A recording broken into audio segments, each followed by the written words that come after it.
We're starting without you, Jamie.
Jamie, I'm gonna get right to the point. The goal of this episode is for you and I to destroy two cars in a way that we've never done before.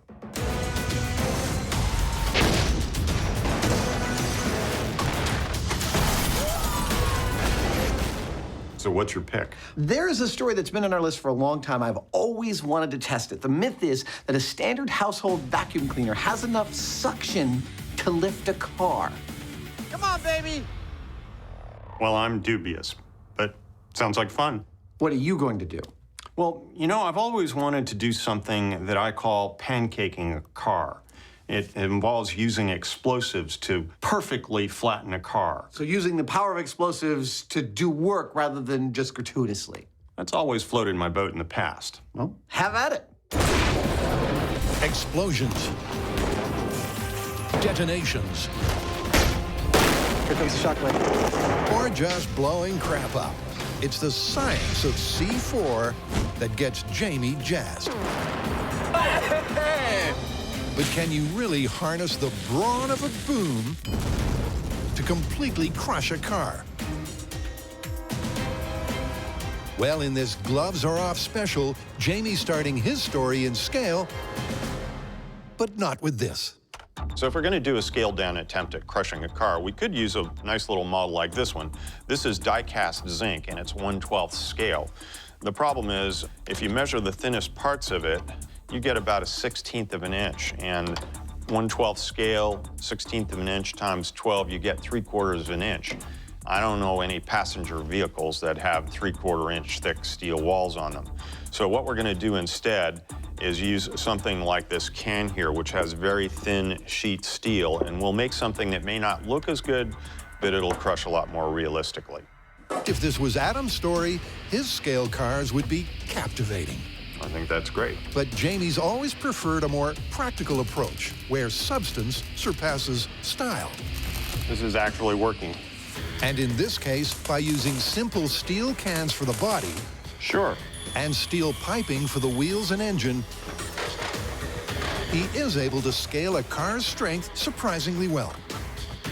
Well, there you have it. I've got a sort of unibody sheet metal structure.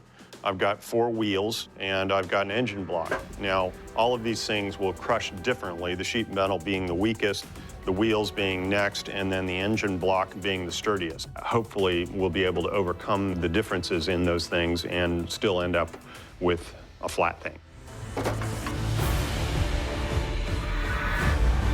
Well, to find out, the guys head once again to their home away from home.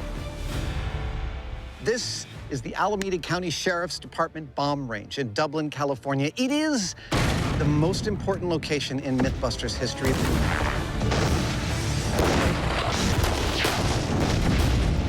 I've spent literal months on this location when you tally up all the location days. I've spent more time on this location than I spent learning typing in high school, and typing's the most important thing I learned in high school. And so it's fitting that our last explosion, our last experiment here should be Jamie's choice to do work with explosives instead of just destructing.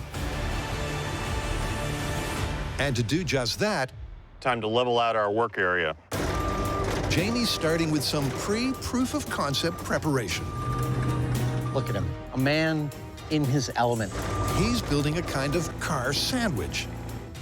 A steel plate as the base, then his small-scale car, then more steel on top. But what's the next ingredient? This is next. It's called data sheet. It's a high explosive in sheet form. We put this on top of our steel plate. Okay, that ought to work. And it goes kaboom.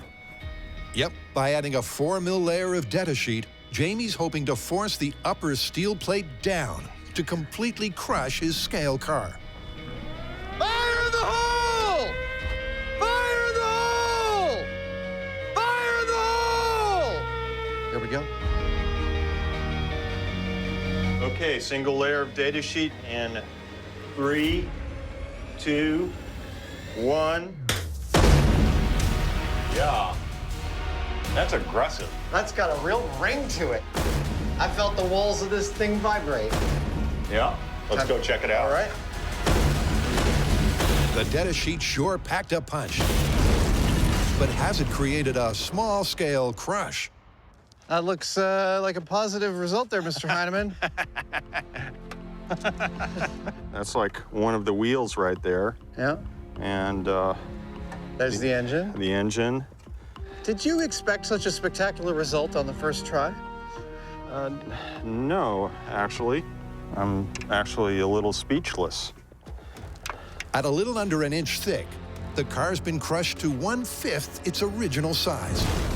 So, is it already time to go full scale? Jamie came here with a goal to flatten a car.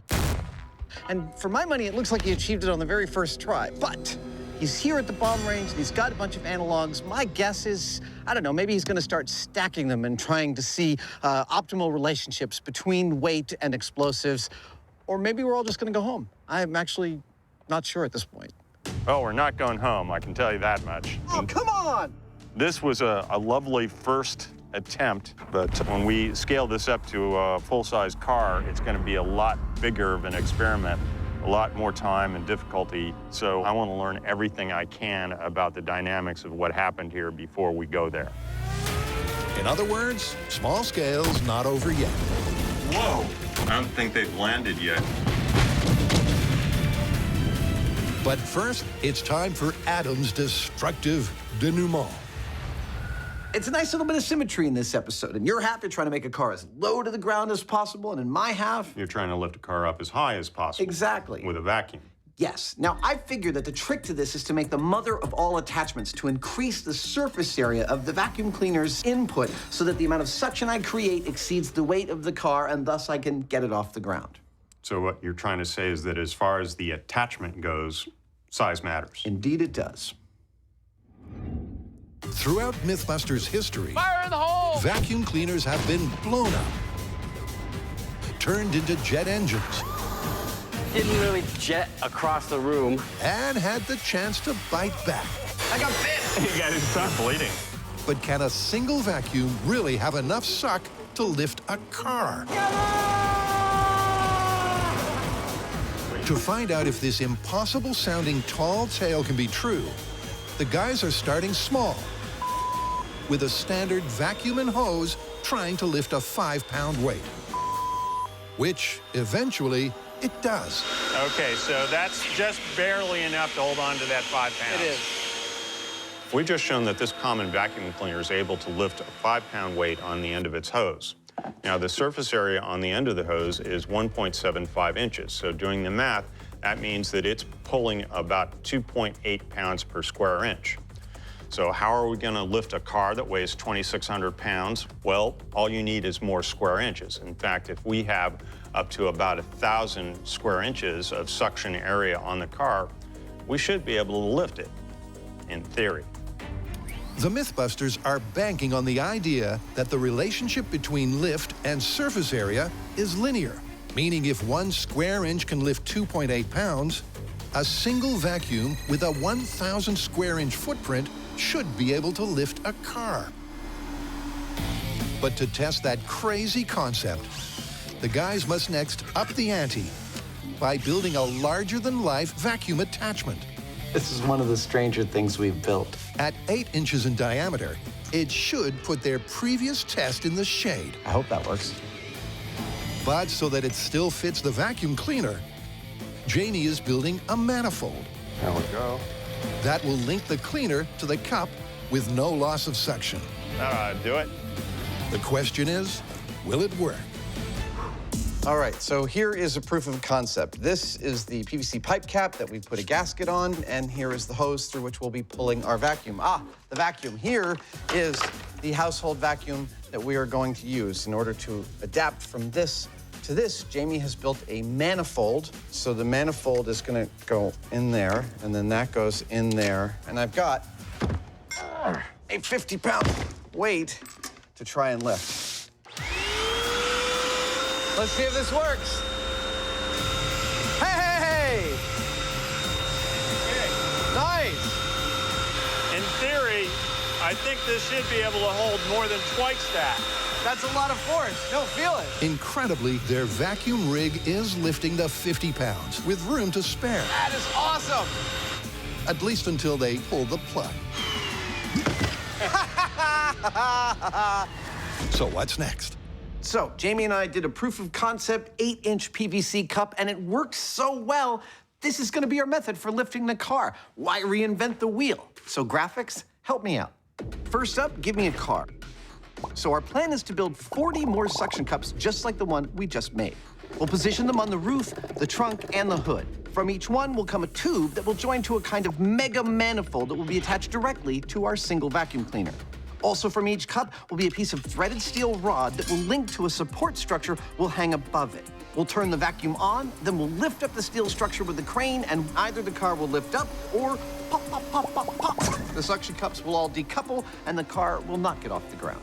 The one thing I can tell you for sure is that this ain't gonna suck. Get it? Ain't gonna suck.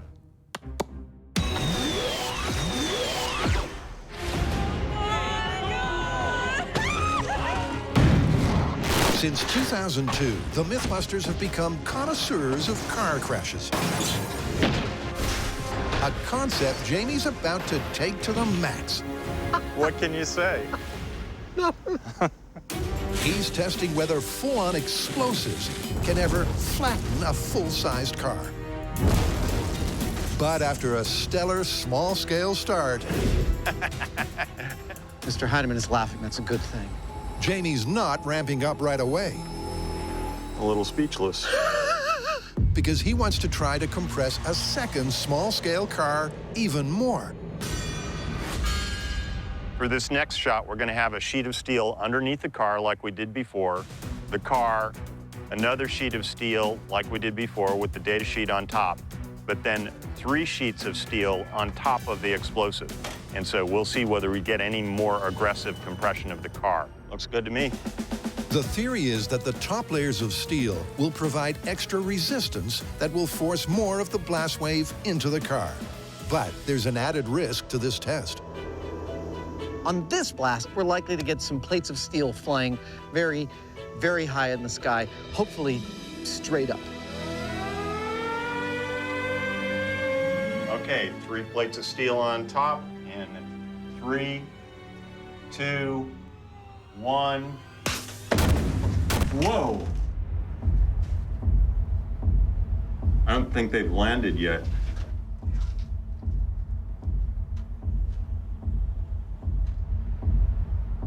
There, one just landed. Oh my gosh. It landed up on the hill there.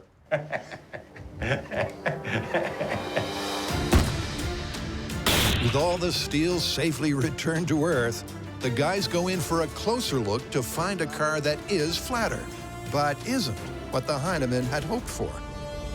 That right there is the engine.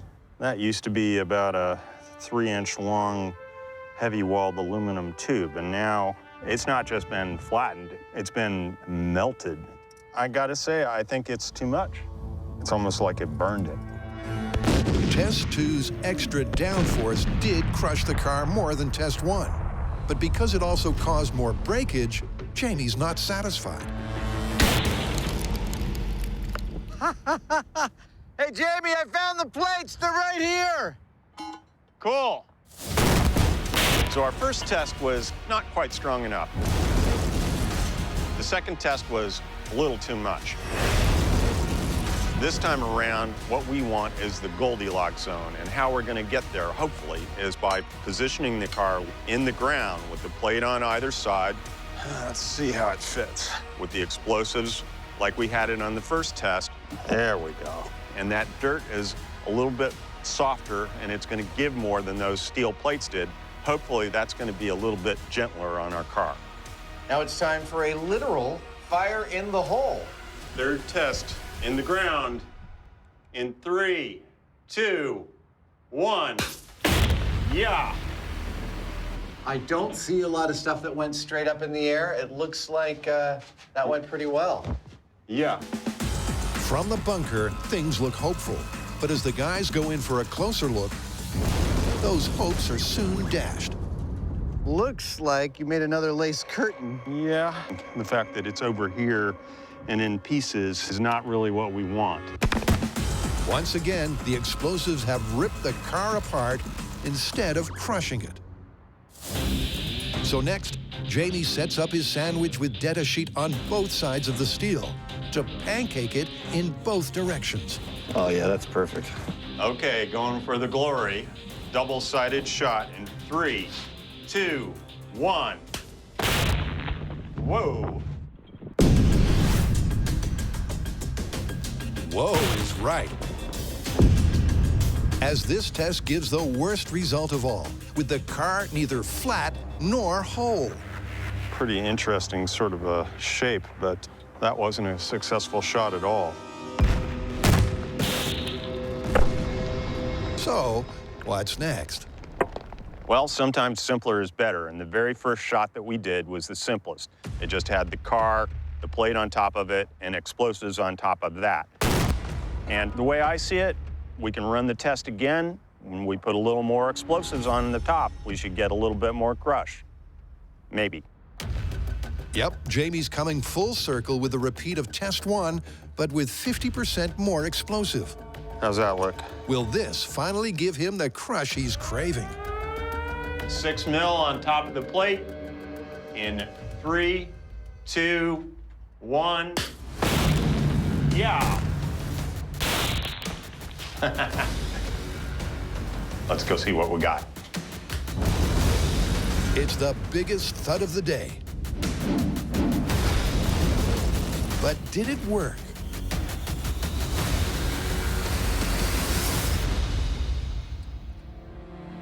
I'm kind of liking this. It certainly got squashed a lot more aggressively than the first shot. It has completely collapsed the engine block of the car, but then it's in place, which I like. It's kind of fused that to the rest of the body. So I think it's going to work. It's been a blast. But finally, we have not just a happy Hyneman, but a plan for full scale. A real car sandwich with a monster load of explosives on top. Well, that was fun. Have you got all the information you need? Yeah, I think we're ready to scale it up. Let's go to the big time. What could possibly go wrong?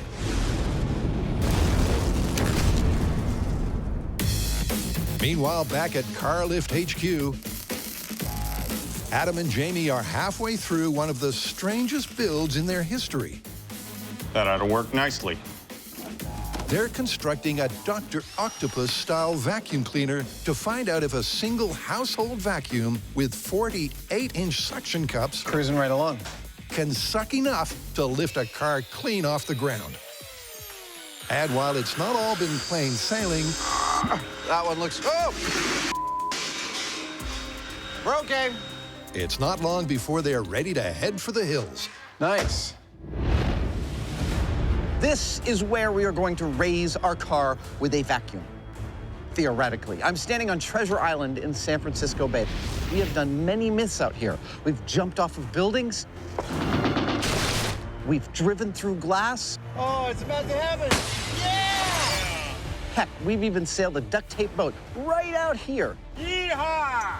Today, we're gonna attach a whole bunch of suction cups to a car and try and lift it with a single vacuum cleaner. To do that, the guys must first reassemble their rig. This is gonna take a while. Step 1, One down. is for Adam to attach the 40 suction cups to the steel frame. Yeah, like that. That's gonna be great. Then they secure the vacuum cleaner itself That's what you had in mind? Yeah, something like that. before wiring in 400 feet of hosing. It's spaghetti, man. Next comes the midpoint recap. This vacuum cleaner right here, powered by 110 volts of AC, is the nerve center of our operation. It starts out by distributing its suck through this hose Which connects to this manifold. and distributes out through these yellow spaghetti hoses to all 40 of our cups, hopefully distributing enough vacuum power to lift our car. What could possibly go wrong? But there's one more thing to highlight that's different from their shop tests. You may be noticing that this vacuum is different than the one we were using in the shop. That's because it is, and it's because we broke the one in the shop. This is why we can't have nice things. But it's an off-the-shelf product. It's got the same amount of power, same amount of suction, and well spotted, by the way. Next, the guys bring in their 2,600-pound car Never has Mythbusters attempted to suck so hard. and lower the suction cup system directly on top. Can we have some dramatic music, please?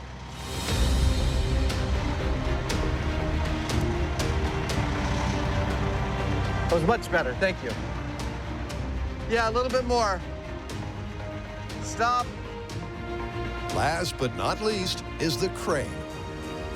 And then it's go time. So the plan is to turn the vacuum on, make sure all of these are secured and attached to the car.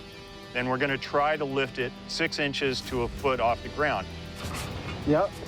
These circles are all really nicely aligned, so. If we're successful at doing that, then that means it's looking pretty good for this story. Beyond that, sky's the limit.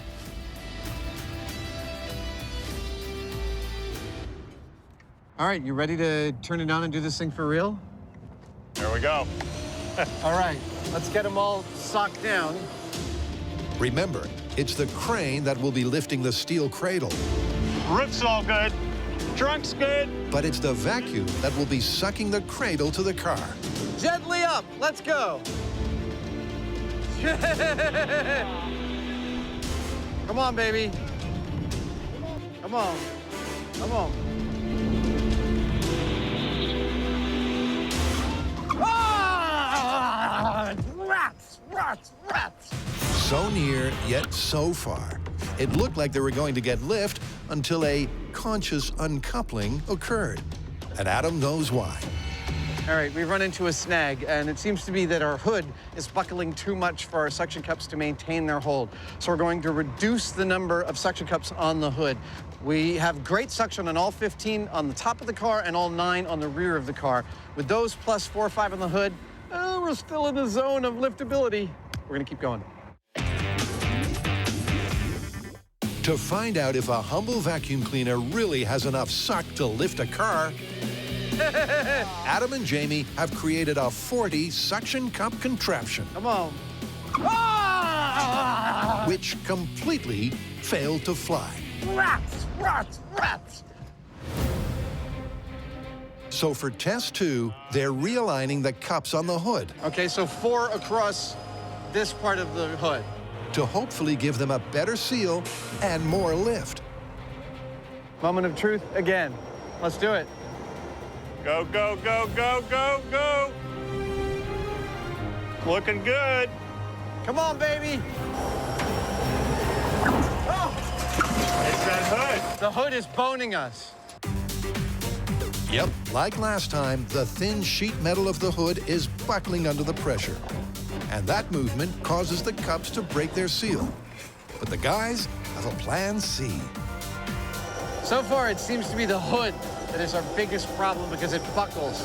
So we're trying a different arrangement. We've secured it with a couple of welds up top, and we're trying 4 main suction cups right down the center of the hood, which might hopefully be the strongest part of it. See if that works. By concentrating the sucking power down the reinforced center, will test 3 get airborne. Go, go, go, go, go, go. Go, go. Oh!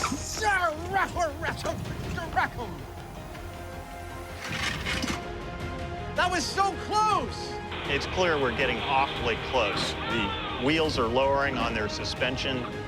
I swear they're just barely kissing the ground.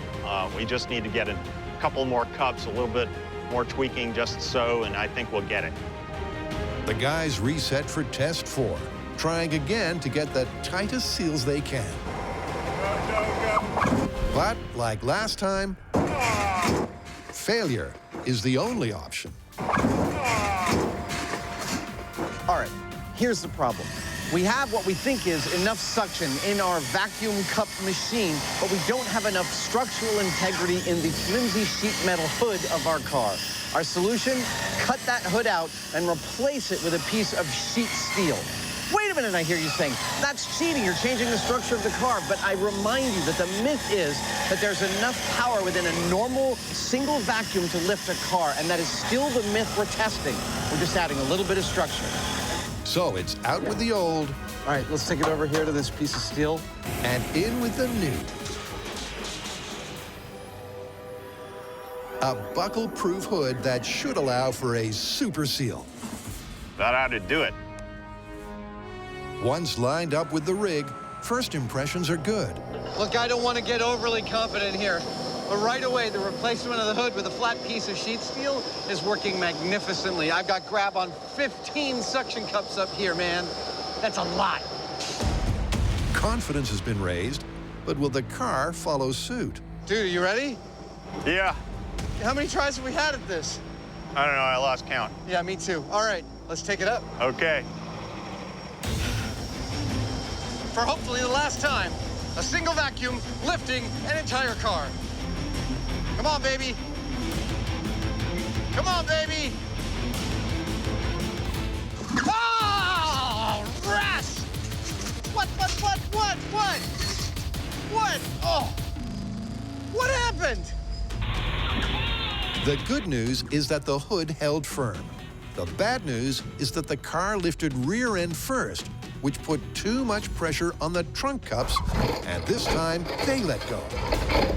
All right, in the spirit of trying something a little bit different every single time, Jamie's throwing about 90 pounds of sandbags on the back rail to hopefully balance the car so it doesn't lift unevenly. Now it's time. All right, here we go. Attempt number bazillion, lifting a car with a vacuum. Gently up, let's go. Hey, I think it's off the ground. Here it comes. This is gonna work. It's gonna work. Come on, baby. Come on, yes! Ah! What? It was an inch It was an inch on the front wheel. on the front wheel before failure.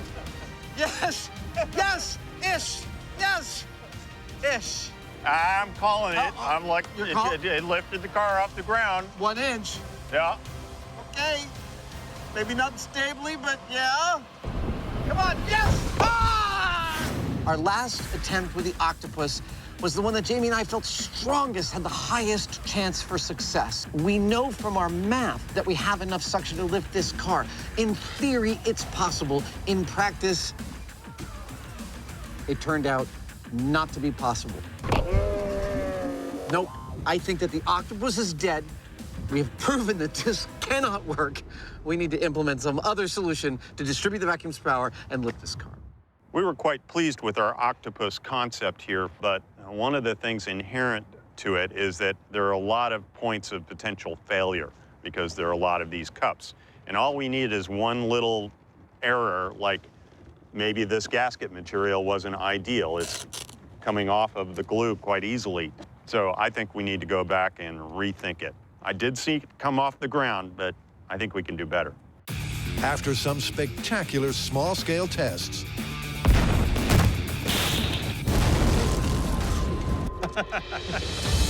Pancake Car is going supersized.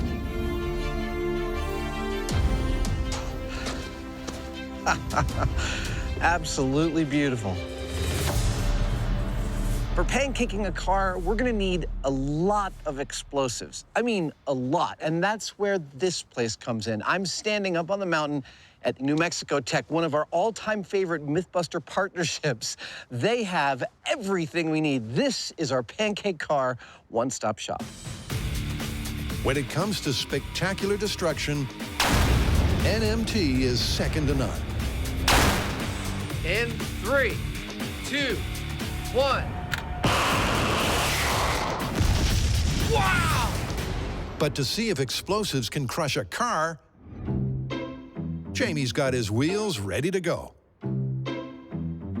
This is the car we're going to use. Now, normally, I appreciate and respect Russian engineering because it tends to be simple, rugged, and dependable.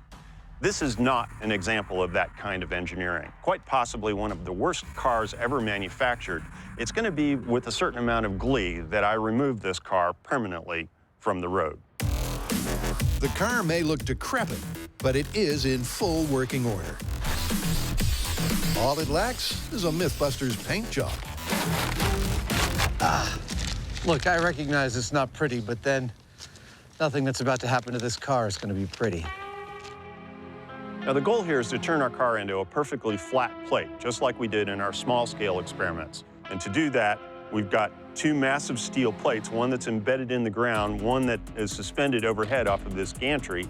It weighs 7,000 pounds, and we're going to put explosives on top of that. It's going to come down on our unsuspecting car like a freight train. That's the theory. And before long, the 7,000-pound plate is up and running. It's a beautiful thing. Secured to the gantry courtesy of 6 breakaway straps. Okay, now you can sort of see how this is all coming together. We've got our plate in place. We've got the car that's going to go underneath. Explosives on top. Bob's your uncle. With that, it's time to position the car. First, with a forklift. Like a surgeon. Now, don't scratch it. And then, by hand. How's that? A little bit more. All right. There we go. Cool. That just leaves the explosives. All 1,000 pounds of it. That is a lot of boom.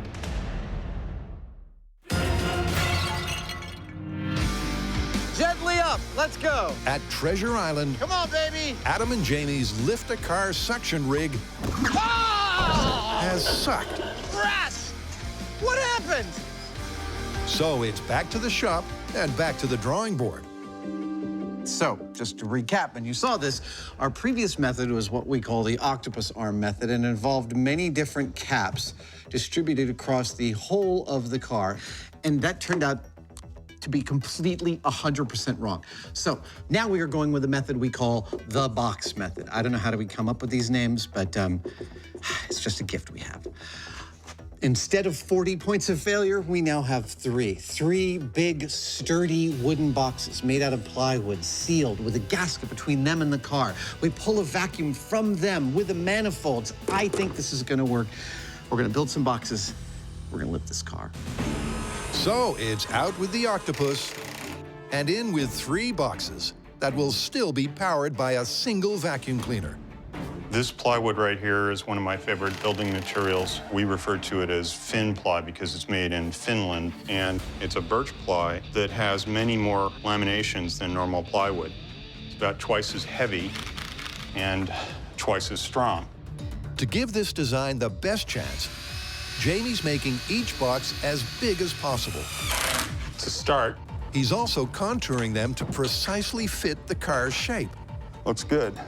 And last but not least, he's laying in a rubber gasket that should form a leak-proof seal. That all looks just about perfect. And once the seal is set, the guys double-check the fit. Lovely. And their confidence is back with a bang. These boxes are best to be thought of as the workers we are using to lift the car. So far here, all 3 boxes are saying, hell yeah, I can lift that car. But we've been here before. All 40 of our suction cups were all like, totally easy, man, we can lift that car. And they totally couldn't. So even though the math says that these are working beautifully and they should lift the car, I still see many ways in which this could go south. Well, to find out, it's back to Treasure Island for some predictable preparation. Looks really nice. First, the guys position the steel cradle above the car. I think that looks good. It's right over the rear view mirror. Then they add the boxes to the trunk, A little more, a little top. Perfect. roof, Yeah, that's tight. and hood. Nice. Next, they secure the boxes to the cradle. I think we're good. With that, the guys bring in the crane. That's good. Before Adam adds the vital ingredient, the vacuum cleaner. It's time to bring the vacuum back into this equation. I think that's a lovely place for it, don't you? The boxes are the crucial change to this test. I think we're really close. But to help see if they're working, the guys have added pressure gauges to assess the suction before the crane starts to lift. Okay, we are moments away. The boxes are done. They're sitting on our car. Our rack has been re-welded with new cross struts and new uprights, and the vacuum is sitting in the place of pride. When we turn this vacuum on, it's going to start to evacuate air from each of the 3 boxes: the hood, the roof, and the trunk. But you don't need to know all that. What you need to know is that we're moments away. So is this going to work? Well, our 3 boxes have a total surface area of 4,000 square inches, and we've shown that the vacuum cleaner can lift 2.8 pounds with 1 square inch. Now, that gives us a total theoretical lifting capability of 11,000 pounds. That's over 4 times the weight of our car. But as we showed earlier, it may not all be just about the math. No, it's also about the rig, the seals, and the crumpling metal of the car. Starting the vacuum in 3, 2, 1. But with the vacuum on, the news is good. It's climbing. It's climbing? Yeah. Yes! Oh, yeah, baby! All gauges show the boxes are sucking down with a vacuum pressure greater than 6 inches of mercury. And that means it's time to try to raise the roof. Let's do this. All right, let's take it up 18 inches. Okay. Oh, That was the hood popping. That's good. That's cool. We got pressure. It's a bumpy start, but as the crane takes up the slack, come on, baby. Hold on to this car. the car does start to rise. Yes, it's off the ground. This freaking car is off the ground. Oh, man. That is freaking awesome. This is amazing. Oh, dude! We are lifting a car with nothing but a single vacuum. But the Mythbusters ain't gonna leave it there. Dude, I hear squealing, but I say, let this puppy squeal. He's going up whether he likes it or not. Because they're taking the car to the top. I know, this is freaking me out. Remember, the crane is lifting the steel cradle. Holy balls. There you go. That's about how we're feeling here. But it's the vacuum cleaner on its own This is every bit as satisfying as I was hoping it would be. that's sucking the cradle to the car. That is freaking awesome! And to prove just that, once the car's maxed out, Jamie's gonna pull the plug on the cleaner, which should result in the car destruction this episode needs. 3, 2, 1.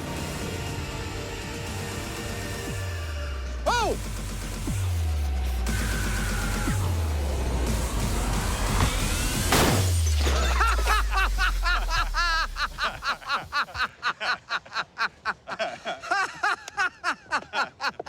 That was very satisfying. Oh, that was awesome. Woo! So, and if anyone needs to lift a car with a vacuum, don't call us. We've done it once. We don't want to do it again. Yep, once the vacuum cleaner was switched off, gravity brought this myth back to Earth. This time around, it was like clockwork. The boxes held, their seals held. And the simple fact was that, doing the math, there was over 11,000 pounds of suction on that car. So it was going up, at least until we pulled the plug. Something that you should know about me is that I love the car myths on Mythbusters. But this is my all-time favorite Mythbuster car myth. We actually lifted this thing with nothing but the power of a single vacuum cleaner. Next time someone tells you that Mythbusters sucks, tell them damn straight. That was beautiful. Nice work, sir. You too. Let's get out of here. Who would think a vacuum cleaner was hiding so much suction power? I know. Cool story. Thanks.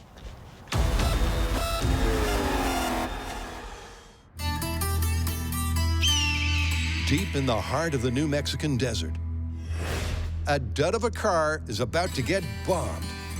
But will it go pancake flat? In our small-scale testing, we showed that a single piece of data sheet gave us the best results. I'm kind of liking this. Now, we're going to take a similar approach here, but instead of data sheet, we're going to be using AMFO. The reason we're using AMFO is it's actually better for performing this kind of task. It's a slower moving explosive, and it pushes things better instead of breaking them apart, which is what we want. AMFO is definitely the best choice of a boom. And to accurately scale up, That is a lot of boom. Jamie's using 1,000 pounds of it.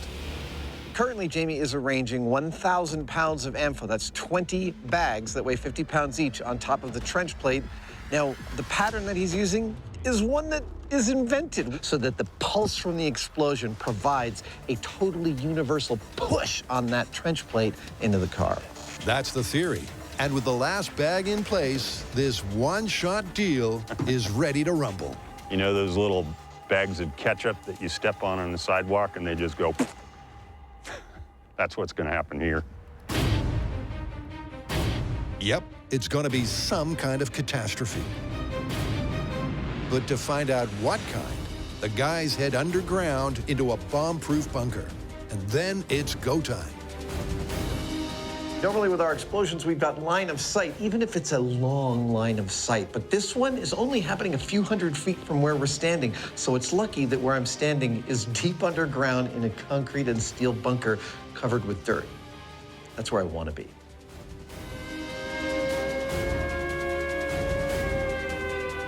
Okay, this is Pancake Car. Full-scale test. Flattening a terrible car in 5, 4, 3, 2, 1. Whoa! That was very intense. That was energetic. Yeah. Oh, that's a piece of the frame. Wow, Yeah. Stuff is still falling. Without doubt, the AMFO packed a serious punch, sending the 3-ton steel gantry over 500 feet in the air. Something that's worth seeing again and again and again.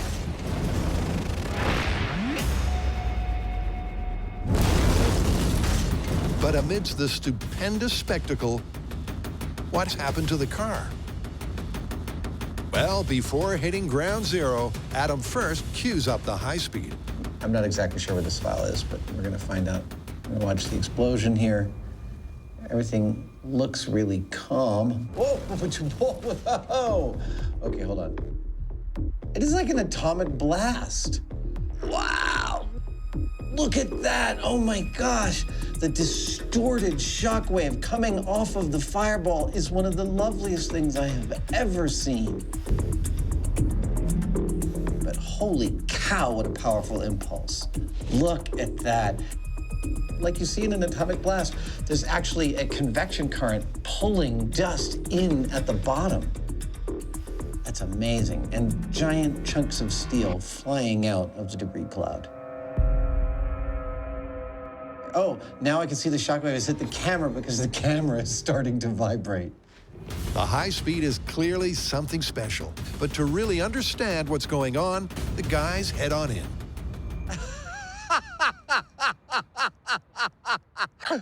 No way. The car is gone. The car is gone, but that is the exact pattern in which you laid out the AMFO. Yeah. So it went through the top plate, through the car, and made a car-sized dent in the bottom. Well, I guess it's back to the drawing board. You knocked yourself out, champ. So we rushed up to ground zero hoping to find a pancake car and instead found no car whatsoever. What seems to have happened is when we pushed the button, the Ampho didn't cleanly push our steel plate down and into the car. It punched a perfect hole through that steel plate, sending chunks flying hundreds of feet and effectively vaporizing the car. The one thing it did not do was flatten the car. Yep, instead of being a flat piece of furniture, the car was blown to kingdom come. Ripped apart by the immense blast pressure and the top steel plate, which itself turned to lethal shrapnel. So much so that their Yugo wasn't the only car that took a hit.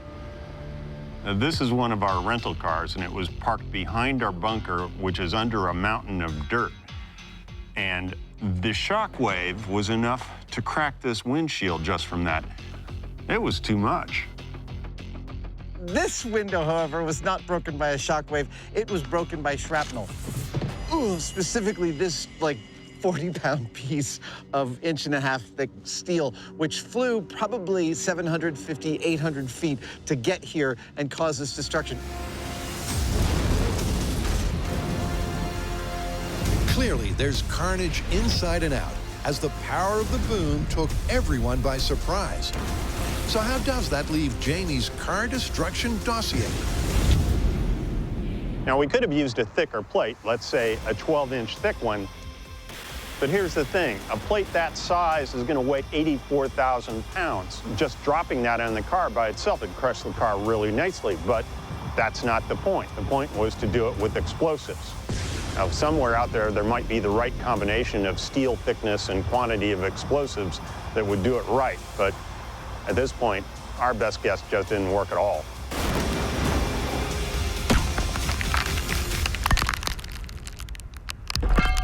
Well, I tell you what, this is without a doubt the most impressive piece of shrapnel we've ever made. Yep, and to boot, we never have to look at that car again. It is done.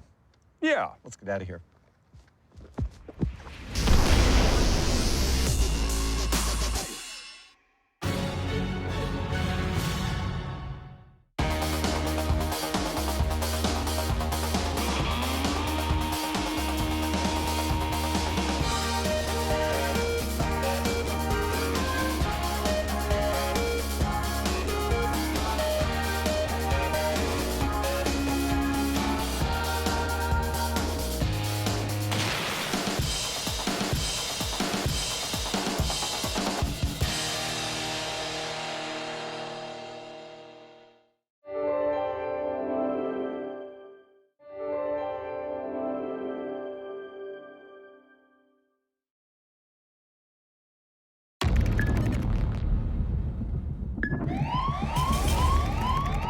Warning, M5 is in meltdown.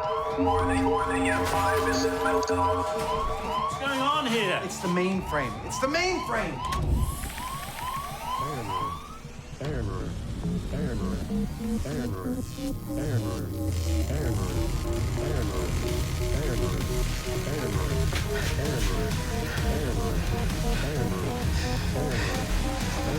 What is error?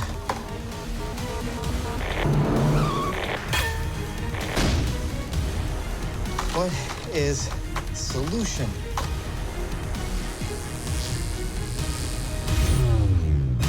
Revisit.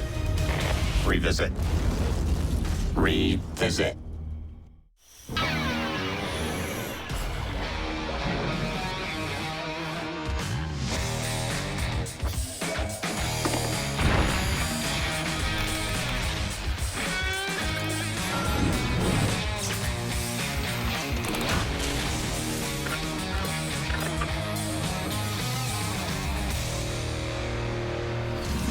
Well, Jamie, since 2002, you know, we've had our fair share of mottos that have helped define this show. I mean, there was... When in doubt, C4.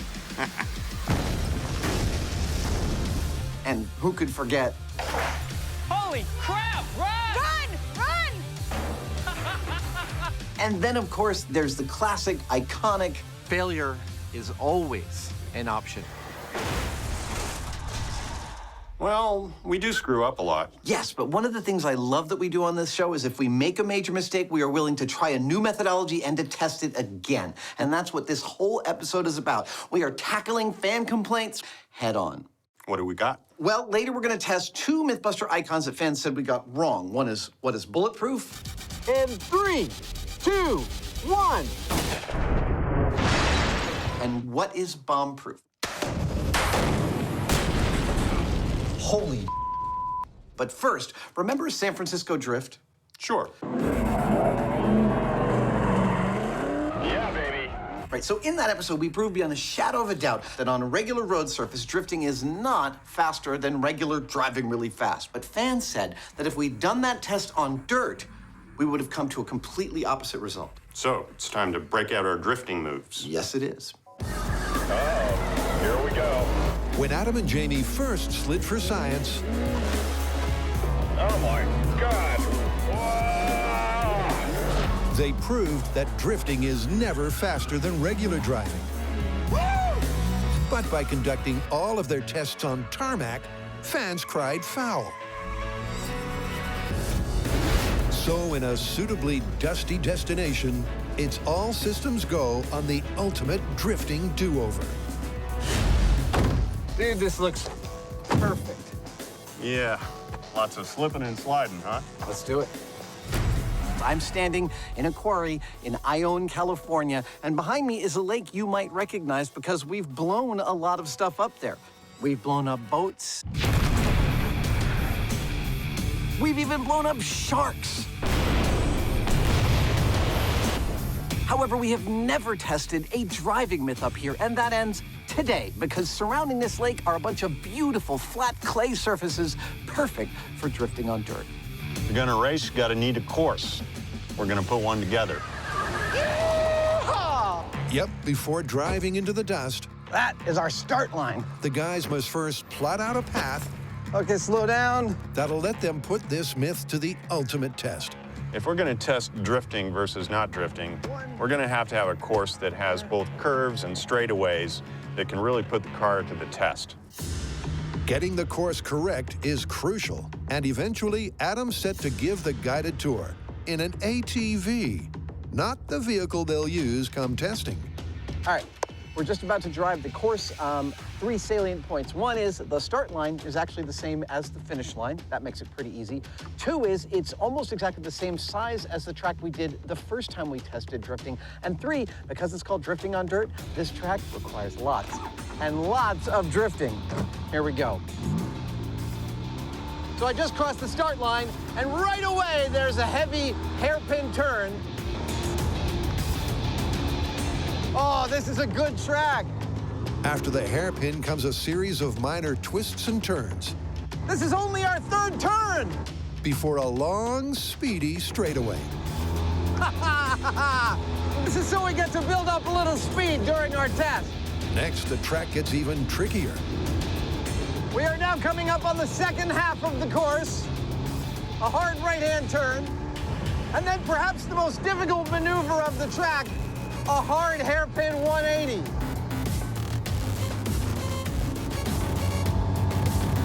Yeah! Woo! Woo, woo! A few more bends later, and And we're almost at the finish. Here it comes. There we go. Woohoo! That is a really fun track. I can't wait to drive it in a real car. in total, their course is nearly 2 miles of twists and turns that'll challenge their driving skills to the max. So, what's the plan? Now remember that the last time we tested drifting, we concluded that straight driving was faster. Dude, that's the result. That's beautiful. People kept writing us and saying on a dirt track, drifting will be faster, and that's what we're testing.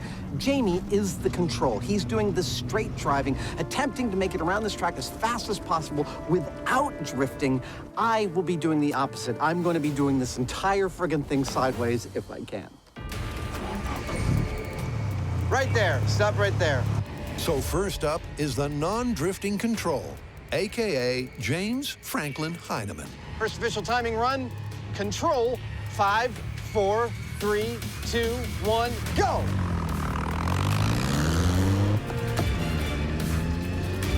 Jamie will do 2 pedal-to-the-metal laps. And his best time will be the benchmark that Adam has to beat. Yeah, baby. But for an accurate comparison, it's crucial that Jamie doesn't drift at all, And there he goes. which on dirt like this is downright difficult. To not drift at all, I'm simply taking the racing line. That means braking as late as possible as I approach a bend.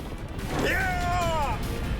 Taking that bend as fast as I can without losing traction, and then accelerating out of it like there's no tomorrow. Reaching a top speed of 52 miles an hour without ever losing traction at a turn. Jamie comes home in 2 minutes, 24 seconds. a quick reset later, and it's lap 2 of 2. 3, 2, 1, go!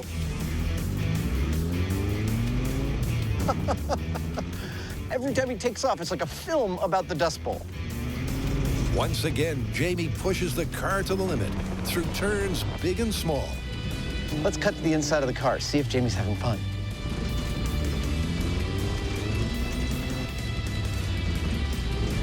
And his time?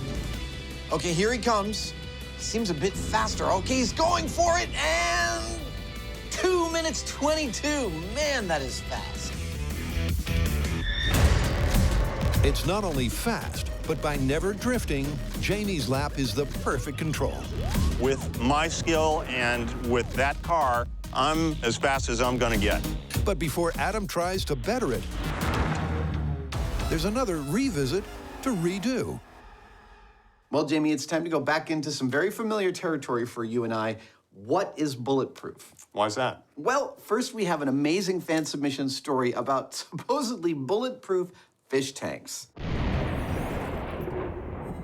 That I've got to try. Yeah, I totally agree. But first, it's a return to the very first item we ever shot at, and that is this, a simple brass lighter. Which turned out to be not bulletproof at all. Not even a little bit, but fans insist that we got this wrong, that there is a circumstance under which a lighter can stop a slug. Well, there's no time like the present. Indeed.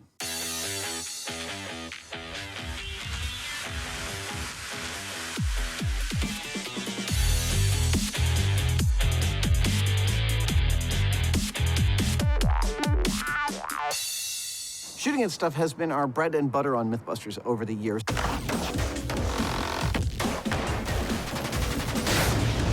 More specifically, we have shot hundreds of objects to find out and answer the question, what is and isn't bulletproof? From belt buckles. Oh, it went all the way through. But look at what it did to the buckle. It caught it like a catcher's mitt. To cars. That didn't suck. To pizzas. Oh, check out my new bulletproof vest, man! But it all began with this, the humble flint-based lighter. And 12 years ago, we found that these are not at all bulletproof by putting a 22 round cleanly through it. We're going hot. It was way back in 2004 that the guys lacerated a lighter. Looks like you hit it pretty good. But fans were furious because an article like this alleged that a lighter did stop a slug in a botched burglary. So it's time for a shoot-'em-up do-over to retest a decade-long dispute. We're using a .22 caliber rifle firing a full metal jacketed round with a muzzle velocity of 1,440 feet per second. But will the guys really get a different result? What's that for? You'll love this. That is for holding our lighter. All right. To find out, they're cranking the coverage to the max. In the early days of Mythbusters, if we wanted to get a better viewpoint on a bullet going through a lighter, for instance, all we really had as our option was to just freeze frame our video. But the last 13 years have seen an incredible amount of advancement. This is today's ultra high-speed camera. It will record this bullet shot at 28,000 frames per second in HD. This is our slowpoke high-speed camera, which will record it at 6,900 frames per second, all to give us a better vantage point on what's actually happening. With all cameras rolling, it's showtime. All right, our first shot, guy with a lighter in his pocket versus a direct shot from a .22 caliber rifle firing a full metal jacketed round. You ready? Firing in 3, 2, 1. It's a bullseye on the brass. I think that was a perfect shot. But it's bad news for Ballistics Gel Buster. So that bullet made it all the way through. There's cutting from the lighter in the wound. I'm gonna go out on a limb and say, this guy is dead. He's dead, Jim. Yep, the bullet's buried so deep, Oh, there it is. it's almost come out the other side. Okay, so it went through roughly 6 inches of our dude. Right in the middle of his heart. So that experiment worked beautifully. Jamie pulled the trigger, the bullet exited the rifle at about 1,400 feet per second, and bang, it hit the lighter dead center. But then, just like in 2004, the bullet kept going through Buster and almost came out the other side of him. There we go. I mean, the lighter did virtually nothing. So how come so many people told us we got this wrong? How come there's a story saying that some guy's lighter did stop a slug? Well, we can think of only one thing. I mean, the mythical slug that we're talking about just can't have been a direct hit. It had to have bounced off something else on its way to the lighter. And that is where we're going next. We are about to enlist the help of famous Irish ballistics expert, Ricochet. Since 2004, I can see you. the Mythbusters have tested the bullet-stopping capabilities of 35 everyday items. Holy cramoly. But does internet gossip like this prove their very first foray was false? Well, no, because this episode's retest replicated that first result. Right in the middle of his heart. But all is not lost for the lighter. Now it's time to set up a ricocheting bullet. Now, we have some experience with ricocheting bullets. I mean, on purpose. We did an episode a while back in which we found out several vital things about ricocheting. And I see a hole in me. The best material to ricochet a bullet off of is this, a concrete paver. So we're gonna set this up at an angle that helps our bullet hit our dude. The theory is that by bouncing off the paver, the bullet's speed will be so reduced that a lighter may then stop it. I think that puts us in the ballpark. But because ricochets are notoriously unpredictable, they're starting without the lighter in place. This could be a little tricky to get this all dialed in, so we've come up with a setup that hopefully will make it easier. Starting with the gun, which is mounted here, and it's aimed at our ricochet brick here. Hopefully, it'll bounce off of this and then into this piece of cardboard here, leaving a mark, which will tell us where to put our dummy with the lighter on it without a whole lot of messing around. All right, sir, we're all set up for the ricochet. You ready to shoot? Yeah. For test one, the paver is at an angle of 45 degrees relative to the rifle. Firing in 3, 2, 1. But the bullet's nowhere to be seen. It didn't go through our card. Let's take a look at high speed and find out where that bullet went. Okay. Oh, wow, okay. There it is.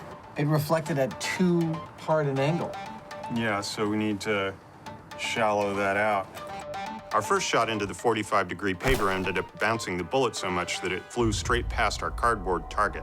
So we're just gonna shallow the angle of the brick, try it again, see what happens. Yep, for test two, Adam reduces the angle to 25 degrees. 3, 2, 1. Wow! This time, the bullet did hit the target, but only after breaking to bits. Well, I count 4 holes. So next, they shallow the angle again to just 15 degrees. In 3, 2, 1. And just like that, they get the ricochet they're after. A bounce that not only hits the target, but also stays in one piece. That's perfect. And there's one giant hole and one dent. That means the guys can bring Buster back Don't overstress yourself, old man. and line him up so that his lighter is directly behind the previous ricochet's path. That's actually perfect. Then the guys sub in a clean paver, Beauty. and they're all set, but a little apprehensive. So we were very careful about our aiming methodology. We set up the stone, we set up a cardboard target, We got the bullet to bounce off and stay in roughly one piece and go through that target, and we placed the lighter and our dude right behind where the bullet went. But a lot happened in there. I have to say, my prediction is there's no way we got this right on the first try. The bullet's probably gonna hit some part of the dude close to the lighter, but it's gonna take several attempts to actually get one to hit the lighter and maybe go through it or bounce off. And here it is, for the money. However unlikely, we are going to bounce a .22 caliber full metal jacket bullet off of a paving stone into a lighter and see if it goes through or bounces off. Okay, into the lighter, hopefully, in 3, 2, 1. Hey! Hey! The lighter bounced off the dude, which means something hit the lighter, which really should have been our bullet. Incredibly, their bullet ricocheted into the lighter on their very first try. Hey! It's almost like we knew what we were doing. But did the lighter save Buster's life? Hey! Dude, it is precisely where we expected it to hit, and it did hit. And clearly, the bullet bounced off the lighter. Well, that is not only beautiful, but quite definitive. Take a straight shot at a lighter with a .22, and it goes right through that sucker. But let that bullet bounce off some concrete at even a shallow angle, and no, it bounces right off. I would never challenge the man or woman that told me this lighter saved their lives, and now we know how such a thing might be possible. It's a result to vindicate the viewers. 10 years on, and a lighter can't stop a bullet, provided that bullet has first bounced. And that gives this myth a brand new conclusion.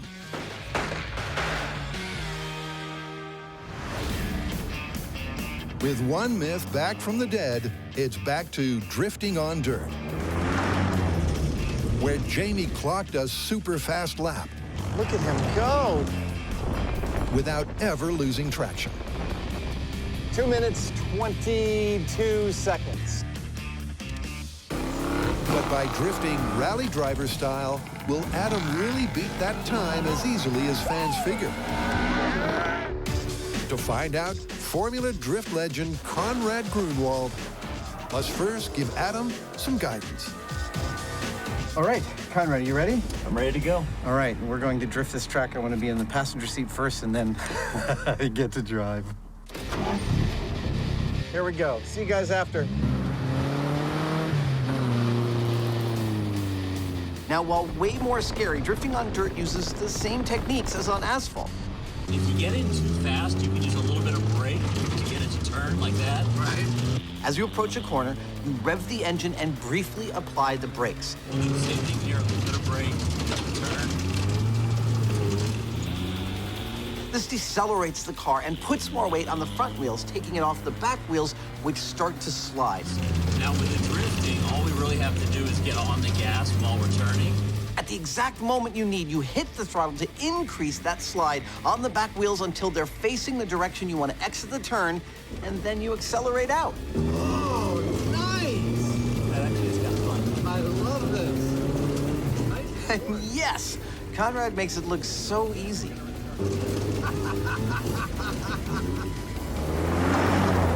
With the dirt demo over, Conrad, every time you show up on set, I know it's going to be one of the most fun days ever. Adam takes the wheel and soon learns that drifting on dirt is difficult. Remember, wait for the power. Easy, easy, easy. Oh, whoops. Easy. That was... Don't worry about the handbrake bit right now. Okay. Just use the foot brake. Now, you would think that if you're racing on dirt, you would simply be sliding along on the surface because you don't have as much traction as you would on pavement. We gotta be really precise here. Eyes up, eyes up. That one's so difficult for me. But apparently you're at a far greater likelihood of actually flipping the car on dirt because in the right conditions in a severe turn, the wheels can actually dig into the dirt because it's softer, and that'll cause the car to flip. Flipping is the worst case scenario for any drifter. Slippery over the hill here, but you can keep picking up speed. You gotta respect the course boundaries. You got it on the gas now. And Adam's clearly living very dangerously. Sorry about that. But slowly, he starts to make progress. Yeah, that is it. And after a day and a half of intensive training... Oh, Conrad, you are such a good teacher. Adam's finally ready to put this myth to the test, once and for all. Look, it's worth restating that we stand 100% behind the results of the first time we conducted this test. Hollywood's always leading you to believe that sliding around a corner is faster than driving around a corner, and we found definitively that driving is faster on asphalt. But fans wrote and said we would come to a totally different result if we tested it on dirt. And so that is what we are doing here. We are driving this dirt course while driving and also testing that against drifting to find out which one is faster and whether or not the fans are right. Remember, Jamie's fastest non-drifting lap was 2 minutes 22. But with Adam ready to drift like a pro... Okay, 3, 2, 1, go. Can he beat that benchmark?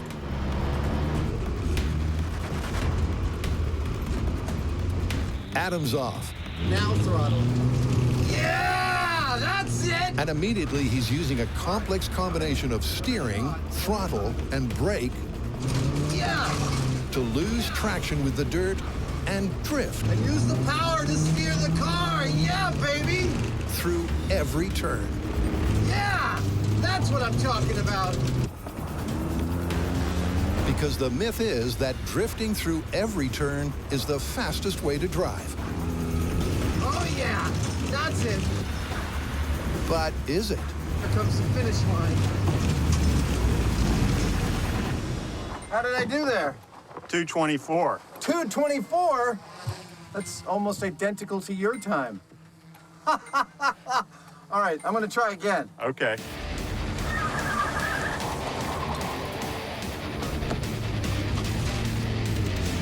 Yes. For his second and final lap, Adam again puts pedal to the metal. Oh, yeah! This is freaking live! Oh, dude! But this time, will he hammer the Hyneman? Yeah, that's it! Yeah, come on! Or will this myth be done and dusted?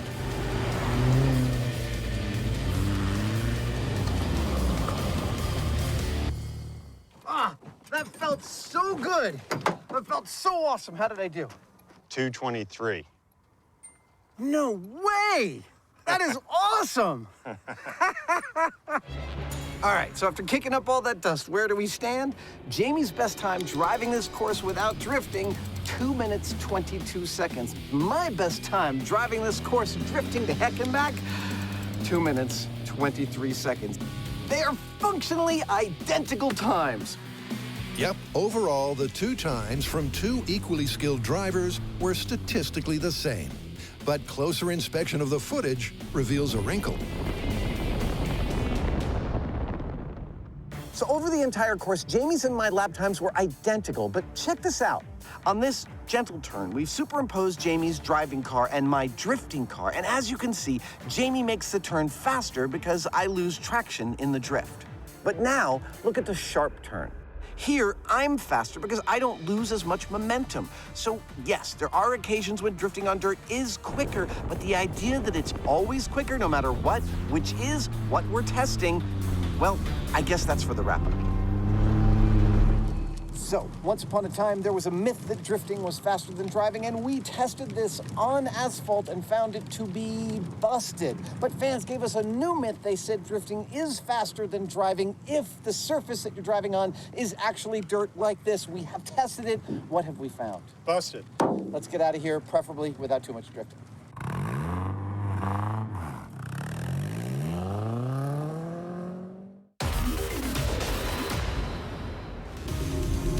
In this epic revisit special, what's next? So I understand we're ending with a bang. Yes, it's time to cue the explosions with a return to what is bomb-proof. We've tested this in the past, and fans didn't say we got any specific test wrong. Instead, they have a brand new twist on this, which I love. They claim that the best protection against a bomb is another bomb, specifically that if two explosions that are identical in size go off simultaneously, their shock waves will cancel out where they meet. And if you're standing in that location, you'll be totally fine. Good story. I thought so. It's time to blow some stuff up. 1. What is Bombproof? You're not first, we're good. Has been a fan favorite for years. So no ultimate revisit would be complete without a bomb-proof kaboom.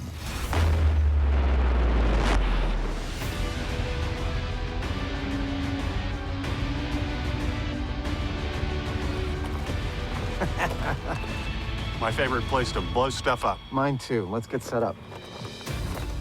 Now, to test this myth about explosive cancellation, we could have just gone to the bomb range and set off 2 blasts without much fuss. But instead, we've come back to Ione, and that's because we want to do the test above water. Why? Well, this myth is all about shock waves. And we found in an earlier experiment that explosions above water give you a great visual image of the shock wave. Not only is the shock wave itself more visible in the air, but it also leaves a really clear pattern in the water. Not only should the lake showcase the shockwave, it's also good for picturing the 2-boom plan. Now, soon enough in this episode, you are going to get to see some absolutely gorgeous high-speed shots of the blast pressure waves from an explosion moving outwards across this beautiful lake. But until then, let me use these stones to tell you what we're going to see. The first explosion will be a single 5-pound blast, and we'll get to see the blast pressure wave move out from that like this. See those ripples moving outwards from where I dropped the pebble? That equates to our blast pressure wave. And our pressure transducers will be reading the intensity of that pressure front as it moves away from the epicenter of the explosion. Once we have that data in hand, it will be time to do 2 simultaneous explosions, symbolized by these 2 rocks. Now watch as their ripples move towards each other and then collide. It's that collision of the 2 blast pressure waves that we are going to be looking at the data. If this myth is true, we should see a significant drop in the intensity of those pressure fronts when they meet. Well, to find out, Jamie's replacing the rocks with something altogether more dangerous. So these are our explosives. That's 5 pounds of TNT. And these are our floating platforms with a hole right in the middle. There'll be a rod comes up 3 feet. That sits on top of it. Bob's your uncle. Meanwhile, Adam's building the data collection device upon which the whole experiment depends. So first up, I'm making an 8-foot by 1-foot platform that will float on the surface of the lake. Then I'm going to drill 7 holes at 1-foot intervals across the length of the platform. Another good use for a cowboy hat. Into each of those holes, I am putting a 6-foot length of Schedule 40 pipe. Awesome. At the very top of each piece of pipe will sit pressure transducers, which will measure the exact blast pressure of our explosions. 1 down. Attached to each of the transducers is a wire that will emerge from the pipes carrying some lovely pieces of data for us to analyze. So, the rig is certainly complex. I think we're fine. But its job is surprisingly simple. Once in position on the water, the guys will set off a single blast. The rig's 7 PCB transducers will then record baseline pressure readings as the blast wave passes by. Next comes blast 2, an identical double explosion, where the rig will help reveal if the pressure readings where the 2 waves meet goes up, down, or sees no change at all. We're on the move. And with the assembly at last ready to roll, Cool. the guys must next position it in the lake for the single blast control. A procedure that's a very delicate operation. Well, that was interesting. Jamie and I are out setting up for the first experiment when all of a sudden the wind picks up. Oh, for We actually turned out to have gotten caught in a little tiny tornado. You all right? Yeah. That was, oh! Felt like being smacked with a ton of bricks. And all of a sudden I knew my hat was almost blowing off. Jamie's hat was blowing off. I've never seen that happen here since all the time we've been coming here. Yeah, that was weird. It's not what such a delicate operation needed, but it's not long before the rig is in place. It'll float. Cool. And ready for a rule of thumb test. So the sensors we're using are pressure transducers, and Adam is going to go out in his little boat and actually put his thumb on them and press down on them while Dave looks at the readings from the central computer here. And that way he'll be able to check them and make sure that they're all working the way they're supposed to be. Go from the outside in. 1, 2, 3, 7, 6, 5, 4. They're all working. 7 for 7. With that, the rig is officially sitting pretty. Next, it's joined by the controls explosive. 5 pounds of TNT positioned 3 feet above the water and 5 feet from the end of the rig. Awesome. Awesome. And with that, it's time for the single boom benchmark. Fire in the hole! Fire in the hole! Fire in the hole! All right, here we go. This is for real. Control explosion, 5 pounds in 3, 2, 1. Whoa! That was a crack. Yes.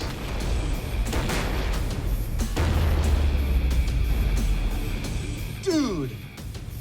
Well, the sensor platform is still there. And our drone is still flying. That was intense.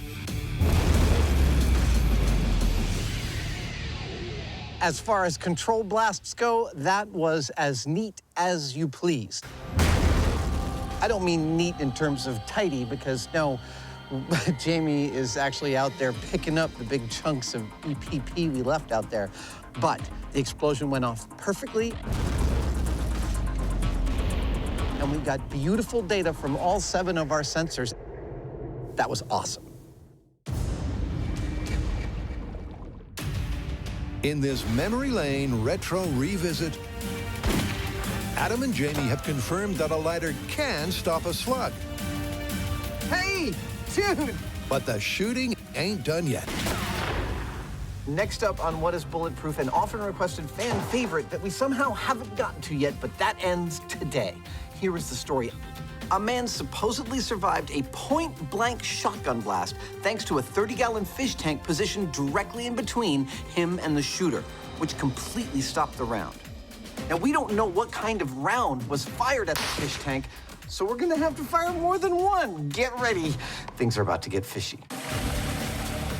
Stand by for the latest What is Bulletproof revisit. Awesome. Reason enough for Adam to go to town. Now, just because we're gonna shoot our fish tank doesn't mean we can't make it look nice. I'm gonna do a little bit of interior decorating. First up, some gravel. It's beautiful! Adam's following that Mythbusters mantra I love it. that if it's worth doing, Look, it's totally working. it's worth overdoing. Meanwhile, Jamie's got the big gun. This gun right here is what this story's about. It's standard 12-gauge pump-action shotgun. Now, we're going to be running 3 separate experiments with 3 separate types of rounds: bird shot, buck shot, and a deer slug. Because the guys like to end with a bang, they're starting with the least energetic round, the bird shot, which will be fired by Adam. Okay, here we go. The classic battle. Bird shot versus fish tank. In 3, 2, 1. Well, I'll tell you, on the next shot, I am going to wear sleeves because a bunch of stuff hit me. Yeah, I got a little mark there. Ironically, Adam's been hit, but Buster's not. Looks like he was safer than you were. The dummy is completely injury-free, and the high speed shows why. So check this out. The bird shot blasts into the tank at 1,300 feet per second. But because each pellet weighs less than 1 gram, they're stopped by the water before they hit the back glass. That glass only breaks because of the shock wave caused by the blast itself. Meaning that Adam and the fish really did get more hurt than Buster. But with a brand new 30-gallon tank set up just like before, Here you go, my pretties. I love these robotic fish. will Buster be saved again when facing off against Birdshot's bigger brother? So what's going to happen with buckshot? Well, the lead pellets that are inside buckshot are the size of a 9mm round. So for my money, it's going to make it all the way through the tank, and it may well actually penetrate our dummy. Jamie thinks bigger will be better, but Adam's money is on the tank. I don't think any of those little chunks of buckshot is making it past the back glass of this fish tank. I think our guy here is just as safe from buckshot as he was from birdshot. Well, with Jamie dressed to kill, it's time to find out. Firing in 3, 2, 1. The back glass didn't even shatter. I don't even need to walk over there to tell that our guy's okay. Despite each pellet having more than 12 times the energy of birdshot, Buster's even more safe. And Adam has a theory as to why. How is it possible that our buckshot didn't even get through the back of our fish tank? I have a little bit of an explanation for this. What is ammunition designed to do? It's designed to harm flesh. And what is flesh made of? Well, it's a bit of gristle, but mostly water. And water resists an impact in direct proportion to the speed of that impact. Faster the impact, faster water repels that energy. And that's why our buckshot loses almost all of its energy in the 12 inches of our fish tank. But we're not done yet. We have one more type of ammo to try. Yep, for the third and final test, it's the Big Daddy, the deer slug. But will this be stopped even quicker again? All right, here we go. This is deer slug versus fish tank, the final chapter. Safety's off, range is hot, and 3, 2, 1.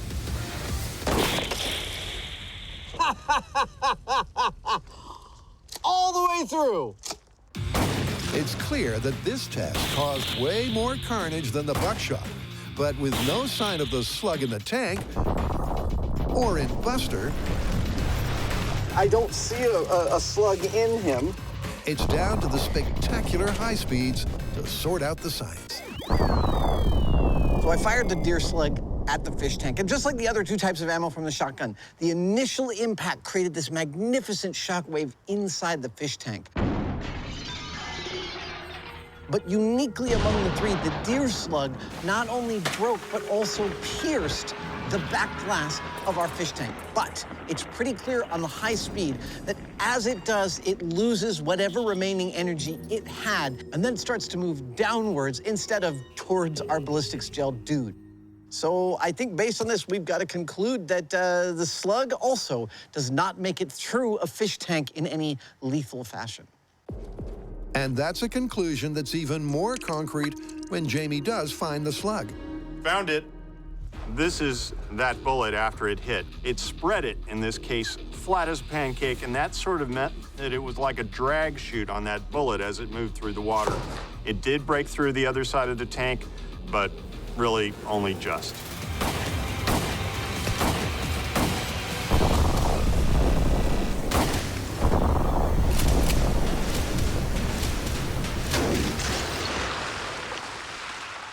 All right, time to tally up the results. What is bulletproof fish tanks?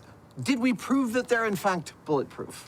If we're talking about shotguns, pretty much. Totally astonishing too, I might add. Let's get out of here. All right.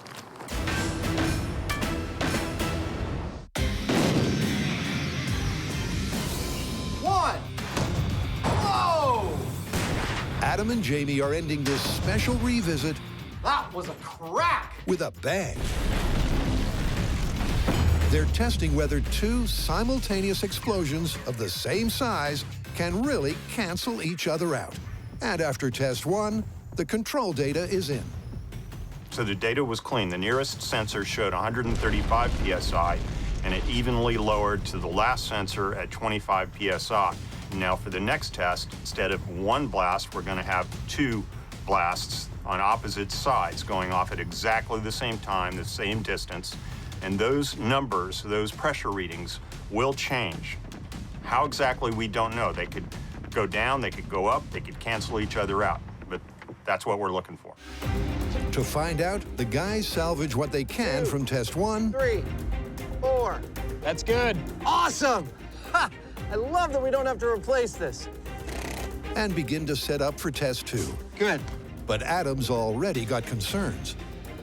Look, we often make a joke on this show that failure is always an option. In this case, for this experiment, it's not. And allow me to explain. When we say failure is always an option, we're actually explaining that we have no bias as to how something turns out. So what we're really talking about is a failure of our expectations is always an option. Oh, any result's a result, that's for sure. But we can't survive a failure of our methodology. And in this case, the methodology for this experiment is everything. We have to have those 2 explosives go off simultaneously and perfectly equidistant from the center sensor in order to get the reading that we're looking for. If we don't get that, it's going to be a heavy-duty reset to try and get it again. To try to get 2 identical booms, the guys are using exactly the same quantity of explosive that's positioned perfectly equidistant from their data rig. And by using exactly the same length of detonation tube, they're leaving nothing to chance. Fire in the hole! But will that be enough? Okay, double explosion in 3, 2, 1, go!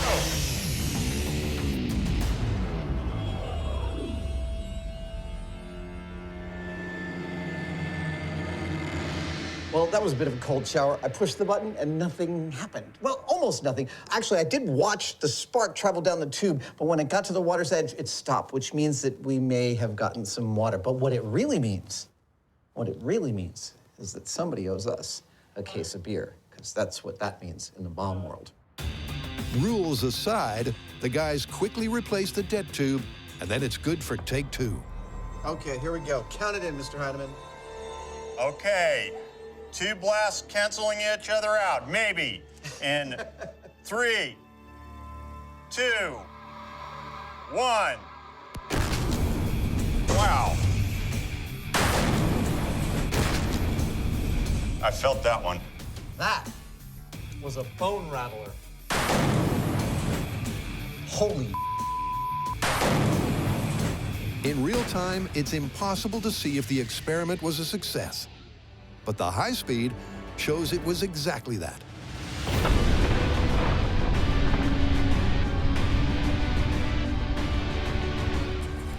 This is really, really beautiful. First of all, this camera angle is shooting at 4,000 frames per second. And you can actually see here from one frame to the next, boom. It's a perfectly simultaneous explosion. That's exactly what we were looking at. Now, there's some cool stuff as you advance through the frames. You can start to see the actual shock waves there, these 2 bubbles.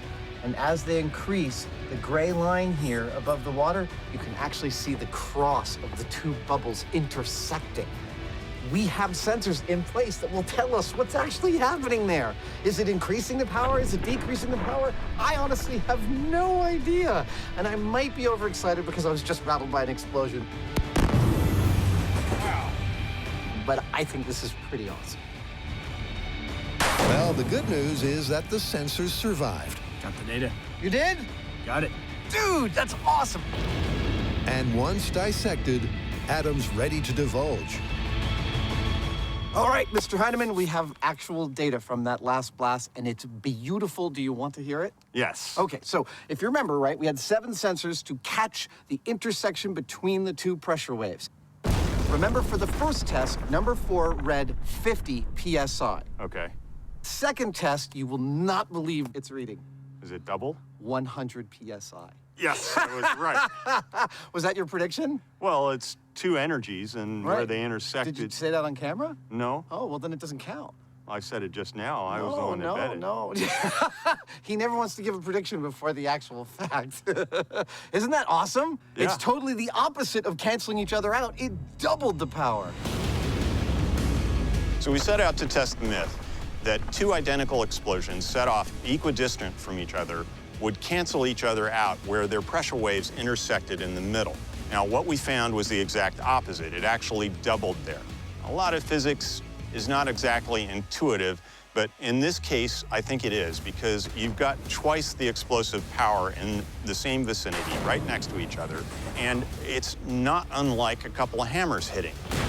All that energy impacts right in the middle, and that's a bad place to be. That one's pretty cleanly busted. Yep, busted with TNT. My ears are still ringing. And I have Yeah. hearing protection.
Are you ready for the vacuum special?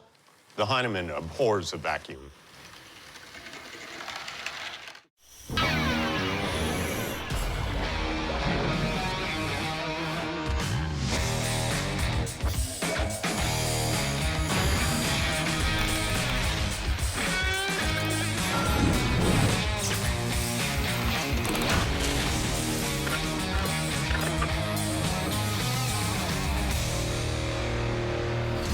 Oh, Jamie, I know how much you love riddles, and so it's riddle time. Here goes. What sucks but does not suck? Vacuums. That's right. How did you know that so fast? We just did that opener with model trains and a vacuum cleaner. Fair enough. Okay, this is a story that has been on our books since literally we started collecting myths. We've just never tackled it because it always seemed like it was too big for us to tackle. Just get on with it. All right, it involves something that's the opposite of one of our favorite things. The opposite of an explosion is an implosion. Go on. All right, there's a guy. He's tasked with cleaning out one of those tanker cars on a train that holds liquid, and he's using a steam cleaner. So he's steam cleaning the whole thing, and of course, as he's doing that, he's warming it up. And it starts to rain. So he caps off the tanker car and walks away. The cooling rain causes the steam to contract, and as the myth goes, the train car crushes itself. From a vacuum. Exactly. That is big. Those train cars they're huge. I know. After more than a decade of detonations, totaling over 900 explosions, for the first time, the Mythbusters are tackling an implosion. And to do justice to this impressive long-running record, This is gonna be cool. they'll be focusing an entire episode on this one supersized story. Whoa! I mean, look at this. It's going to be the biggest productions we've ever undertaken on this show. Causing vacuum violence on a massive, unprecedented scale. It's gotta go! But first, some shop-sized science. An imploding tanker car. How could this happen? Tanker cars are giant, 70 feet long, 15 feet high, thick steel casing meant to contain things like fuel, even in case of a derailment. How could something like that spontaneously implode and crush itself? Well, if it did, in fact, happen, It had to do with pressure and pressure differential. I'm getting ahead of myself. Let me show you with this metal can. If I take this thin metal can and seal it, and then hook a vacuum pump up to it and start pumping air out, we understand what will happen. It will crush itself. Whoops. But how could something like that happen without the action of an outside vacuum pump? Well, let me show you. Now I'm about to perform a critical action in this experiment, and that is to take a little bit of the hot water and pour it into the can. Because in the original Myth, the tanker car had been steam cleaned inside and out. Now I'm about to initiate an implosion. First thing I do is cap the can. Now, fully capped, this vessel was full of steam and air that was heated to its boiling point. Now that air is rapidly cooling. As it's cooling, they're creating a negative pressure inside the can. Yep, and that's the whole ballgame. A difference in pressure. Filling the container with steam pushes out the air. But if the vessel is sealed while it's still hot, and then allowed to cool, the steam condenses, and the internal pressure drops, meaning the now much greater external pressure pushes in on the surface. And that's bad news for the can. Oh, there we go, there we go. Oh, it's actively moving, look at that.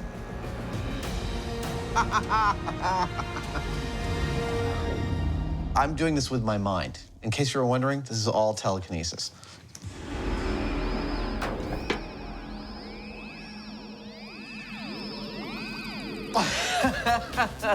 Mind games aside, the scientific principle is clearly sound. Now, it's just a question of scale. Can steam cleaning produce a pressure differential that would cause a giant steel train tank to crush? The two sides have actually met over here. To answer that, Adam and Jamie will learn as much as they can and slowly build up to the industrial-sized mythical implosion.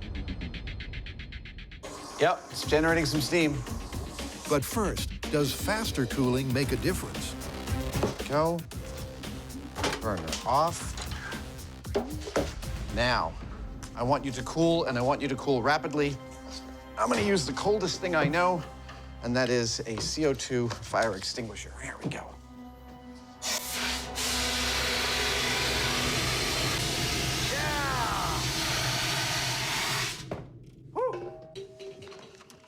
That was much more spectacular. Look at that. So there you have it, a little proof of concept of how a sealed vessel can crush itself with just the application of a little heat and a little cold. That sound, if ants had a Latin rhythm section, that's what it would sound like. But it's a very different thing to crush a flimsy metal can versus something meant to hold pressure and meant to be very durable. And I think I've got just the thing to experiment on. We're going to ramp things up quite a bit to this 55-gallon drum, which not only has steel walls that are many times thicker, but also structurally it's much stronger because it's round and it's got these ribs. So it'll present much more of a challenge. All right, now we just wait for it to boil. For this first test, we're just going to heat the water up until it's boiling vigorously. Then we'll seal it up, turn off the heat, let it cool, stand back and see what happens. Sealing it up. There we go. Now that it's sealed, a pressure differential can develop, and the wait begins for the steam to cool and condense. That kind of makes me nervous. If this sturdy steel barrel collapses, confidence will be high that the full-scale tank car can also crumple.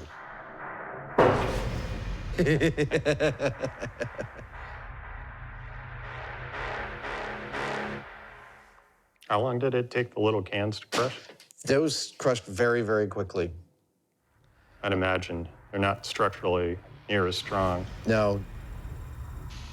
I think it's going to be one big catastrophic kind of funk. It's going to sound like hitting it with a baseball bat. Go! What's really cool about this is we heard a couple of bings and bunks at the beginning.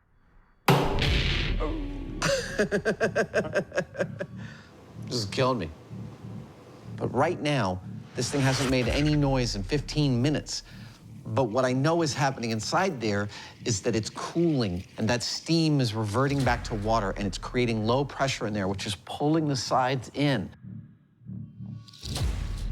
They're resisting that because of their structural integrity, but at a certain point, I expect the outside casing to fail, and it should be pretty spectacular.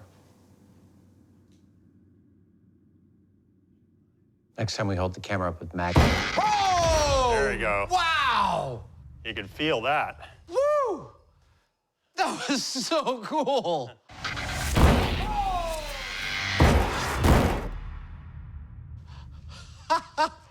I could feel that in my chest. Yeah, well, I'm not weird. sure if that's just my heart leaping out of my throat because of the... That was amazing.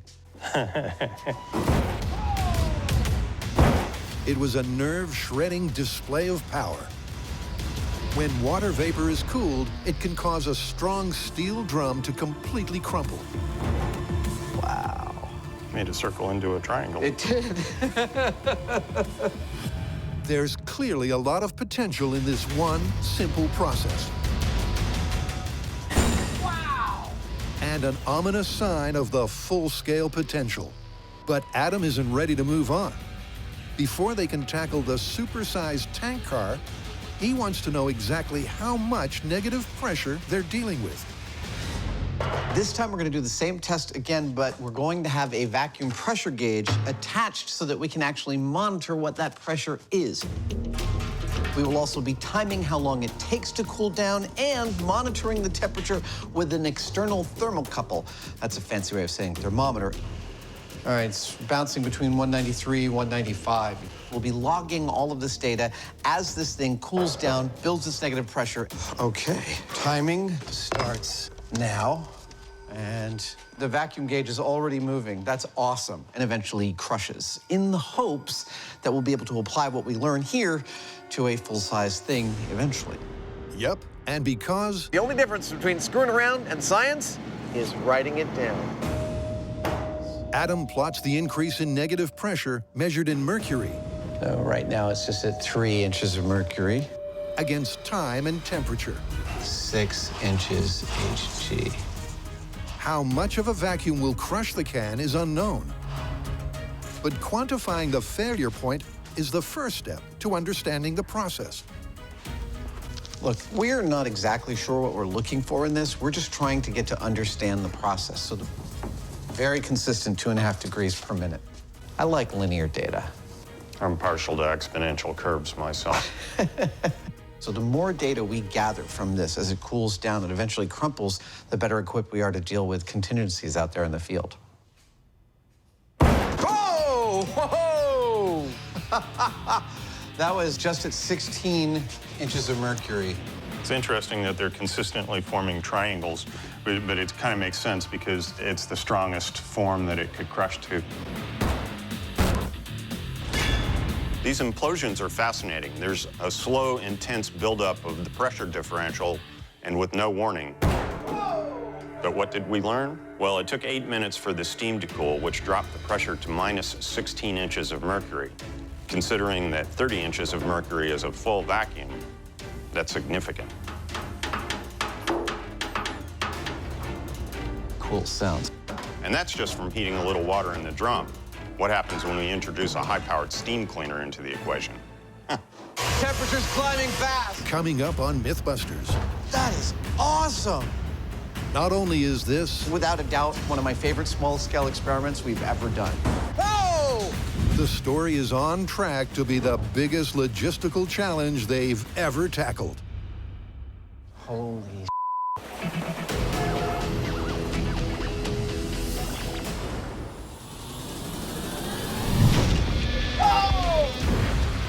Pressure vessels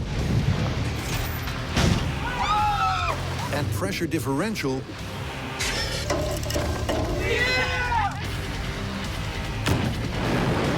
are familiar themes the Mythbusters hold dear to their physics-loving hearts.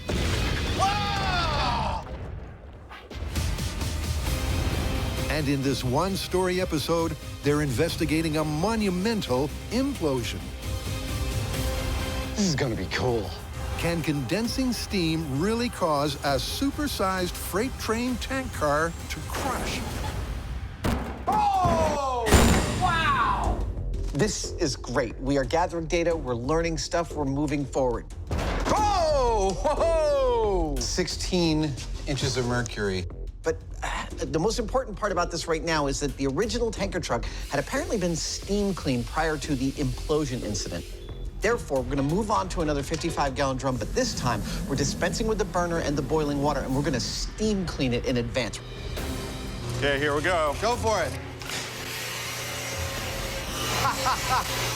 We're gonna try and get its temperature up 150. and a lot of steam in there before we cap it and see if we can initiate another crushing incident. 170.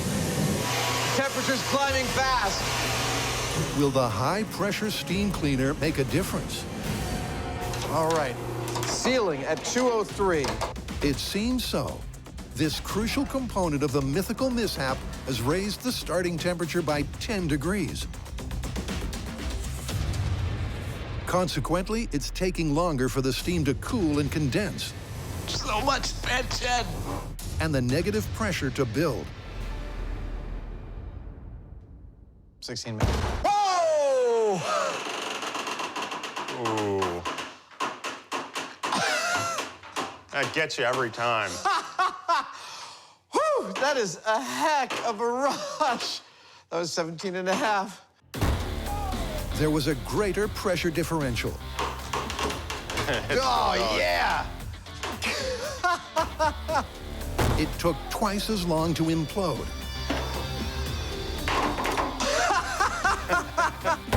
And appeared more violent. It's actually collapsing a lot more than the other one did. I think we put more energy in the system with the higher temperature and the steam. Yep, more heat means the steam has more kinetic energy. And faster water molecules create more pressure. Yeah, look at that. Look at that. That is completely crushed. So when the steam condensed in the capped container, the eventual pressure differential was greater.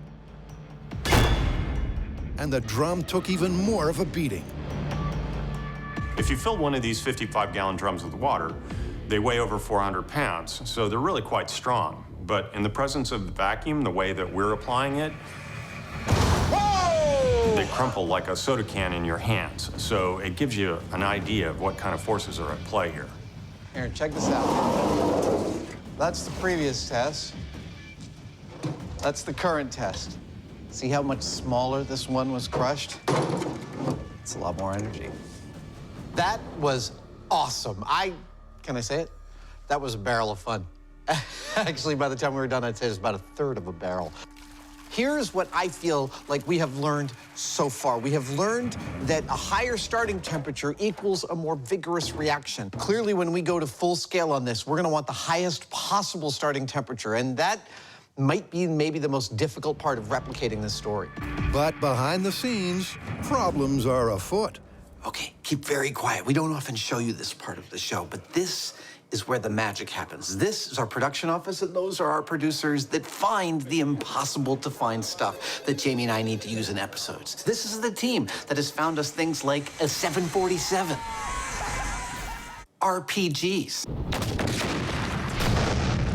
or calling the FAA to get us permission to drop a car from a helicopter. But right now, this might very well be mission implosion impossible, but we'll give them a couple more days. So what is it we need exactly? Well, obviously a tank car, one that's been decommissioned and yet is still structurally sound. That's hard enough, but we also need a place to implode it. That implies tracks to run it on and a location remote enough that we can safely control that implosion involving millions of pounds of force and thousands of pounds of steel without hurting any people or infrastructure. And the two of those together are the reason we have never tackled this myth before. With the production office facing long odds and a short deadline,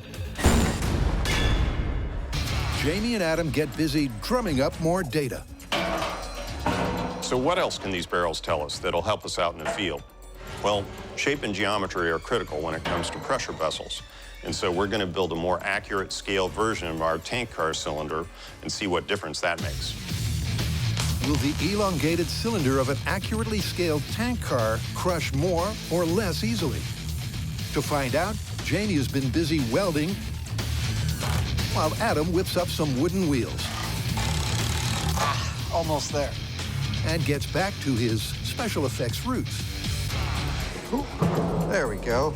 I'm much happier when our experiments look the part. Ah, awesome. Moving ever closer to our goal of causing a fatal catastrophic implosion of a full-size tanker car, we have now built ourselves a scale tanker car. 4 55-gallon steel drums welded and sealed together. We're gonna hit it with a steam cleaner, bring the temperature up, cap it, and see how long it takes to implode and what we can learn from that. This is a very cool scale experiment. As before, they simulate the steam cleaning process. Great for our skin. Until the temperature maxes out. 200. Then they seal it up. All right, capping it up. And resume their nerve-wracking wait. Timer's going. Oh, hey! Oh, you can hear it boiling. Oh. You can totally hear it boiling. That's awesome. I can't help but think that this would be weaker because of the lack of any bulkheads down the length of it.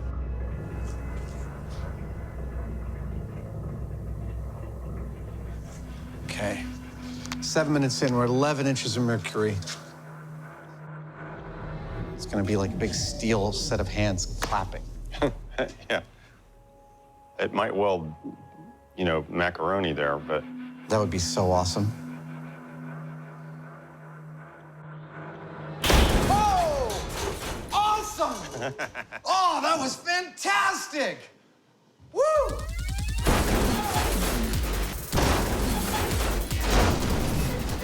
Oh!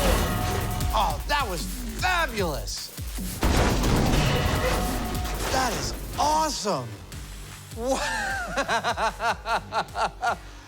You were right, it was weaker. It failed at a lower negative pressure than the previous one. Another spectacular implosion. The accurately scaled form failed faster and under less pressure. That's just awesome. Data that suggests this supersized myth is right on track. That was awesome. I guess all we need now is a full-size tanker car. Yeah, that'll be interesting seeing that happen to something 70 feet long. That would be a hell of a thud. If it happens. Yeah. All right, let's go find one.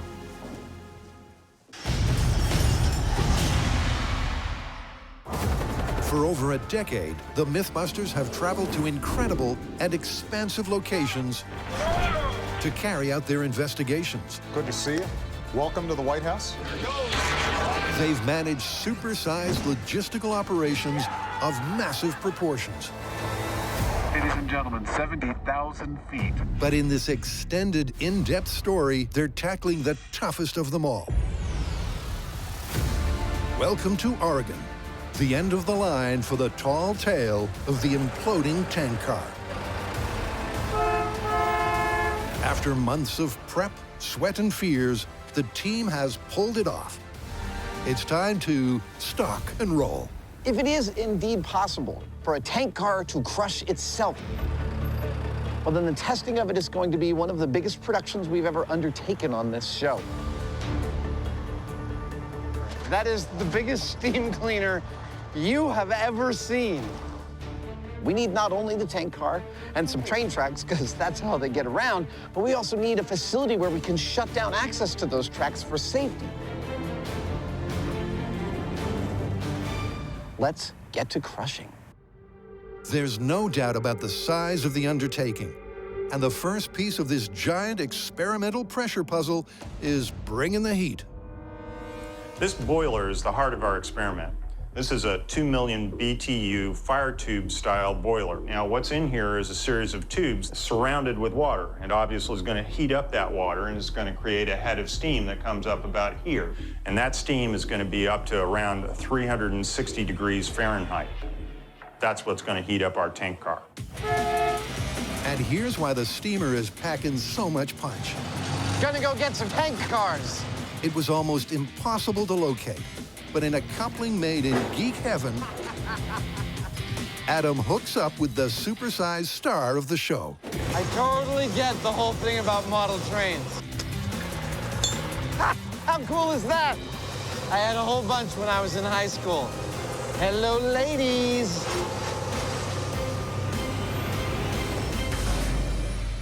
This is our experimental baby, our tank car. Isn't it beautiful? 67 feet long, 10 feet diameter. It holds almost 30,000 gallons of liquid. Unless you think that the shell is thin, it's actually almost half an inch thick. It's the biggest single prop ever used on Mythbusters. Weighing in at 67,000 pounds, made from cold rolled steel, it seems impossible that it could crush like a tin can. To check its interior integrity, Adam pulls the short straw. This is not for people who don't like confined spaces. You might think that crawling into one of these tank cars is a simple matter, but they transport all manner of different fluids and liquids, which means there can be all manner of different gases in that tank car that could asphyxiate you. Oh, man. You have no idea how hot it is in here. There's an entire set of safety procedures we had to review before climbing down in there. I'm wearing a safety harness lest I become unconscious so I can be pulled back out. The walls are 101 degrees. A quick recce, and Adam's nervous, but satisfied. It's just a shell. There's no internal gusseting at all. And I'm talking quietly because this thing is a freaking echo chamber. If someone dropped a wrench up there, I feel like my eardrums would bleed.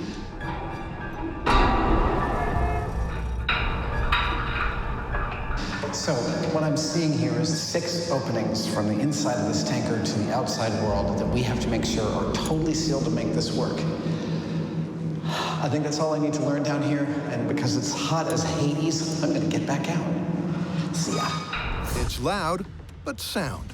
Too sound. Oh, man. To ensure they can form a pressure vessel, the team bypasses the safety features by sealing the release valves. What's next? Remember, this myth is about heating the tank car up and then it happens to rain and cools it down. So this thing right here is called a monitor, and it's a spray nozzle. We're going to try to adjust the angle and the pressure in such a way, more this way, that we can get as much of an even coverage of the tank car as possible. I'm happy with that. That's a perfect rainstorm. This is a giant production, and one of the key things we want to monitor is the temperature of our tank. Behind each one of these windows, we're going to have a thermometer. That thermometer will go to a wire, which will go out there to the tank car, where it will be attached to a thermocouple. Let's hook it up. Cool! In addition to temperature, the second crucial parameter is the internal pressure. This is officially the biggest thing I've ever drilled into. Adam plumbs the steel wall and inserts a vacuum gauge. We just turned this tank car into an experimental vessel. And it's primed for the first step of the test. The colossal steam cleaner is fired up, and Adam is struggling to take it all in. I'm having one of those moments right now, rabid excitement about what is about to take place. At the same time, it's combined with a complete disbelief about what we've got set up here. I mean, look at this. We've locked down 2.5 miles of train track, a mile of road. We've got about 35 guys and 1, 2, 3, 4, 5, a dozen trucks to support the implosion of that giant 70-foot-long tanker car. This is gonna be cool.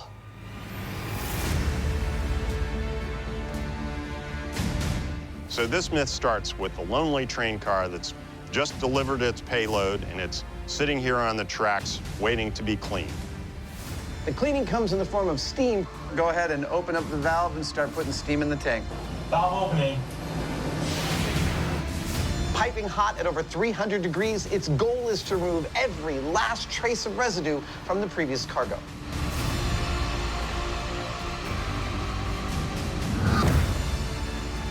happening. Yeah, it's already rising. Unfortunately, once the service guys had done their job, they closed every hatch and valve on the tank car. Something they should never have done. This is gonna take a while. Yeah, a lot of mass to heat up. Yeah. Even more unfortunately, it then begins to rain, and the completely sealed tank car full of highly expanded steam begins cooling rapidly, precipitously dropping the interior pressure. And then what happens next is the whole tank car collapses in on itself. Now, is that going to happen when we replicate all of those story points? We don't know. That's why we're testing it. But we will be monitoring everything from the safety of our bunker here.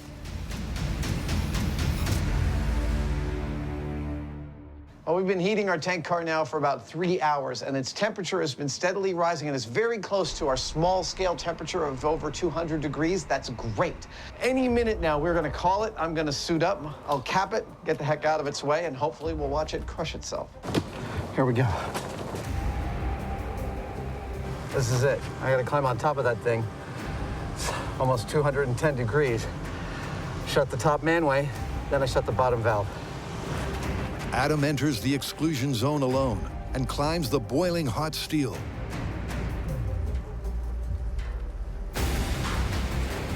He has to be fast and careful while he creates a 60-ton pressure vessel. Okay, we're sealed up here. I'm climbing down. I'm closing the valve now. Valve is closed. I am de-assing the area. Mission accomplished. It's capped, and the countdown to catastrophe begins. That went smoothly. Once I get back in the bunker, it's gonna be time to make it rain. Yep, when things cool down, everything is right on track for the mythical implosion. All right, fire department, let's make it rain. Copy, making it rain. Looks like is it hitting it? It's hitting it on the far side. I think it must have gotten budged because there's no wind. Adjust it. So our water isn't fully hitting the tank car. I'm gonna go adjust it a little bit. This experiment is proving to be not just the biggest, but also one of the trickiest. This is the kind of thing that we don't want to happen. We want to see this tank collapse, and if anything is wrong, that means we have to get close to the tank to fix it, and that's bad. Better from my end, Jamie. How about you? Works for me. Check the kinks in the hose behind you. Hose looks good. Adam completes the readjustment, and back at mission control, they're all set for catastrophe. Oh, perfect.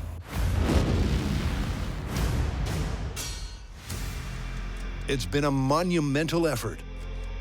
All right, fire department, let's make it rain.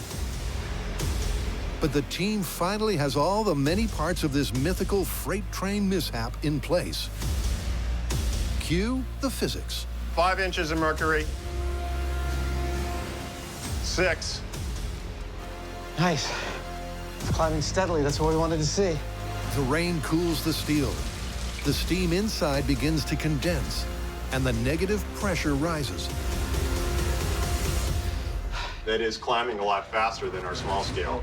The small-scale car crushed at 11 inches, the single oil drum at 17. But a full-scale tank car implosion has never been recorded. The Mythbusters are once again in unknown scientific territory. 12 and a half. Oh, I'm psyched. The pressure differential 13. means there is already more than 1.5 million pounds of pressure pushing on the exterior surface. Man, that makes me nervous. That thing's so friggin' big. I know. And it keeps on rising. 17 and a half. We've now exceeded our small-scale pressures. It's ramping up, just like the suspense. Come on, baby. 19 and a half. And the tension. 21. Wow. Man. It's nerve-wracking. It is, and I know that the moment I blink, it's gonna happen. 23. Damn!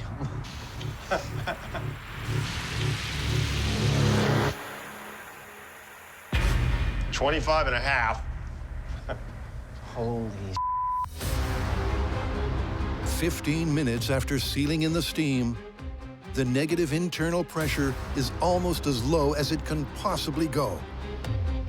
26¼ degrees is almost a full vacuum. That occurs at just under 30 inches of mercury. And still there's no sign of an implosion. Boy, they make these things tough, don't they?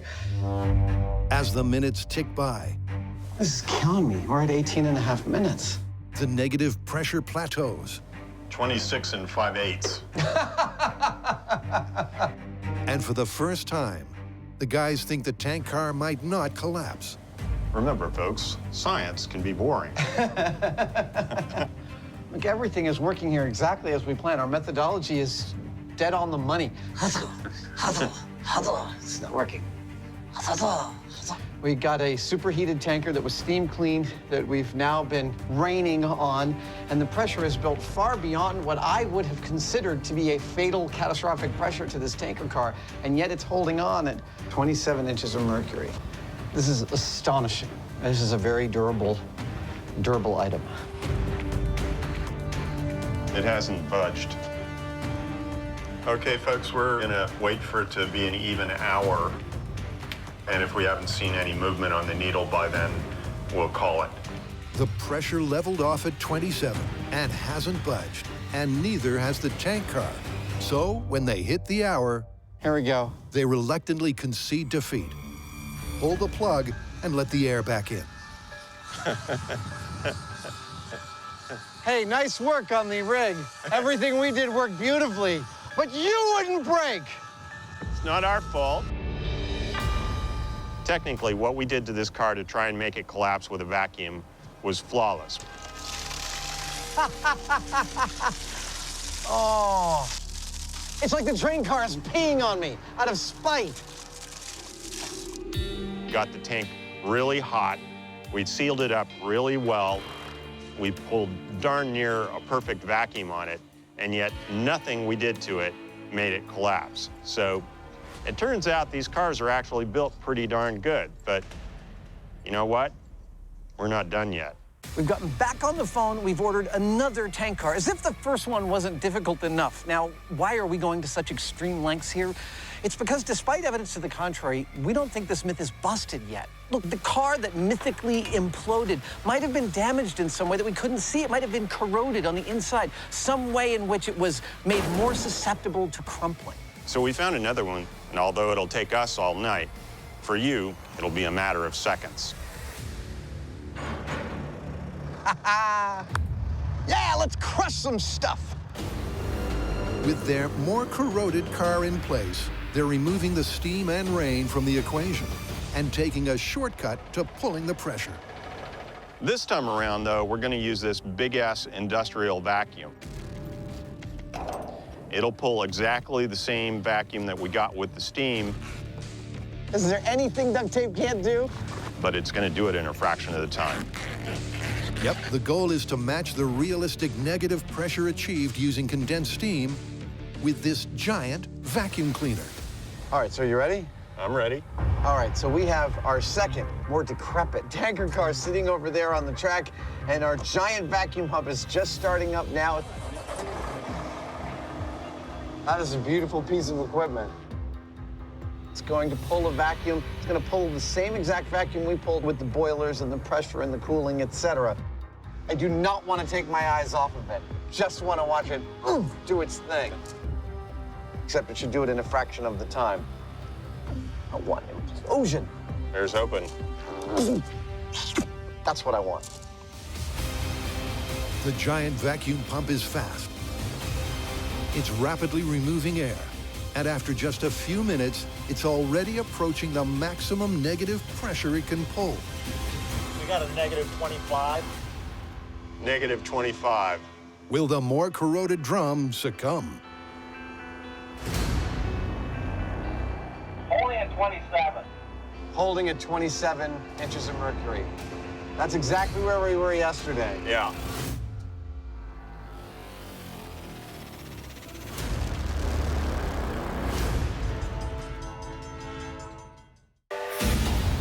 It's been a long and winding train track.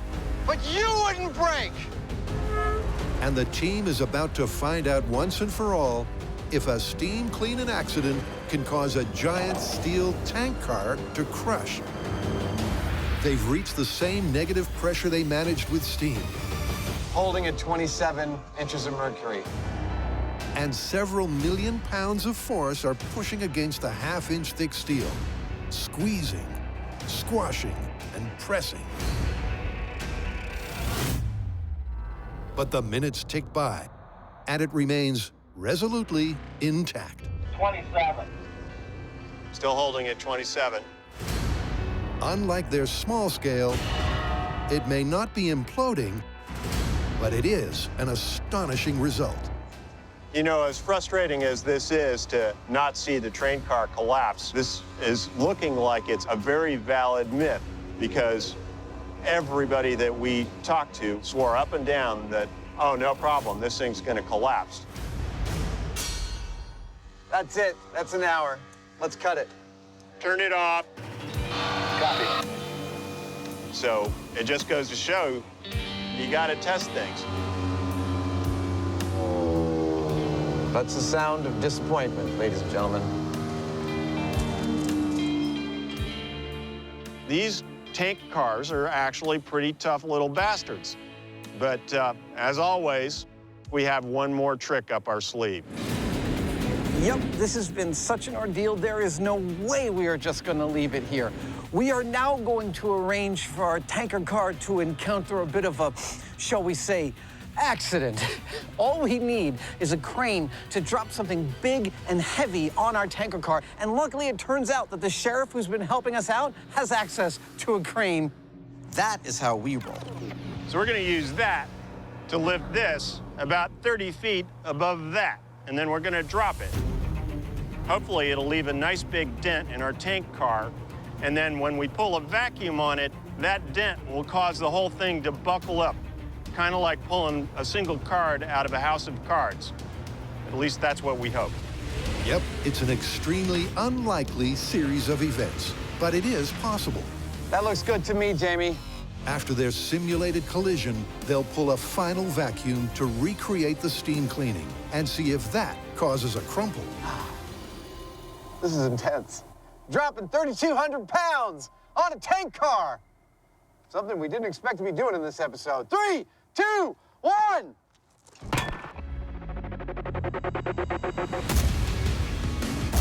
Bullseye. Yeah.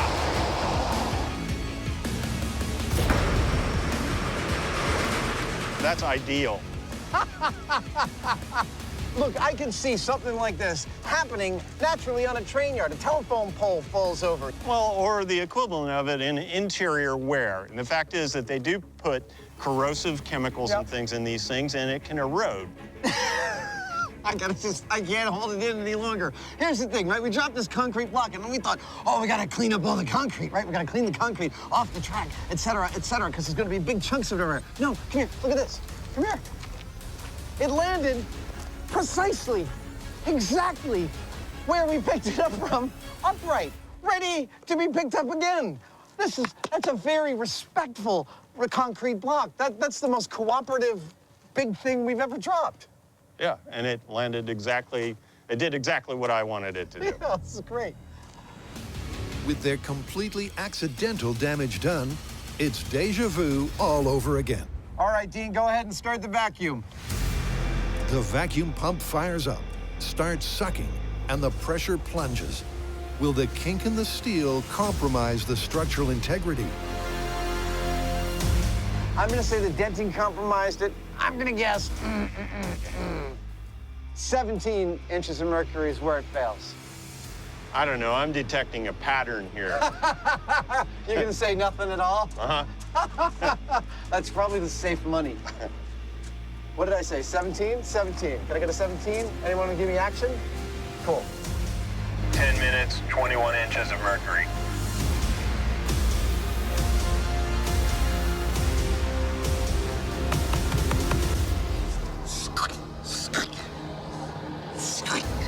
That is a hell of a vacuum pump right there. Yeah. It's also a hell of a dent. It's a perfect dent we made. Yeah. 23 inches. Come on! Come on, you melon farmer.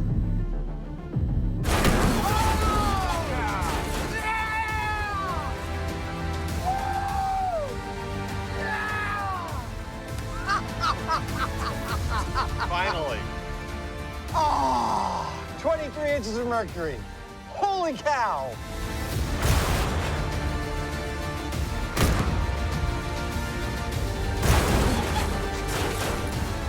This is all about the geometry. Just like with a chicken's egg, it's really quite strong and you can't break them in your hand if you squeeze them. But all it takes is one little crack on the side of the frying pan and you've got a dent, just like what we put in this tank car, and the whole thing unravels.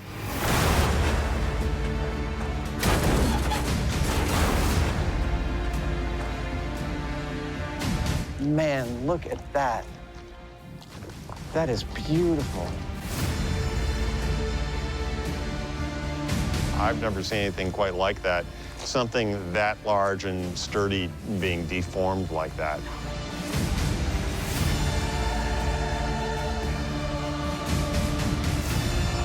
It's kind of hard to take it in. Really is. It doesn't seem right somehow. I'm getting a kind of a scale vertigo. Yeah, yeah.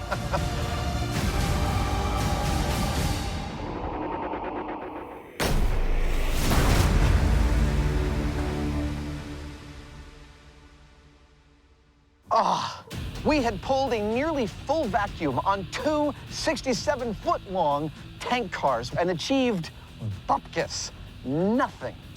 In desperation, we dropped a 3,200-pound concrete block on it and left a huge dent. Not a recommended technique for proper care and feeding of a tank car, and yet it seemed to do the trick because at 23 inches of mercury, that tank car folded like Jamie's proverbial house of cards, like this.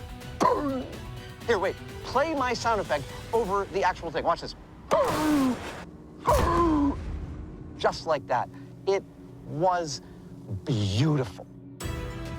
It looks like a big plastic bag that got deflated or something, but it's friggin' thick steel. And for it to do that, it's physics. They finally got the implosion they were looking for. But they had to stack the deck so far in favor of a failure, this one's going to be difficult to call. Well, this one was a bear. How do you want to call it? Well, I think the myth as stated, we have to conclude based on the evidence that it's busted. Your average tank car, even under an impressive amount of vacuum pressure, isn't going to implode. Agreed, but if it's dented or corroded or otherwise compromised, it could happen. Spectacularly so. Okay, let's get the hell out of here. Okay. We need one of those pumper cars. Yes, I totally want one.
What are you laughing at? Just the front page of the internet. Have you seen this one? Yep, read it. How about this one?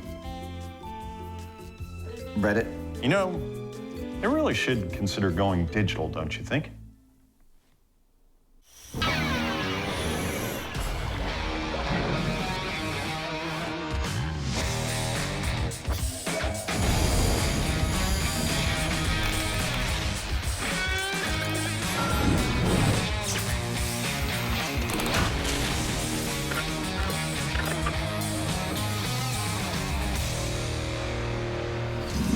Jamie, do you know what Reddit is? Other than the sound a frog makes? Nice. No, Reddit is actually an online community discussing pretty much everything every single day. They call themselves the front page of the internet, and that's not far from the truth. I was kidding. I know what Reddit is, but what's that mean to us?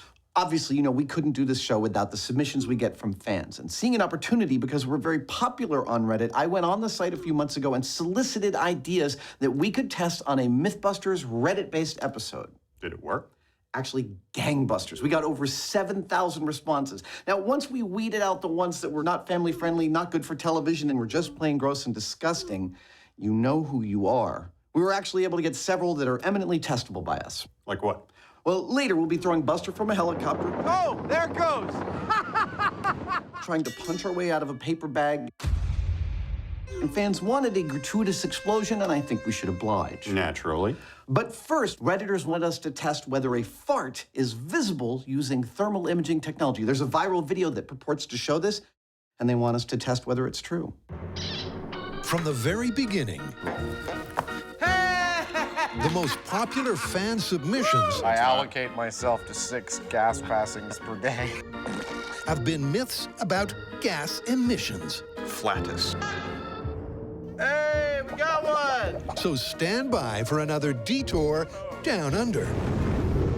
Because Reddit wants to know if this is a viral video fake or flatulent fact. And Adam's starting at the bottom. The last time on Mythbusters, we attempted to catch a flatus on film. It was devilishly difficult. Yeah, you got one? I think so. No. Nothing. We still hope to do this experiment with a real human flatus, which is why I'm drinking all this lovely carbonated seltzer water. But just in case that does not work, Oh, wait.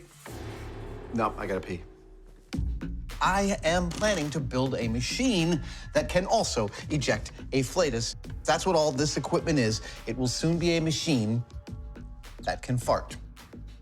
The basic gist of my flatus generator design is that it needs to be at body temperature. That's the temperature our home-built flatuses are. So I'm going to generate the flatus from inside a gas chamber floating in a water bath that will be kept at human body temperature. That might not be clear right now, but it will once I start to build it. Oh! That was a complete and total disaster. Adam's demo may be a while longer than expected. Oh! Meanwhile, here's a hotshot Hyneman talking tech. So the story here goes that you can use a thermal imaging camera to see a flatus. And we've ended up using these quite a bit on the show to tell whether things are hot or cold. Like some demented elf. And you can see by looking at the image of my face that the bright yellow areas are the hot ones. The darker blue ones, like my hat, are colder.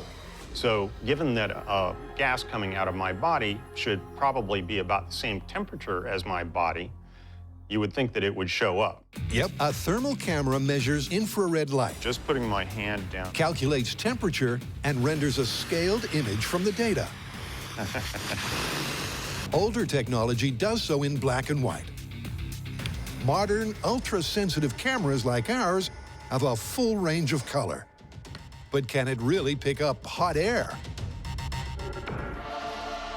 With no natural flatus forthcoming, Yeah. Oh, wrong end. Adam I'm gonna build a fart maker. I'm gonna make it fancy fart maker. fast forwards production on his magnificent machine to produce human temperature flatus. Ha! Perfect. All right, okay. Here's how this works. Clearly inside, I've got an air chamber. That's where the farts are formed. Around that, I have a water bath, which I will keep to a constant human body temperature. I also have an ambient thermocouple inside the air chamber telling me what the temperature is inside there. When that gets to 98.6, I am going to let fly, literally let fly with this. Uh-huh, and we're gonna see if that's visible on our thermal imaging camera. While Adam waits for his wind machine to warm to the occasion. Are we allowed to show this on television? I can't believe we are.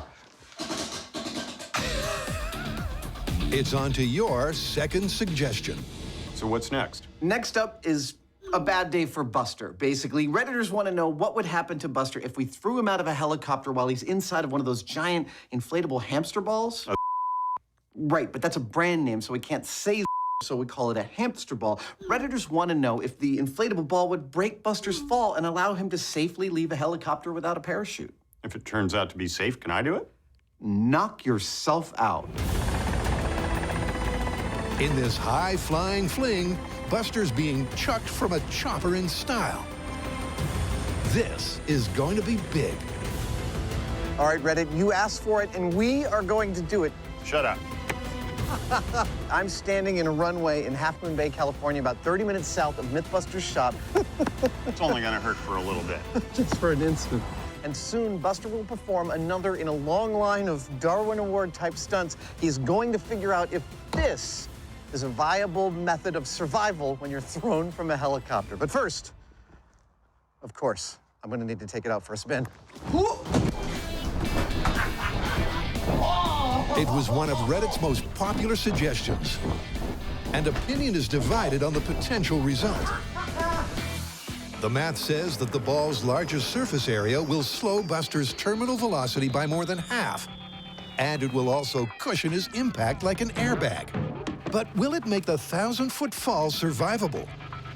To find out, Buster's ride arrives. The big dog. Sharp-eyed Mythbuster fans will recognize this helicopter. It's been on our show before. Over 10 years ago, I actually sat in the open door and dropped Buster in an inflatable raft.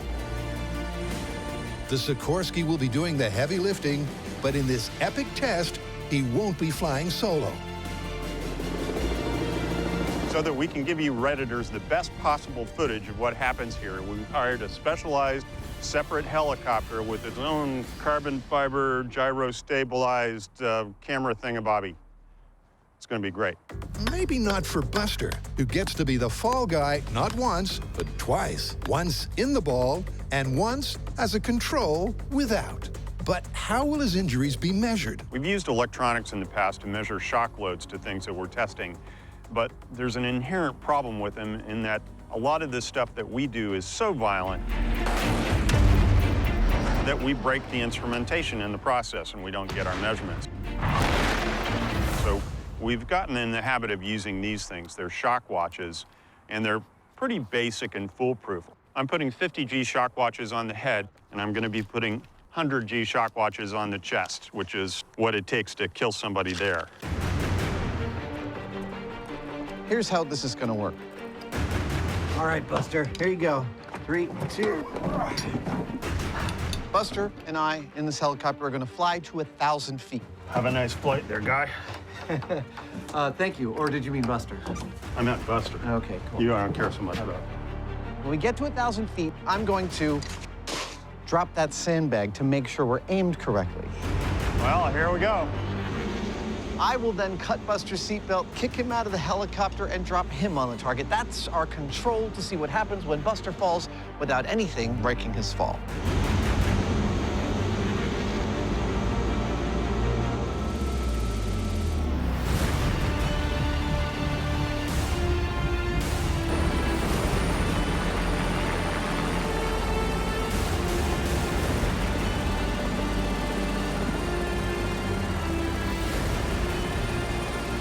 That is so cool. And we're 500 feet above the ground. Look at that. The view from up here is absolutely magnificent. We're at 800 feet. This is funny. Right down there, I can see a car pulled up. He's probably wondering what the hell somebody is doing in an orange jumpsuit sitting in the window in the open door of a helicopter.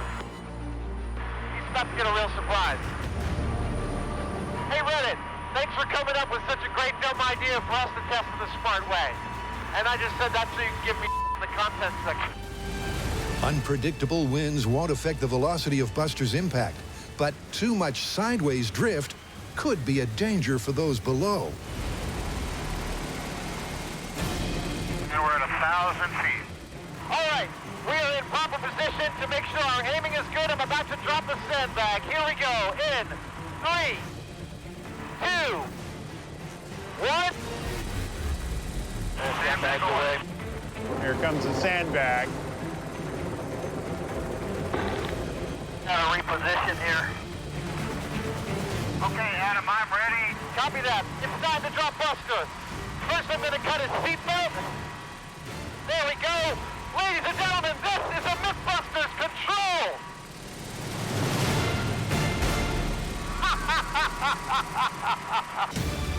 There he goes.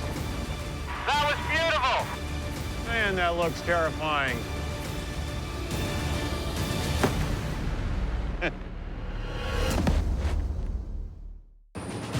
This experiment in audience participation has been particularly tough on Buster. Reddit, I don't know what you have against Buster, but this is some sadistic up.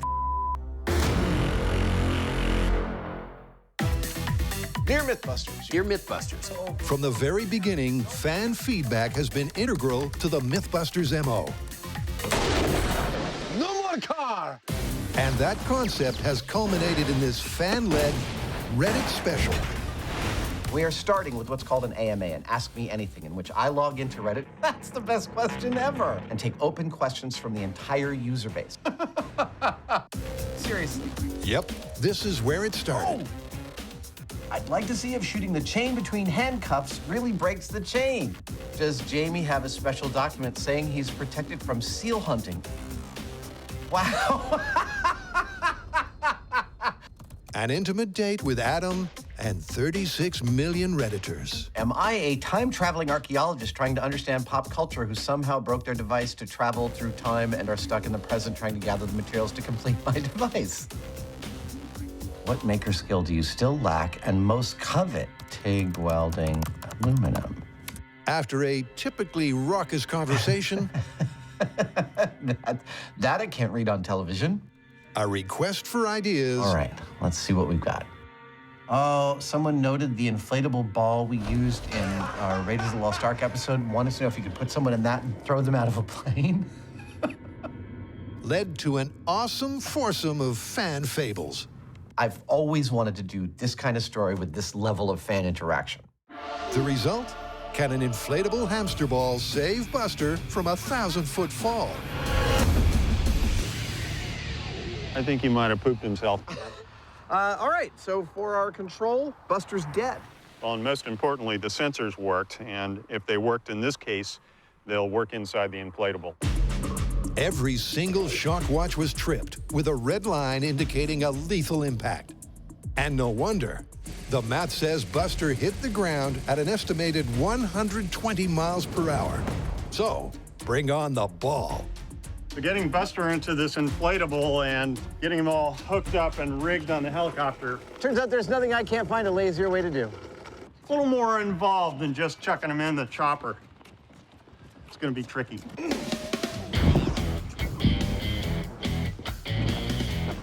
That's the coolest thing I've ever seen him do. Now to insert Buster, who is once again covered in data collection shock watches. There are a couple of things to consider if you're talking about the potential for one of these inflatable balls to save your life. Come on, Buster. Hold on. Stop. The first is the cushioning. It'll help. The second is its terminal velocity, and that's determined by its surface area and its weight. Yes! Come on, Buster. Okay, wait. A feather has more surface area than a ball bearing of the same weight, and so it's going to fall slower. I think, stop. Yeah? Stop. Okay. Just seemed like too much fun to not keep doing that. We know that Buster by himself is going to fall at about 120 some miles per hour. We'd estimate that the ball, however, is going to fall at about 50 miles per hour. There we go. And there we go. Whether it's enough or not to save your life, we don't know yet. That was awesome. Who knew that that was going to be one of the hardest parts of this story to do? There we go. Our second camera, Will Nail, is inside the inflatable. He is not proposing to Buster. He's actually putting a camera on Buster's chest so that we get Buster's POV of the fall. And I have to say, of all the things we've done to Buster on the show, this has to be the highest on the brown pants index. As this thing flies through the air from 1,000 feet, Buster will soil himself. I don't know what that looks like. Maybe it's little golf balls or something, but it's not going to be pretty. All right. Jamie says packing peanuts. Boink, boink, boink. Right foot. With Buster poised, Adam takes his bird's eye seat. Hey, we're in. All right, awesome. The ball is rigged to be released from the cockpit. There we go. Stand by for liftoff.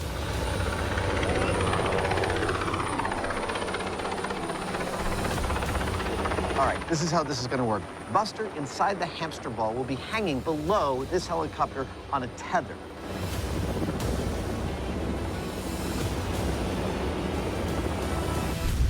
Now, because this beautiful machine is made for lifting and hauling, it's got a quick release on its underside. All right, here we go. So once we fly up to 1,000 feet, we're going to pull that quick release, drop Buster, and I'll be able to watch his fall from right here looking down. What a lovely day. What a lovely day. This may seem like all fun and games, but actually we've got some serious concerns here. We've got a lot of wind, we've got a long rope, and a helicopter. You know, if something goes where it's not supposed to go, we could be in serious trouble. Once again, drift is a dangerous logistical factor, but experimentally, the key variable is speed on impact, and the drop conditions are identical to the control. 3, 2,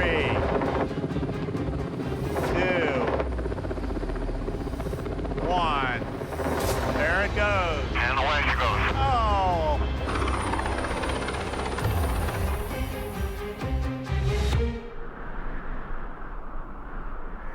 Boom! Well, I tell you one thing, Buster seems like he's a lot better off than he was without that ball. Let's go see how it turned out. Here it is, Reddit. Did the reduction in terminal velocity and a giant airbag save Buster? I was thinking to myself, if it bounced, there's a chance Buster could have survived, but if it stops, no way. What do you think? I was like, maybe he's got a chance, because it bounced a lot. Oh, really? Yeah. Oh, wow. But the shock stickers tell a different story. Yep. Bounce or no bounce, every single shock watch tells a deadly tale. Dead, dead, dead, dead, dead. Ah, very dead. Wow, that's the last time I jump out of an airplane with one of these things. Yeah. 3, 2, 1, releasing. And away she goes. Well, Buster didn't survive. And when you think about it, the thickness of the cushion here is, well, it's kind of like a nice soft mattress. And if you were dropped from 1,000 feet to land on your mattress, I don't think you'd survive either. Sorry, Buster. Even at 50 miles per hour, the cushion of air couldn't slow his deceleration enough to prevent a fatal impact. But the guys can't leave it there. They have one more sleeve and one more trick. I seem to remember, back in the distant past, Bubble Packaging did a pretty good job of breaking my fall. I'm okay. Yep, using their extensive experience with crash testing dummies and Buster, the guys have a big job ahead, filling the ball with their favorite shock-resistant material. Meanwhile, it's back to the shop to find out if a thermal camera really can catch a rear guard action in action. Well, my latest producing rig is working magnificently, But I can hear some of you out there screaming, but wait, your average flatus is composed of more than just regular air. In fact, there's a bunch of methane and methyl mercaptans in there. There's a reason we're not adding them to this, because our FLIR thermal imaging camera does not care what kind of gases are in the flatus. It only cares about what temperature they are, and that's what this rig is geared to do. And if you disagree with me, the universal symbol for I don't care. Well, I just polished off my 4th pint of carbonated water, and nothing is happening.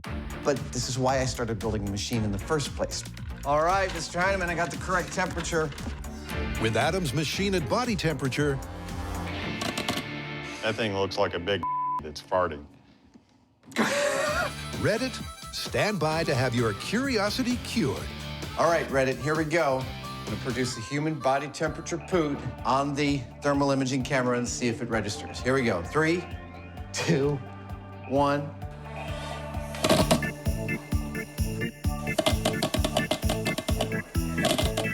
Anything? The suspense is killing me.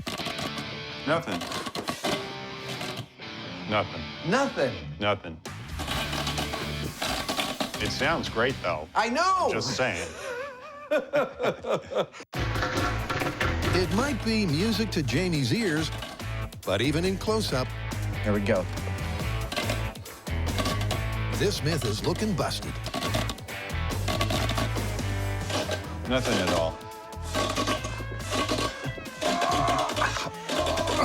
I can see the nozzle's actually heating up quite a bit from the air going through it. Right. But there's no indication of any kind of gas coming out of it.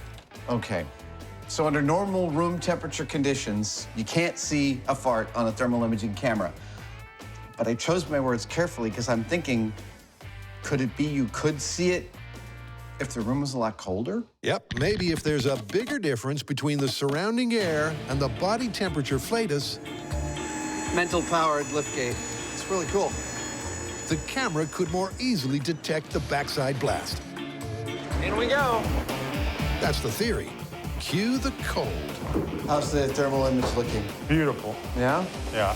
At 10 degrees below freezing, the differential is now 75 degrees. 3, 2, 1. In the shop, it was merely 15. Anything? Nothing. Nothing? Nope. Still nothing. Seriously, will you push on this and let me take a look?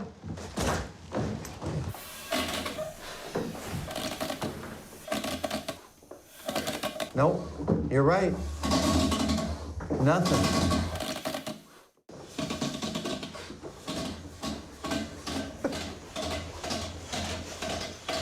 Jamie used to play in the band. The flugelhorn. So just to recap, we built what I consider to be the most advanced artificial farting device yet devised by nature and the skill of man. Ah! And if we can't see a fart coming out of this thing, well, it's just not gonna happen. Yep, and it's down to density. Low-density gas emits almost no infrared light. So how exactly was the original faked? Adam fires up an old black and white camera for a demo.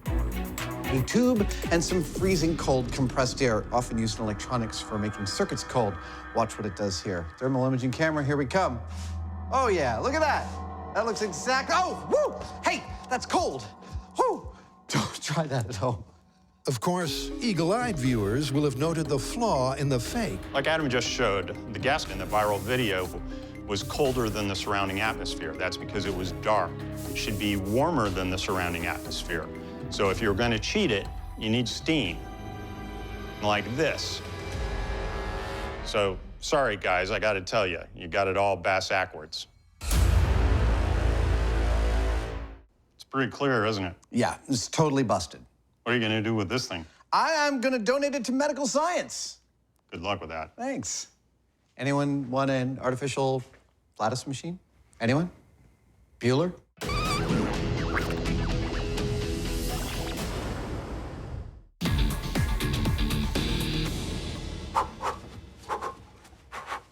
You look hot. I mean, as in warm. Oh, I just finished my workout. Yeah. So what's next? Well, you know on Mythbusters, we've done a whole bunch of idiomatic phrases, right? More than you could shake a stick at. Nice. See what you did there. Well, one of the best suggestions to come through our Reddit inbox was the phrase, "You can't punch your way out of a paper bag." So the myth is that it's impossible to punch your way out of a paper bag. No, because the phrase is always spoken in context. It means when you say to someone, "You can't punch your way out of a paper bag," you mean that they're a weakling. Ergo, the myth is that punching your way out of a paper bag should be trivially easy. Well, you're not going to fit into a paper bag. What, so you got to make me a man-sized paper bag to box my way out of? You can still rip your way out, though. Right, you've got to make it big enough where only a punch is going to get me out of that bag. Oh, I'm totally feeling it. Bring it on. Come on, paper. Oh, yeah. Oh, you want a little? Where'd Jamie go? Come on! Jamie? He hit the shop for some science on why this idiom may not be as cut and dried as it seems. Well, the thing is that a punch involves two components. One is the fist, which is moving, and the other is the target, which is not.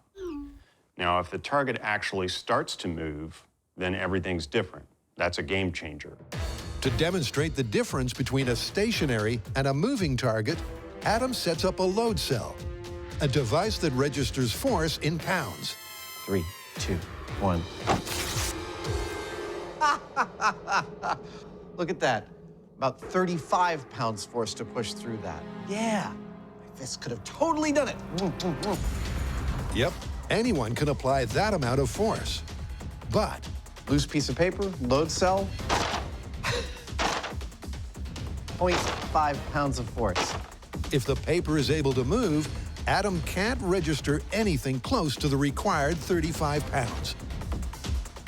That is the key. The paper has to be able to move. Allow me to explain. Graphics, please. If the bag is too small, less than an arm span, it would be way easy to just hold it in place and rip it. But if the diameter is greater than my arm span, say 6 feet, then the paper could theoretically accelerate out of the way of my punch, and it might not be possible for me to apply the requisite 35 pounds of force. Yep, for this myth, size really does matter.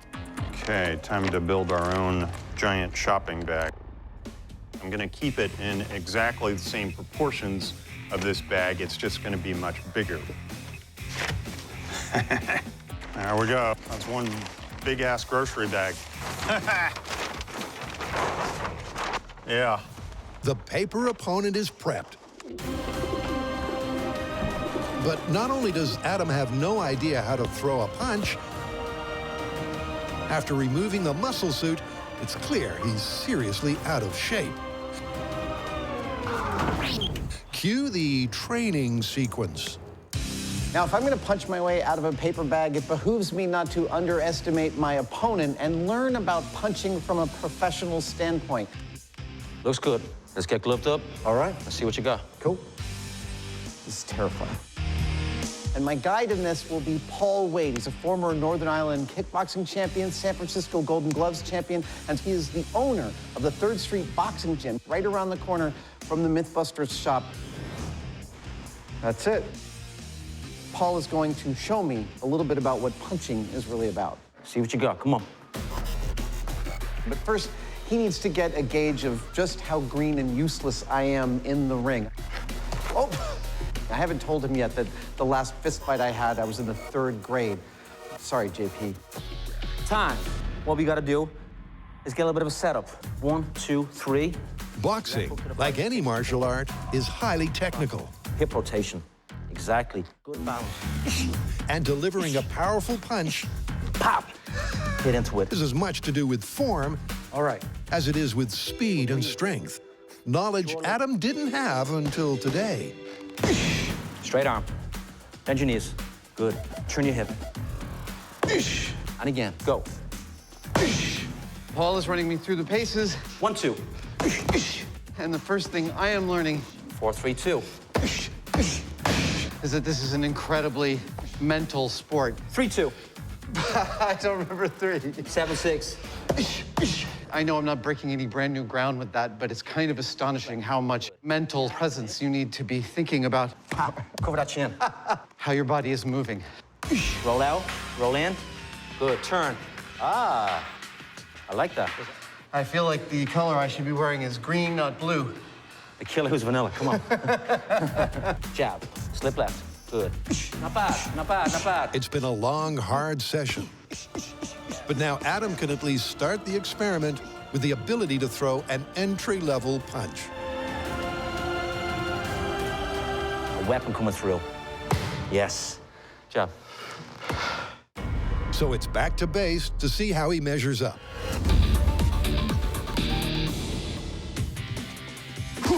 Remember, it took 35 pounds of force to pierce stationary paper.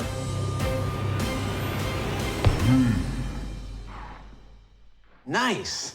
Paper, 593 pounds force. That's what you got coming to you. Question is, will paper beat Adam's rock-like fists simply by floating away? But before the big fight, it's round 3 for Buster's balls. Boom! Yes, it's a second inflatable hamster ball ready for a third drop for a somewhat willing Buster. Except this time, instead of being alone inside the ball, he is going to be protected with inflatable bubble packaging. That's it. We're going to stuff a bunch of this in there with Buster to see if it will protect him from a very high fall. I actually think it kind of might. Okay, so Buster has a nice little cushion of inflatable packaging, and he's ready to ship. Our workhorse of a helicopter is about to take off again, this time in the passenger seat, Mr. Hyneman. Fun fact, that helicopter has only ever had 3 non-pilots in the passenger seat. Carrie Byron. We're now heading over to the drop zone. Adam Savage, that's me, and Jamie Hyneman. Said 5 hotel, we're lifting. It's a Mythbuster party. The big dog is up. The Hyneman is riding shotgun. And Buster, covered in shock watches, once again wishes he'd never applied for the job. Good. Okay, looking nice and stable. That's the coolest view ever! Look at that! Dude, we've got 2 helicopters in the air. Buster is wrapped in bubble packaging in the middle of an inflatable hamster ball, and we're about to drop him 1,000 feet onto a runway to find out if he survives. Helicopter is at height. Okay, we're gonna count down. 3, 2, 1, here it goes. Releasing. Oh, there it goes. It's dropping. Oh, it's beautiful. Oh, oh, oh.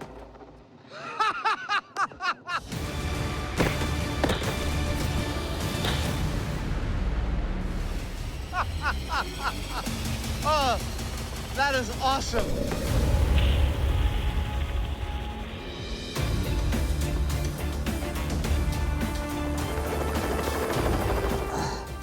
Come on, Buster. See how you did. Oh, the news is bad. That one's tripped. That one's tripped. Tripped, tripped, tripped. He's dead, Jim. He's dead. All right, it's judgment time. An inflatable hamster ball as a method for surviving falling out of the sky. How do we find? Not so much. It's busted. It's totally busted. Let's get out of here.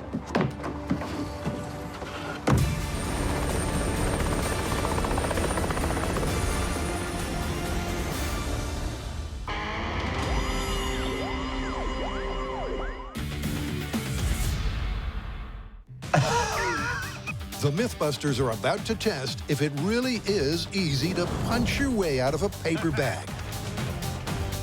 Yeah. The evidence so far is mixed. And our mean, lean fighting machine clearly has enough force per punch. But a moving target means the answer isn't so obvious. Minuscule, barely even there. There's only one way to find out.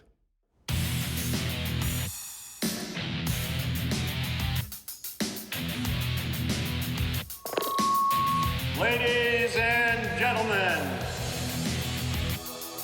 welcome to the Paperweight Championship of the World. In the red corner, weighing weighing in at 175 pounds, Adam, the killer who's the nailer, Savage. And in the blue corner, weighing in at 2.5 pounds, is the reigning champion, Paper Bag. Ladies and gentlemen, let's crumple. For the myth to hold up, Adam has to easily punch his way out of the bag. That bag is nothing. It's nothing. Get out there and rip that up. Do you hear me? Yeah! To measure such a subjective parameter, Adam will be timed and repeat the experiment over 3 rounds. Go get him, killer. Before assessing effort versus expectation. All right. All right, Jamie, I'm ready. Round 1.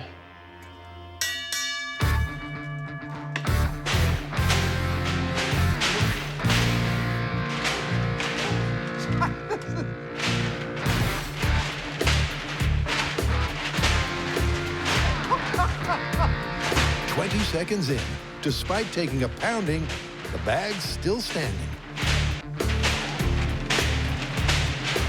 Look, Paul showed me how to punch, and I am not holding back. I am giving it everything that I've got, and it is surprisingly difficult. Adam is punching with almost 600 pounds of force, but so far, each punch is not applying enough pressure to pierce the paper. It's surprisingly violent. Every time Adam hits the bag, it makes this thunder-like noise. It's a sharp crack, a lot of reverberation. It's frightening. Woo! In your face, man! That was harder than I thought it would be. Yep, the myth suggests that it should be a trivial task, but Adam found it reasonably difficult until, just over the minute mark, the paper wrinkled, fatigued, and ripped. With a benchmark laid down, come on, cue round 2. Awesome.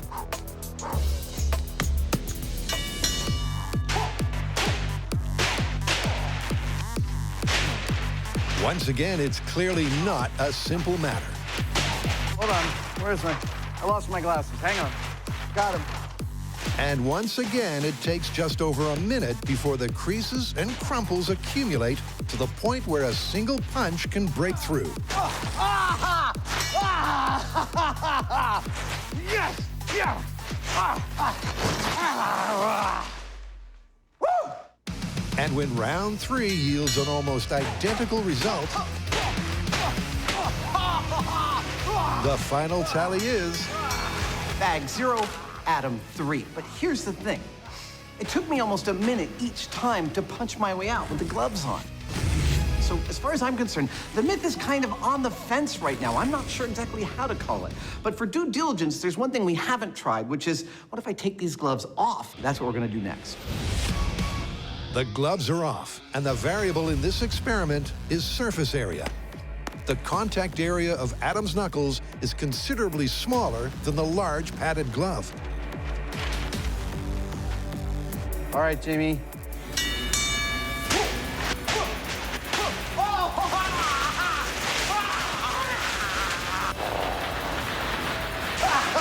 A good bare-knuckle brown bag beat down. The same force applied over a smaller surface area equals a much greater pressure. And it's pressure that ultimately pierces the paper. Ladies and gentlemen, the new paperweight champion of the world, Adam Savage. The phrase means punching away out of a paper bag should be easy, and gloves or no, it is, in fact, reasonably easy. Therefore, it's myth confirmed. With 3 Reddit requests in the bag, it's back to base for the final fan-inspired suggestion. So what do the Redditors have next? Well, as you can imagine, there were hundreds upon hundreds of suggestions of things that we could blow up on this show. But the most popular votes were for two main categories. Half the people wanted us to make a glitter bomb. The other half wanted us to blow up a snoo. I figure we kill two birds with one stone and do both. Make a bomb that blows up a snoo with glitter in it. Great. What's a snoo? This is the snoo. And Reddit has requested their lovable logo go out in a glitter bomb of glory. Adam and Jamie are only too happy to oblige. But will it be the epic Big Bang ending everyone wants? There's only one place to find out. Redditors, if you're fans of Mythbusters, you are even deeper fans of the location in which I am standing, cleared of brush for 20 or 30 acres and nestled into the hills of Dublin, California. This is the Alameda County Sheriff's Department bomb range, without which it's not too much to say Mythbusters would not be Mythbusters. We have been blowing up stuff on this specific range for more than 10 years, and it's the perfect place for us to detonate your beloved snoo. All right. Isn't it kind of ironic that we just had this built that was like born yesterday, and today we're killing it? That's our usual style, isn't it? Yeah. Question is, snoo coming through. How do you make a glitter bomb out of a 2D digital cartoon? Well, before you blow it up in order to fill it with glitter, paint, and high explosive. Wow, that's beautiful.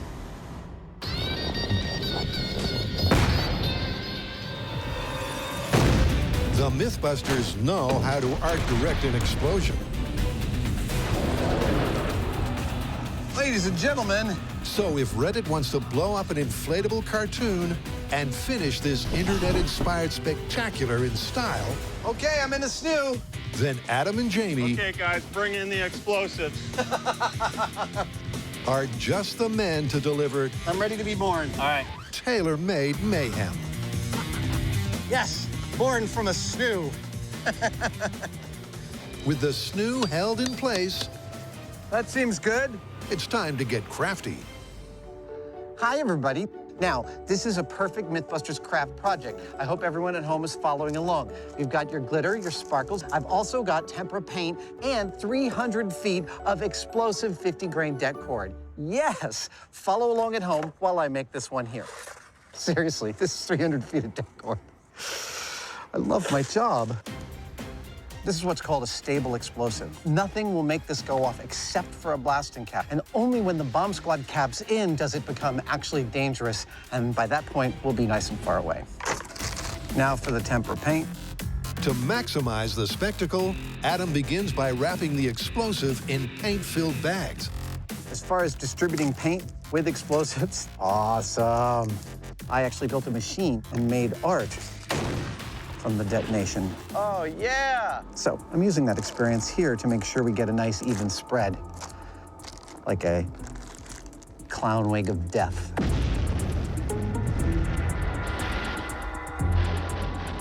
That's what I'm hoping for here. Oh, I'm laughing because the absurdity is sinking in. I'm using my more than decades worth of explosive ordnance experience to blow up a snoo in the most colorful way possible. All right, I'm ready for the glitter when you want to start handing some of that. Got him.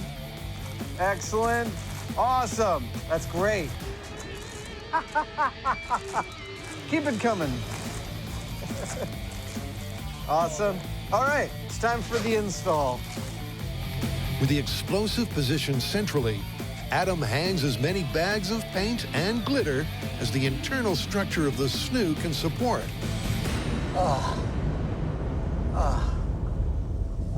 It's hot in here. Before making a quick exit. Let's go.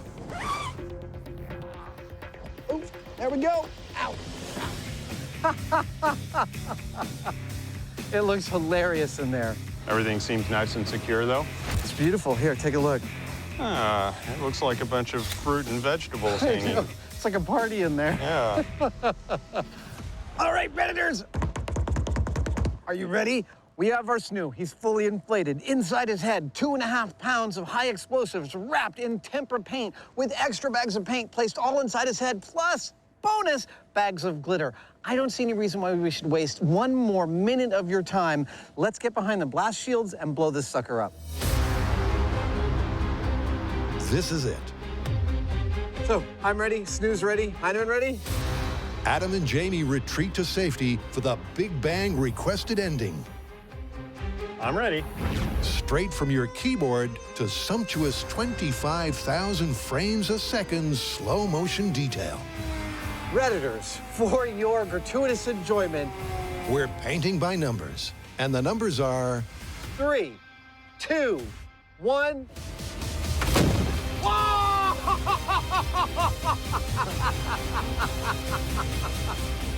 That was awesome. That was fast. That was fast. There was glitter. There was paint. The high-speed shot's going to be awesome. Yeah. brace yourselves. The high speed is coming.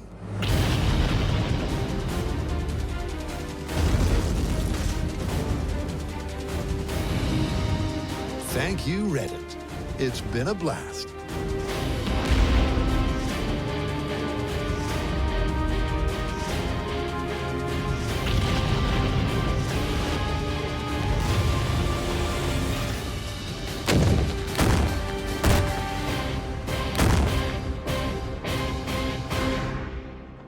You know, I think that's the first time we've ever blown up an inflatable something or other. I've blown up lots of them. What do you mean? Really? Yeah. I don't want to know.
You ready for the explosion special?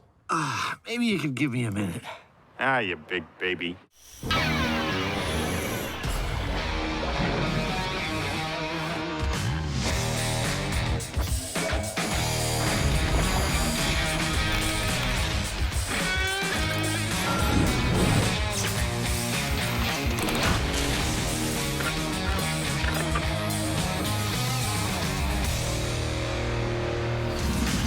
Jamie, when we're all done making Mythbusters, how would you like us to be remembered?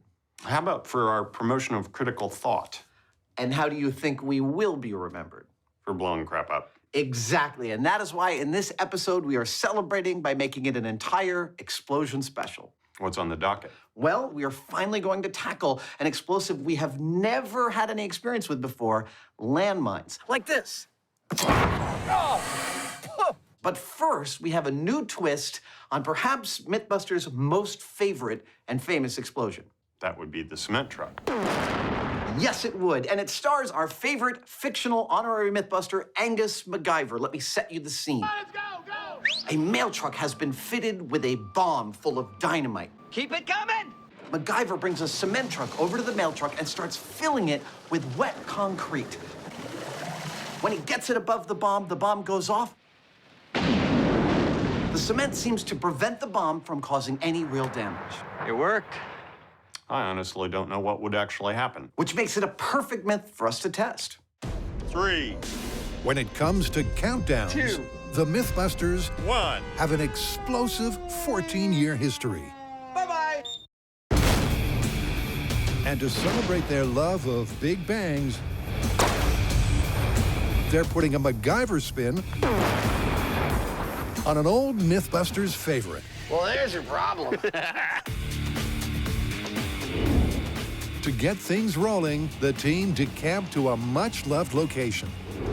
If you're going to blow something up and you need more than just a few pounds of explosives to do it, generally the neighbors don't like it. And that's why we've come to one of our favorite places to blow large things up, Hyneman, California. And we're in the middle of thousands of acres of empty space, and we can do pretty much whatever we want here. That seems about right. Our plan today is pretty straightforward. We're going to be detonating 2 mail trucks. Why 2 mail trucks? Well, one obviously will be full of wet cement, but our first blast will be empty. Yes! The Mythbusters Postal Service. The skeletal bird with dynamite in his talons. Why are we detonating an empty mail truck? Well, that's because we can't know if MacGyver's actions had any effect on the blast unless we have something to compare it to. That's our control. For set dressing, the cop car that MacGyver hides behind is dropped into place. But the key to this myth is the mail truck's explosive cargo. By looking at the clip, we've determined that they used about 84 pounds of dynamite. Now, this right here may look a little bit more festive, but this is actually what 84 pounds of dynamite looks like. To quantify and compare the damage between the control and the concrete blasts, they'll measure 2 parameters. First, the shrapnel. We want to know how dangerous the shrapnel might be, so we are implementing shrapnel catchers. We have cut out a ton of plywood dudes that we are going to place on a 30-foot radius between us and the blast so that we can see if chunks of metal fly off, will it kill someone standing that far away? Let's mullet it up! You know, while it's universally agreed that MacGyver brought ingenuity and cool problem solving to network television, it's not often discussed what he's done for the mullet. Business in the front, party in the rear. The second parameter is the pressure wave. We'll be gathering precise data on the strength of our blast using one of these. This is a pressure transducer. Our blast obviously will put out a tremendous amount of energy, most of it in the form of a blast pressure wave. That wave will meet our pressure transducer. It'll exert a little mechanical energy on a tiny crystal inside the transducer called a piezo. When we hook it up to a computer, it gives us exactly how strong the blast pressure wave was, where that pressure transducer was placed.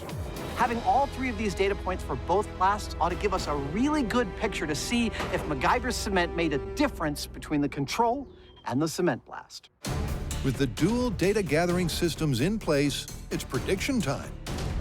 Now, our control test involves an empty van. Now, according to our bomb techs, that amount of dynamite in this empty van is going to make it, well, just disappear. I'm pretty sure that this is going to be completely opened up. I know there's going to be an awful lot of shrapnel coming off of this. Whether it's completely gone or not, I'm not so sure. Almost there. We've got, you know, a chassis and an engine. I think it's still going to be left here.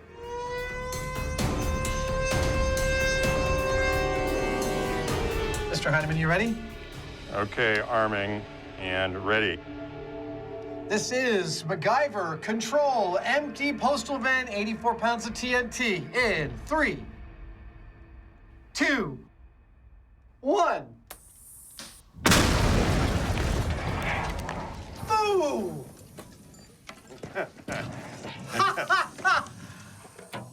That, I think there's still some stuff flying through the air. Yeah, nobody go outside yet. Nope. What goes up comes down. That was maybe one of the bigger thuds we have felt in a while. Yeah.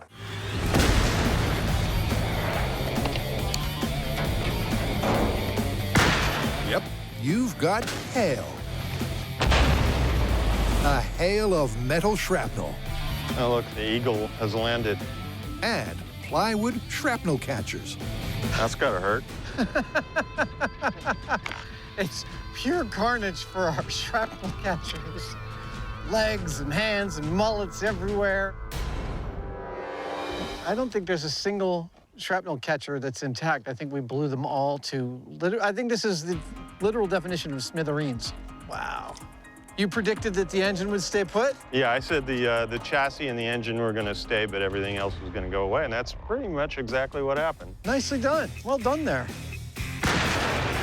Well, as impressive as the damage is, everything that went away was actually just sheet metal. That sheet metal effectively became shrapnel and just went for hundreds of feet in all directions. What's left is the actual structural stuff, like the frame and the engine. And that stuff, being that it was underneath the explosive, it's more or less still here, if not exactly functional. The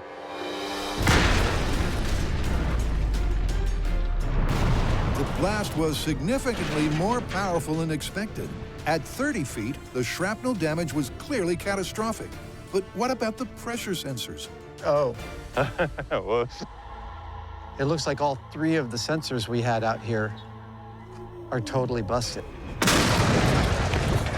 So we did this explosion as our control to gather data to compare the next explosion to. And unfortunately, we didn't get all the data we set out to get. Our sensors, our pressure transducers, actually all of them failed because the shrapnel tore through them and we didn't get any readings. But I think it's absolutely safe to say that 30 feet from the blast would absolutely be the lethal zone. How this will compare to the next blast, well, that's still something we're gonna have to figure out.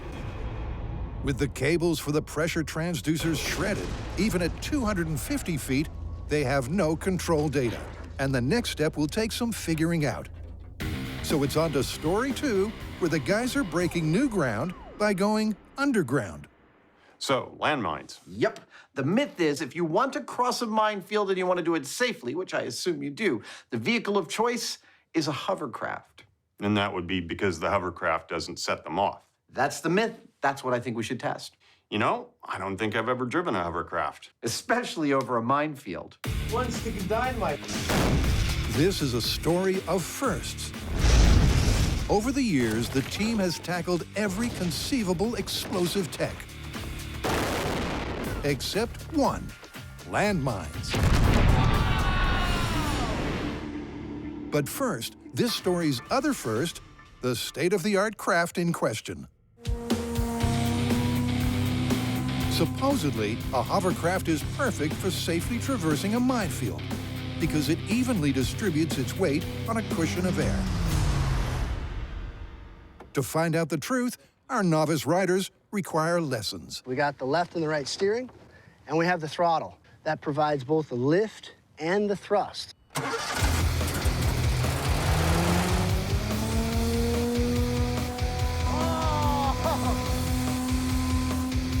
Once in the driver's seat, Adam discovers it's surprisingly easy to handle. He's having way too much fun. Yep, and they're also starting to get a feel for how 600 pounds of man and machine could possibly power through a minefield without mishap. Well, they're basically boats that float on a cushion of air. And that cushion of air is retained underneath the boat by a flexible skirt. And there's an engine that's pumping air down into that skirt. Now hold it, hold it, hold it. Now counter steer. Perfect. There you go. Yeah! That same fan and engine, though, are also pushing air out the back through these fins, and that provides it with propulsion and steering. Okay, maybe I went a little far. I just spent about 40 minutes tooling around on this lake, getting to know the rudiments of driving a hovercraft. And it's actually quite analogous to some training we've already had in both driving and power sliding on water and wet surfaces, and also drifting. This is far more extreme than both of those. It's kind of like driving a somewhat controllable air hockey puck, because that's what it is. This is a much better experience than the last time I drove a hovercraft. Well, that one was a lot more primitive. I was using $75 worth of hardware. We're almost there, we're doing great! It just didn't go that well for me. Let's just put it that way. Let's just leave it at that, okay?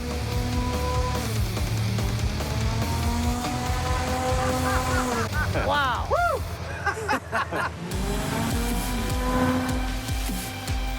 As far as operating this thing in a minefield, I think this is going to be kind of like operating a boat in a marina. Yeah! I think it can be done, but you have to plan ahead, and that's going to be the key. That, my friends, is the sound of Jamie Hyneman being enthusiastic.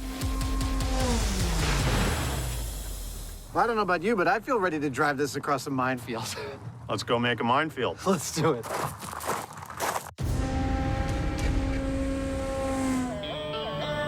Back at the beginning. Go. That is not enough to blast somebody off the seat. The big booms weren't so big. Whoa! Whoa! Or beautifully captured. And often didn't go according to plan. Am I missing an eyebrow? Over a decade later, and the Mythbusters have upped the explosive ante and covered every combination of tech and target. Except one. Landmines. And the myth that a minefield can be crossed by hovercraft. How they go about testing one of the world's deadliest military devices is a tricky task. PVC tubing. We obviously need mines to conduct our test, and out of this, I will produce a set of artificial mines. Now, they won't blow up, but that's only half of what a mine does. The other thing it does is register a certain amount of pressure in order to tell it to blow up. A mine is really effectively a scale that says blow up when a person steps on it, like 150 pounds. Look at that! Or a truck, like 700 pounds. And the soul of our fake mines will be this little metal button. This is, in fact, a pressure transducer, and it will allow my fake mines to behave just like the real thing in every way, except for explosives. While Adam makes the housing for the programmable pressure trigger, Jamie replaces the C4 with an air-powered mortar designed to give off a safe, movie effect blast. That right there is the tank, and we'll have a funnel on the end of it filled with stuff that's going to get shot up in the air. It's pretty simple and straightforward. We step on the landmine, and off she goes. Kaboom. Right. With Jamie's mortar assembled and loaded with fake rubble, it's ready for a demo. Takes a minute for it to wind up. All right. Any second now, and we'll do the explosion. It's killing. Boom! That's great. Looks pretty good to me. Jamie's air mortar worked an absolute treat. We were using a mixture of black cork. This is just like an inch-thick black cork board you stick push pins into, and special effects material we call Fuller's Earth. It's used to make everything dusty in films. And what's really nice is that this can fall down and it looks like rocky debris, except it doesn't hurt anybody. And that's, like, pretty important to us. I think this is going to be the perfect mixture for our fake minefield. That's the film effect explosion. Back inside, Adam has a prototype of the pressure pad ready for demo. So here is the function of our mine. We've got the body that is the casing, and we've got our pressure rod here. And down at the bottom is that little pressure transducer screwed into the bottom of our ABS pipe cap. And that will work just like a real thing. So while the team mass produces 20 accurate and programmable landmines, it's back to the MacGyver myth. Adam and Jamie want to know if this cement solution is cinematically scientific or a made-for-TV tall tale. 3, 2, 1. Boom!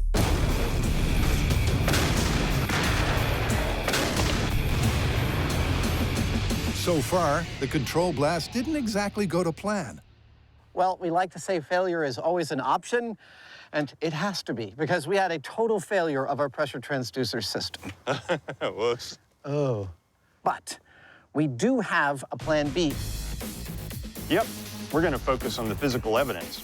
Our cutouts tell us the shrapnel was catastrophic at 30 feet. But we can also compare the strength of the control to the concrete-covered blast by measuring how far the shrapnel flew. That's a heavy thing, and it shot at about 150 feet. First, we mark out the more sizable pieces on foot. That's got to be one of the farthest chunks. And then we get the big picture by air. This right here is the newest piece of amazing camera equipment that Mythbusters has brought to bear on shooting our episodes over the past couple of years. This is called a DJI Inspire 1, and we use the Inspire to witness our entire debris field in one shot. Yep, from this bird's eye view, the debris field can be mapped at a maximum radius of 675 feet. With that stat replacing the pressure transducer data, cue truck number 2. This is our 84 pounds of dynamite. And the reason I'm locking all this stuff down is that this stuff is lighter than concrete and it might float. That way, these detonation cords and things like that won't come out, hopefully. Similar to the shelves in the original clip, Jamie's placed one bundle of dynamite down low and one up top. And screwing them to the wooden frame should prevent them from floating free when the concrete flows. Meaning it's time for man of the moment. How you doing?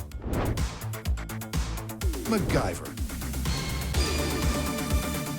I like this sled. Maybe I'm going to try it out. Our mulleted hero springs into action. And perfect, right there. Matching the clip, he directs the dump truck to unload 8 cubic yards or 32,000 pounds of wet cement. It's coming out. It looks kind of like a cow taking a dump. It really does look like a cow taking a dump, and I've never even seen that. Wow. It'll take 30 minutes to fill her up, but there's a problem. Kill it. What's up? Look at the bag of explosives that came out from under the table. Oh. Despite Jamie's precautions, What do we do? What can we do? 40-odd pounds of primed-to-explode dynamite is dangerously detached. It has to be secured and fast. We can cut a bigger hole and crawl through this. Ironically, they've got to MacGyver the situation. With the cement already 12 inches deep, they can't go through the doors. I'm sorry, but I have to take off the MacGyver wig. The cement is rapidly setting. The sun is heating the truck interior to a stifling 150 degrees. And there's an unexploded bomb to be manhandled. Whew. All right, I'm in. Oh, that feels. All in a dangerous day's work for the Mythbusters. Right, I just remembered this is 40-some-odd pounds of TNT. Gonna handle it gently. All right. To make sure they match the clip, Thank you. the loose bag has to be submerged under the concrete. So Adam boxes it in and with some 2x4, screws it down. Yeah, you aren't going anywhere. Before escaping with a brand new pair of concrete boots.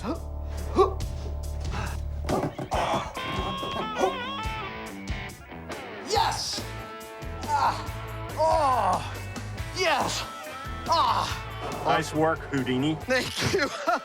How to escape upside down out of a container full of concrete and explosive. And with that, Let's clear the area. Let's start pumping. MacGyver's back on track to save the day. Or is he? This is a new problem. Like we needed more. It might be pushing out the sides of our truck and leaking out. 32,000 pounds. That's 16 tons. My guess is that's more than this truck was built to take. Wow. That is a lot of pressure on those doors. It's a lot of mail. In the clip, the truck wasn't affected by the extra weight, but in real life, it's only just holding together. Let's kill it. The team has to move fast before it fails. So where we are right now is that we have just covered the bomb with concrete. And we are working very hard to, as the bomb techs would say, de-ass the area. Trying to get all the equipment out, then we'll get all the people back to the bunker, then we're gonna blow this puppy. 3, 2, 1. Wow.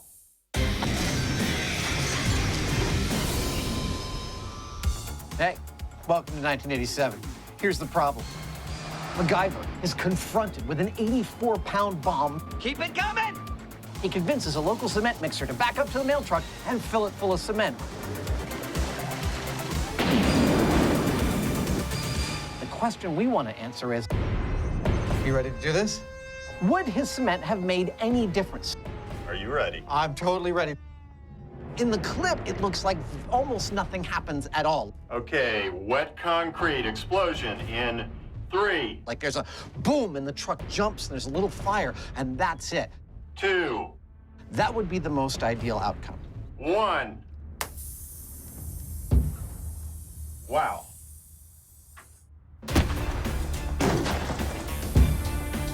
That totally went off and all the dummies are standing.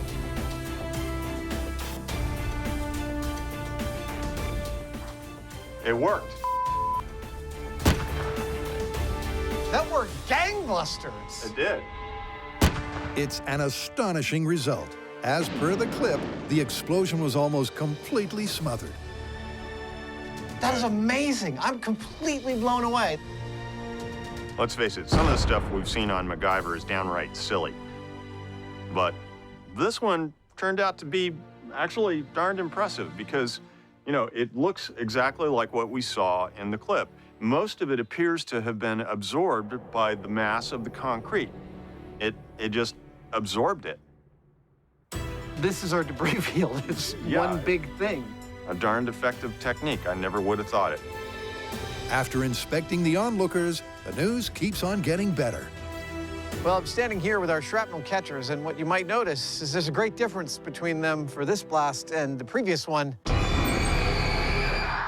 Yep. Every single one of them is still standing. That was incredible. Maybe the most surprising result we've had in a long time. But... oh, shoot. A couple of unexploded sticks of TNT there. Cancel the cake and put the confirmed party on hold. A closer look reveals the muted explosion was down to a misfire, not MacGyver. It seems the concrete dislodged the detonation cord from the dynamite. Remember how I said that failure is always an option? It is starting to feel like the only option. We found a garbage bag full of unexploded dynamite, and then Jamie, like a surgeon, used the forklift to peel the front off of this mail van. Stop, stop! And that's when we found another garbage bag full of unexploded dynamite. Is that the other bag? Yep. Our best guess is that we detonated 2 sticks of dynamite. That's not the blast we were looking for. So here's what we've got to do. We have to come up with a methodology for making absolutely sure that dynamite goes off when it's under the cement. Once we have that methodology worked out, we are going to implement it, bring back in a cement truck, fill another mail truck with cement, and try this for real. Come on up on Mythbusters.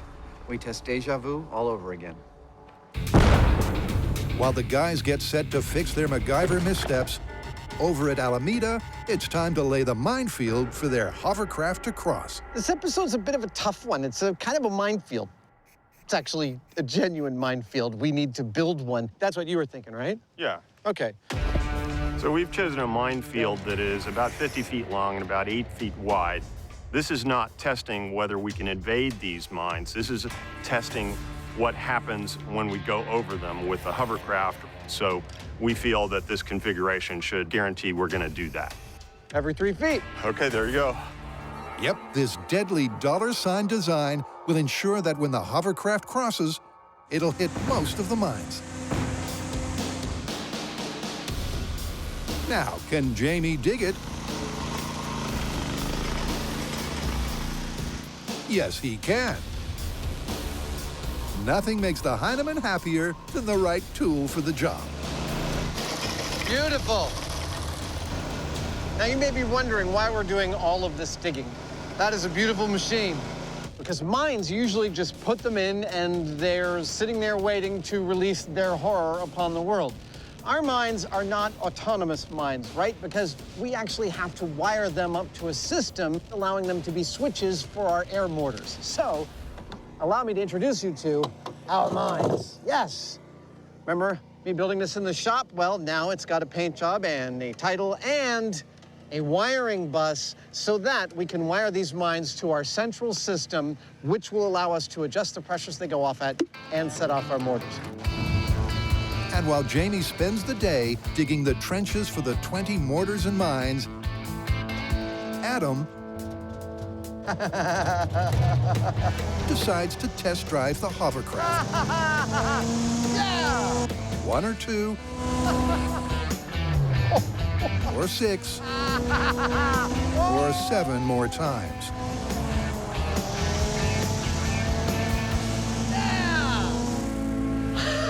I keep waiting for Jamie to come on over and go, stop screwing around. I'm doing all this digging. It's time to get to work.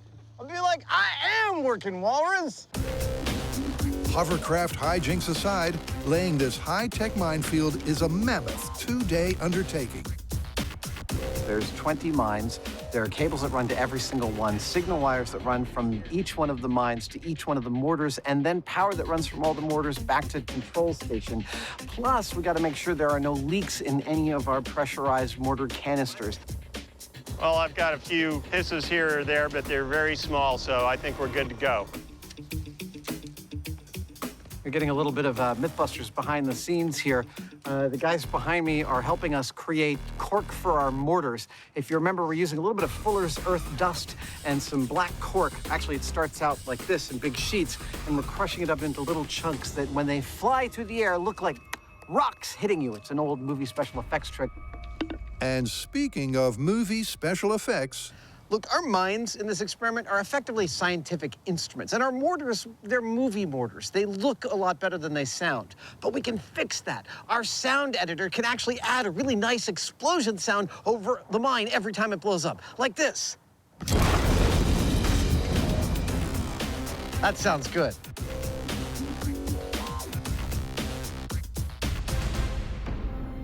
I have to tell you, this is one of the more complicated builds we have ever embarked upon. We've spent a couple of days now digging, pressurizing, mining, mortaring, wiring, and testing, all to what end? To build a functional yet non-lethal minefield we can test with. And the most important part of this minefield is this, the mines. They're activated by a small pressure transducer that acts like a scale, and we can have it set off the mine at whatever pressure we decide. And when they're activated, these fancy mortars that we've buried go poof.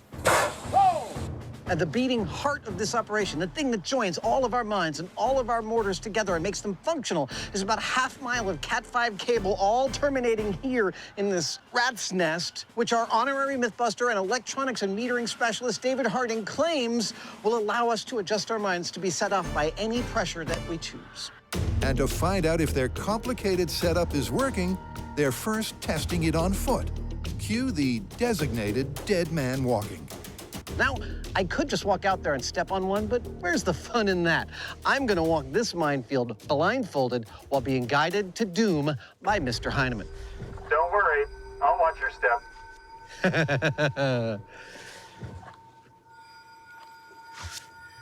All right. Okay, David, arm the system. System is armed. From the control center, each mine is calibrated to go boom at 35 pounds of pressure. One light step, and Adam will feel the full force of a movie effect explosion. This is weird. I gotta say, I know this is totally safe. Commencing walking the minefield. Like, I won't get hurt by the mortars that we made, but it's a little nerve-wracking.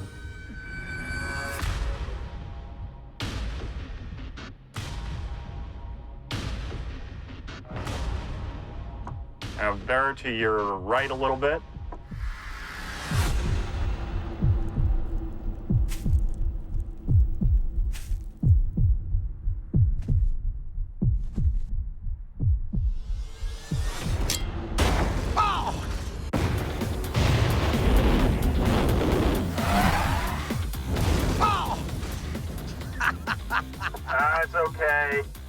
just a flesh wound. The minefield is scarily accurate and completely safe. Oh! No! Oh! There goes the leg. Oh, you still got another one. And when Adam recovers from his gruesome fake death, Oh! they can reset the field for vehicles. Can I be dead yet? Ah! Ah, you big baby. I think I'm dead. Let me remind you, we're testing the myth that a hovercraft can traverse a minefield without incident, that it won't set off any of the mines. Woo! But this required us to answer the question of what, in fact, is a mine. There are thousands of different kinds, and they're set off by many different things. Some are set off by electromagnetism, some by vibration, but the most common of all mines is set off by pressure. That's the kind we decided to go with. Oh! It's effectively a scale with a bomb attached to it. No! Ah, you big baby. So after their successful systems test, the team recalibrates the mines to an anti-vehicle setting and prepares for a control comparison. All right, David, so we set the mines to 300 pounds? All right, 300 pounds. Excellent. To test our mind's ability to be set off by the pressure exerted by a vehicle, I thought we should have something kind of military. Then I thought, let's use my four-wheel baby right here. But while it is really close to playing the role that we wanted to play, I think it could look a little more military. So I'm going to add one detail to make it a little more badass.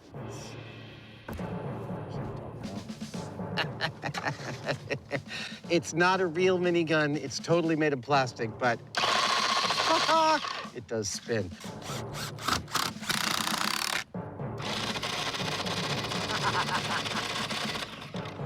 That is really fun.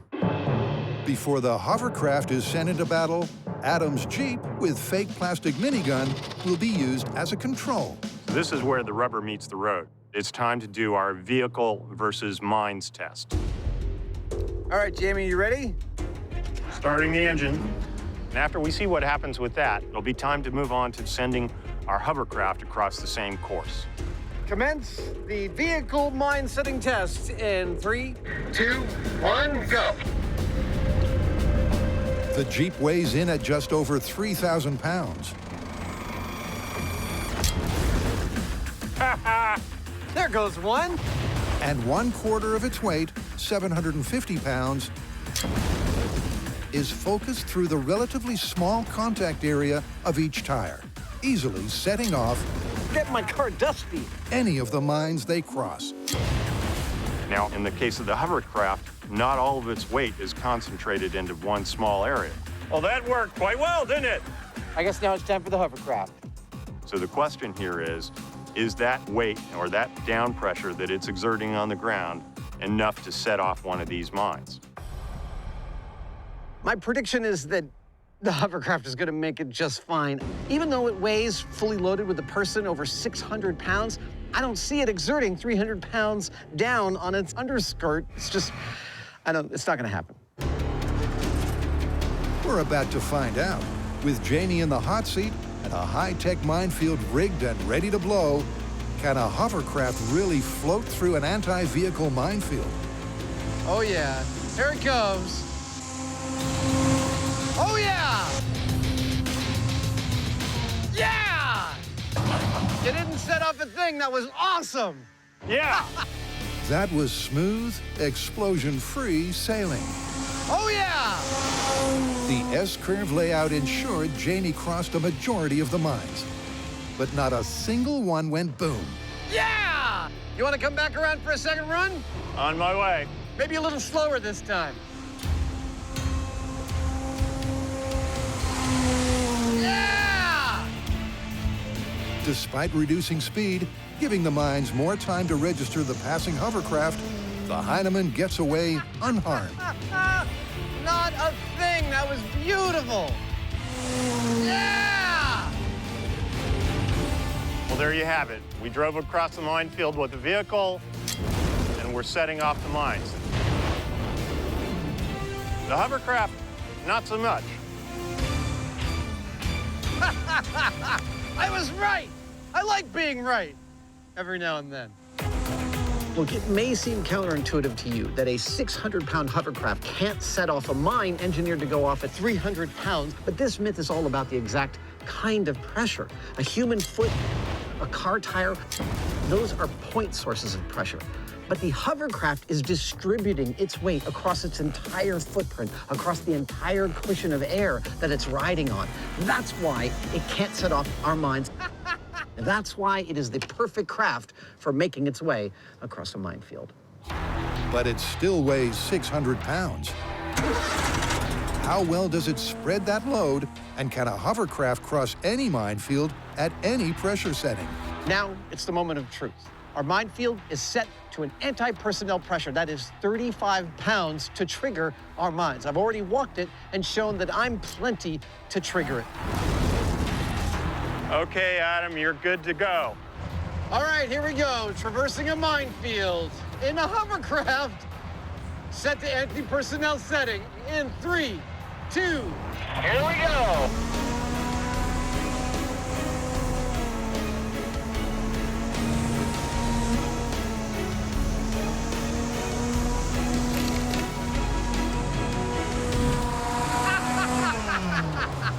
Same thing, no mine action. Yeah!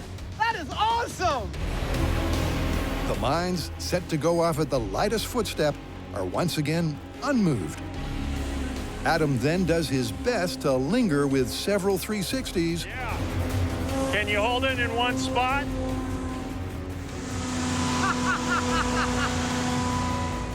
But the hovercraft, at its cushion of air, defies death from below.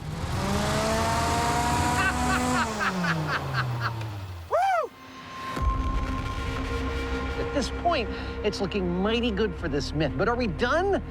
Come on. You know us. You know we're going to take it to the most extreme place we can. That's what we're about to do. So we've set this to go off at 5 pounds. The Easter Bunny could set this off.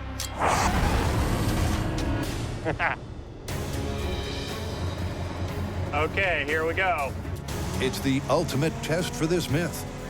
The Hyneman and Hovercraft are 120 times heavier than each mine's threshold. But once again, they float serenely across unharmed.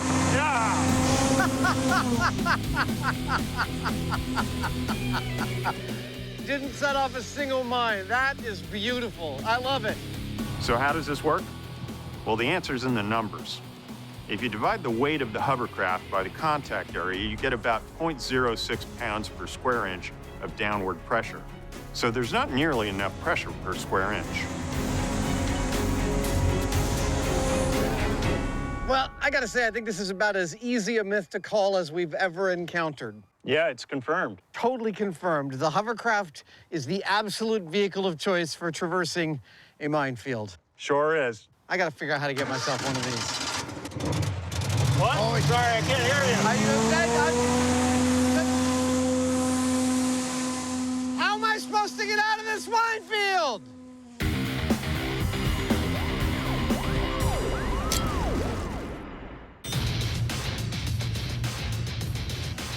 Looks good. All right.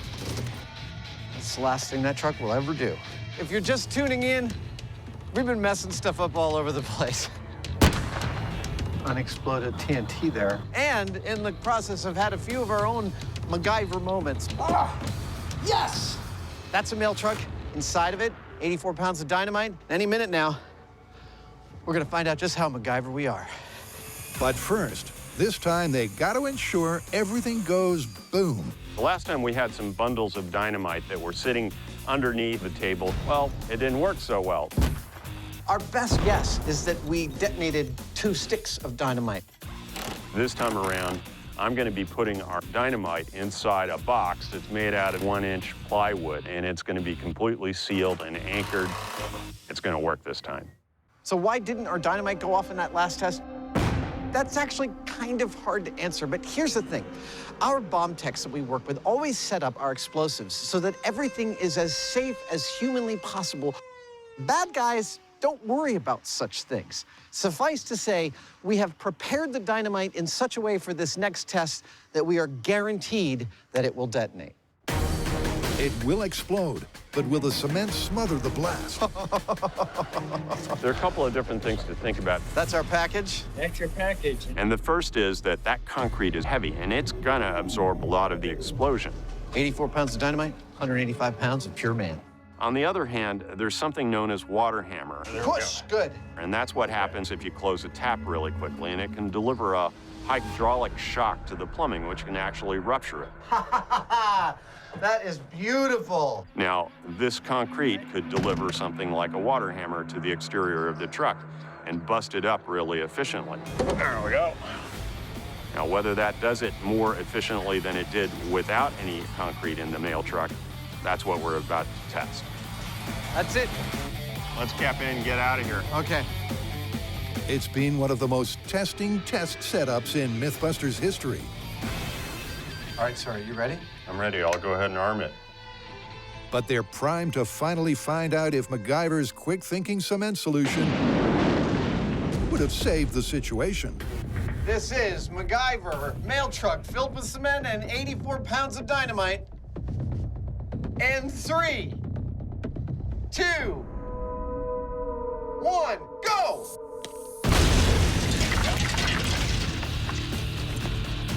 It made a jet straight up.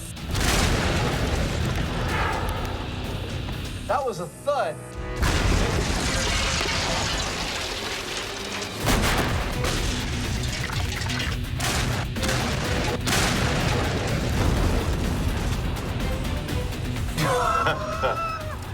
Truck's all gone. The truck was completely destroyed. Well, there's your problem. But there is evidence that the concrete altered the characteristics and intensity of the explosion. This is really interesting, Jamie. In that first blast, there was a shock wave.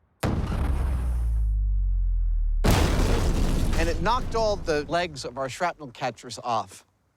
But I'm looking at the shrapnel catchers that are nearby, they're mostly intact. So I'm gonna go out on a limb and say there was not a significant shock wave emanating out. It looks like probably most of that force went up, and what was coming out was all shrapnel. This is interesting. Unlike the control, this time there's a hole in the ground where the truck used to be. Wow, we made a crater. And the debris field, at 250 feet, it's not nearly as widespread. It's less than half the size of the control. And it makes sense if you think about it. Most of the concrete surrounded the explosive, meaning that the energy was directed up and down instead of outward towards the shrapnel catchers. Over the decade or so that we've been doing this show, we've done thousands of explosions, and while they're all unique in their own way, it's really useful to look for the similarities that tell us something. 3. In this case, he did an explosion underwater in the lake. And it created this massive geyser that went up hundreds of feet. And it's not unlike what we just did here, where the concrete was surrounding the explosives, but there wasn't much of it, if any, above or below it. And so it created a jet that went down into the ground and created this crater, and it went up very high in the air as well above it. It's those kinds of cross connections that in total help us understand really how this stuff works. Yep, but although the plywood passers-by weren't ripped apart, they were peppered. Let's face it, the concrete may have altered the direction of the pressure wave, but it didn't save the day. The shrapnel catchers are riddled with holes. The aggregate in the concrete, the loose rocks, it all became a lethal shower of death. And the truck did not survive in any way like it did in the clip. Found the back door. This one's pretty easy to call.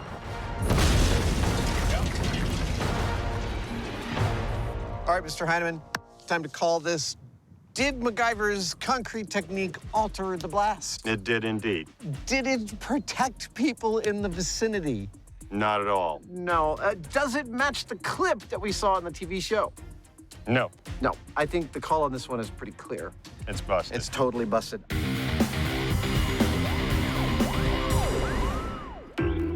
You know, at this point, we've probably blown up more weird crap than anybody alive. Yeah.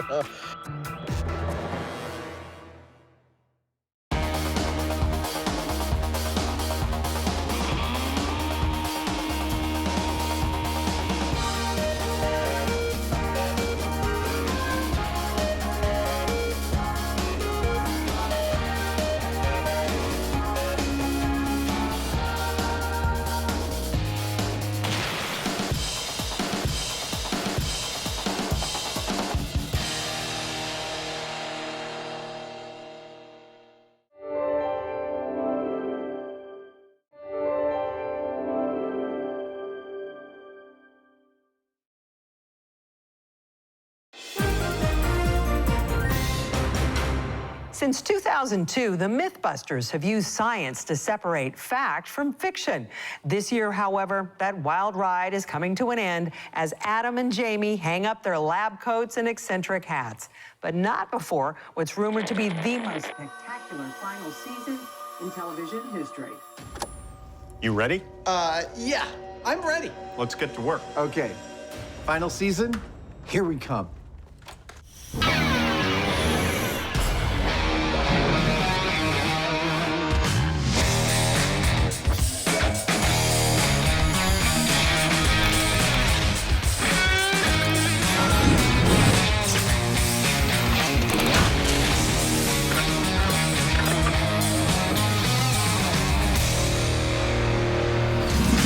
Jamie, I think it's fair to say that you and I have a bit of experience in testing idiomatic phrases. Sure.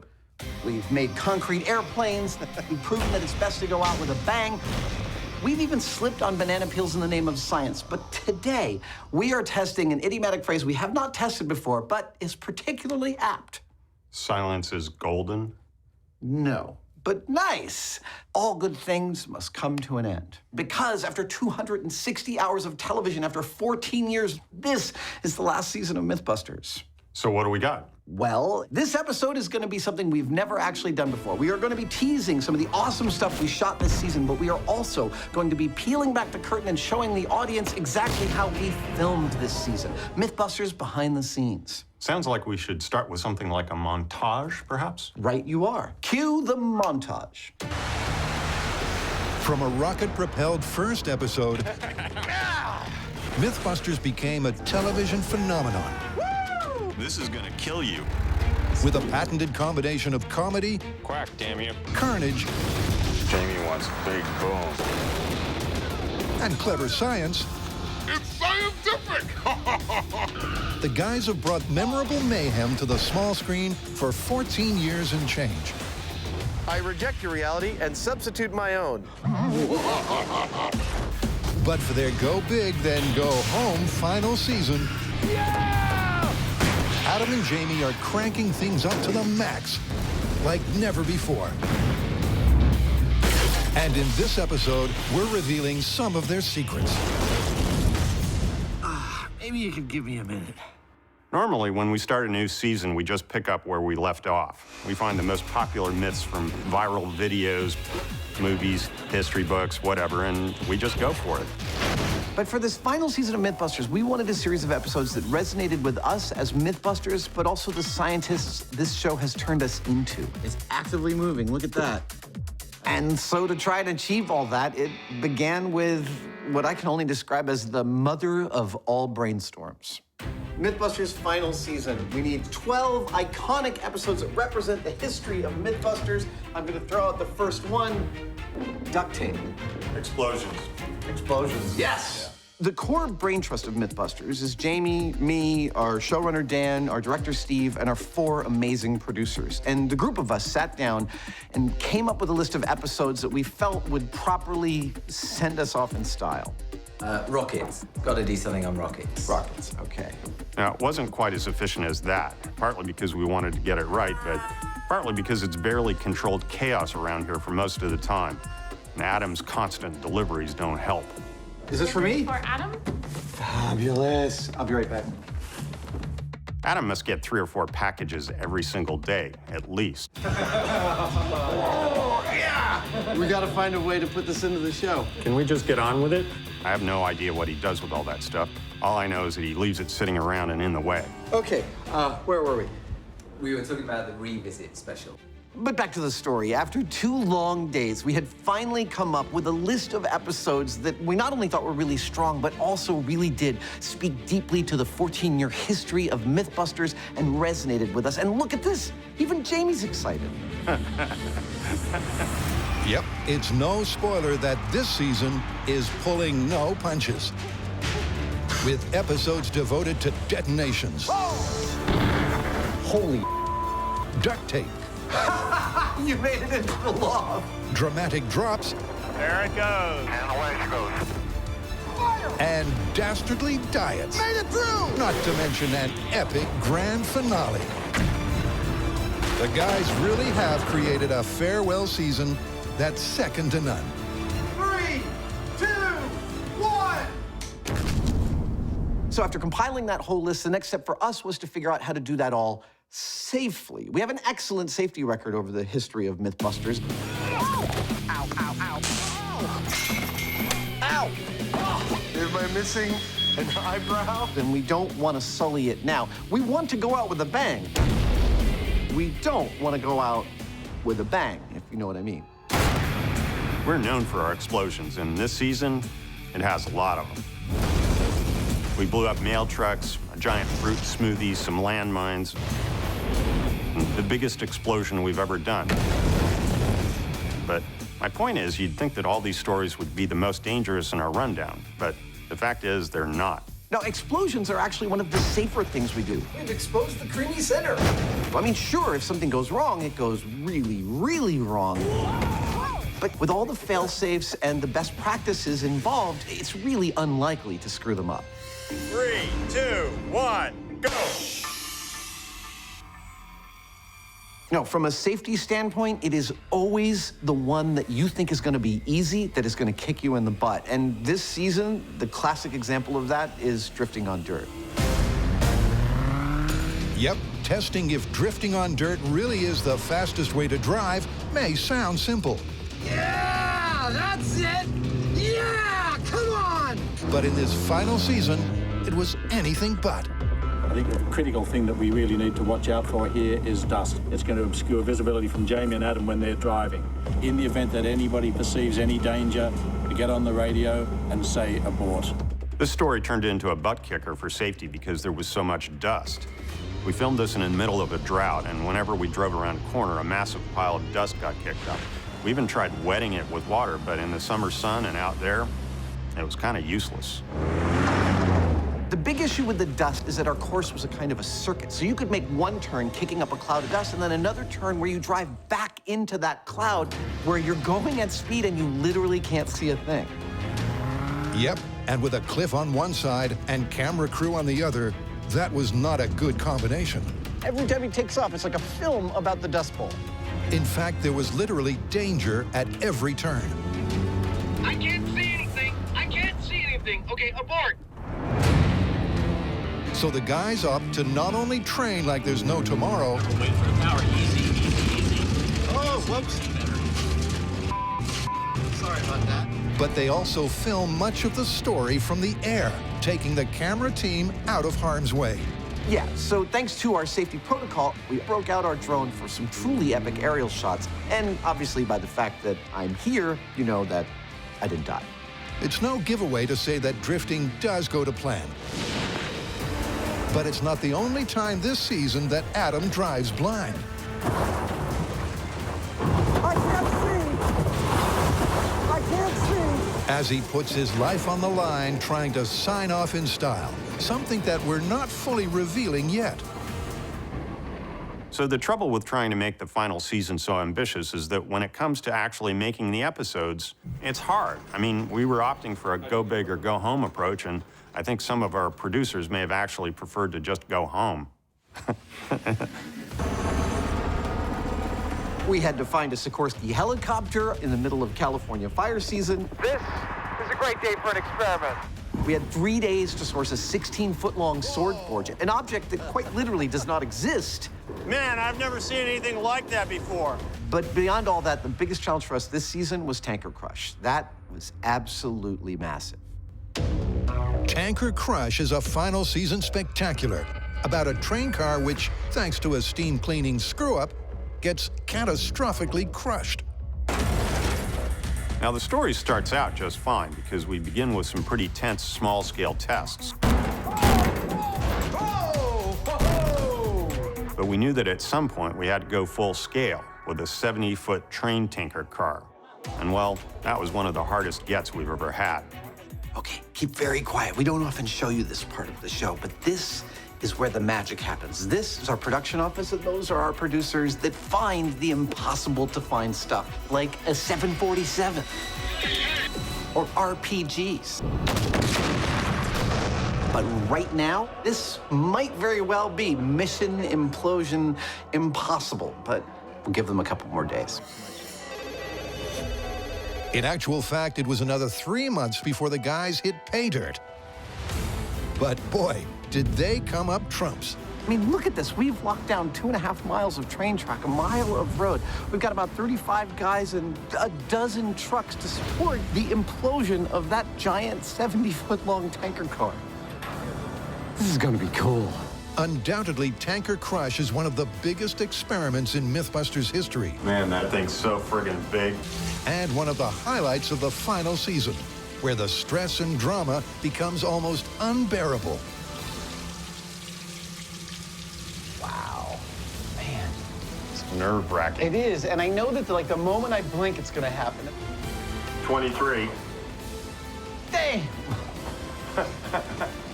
25 and a half. Holy.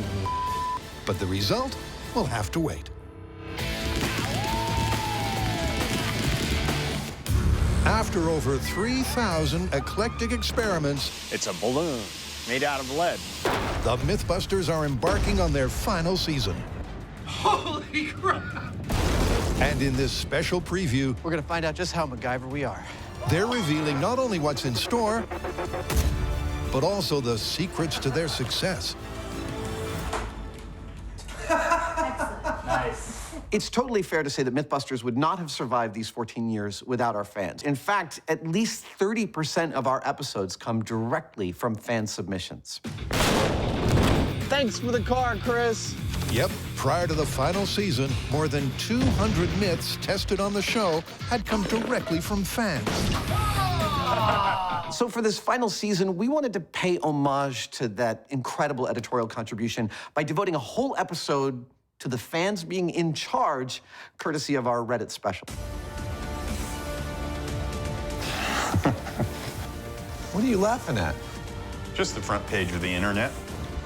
At the Redditor's request, the guys try to punch through paper, throw Buster out of a helicopter, and set off the mother of all glitter bombs. 3, 2, 1.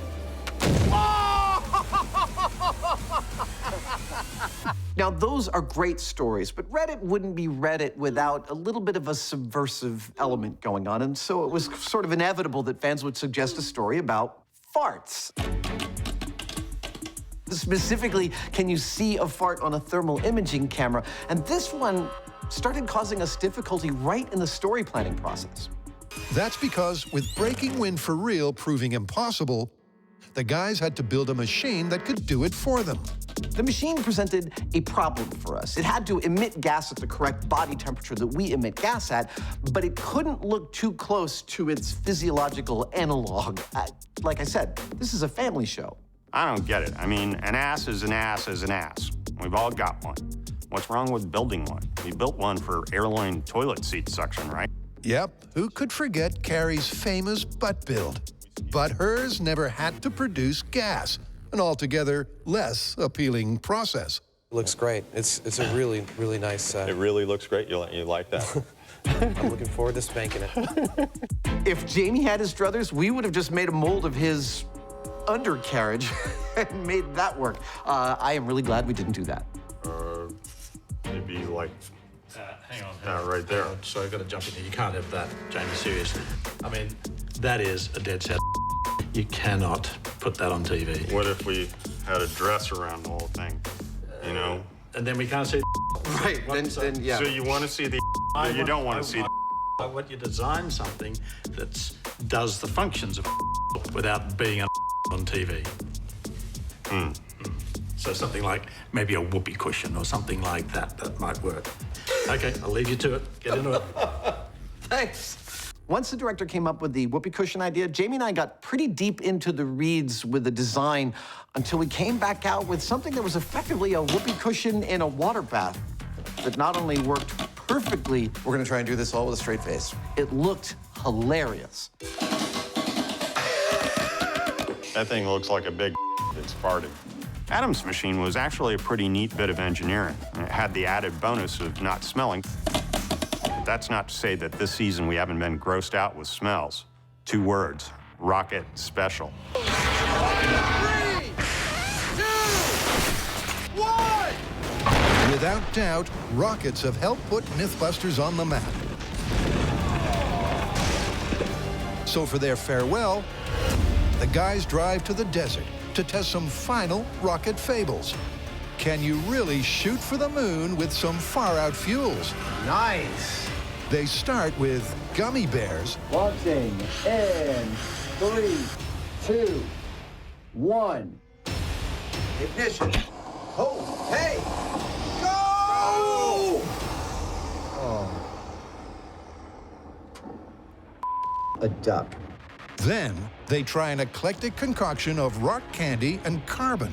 Launching in 3, 2, 1.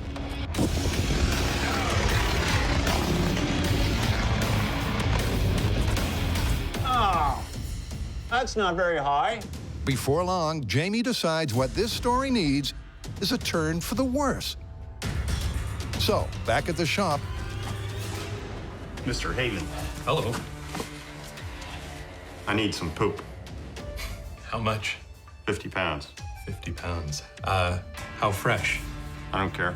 I love this little behind-the-scenes interaction. Jamie has just told our producer that he wants to build a rocket powered with poo, and the only question Eric has is, how much do you need? That, my friends, is a seasoned Mythbuster producer. Yep, and once the rocket fuel in waiting arrives on set, Oh, man, that's nasty. so begins one of the grossest experiments in Mythbusters history. What the hell is that? It's already giving me nightmares. Look, I know what you're thinking. Why would anyone ever want to make a rocket out of poo? That's the way I like them.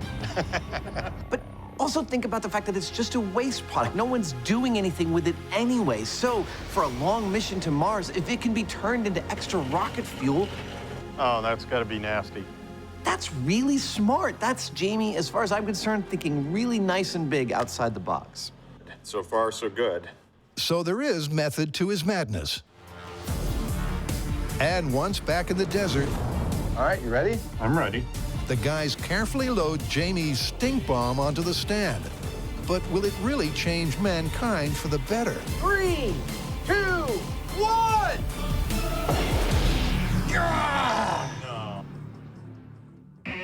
Well, one story that just might involves landmines.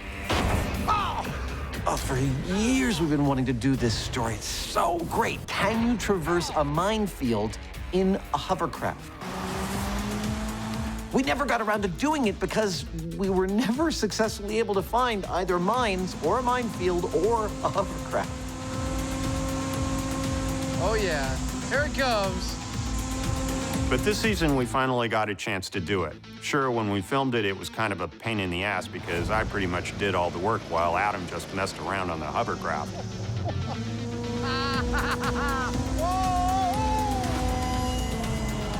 But anyway, thanks to me, we do have an actual experiment. Yep, with a hovercraft finally located and some homemade landmines, the guys do put this long-awaited myth to the test. And while we're keeping the results under wraps, there's one thing we can reveal.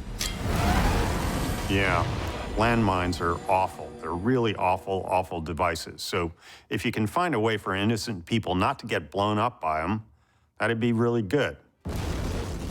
Ah, you big baby.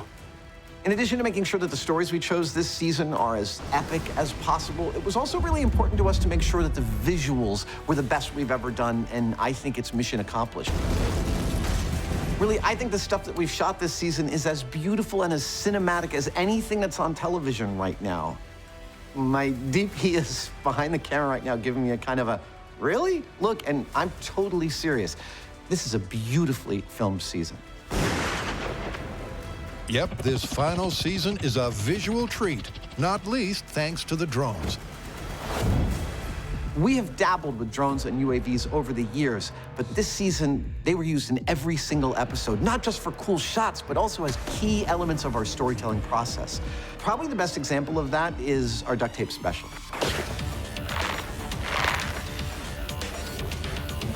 I'm ready. We knew we had to make a duct tape episode for this final season because making weird shit out of duct tape is kind of what we do. That really is quite hairy. But because it's the last season, we wanted something bigger than we'd ever done before, so obviously we made a duct tape trebuchet.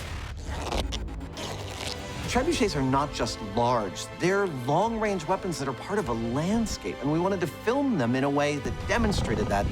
Drones were perfect. Here you see the trebuchet getting built, rising up from a mishmash of duct tape and timber, eventually becoming a weapon of war. Here you see flaming fireballs whizzing by the camera. And that, by the way, is not a spoiler. Adam's right. The duct tape trebuchet has a secret twist in the tail. But it wasn't all good news. The drone cameras worked beautifully for the trebuchet shoot. Other cameras didn't fare so well. At one point, our trebuchet misfired and sprayed its fireball just like 50 feet in front of it, landing right in front of a pair of $3,000 cameras. Whoops. Despite the duct tape snafu, the rest of the final season sees the camera team crank it up to the max and beyond. Plus, they also shot some comical show openers. Yeah, for 10 years, every show started with the narrator guy saying, on this episode of Mythbusters, before the editors cut to basically a highlights package of the show. But for this season, we've been making special opening teases, which are slightly weird and slightly cryptic. This season, there's Jamie as the mainframe. What is error? There's a zombie supermarket. Lining up and everything. That gives me an idea. Adam is MacGyver. Ah, you big baby. A pastiche of Pulp Fiction. We happy? Adam, we happy? Yeah, we happy. Some car destruction that goes terribly wrong.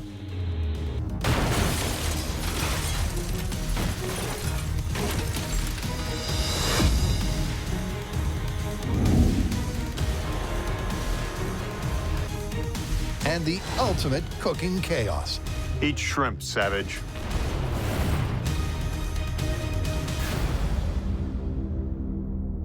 One of my favorite parts about the Cooking Chaos episode is Jamie and I had a genuine food fight. What you didn't see is that he got really upset leading up to the shoot about food getting all over his shop. So he made one of our producers, Jax, put on a hazmat suit, a face shield, and rubber gloves, and poor Jax is there trying to catch all the stuff we're throwing. Bolognese, spaghetti, custard pies, just to keep food off Jamie's floor. We were able to clean it. That's perfect. We'll go with that. All right. Yeah, well, I can tell you that she didn't do a good enough job because even now, I'm still finding bits of food where they shouldn't be. How you like that? Without doubt, the show openers set the scene. But to up the realism, the guys are also making this season personal. There's another technology that we deeply embraced this season, and that's the world of virtual reality. Oh, wow.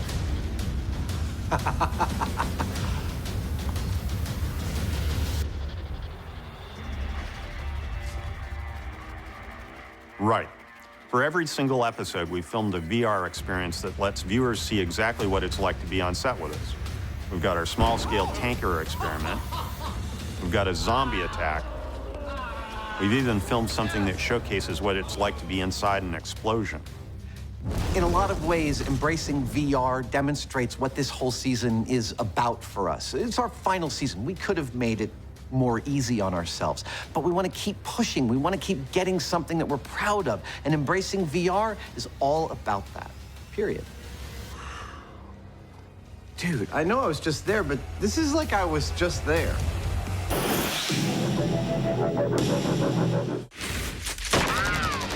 Having fired over 500,000 bullets, That was an adrenaline rush. having destroyed over 280 cars, and having lost their dignity too many times to mention, Is this as disturbing as I think it is? the Mythbusters are shutting up shop. But not until they've had a spectacular final season. was a good one. We made sure that this season is jam-packed with a lot of fan favorites. There's a viral video that's already become a classic that more than 5,000 people suggested to us. Dude! There is more to duct tape than giant trebuchets. Here we go! Awesome! And then there's rockets of the airborne kind, but also of the sled kind. But of course, we've also included plenty of explosions. Whoa! Blowing up.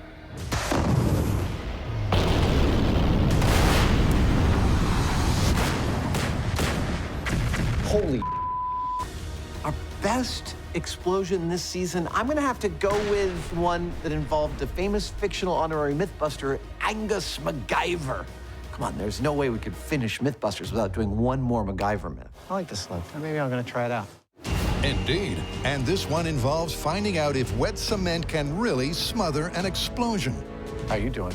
I love this story because it's like cement truck in reverse. How do you use cement to stop an explosion? That is some awesome meta symmetry going on right there. And after one of the craziest controls in Mythbusters history, it's over to Jamie. So then we set up for Blast 2, an identical van with an identical amount of dynamite, but this time we're filling the van with cement before setting off the blast. Perfect, right there. Only there's a problem. Kill it. The dynamite, which is meant to get smothered by the cement, floats up to the top. So this is absolutely an impasse. We cannot continue. And then Jamie and I look at each other and think, what would MacGyver do? So we cut this hole just big enough for me to squeeze through. We laid down a board, and I shimmied down it using muscles I didn't even know I had. Whew, all right, I'm in. I can't even describe how hot it was in that van. And I'm wading with my pants rolled up to my knees in wet, funky concrete, moving live dynamite. Yeah, you aren't going anywhere. It was like perfect. MacGyver inside the MacGyver episode. It is a classic moment of Mythbusters ingenuity. But was it worth it? That totally went off, and all the dummies are standing. So the second explosion happens, and we are astonished. I mean, we are high-fiving. It's exceeded all of our expectations. It is a totally surprising result. And then it turns out it's surprising because it's not a result. It's actually a total failure. It's a snafu, and we're gonna have to redo it. Look, I know I say that failure is always an option, but I gotta tell you, sometimes it's really tiring when it happens. Failure is always an option became one of our major mottos over the last 14 years because, well, we do screw things up from time to time. This final season, we kind of had more screw-ups than ever, though. Look, I don't know whether it's Murphy's Law or just the fact that for this final season, we pushed too far outside our comfort zone. But Jamie's right. There was a large number of big screw-ups on this season, not least of which, during the rocket episode, I tried to make a rocket using crushed up insects and pretty much failed spectacularly across the board. I was trying to make what is essentially a long tube of rocket fuel out of crushed up crickets, and everything I tried failed. I tried baking it, and that failed. I tried drying it out and then baking it. Fail, fail. Everything I tried, total disaster. That could have gone better. We ended up having to do something we've almost never done on this show, which is to end up cutting that whole sequence out of the episode. So as far as crickets and their viability as a rocket fuel, I'm sorry, NASA, I just don't have the answer. Failure is just another word for learning. And I'm really good at learning, if you know what I mean. I got shrimp up my nose. Ah! Whoa! That hit a lot of things. Go! But the biggest failure of the season is from car lift. It's a myth that says you can supposedly lift a family car clean into the air using nothing but a humble vacuum cleaner. This is a great example of a classic Mythbuster story that got Jamie and I super excited. We loved the build, we thought it was gonna work, and then very quickly, we ended up wishing that we had never seen this story. Ah! Rats, rats, rats! We try everything, It's gonna work! It's gonna work! but whatever we did, we couldn't get the car off the ground. Yes! Ah! What? That's a result. I mean, myth busted, right? Well, we thought so, but the very next day we're rehearsing the blueprint wrap when our producer finds something that stops us completely in our tracks. Look, we're running out of time, so it's me that we might have to bust this. The math says it should work. Yeah, I know. It's just this computer. That might Guys, actually... before we call this, take a look at this. What is it? This is a working vacuum car lift? Yep. No. Someone better do it. So our producer found this really obscure video from the 1960s of someone actually succeeding at this, which unfortunately for us means failure is not an option. We have to keep going. Yep, it was suddenly action stations on Plan B, where the guys actually build something way more simple than Plan A. Let's do this. But we won't yet reveal if simple is effective. Now, I realize there are a lot of people who like watching Mythbusters and shouting at the TV as Adam and I make mistakes. Whoops. And what can I say? Those people are going to be doing that in Car Lift and quite a few other episodes, too. With so much failure, it's no surprise that at times this season, You're boring the off me. the tension has been telling. Ow! It hurts. Okay, slow down a little bit on that. All right. Don't be that. We love making this show, and when you love doing something, you want to do it really to the best of your ability, and that means that it's often quite difficult. So it shouldn't be any surprise that at times the stress level on our set is very high. All we have to do is take off one of these and run it to our AC line. You still have to run a separate line to each one of these 5 for the second leg. All you have to do is unscrew one of these and then run AC into it. I don't think you're right. The switch only activates one of 2 legs. I could be done with this in like 5 minutes. And all right, I'm gonna walk away for a while. What's absolutely crucial to the relationship is that Jamie and I don't hold grudges. We always eventually make up. Although I will say, we should have set those timers up in my way. Jamie? What? Sorry, I got pissy because it's like, I'm done with the other method and we're still farting around with this one. Whether or not Adam and Jamie's timer issues get sorted is being kept under wraps. It made it through! But we can say that this season, failure's not always the option. This season, we take on a story called What is Bombproof? The myth is that if 2 identical explosions go off at exactly the same time and you're standing right in the middle between them, do you survive because the blast pressures cancel each other out? Now, when we came to film this at Ione, the shoot was initially beset by a lot of gremlins, not least of which that Jamie and I got caught in a mini tornado. It wasn't an ideal start, as a freak wind almost caused their experiment to sink without a trace. Oh, for You all right? Yeah. But eventually, calm waters return, and the guys continue. The key part of this experiment rested on the 2 explosions going off perfectly simultaneously. Wow. Not to the millisecond, but to the microsecond. But in this instance, and I don't know who or what was smiling down on us, but literally the first test we did, those 2 explosions went off perfectly at the same time. We even checked the high speed, and it was like 1 frame to the next, precisely. It's kind of crazy. That was probably something like a 1 in a million shot, and we got it right on the very first go.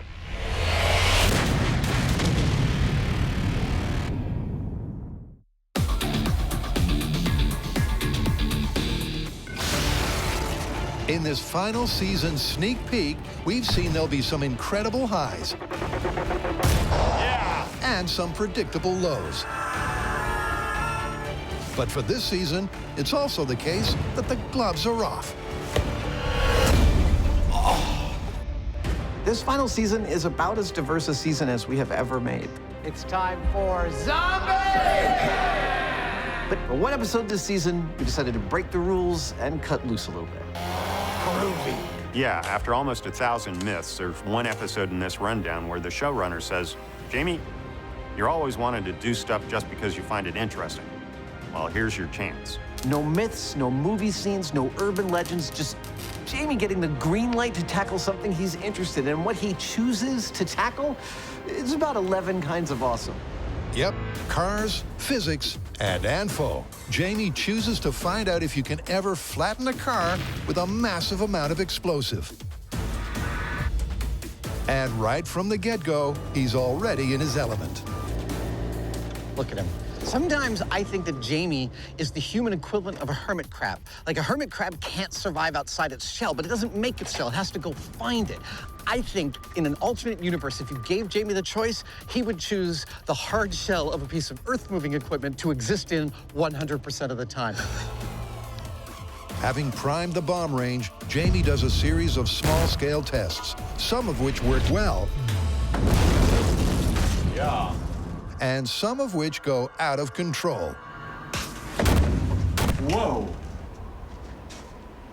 I don't think they've landed yet. But eventually, he figures out a plan for full scale. And the guys head to their home away from home.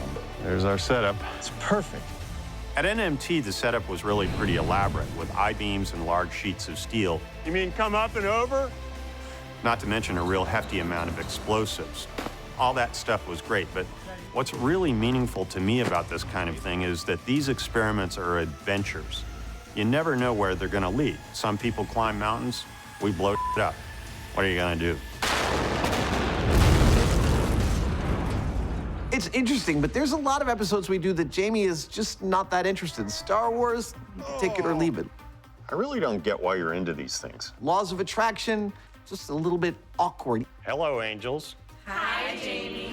But this time, we saw a side of Jamie we had never seen before. He was excited. He approached it with gusto. He tried multiple iterations, and he was even giggling between. This is what it turns out Jamie had always wanted, to just be free. Oh. Of course, we're not going to reveal the result of the car carnage now. 3, 2, 1. Whoa! Oh, that's a piece of the frame. Wow, stuff is still falling. But we will say that Jamie's not the only one who's got a favorite this season. When all is said and done, my favorite myths often happen to be the ones in which we come to a conclusion that could actually positively affect somebody's life. From our back catalog, I love Underwater Car, where we show a technique with which people could actually save their lives. I survived! The Mythbusters technique worked! I also love plane boarding, where we came to a result that might actually positively impact the flying experience. In an orderly fashion. So for this final season, it was really important to me to find a story in that vein, and I found one that I got really excited about, and it has to do with how we line up to buy things at the store. Most stores use the pick-a-lane lineup method. But apparently the snaking Serpentine system is a way more efficient way to wait. Unfortunately, when we came to start filming, we found that no store would actually let us use their premises. So we had to build our own, which was kind of annoying. Oh yeah, cash registers. It's real. Yes, what should have been a straightforward story soon becomes anything but, as it's all hands on deck to build their own Mythbuster, where shopping is fully experimental. Our other tagline was, we're making this up as we go along. So we had our store complete with 5,000 products we had to price in the old-fashioned way. And then with something like 120 volunteer shoppers, we basically opened up and let them line up just like you do in a normal store. I felt a little moment of pride that we just opened our first business and we've got all these customers. You know, over the years, we've gotten a lot of grief about our sample sizes. But for this myth, we got hundreds of bits of data, all of which were analyzed by some experts from UC Berkeley. So it's one of the most scientifically valid tests we've ever done. It's definitely scientifically sound, but will it really arm the audience with important information? Clean up on aisle 5. Well, one myth that probably won't is the zombie revisit. We've logged some pretty impressive numbers over the course of Mythbusters. We've used over 15 tons of explosives. Whoa! 83 miles of duct tape.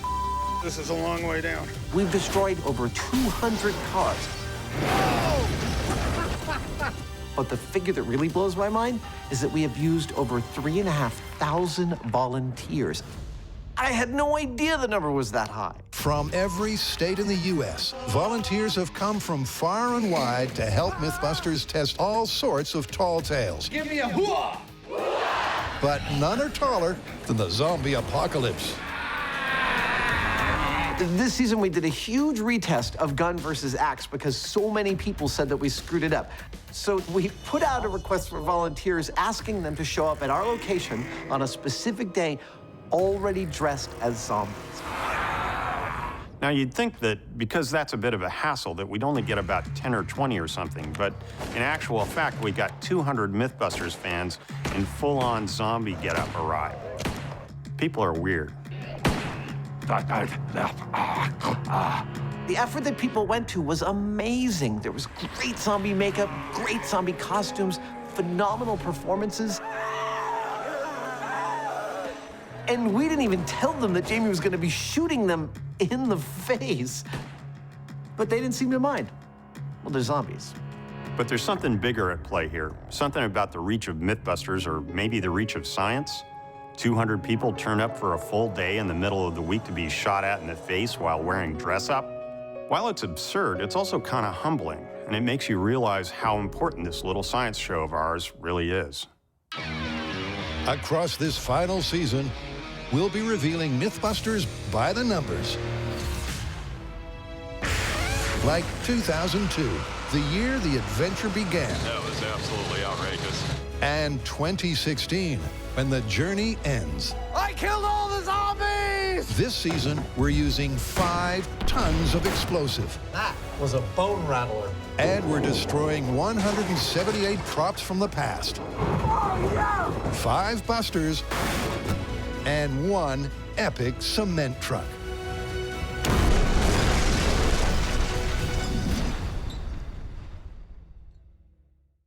Adam and Jamie are giving us an insight into their final season. Here we go. Are you okay? A season that's got spectacle, science, Hello? Oh, hey. and seediness like never before. Boobs. But it's also got the emotion cranked up to the max. It's gotta go!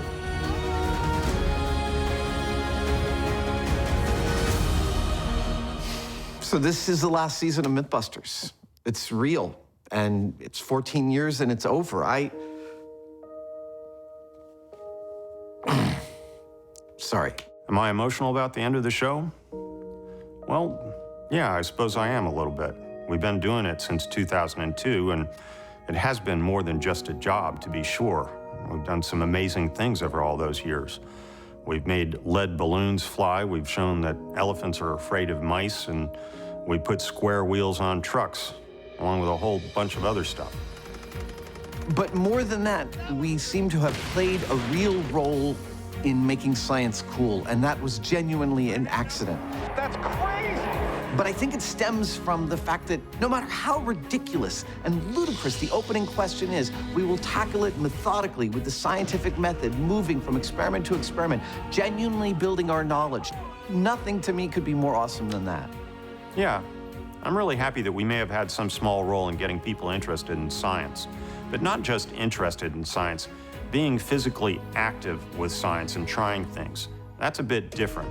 Now, I've always been really fond of building, and it's been a really key part of the show. So if we've encouraged somebody to form a question, a hypothesis about something, rig something up, build something or whatever to test it, then that's a job well done as far as I'm concerned. 14 years ago, the Mythbusters started a journey. This is M5, my special effects shop. A journey that, thanks to cool science and how-to builds, Wow! took them all the way to the top. Welcome to the White House. Thank you, Mr. President. Everything they've learned along the way, they've thrown into this epic final season. Especially the grand finale. We happy? Adam, we happy? Yeah, we happy. So we're getting to the point. It's time to start talking about the finale, our last episode ever. I'm good to continue. We wanted to go out with a bang, but because we've set the bar so high, it's hard to work out what exactly to do. But after a lot of discussion, I think we finally got something that actually holds up pretty well. I don't want to give too much away, but I think you'll be very satisfied. We give Buster the send-off he always deserved. Buster, I'd like to say that it's been an honor and a pleasure working with you. I have gained much enjoyment and knowledge in our association, and I'm going to send you down with your favorite bottle of Mythbusters champagne. You ready, buddy? Here goes for old time's sake. That is so appropriate. Sorry, this one's real. Oh, man, that's it! Thank you, sir.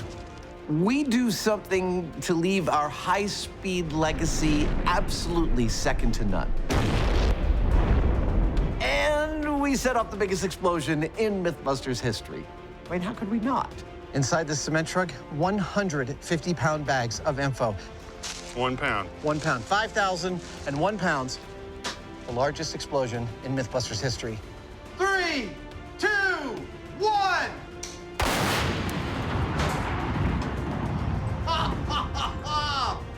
And, well, we put our entire Mythbusters history on the line in one of our favorite locations ever to retackle one of our favorite stories ever and take it to the max. Yeah, it's something else. I'm just saying. Oh yeah, the Mythbusters grand finale has to be seen to be believed. But there's more to this send-off than Adam and Jamie.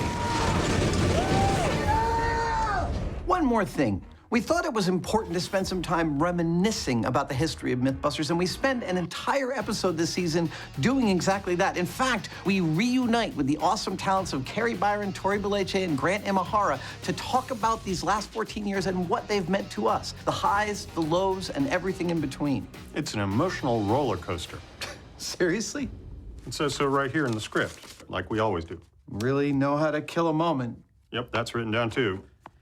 At any rate, the final season is awesome and it is epic, and we hope you have every bit of fun watching it as we did making it. I think it's time to cue the awesome montage. Are you ready?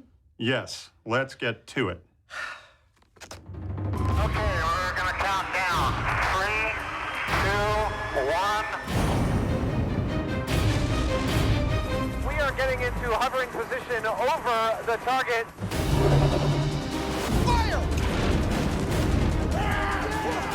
Warning, warning. Yeah.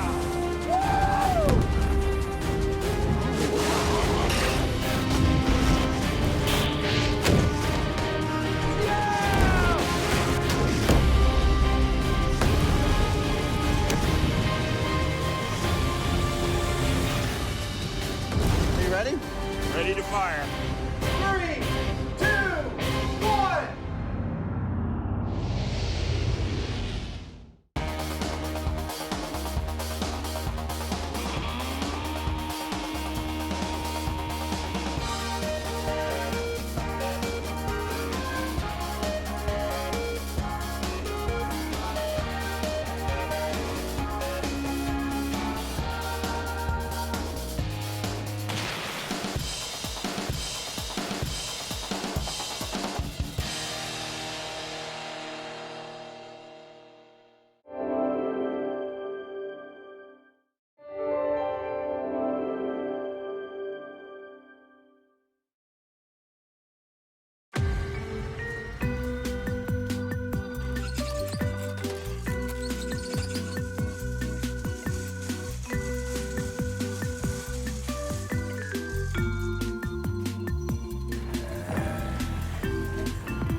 Gotta be a better way to get through this line. Look at what we have here. Zombies in a grocery store? Lining up and everything. That gives me an idea.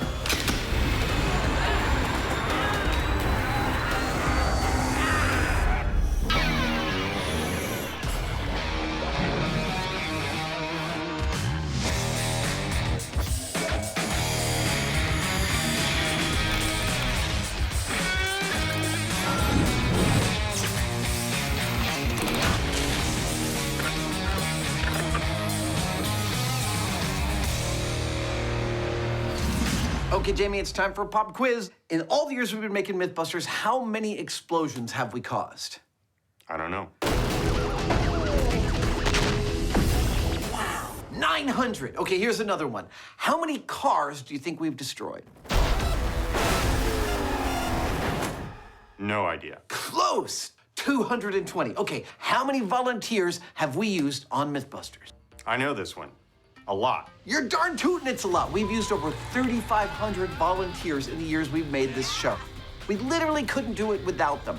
That's why in this episode, we are paying them homage with 2 more stories that require some volunteer help. Like what?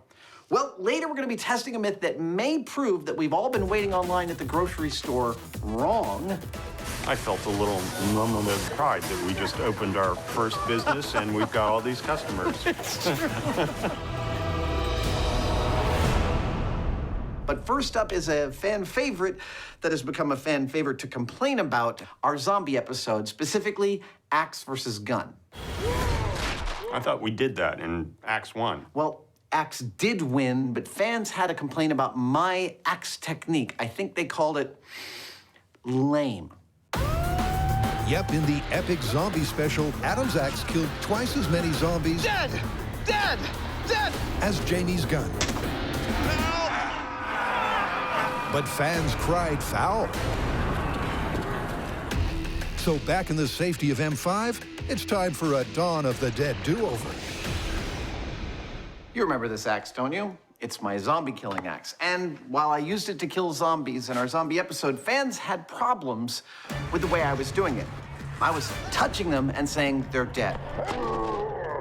Fans pointed out, rightly I might add, that it takes a certain amount of force to embed an axe in a zombie's head, and that's something that we are going to try and replicate to make this more realistic.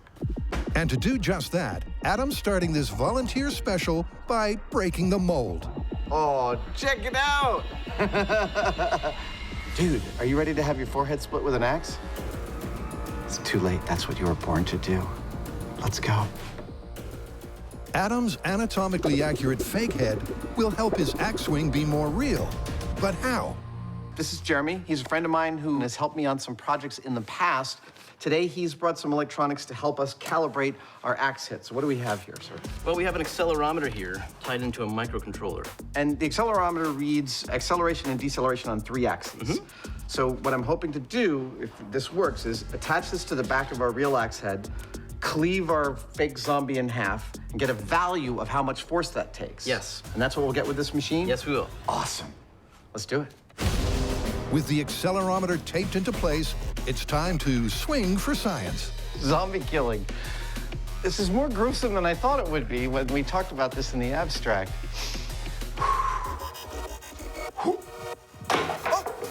That was terrible. I grazed the side of his skull. Yep, take 1 was not a zombie kill. Look at that, I peeled off a bit of his flesh.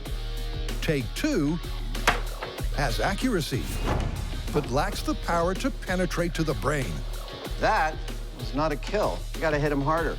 But take 3... Yeah! Dead zombies all day long. Gets that kill data Adam needs. All right, so I successfully killed my zombie head, and to do so, I swung this axe on a 120-degree arc at 7.8 meters per second. Now comes the cool part. We're gonna put the same accelerometer onto my original foam axe, along with a special control unit that Jeremy's been building. So where do you want that? Right up here, right up top. Now, when I swing that foam axe through 120 degrees at any speed that is 7.8 meters per second or higher, then the control unit will let me know I've successfully registered a kill. We just made this the coolest toy ever. But if my swing is not long enough, fast enough, or hard enough, it's gonna tell me I've got to swing again. And to let Adam know his swing success, the unit's been rigged with 2 sensory systems. Okay, the machine's ready? Yep. Did you see that? It says kill? That's brilliant. Ooh, that's not enough. That's not enough. That's not enough. That's enough. Okay, killing zombies, I can tell right now, is gonna be tiring. I better do some push-ups. Wow. We've made and we've used a lot of scientific equipment on Mythbusters over the years. This, I think, is a first in the world, a zombie-killing axe that is itself a piece of scientific equipment. I'm also a little surprised by how much force it actually takes to cleave a zombie's skull. Last time I killed a handful of zombies. This time killing that many, even that small number, is gonna really tire me out. Adam's rig is really pretty nifty. Like last time, it's got a foam head, so it's safe to actually swing near people. This foam just soaks up the paint.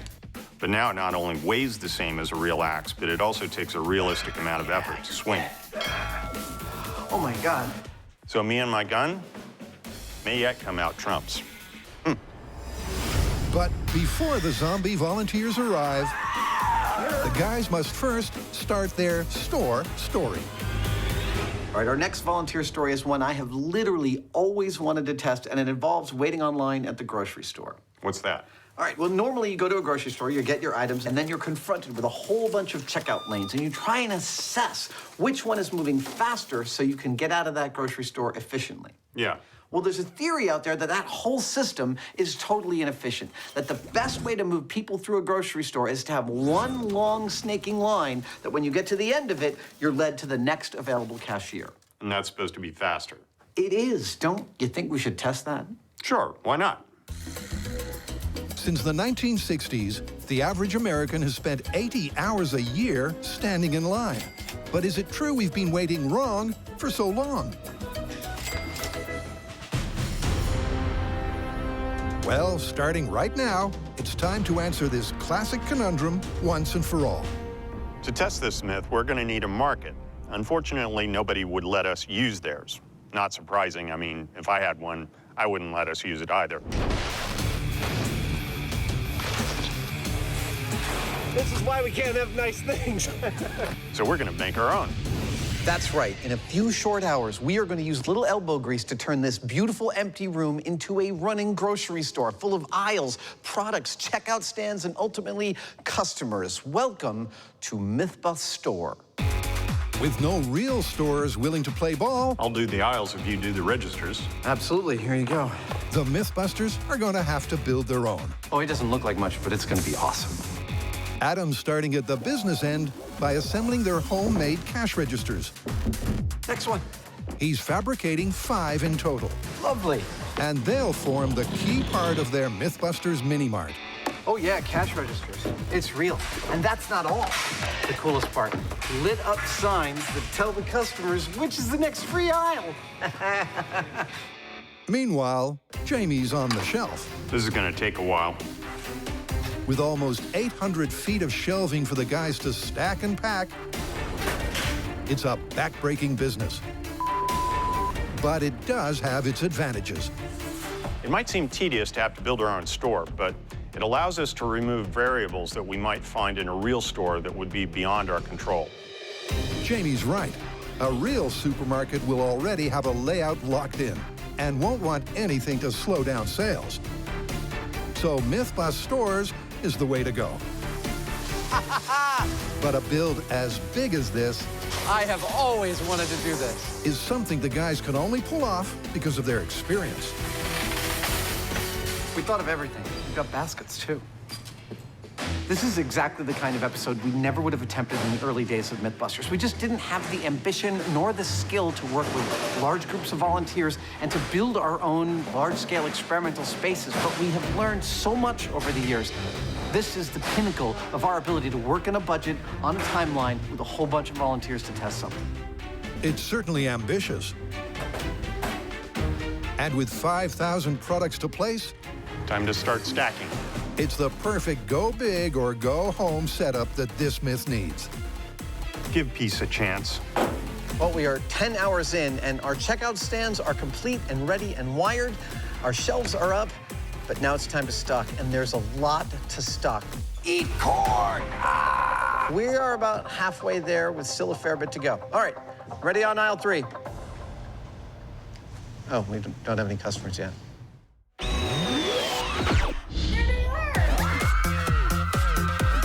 From testing the laws of attraction How you doing? to comparing hand hygiene, Our test subject group seems to have developed its own ritual. the Mythbusters have spent 14 years sourcing volunteers for stories big and small. Oh, she doesn't want to let go. And right now, Adam and Jamie have crowdsourced 2 additional crowds, starting with the undead.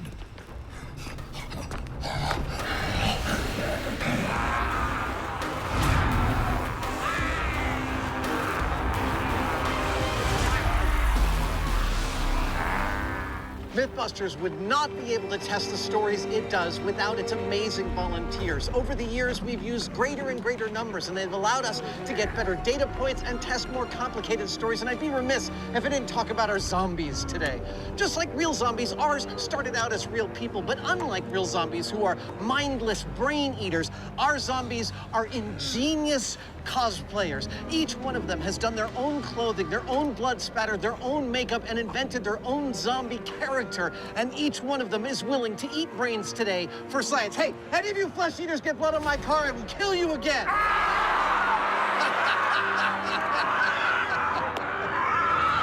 Awesome. Without doubt, our zombie volunteers are second to none. But the location is pretty special, too.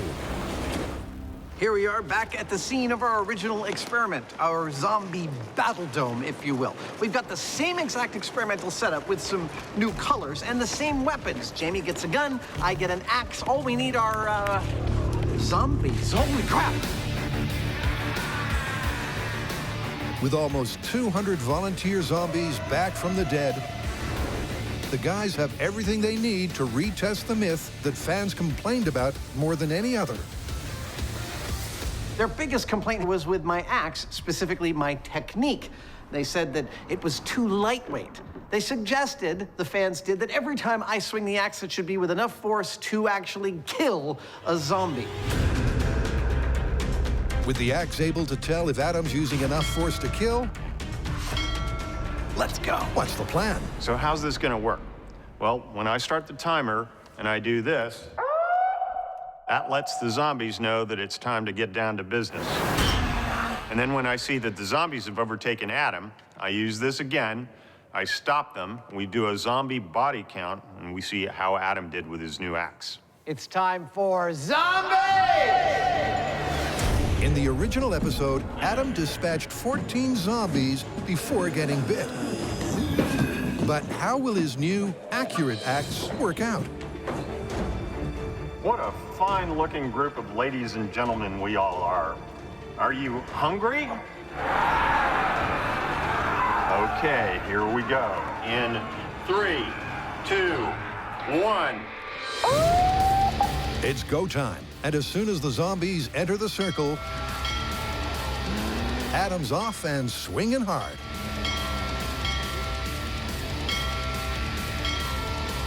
But not for long. I'm dead.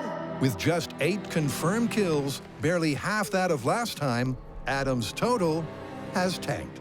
Well, the axe worked magnificently, and as far as Zombie Fantasy Camp, this is even more amazing than the last time we did this. Unfortunately, I was less amazing. Last time I killed an average of 14 zombies per round. With the real technique, I was only able to dispatch 8 before I went on to, I guess, become a zombie myself. That was awesome.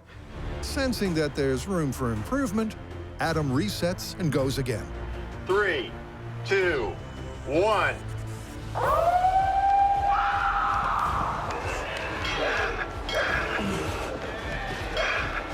There we go. Oh, they're closing. It's happening quickly. But as with test 1, he's quickly taken down. Having dispatched, 8 zombies. Adam's technique seemed to be to run around the perimeter of the circle as fast as he could to collect as many zombie bodies as he could. But he's having to put a lot of effort into getting it going, and it actually takes a lot more time. From above, it looked like an iris that was closing on Adam, and when it got small enough, he was done for. The new technique has clearly slowed Adam down. But the key question remains. How does the axe compare to the gun? It's time. Okay, zombies, face masks down. To find out, Jamie's armed with a paintball pistol that, at the request of fans, has been set to semi-automatic. All right, zombies, are you ready? Are you ready for some sweet, sweet Hyneman flush brains? All right, here we go. Starting gun test in 3, 2, 1. From the get-go, it's clear that Jamie's semi-auto is fast. But it's not fast enough to let him shoot his way out of trouble. I'm down. He's dead. I don't think he got more than 8.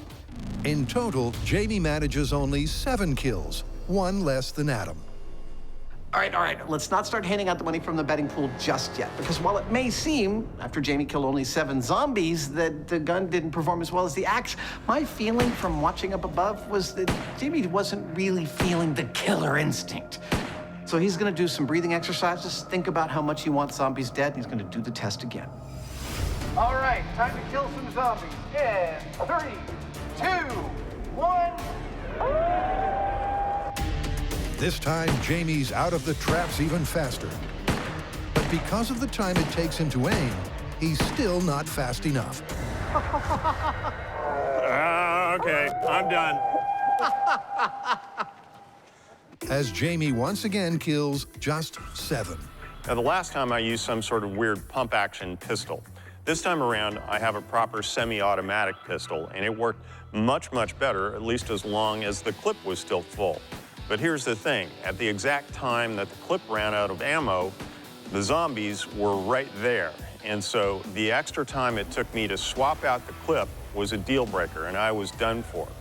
And that meant that my semi-automatic pistol didn't do any better than Adam's now considerably slower axe even, and it didn't do any better than I did the last time with the pump action. One of my favorite things about this show, one of the most scientific things that we do, is we take feedback after episodes have aired and we go back and retest things. I love that. Fans did not like my axe technique, so we rejiggered it, made my axe much more realistic to swing, and as expected, that radically reduced the number of zombies that I could kill. But I thought that Jamie was gonna mop the floor with me with his use of his new semi-auto paintball pistol.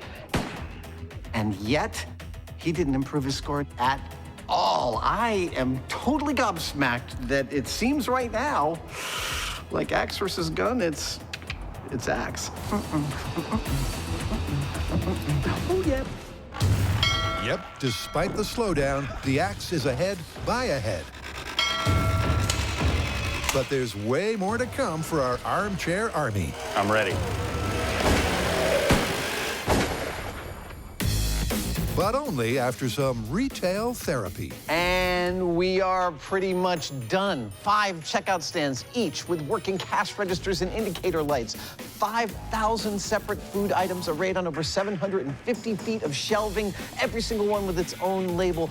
$56,000 in Play Mythbusters money. This is, without a doubt, the most elaborate experimental setup we have ever implemented, all to find out which is the more efficient way to wait online. Now, we are pretty much ready to go. We just got to make sure that everything is properly priced. This one doesn't have a price. That's a problem. The guys are testing whether the traditional pick-a-lane method is really slower than one long line, known in the trade as the Serpentine. And with their 5,000 products all priced, their elaborate plan is ready to be revealed. Here's how this experimental setup works. We've got 120 volunteers, and they will enter the store where they'll receive a shopping list of exactly how many items we want them to buy. Then they'll go get a cart. Once they have their cart, they'll enter the store and choose from the vast selection of Mythbusters merchandise on display. Personally, I hope we get cookies. Once our customer gets in line for the cashier, that's when the data collection actually begins. They will pull out their timestamp card and enter the precise moment they got in line. Then they'll proceed right towards the cashier. Once our customer reaches the cashier, that's when they enter the second data point, the time they got to the checkout stand. Thus, we will have the precise length of time they spent waiting in line.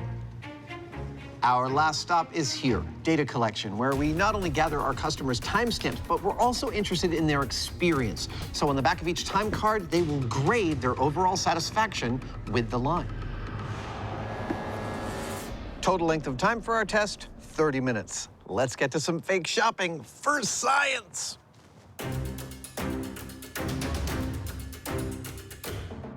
And a stats table staffed by experts. Everything set to release the volunteers for, first, a full systems check. All right, shoppers, starting in 3, 2, 1, go for the run-through. I felt a little moment of pride that we just opened our first business and we've got all these customers. It's true. The guys are starting with a trial run to make sure their newly built store can cope, which at first it can. All right, this is great. I was a little worried. You know, you plan all this to try and get lines, but you're not sure. Maybe you've built the system too efficient and no one waits online, but we clearly have lines building up here. It's working great. And your total comes to $9. But 10 minutes later, the lines have become unrealistically long. We're already seeing some problems with our experimental design because our entire customer base ended up in long lines, and that's not realistically like what we would have in a store. So we're going to have to figure out some way of pacing things a little bit to get lines that are more realistically sized to what you would see in a supermarket. Yep, with just too many shoppers all at once, their commercial space can't cope. So the guys kick out their customers and reset. All right, shoppers, commence entering the store. This time with 25% fewer people. There's a special on Jamie beans on aisle 4. Which soon results in queues that are much more realistic.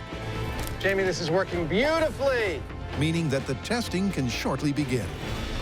We have done countless destructive stories over the years, but I also love myths like this one. I mean, I think when we do something like this, we might make the world a slightly better place by improving people's shopping experience. That's cool.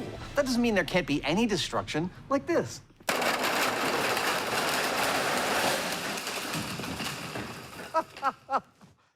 Cleanup on aisle 5. The Mythbusters have helped drivers save dollars. The dimpled car, 29.65 miles to the gallon. And revealed ways to save lives. It's going down. Oh boy. In fact, they've always armed viewers with important information. Did you know what was lurking in your basement? But at an apocalyptic warehouse, let's hope this myth's strange stats aren't ever needed. So where do we stand? Well, so far it still looks like Axe is edging out Gun as a method for dispatching zombies. However, our testing scenario where zombies are coming from all sides, that is genuinely like the worst possible case scenario under which you could encounter zombies. In movies, it's much more likely that they're like trying to get in and they get through something, like a breach or a doorway. So that is the scenario we're gonna set up next. It may sound like an oxymoron, but the guys are trying to up the realism of their zombie methodology. Nice. To do that, they're ditching the circle surround test and going instead with the classic fence breach. Keep out!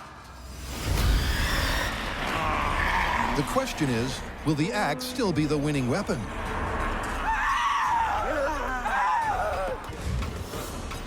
Three, 2, 1. Like film folklore, the undead start by coming through one by one. This is working great. But what Adam doesn't know is that Jamie's about to release the zombies en masse. Breach the fence. Oh no! With walkers now pouring forward, A living wall! Adam's swing frequency has to rapidly rise, which causes him to get fatigued fast. So much so that the power of his swing starts to fall below the kill threshold. Adam is about exhausted, and he's slowly losing the battle. This is exhausting.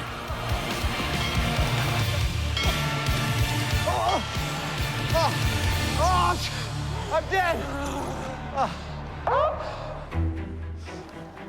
That was the hardest thing I've done in a long time.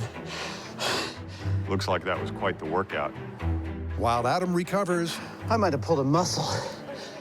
Jamie counts up the dead 21, 22, 23, 24. to reveal a final tally that's terrifying. 66, 67. Might be another body or so buried under there, but I'll call it 67. 67 zombies.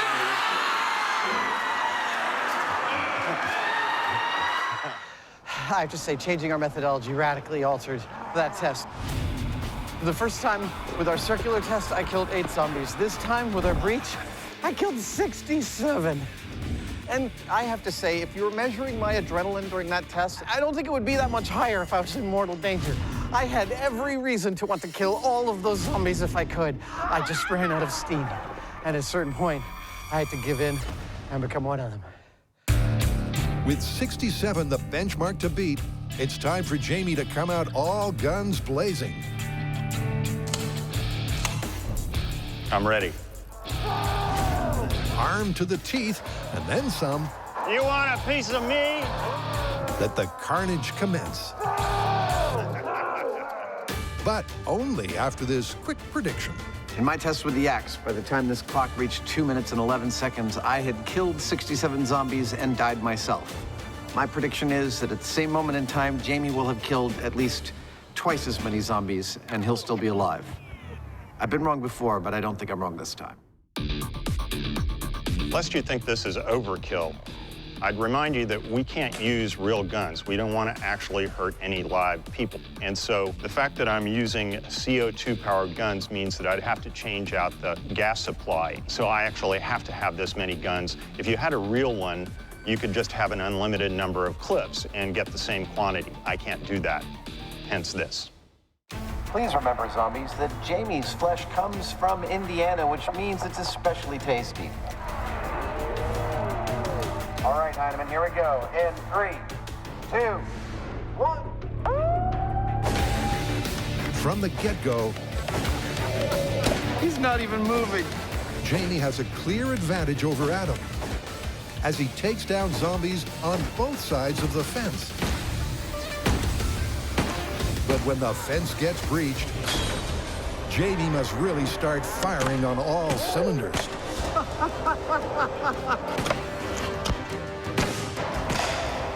Excellent. He's doing good. Come on, Jamie, you can do it! Jamie may not be tiring, but the odd gun jam is slowing him down. Oh, he's gonna run around the whole other side of him. This is kind of great. So much so that his days in the land of the living are numbered. He might be dead. I'm down.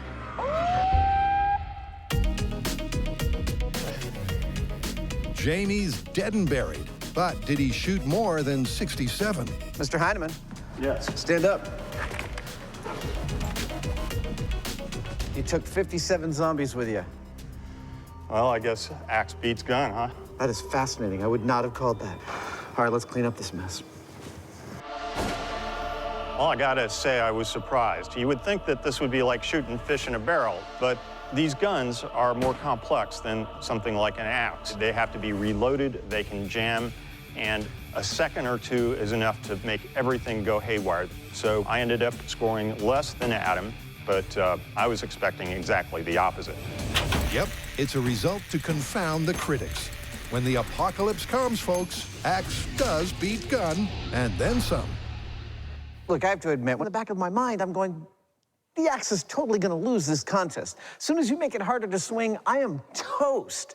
Now, though, after beating Jamie twice, both in the round and in the breach test, I'm like, damn, axe, you are the proper tool. Mwah! Not only good for a quest through Middle-earth, but also good against zombies.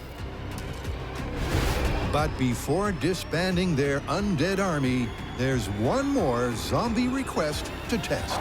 Groovy.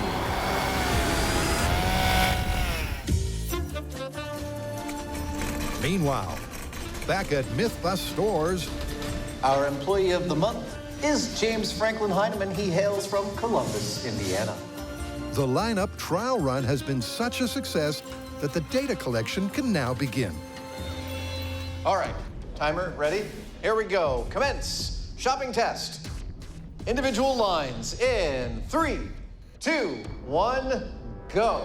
This first test, the standard choose your lane method, will last exactly 30 minutes. It looks pretty much like a busy, normal store.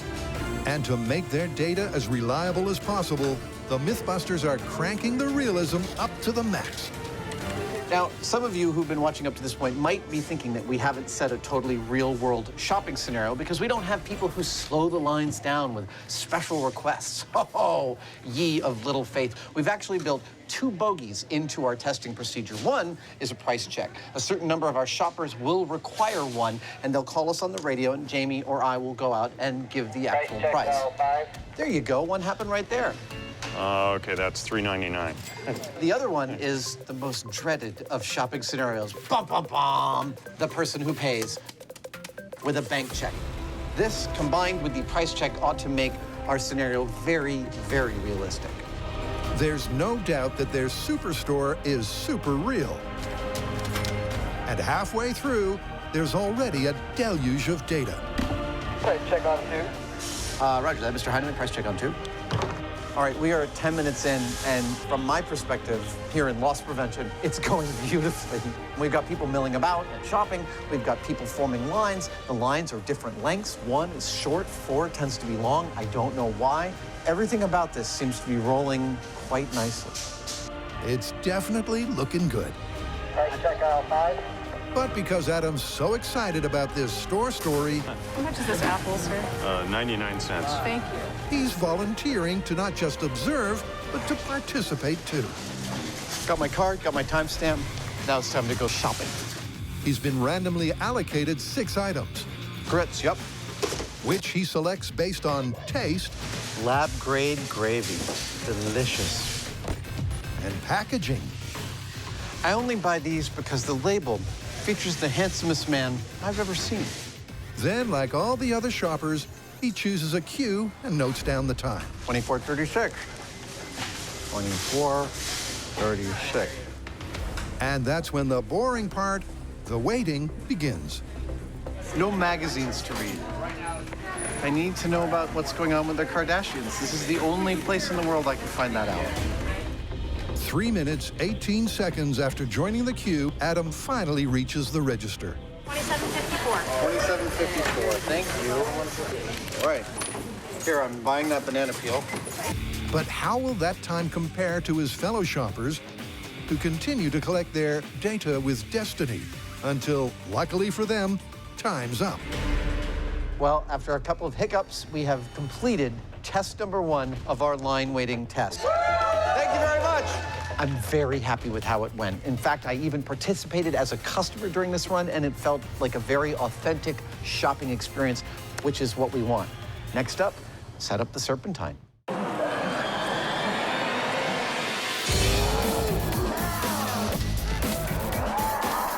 You want a piece of me?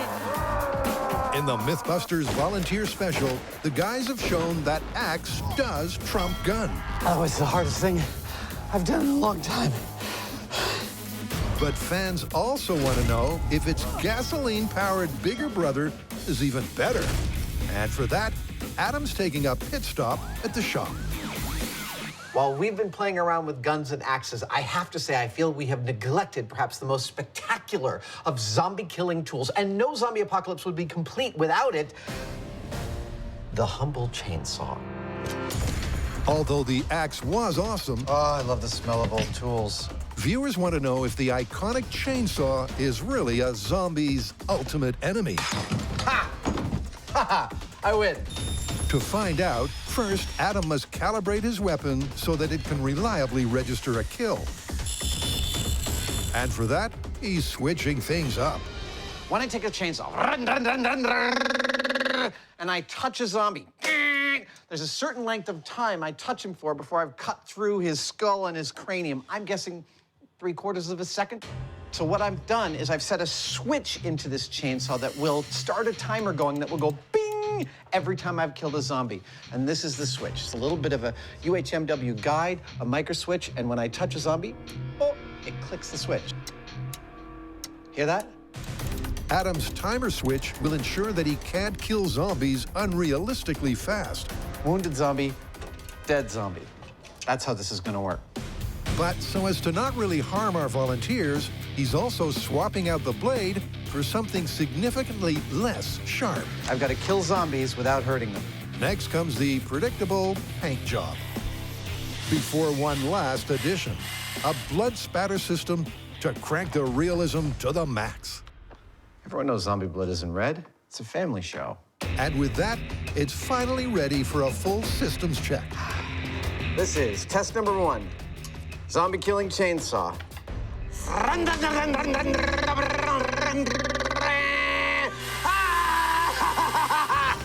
Let's go kill some zombies. But before we start that mayhem, it's back to the Mythbusters Shopping Spectacular, where Adam and Jamie are tackling a classic queuing conundrum. Just remember, shoppers, there's also a special on Jamie beans in aisle 4. They're trying to find out whether it's quicker to wait in individual lanes or one giant line. Here's a little something for your trouble. Thank you, sir.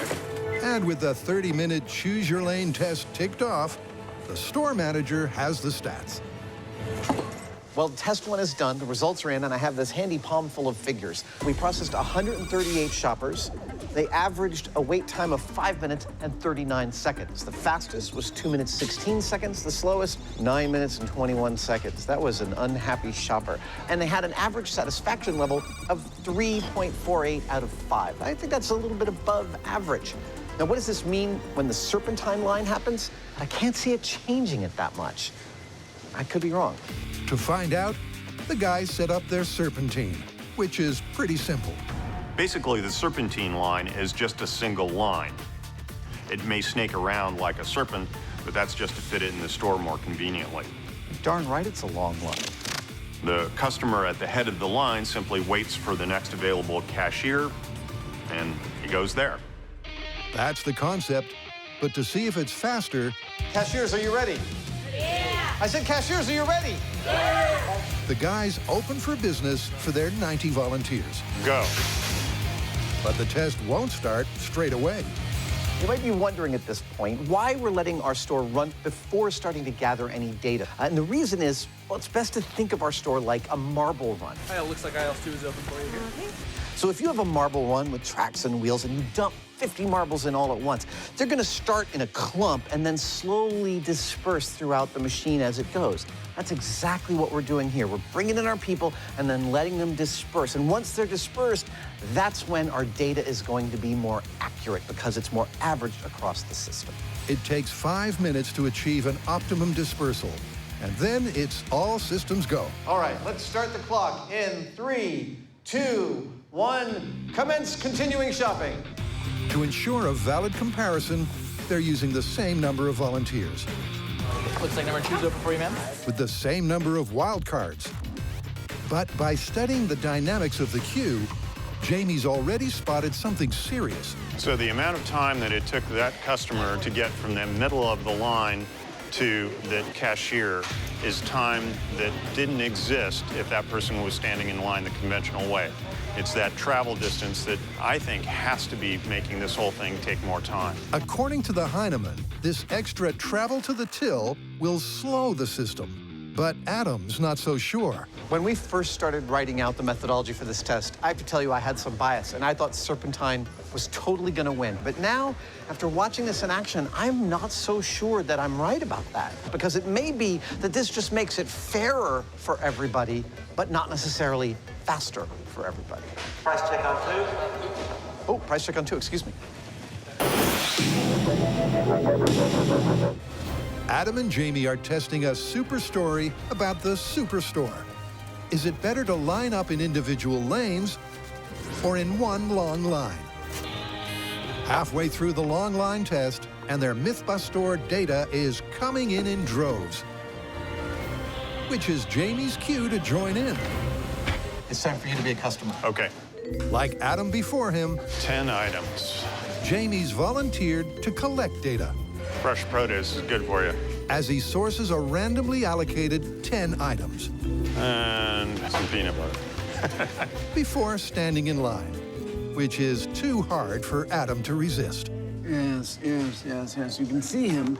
There, he's blending in with the average populace. Not even a little bit. You can spot him by his absurd mustache and self-referential hat. Whereas Adam Attenborough Savage queued for 3 minutes 18, Jamie's wait is way longer, a whopping 5 minutes 29. There you go. Thank you very much. Keep the change. But that's still less than the pick-a-lane average. So what will the rest of the data say? Well, 6 minutes and 32 transactions later, the guys have all the numbers they need. All right, everybody, freeze where you are. Freeze where you are. That will conclude test number 2. You guys are awesome. Thank you. They did a great job. Yeah. All right, the results of our Serpentine tests are in. And if you remember, the average wait time for our 5 individual lane shoppers was 5 minutes and 39 seconds. The average wait time for the Serpentine shoppers was 6 minutes and 56 seconds. Yes! 77 seconds on average per shopper slower. What the hey? That's absolutely kind of mind-blowing to me. That's right, but here's where it gets interesting. Even though the Serpentine moved slower, the customers actually liked it better. In fact, twice as many gave it a 5, the top rating. Go figure. It's a result that's the complete opposite of the myth. The Serpentine was slower, yet also more popular. And Adam thinks he knows why. So why is Serpentine slower? Well, let's look at the individual lines first. The fastest time through those lines was 2 minutes and 16 seconds. That is blazing fast. No bogeys, quick cashier, everyone's happy. But our fastest time in the Serpentine was almost twice as slow, 4 minutes and 33 seconds. That's because the speed of the lines is averaged out across the entire group, and it brings it down. And when you add in the length of time it takes to get from the end of the line over to the next available cashier, well, it turns out you've added almost a minute to everyone's time. That's pretty amazing. Yep, it's slower for sure. But because it's also fairer, it's got the volunteer thumbs up.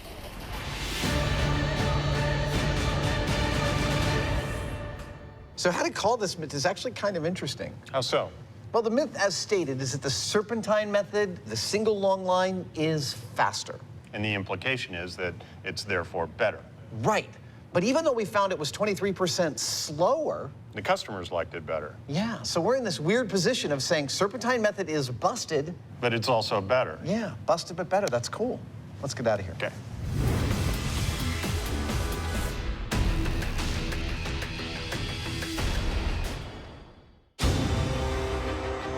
Back at their apocalyptic location, it's time for this last act's last stand against the zombies' ultimate nemesis.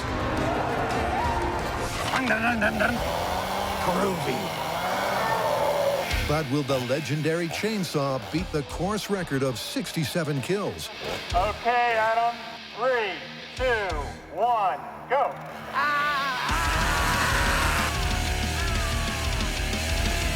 Remember, Adams rigged his replica Zombie blood all over me. with a switch that lets him kill a zombie in 3/4 of a second. Come on, zombies, yes. Which means he's able to rack up his score faster than a death metal montage. Ah, yes. Oh, this is awesome. Yes. With minimal reset time and little fatigue, Oh, I'm falling into zombies. it's only 4 manic minutes until Adam is the last man standing. To the left. Yes. Woo! I killed all the zombies. It's a surreal scene of utter devastation. All 190 zombie volunteers are dead and buried.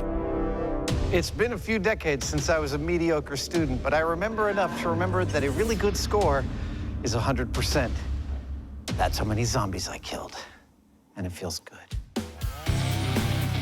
With a success rate that's second to none, the chainsaw's status as the ultimate end-of-the-world weapon is well and truly confirmed.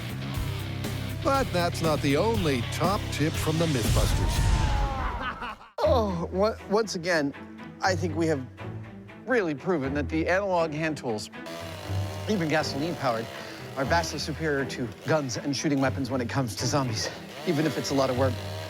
I'll tell you, if there really is a zombie apocalypse, the first thing I'm doing is I'm going to the gym, the non-zombie gym. You heard it here first. When the zombie apocalypse comes, it's absolutely going to be a case of survival of the fittest. So after all that we've learned with dealing with zombies, what's your plan in the zombie apocalypse? Run!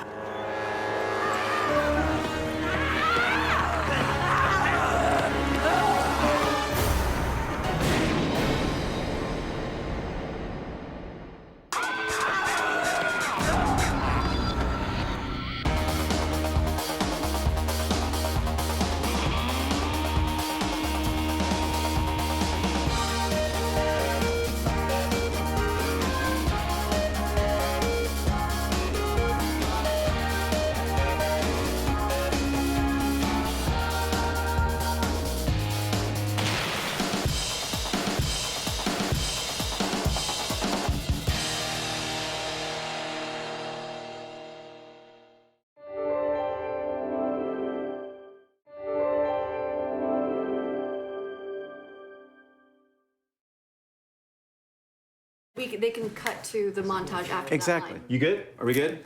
Ready? Set.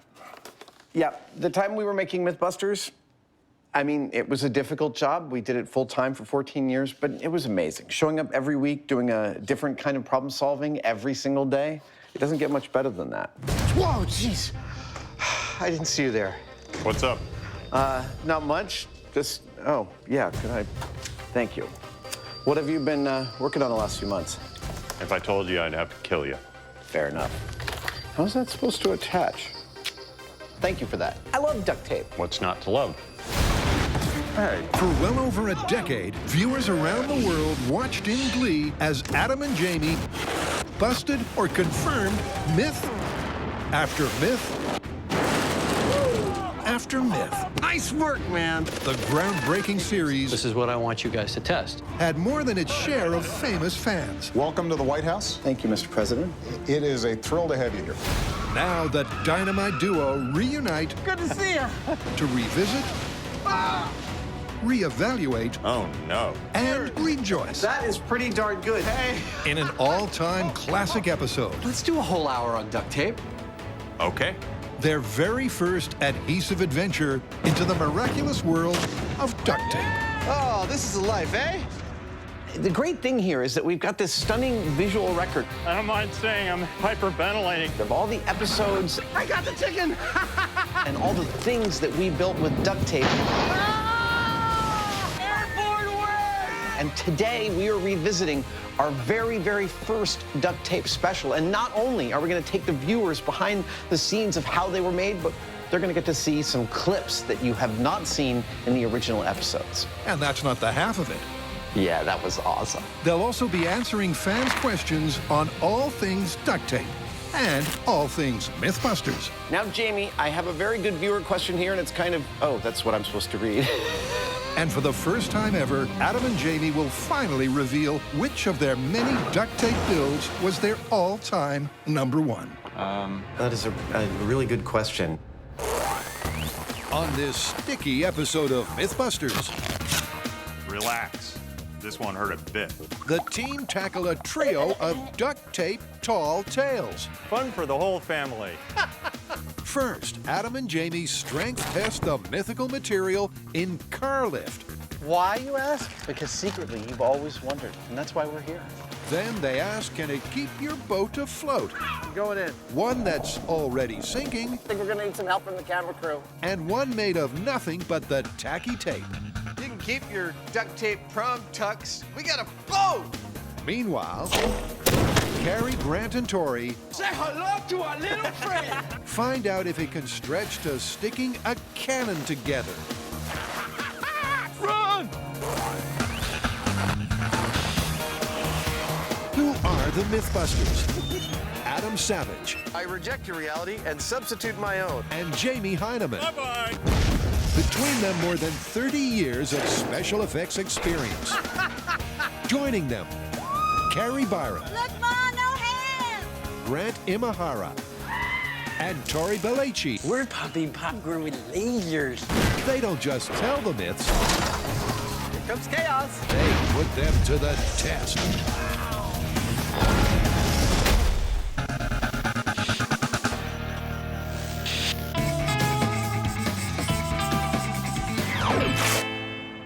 Well, as this was our very first duct tape episode, we were literally venturing into unknown waters, and we thought it would be good to start by measuring duct tape's two key properties. Tensile strength and adhesive properties. Exactly, so we could eventually hang a car. And I thought it'd be a good idea to tape you to a board first for some reason. I'm not sure why. Oh, no, I thought that was a good idea too, and luckily, it worked. Relax. This won't hurt a bit.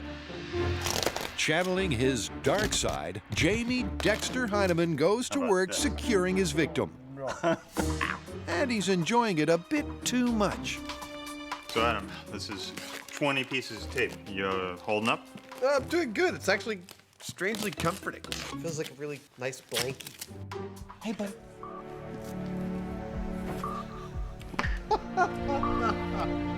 This is cool. It's like I am the plywood. Well, so far you're not going anywhere. No, I'm not going anywhere, although I tell you, I can feel myself settling in here quite, whoa. Wow, really, I'm almost weightless. Perhaps I should point towards the mat? I'm just suggesting. There we go. Oh, whoa, hey. Oh, that was just the rigging settling, right? Yeah. Dude, this is actually quite comfortable. 2 rolls of tape equals a whole afternoon of fun. Fun for the whole family. Here is a viewer question. How come Adam got taped to the ceiling, not Jamie? Did you toss a coin, or did Jamie plain refuse? I think that's just a classic Adam stunt. That is a total classic Adam stunt. I think I was going to be funnier being uncomfortable taped to the ceiling than you were. Pretty much. Yeah, that was a pretty straight call. That didn't require a lot of discussion. Of course, it goes without saying, but we're going to anyway.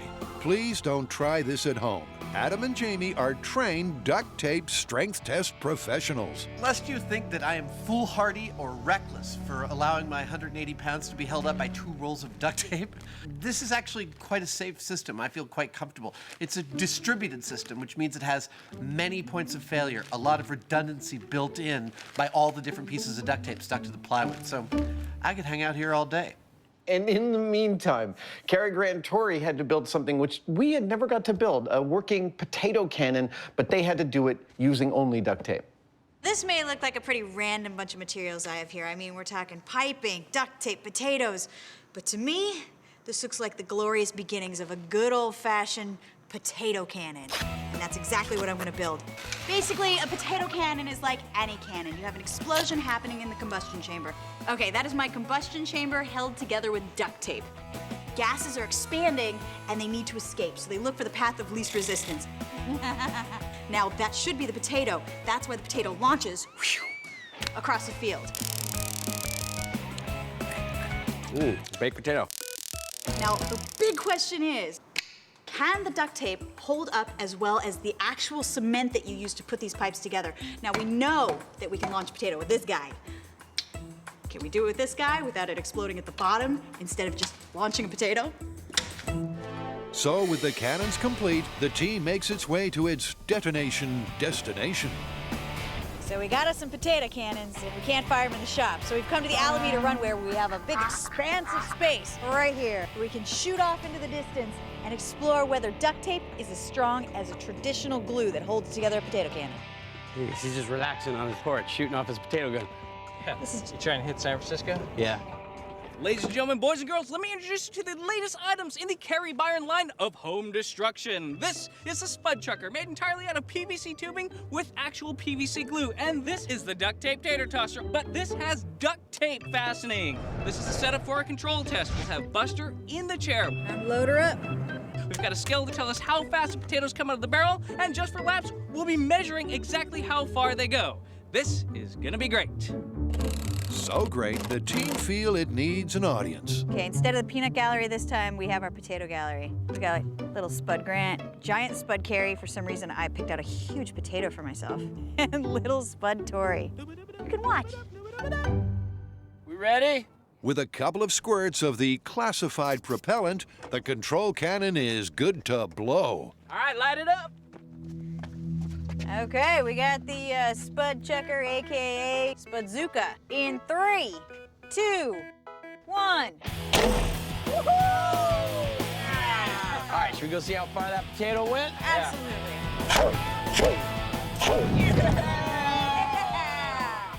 Where's splash zone? All right, what do we get? 267 feet. That's pretty good. Pretty good. Sure, but they want a pretty good data set.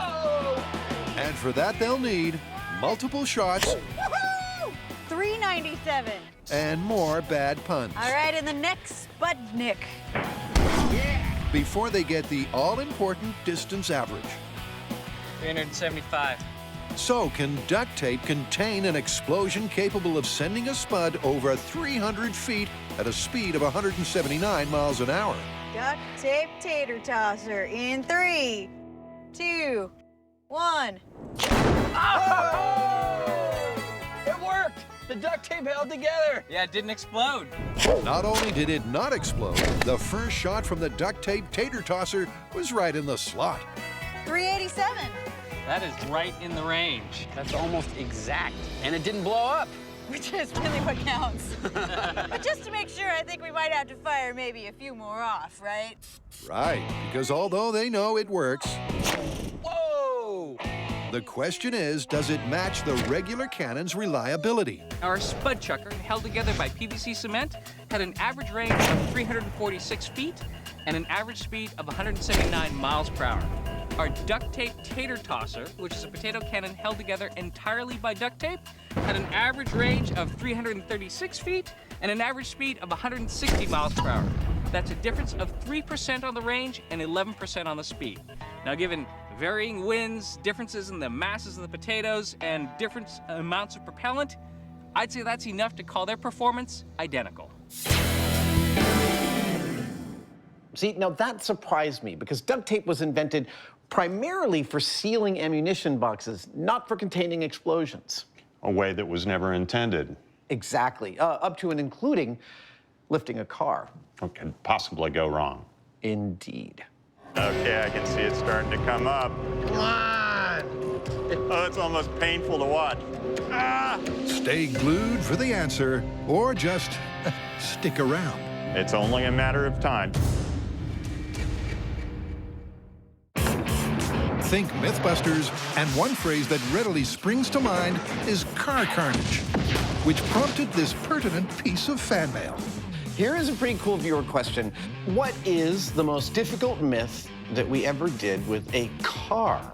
I would guess that would be the fireman's lift, wouldn't it? Are you ready? I'm ready. Let's do it. That was the one that I was the least sure was going to work in any way. All right, all pumps up 10 PSI. And yeah, it took a tremendous amount of engineering to get that to actually go. The fact that we started with 8 jets, and that was using more water than the city of Oakland could provide us. Remember that? Yeah. Come on, baby! 1-3! Yeah! Nice landing! Well, that was spectacular. But it was a very small car, and we had to remove the engine. This is true, but we were tasked with hanging a full family sedan engine at all using only duct tape. So we did some tests to determine the breaking strength of a single strand. Wow, we figured out pretty much the exact weight threshold on the first try. Yep. And I think we came up with about 70 pounds. Well, let's pick it up on the Alameda runway. So all they need now is some wide open space and a car they don't mind dropping. Dead car driving.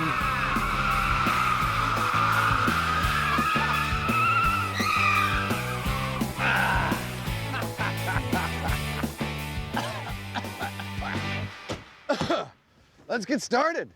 Okay. It'll be a simple setup. A crane like this one, and a hook, shackle, and single crossbar. This thing right here is what we're going to attach the tape to. Now, we could run all the tape strips to the crane hook, but we'd end up with a big messy blob. If we're going to get the most out of each strip of tape, we need to be neat and clean with it, and this will allow us to do that. And hanging from the other end of the myth-inspiring sticky stuff will be the car, which weighs? The car weighs about 5,000 pounds. Now, each strip of tape will hold about 70 pounds. So that means we'd get away with lifting the car with around 80 strips of tape, I think. We'll call it 100 just to be safe. Jamie, this is your conscience. It's time to start working. There are a lot of different things you can do with duct tape. You can bind things together, you can seal things up like ducts and so on, but what we're looking for here is how sticky it is. I think I've got it down to a reasonable pattern. If we do our job right, and we actually are able to lift the car off the ground, that cloth in the tape is going to give way before the adhesive does. It's starting to look like a cathedral of duct tape. That makes sense. I mean, duct tape's almost a religion with some people. Why, you ask? Because secretly, you've always wondered, and that's why we're here. We've used 99 separate strands. All right, here it is, last one. Used up 5.5 rolls of duct tape, and by our measurement, this ought to be just enough to lift this car. I think it's gonna. It's a thing of beauty, and despite the fact the guys have done the math and know it should work, it somehow seems improbable. Duct tape lifting a car? Well, we're about to find out for real. Let's get it off the ground. Let's start up the crane. The crane winch cranks into action. This is it. And millimeter by millimeter, it gently pulls the car skywards. Okay, I can see it starting to come up. Come on! It's got a very loose relationship with the ground right now. Oh, it's almost painful to watch. Ah! It still gives me the willies to watch that. Yeah, I can still hear the tape creaking. Meanwhile, Cary Grant and Tori had to upgrade their potato cannon to build a real cannon using only duct tape. Of course they did. Well, they did do some tests to make sure that they had some chance of success. A cannon, a regular one, works a bit like this. The black powder explodes in the combustion chamber, and the expanding gases throw the cannonball along the barrel. So first up, to find out how much duct tape is required to withstand those pressures, the guys are going to replace the back end of the combustion chamber with inch-thick tiles of tape. However many it takes. I see injuries in my future. So it's time for me to whip out my cannon. Now let's just say I know a few things about building cannons. However, this time, we're building it out of nothing but duct tape. Now, duct tape is strong, but is it gonna be strong enough to withstand the kind of forces that are exerted by exploding black powder? So I need to make a strength gauge. Let's go to work. That way we can put the duct tape under the same conditions that a cannon would be under, so we can test the limits of this duct tape. I mean, black powder and duct tape? That doesn't sound like science. That sounds like a family reunion. So this is the strength part of our strength gauge. It's a plastic frame I've cut out for layering duct tape. I'm gonna make a 1-inch thick sheet that I'll then cut down into 1 foot by 1 foot square tiles. They're gonna bolt onto the back of what Tori's making, and when we ignite our black powder, we'll find out how much duct tape it doth take. All right, let's cut it up into tiles. So we've used 37 rolls of duct tape. At 60 yards a roll, that's 2,220 yards of duct tape. Hey, dude, you got something on your face. That's 1¼ mile to make all the tiles we need for our strength test. So with the duct tape tiles and strength gauge complete, it's off to a familiar and favorite location. So it's time to find out how strong our duct tape is. That looks nothing like a cannon. But it does have similarities to a cannon. I mean, it has exploding black powder and a projectile. And if you're wondering exactly why it's not a cannon, here's the man with the strength gauge. First, we're not using a cannonball. We're using a piston. It's the same diameter and weight as a cannonball, but it's not a cannonball. Anybody got any duct tape? Second, we're not using a fuse. We're using an electric remote system to light off the gunpowder. And most importantly, there is no steel back at the end of this steel tube. It's gonna be a duct tape panel. Once we load this up and fire it off, what we're looking for is the piston to fly out of the barrel and have the duct tape intact. If that happens, then we know duct tape is strong enough to build a cannon out of. All right, we're hooked in. For this to be a good, successful test, what we're looking for is that the duct tape tiles, whatever thickness we end up with, will be intact while the piston blows out the other end of the strength gauge. Okay, so this is 1-inch thick slab of duct tape in the strength gauge. All right, here we go. In 3, 2, 1.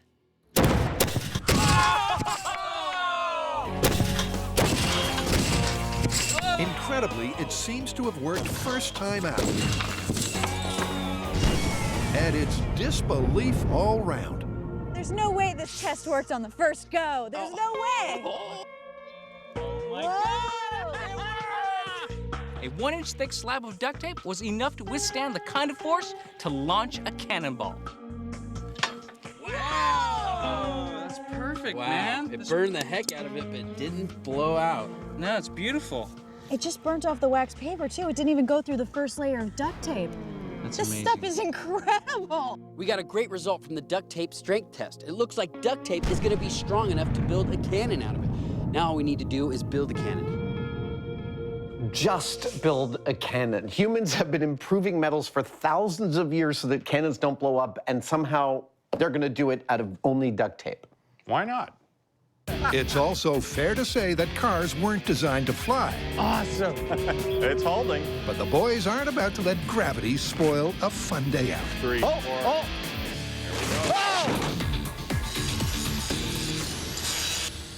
What are you nostalgic for about your time on Mythbusters? Generic or specific memory? I would say just the general rapid fire, build this, build this, build this, figure this out. I don't think I've ever experienced such an avalanche of pushing through ideas and making them happen. Yeah.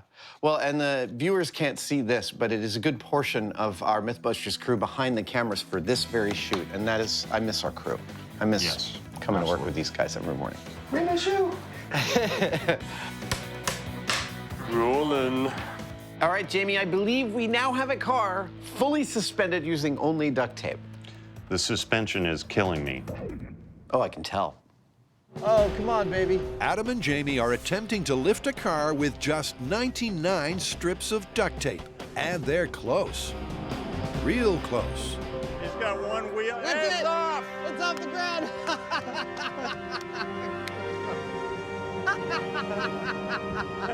That's almost like a piece of temporary art right there. That's kind of nuts.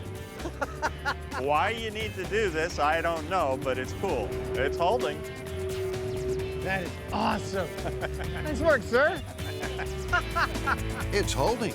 And with a flight time of 1 minute and counting, the result is clear, leaving just one remaining question. It's only a matter of time before it comes crashing down. It'll be just like a zipper opening up.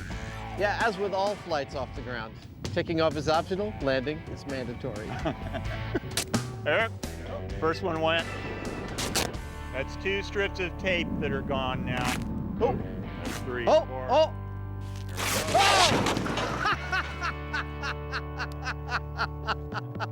Nice.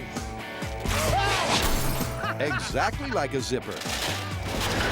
Plus, just like Jamie suggested, it wasn't the adhesive that gave way, but the tape itself. Wow. I love how consistently it broke all the way along that sharp point. Yeah, I don't see a single piece of tape that lost its adhesion. They all ripped right in the middle of the tape. It's true.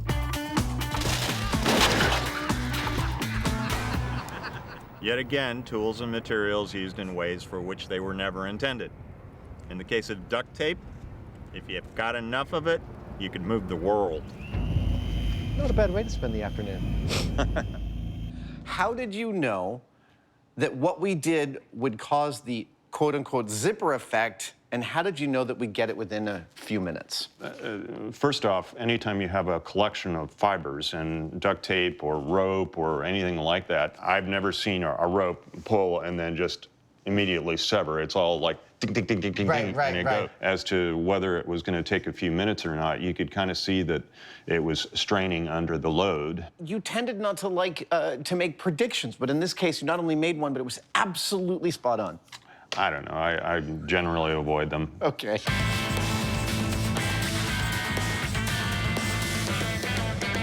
So with the car back down on terra firma, it was time for us to hit the water. We had a dinghy with a hole in it that we had to repair using only duct tape.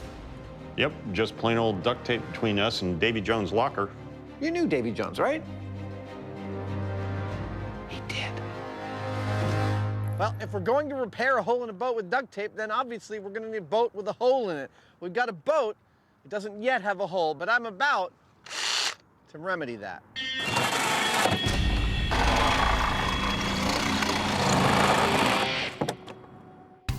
It's a sizable hole in the hull, but confidence in the sticky cure is still high and dry. This is a no-brainer. The tape's going to hold just fine. Under these conditions, this size hole, we could sail all day.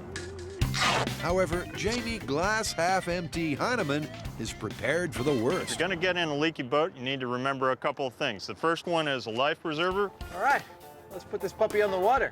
and the second one is something to bail with, like a bleach bottle or something like that. There we go. All right, I'll step in. Okay. Well, it floats. It successfully supports Okay, I'm holding one Mythbuster, two Mythbuster, I don't see any water. That's always a good sign. and the dinghy with its duct tape patch is looking good to row.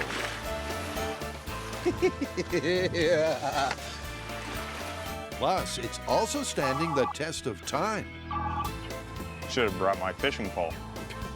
Well, it's been about 25 minutes, and as both Jamie and I predicted, the duct tape repair is holding up beautifully. Properly applied, the duct tape actually seems to be doing fairly well. I have to say, though, I wouldn't take off across the ocean with that kind of patch. It works, but it scares me a little bit. And with good reason, because at the 30-minute mark, Where's that water coming in from? there's a hint that the duct tape isn't a permanent solution. Yeah, it's pooling in the bottom there. Yeah. That's kind of a bad sign. It clearly works. I mean, we're still afloat, but I'm not too happy with it because we're going to have to start bailing before long. I would say that it's not waterproof, but it's absolutely water resistant. I'll buy that. It's a testament to the tape that after 40 minutes, they're still afloat. It's just a little wet. But Adam has a tougher assignment in mind. So I think our duct tape patch is holding up pretty well, but honestly, when I think boat repair, I don't think of repairing a boat on the dock and then putting in. If you're gonna do it on the dock, you're gonna have all the materials you need. Duct tape means you're in an emergency situation. I would like to create that emergency situation. You want to get wet, huh? I do. Rip off the patch, water's pouring through the hole, duct tape's the only thing we got. We gotta fix that hole. And the water's cold. Yeah. Oh, there we go. Whoa! That's a bona fide emergency we got going on there. I'll start making a patch. You start making a patch. Like the little boy and the dike, Adam is plugging the hole digitally. While Jamie goes to work with the mythical material. If you have to apply duct tape underwater, you're going to have a hard time because the water forms a film that inhibits the adhesive from really connecting with the surface you're trying to put it on. All right, going in. You ready? Okay. It's really frustrating. It's just like the adhesive is not there. Unsurprisingly, it's not sticking very well, but it is sticking a little bit. All right, take your foot off. I think we start the clock and see how that repair does. What do you say? Starts now. Okay. There it is. The clock is ticking on our duct tape boat repair. Countdown to failure. And countdown to Adam and Jamie's surprise revelation of what they think was the ultimate duct tape doohickey they ever built. Yeah! Reminiscing isn't always a pleasant experience. And here's a viewer question guaranteed to revive some really bad memories. That was the end of Adam's television career. No. What was the most dangerous thing you ever did with duct tape, and why? Well, you know, we rappelled off of a cliff with it. That was so awful. Okay, Adam, you got the other end. Don't let go. I won't. This is a long way down. Oh, my arms are about giving out. Almost there. Wait a minute. My nuts are killing me. Oh, ah. Whew. But what about duct tape? Duct tape bridge felt the most dangerous? And we made a mistake, and that was that the tension on the guidelines needed to be a lot more. That really is quite hairy. No, I thought the problem you were going to mention on duct tape bridge was that our yo-yo had a 50-foot throw when we were out at either end of the 100-foot bridge, but our dry dock was only 40 feet deep, which meant is if we fell off the bridge for the first 10 feet, we'd swing and hit the bottom of the dry dock. We just realized that just get through that first 10 feet and everything will be okay. That is absolutely awful. Well, speaking of all things dangerous, it is now time for Carrie, Tori, and Grant to fire their duct tape cannon. You want to do the honors? I will. Here we go. Imagine this duct tape roll is a slice out of the cannon. Now I'm gonna cut out the little cardboard insert so that way it's just duct tape. And if you look at it, I put pressure on it and it collapses. If this happens when we fire off our cannon and our cannonball gets stuck inside, the whole cannon could explode. And the team is going to play it safe by making its duct tape cannon barrel 2 inches thick. And to get the perfect shape, it's going to build it around a removable steel form. After a few minutes, the guys settle into a routine. Oh, yeah. With almost 20 rolls of tape used and the end in sight, I think it looks like a giant duct tape zeppelin. Or a big silver sausage. Or that. the team starts thinking through the next stage of the build. Now, the hard part, getting this off the form. I don't think it'll be that hard. I think we prepped really well. Okay. All right. Famous last words. Optimism, guys, optimism. Exuding the confident glow of the well-prepared, Carrie has no doubts it's going to work. Yeah. The boys, not so much. Yeah, it's slipping right off. Oh, there it goes. It's coming off. Yeah! Yeah! We got it! Yes! Say hello to our little friend. Nice. Oh, that is a beautiful thing. Now all we need is gunpowder and cannonballs. Adam and Jamie are kings of the world. But inevitably, just like Kate and Leo, they're going under. Because while testing the myth that duct tape can keep you afloat, their emergency wet repair is leaking. And leaking fast. I'd say we're at like 6-7 inches. Well, it's not looking so good for duct tape repair of a boat in situ. Here, I think we can still get back to shore. And the craziest part of this is we get back to the dock and someone, if I remember correctly, offered us money for the boat. Yeah, $100. You guys want this afterwards? Taken. Are you serious? If you want this afterwards, I mean, we're just going to throw it away. I'll double check the folks, yeah. Even for us, it'd be borderline, but I'll double check. It's a cautionary tale is what it is. Yeah, for some reason it was worth more after we put a hole in it. The next challenge was a little more involved. Yeah, this time we actually had to build an entire boat using duct tape. And only duct tape. And in that regard, I think it could be stated that we cheated a little bit. Maybe. Let's go ahead and run the tape. A boat made out of duct tape? But it won't be just duct tape, surely. Now, because it'd be a little floppy if it was all duct tape, we're going to use steel wire to make a grid to hang the duct tape on. Ah, it's pretty. Next, the mast, which is raised and welded into position. Ahoy! Followed by the keel and rudder. Oh, yeah. Which just leaves the key ingredient. You may see 100 rolls of duct tape. I see a boat. If you're going to build a boat out of duct tape, you need to think about the duct tape as cloth or like an animal hide. It's kind of like weaving. With the second layer being applied, the cornerstone of their design should be noted. It'll be sticky side to sticky side. That's the last one. hull is done.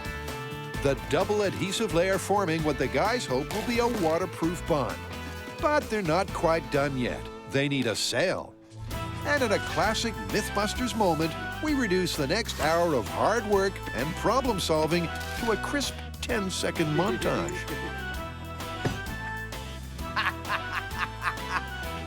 Yeah, baby. You can keep your duct tape prom tucks. We got a boat!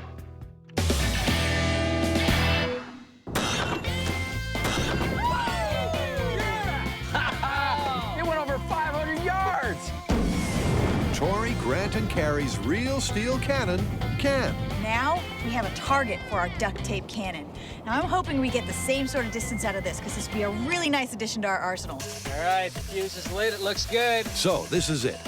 Can a duct tape cannon withstand and brace the force required to throw an 18.5-pound cannonball 500 yards? Or will the soft and malleable barrel grip the ball and cause it to bomb? Okay, it's gonna be soon.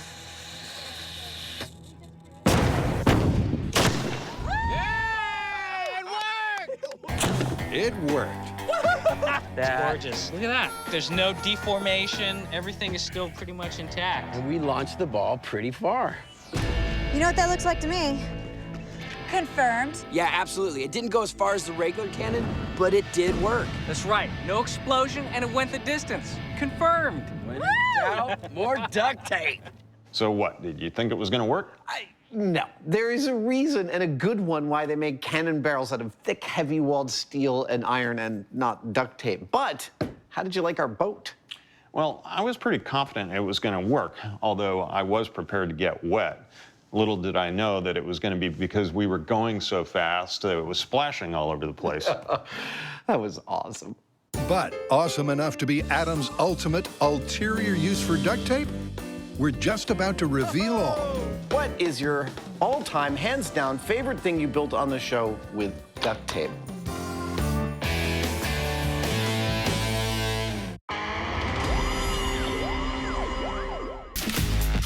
Duct tape, that most miraculous of engineering marvels, has not only been the focus of 24 stories, it's been crucial to virtually every myth the team has tackled.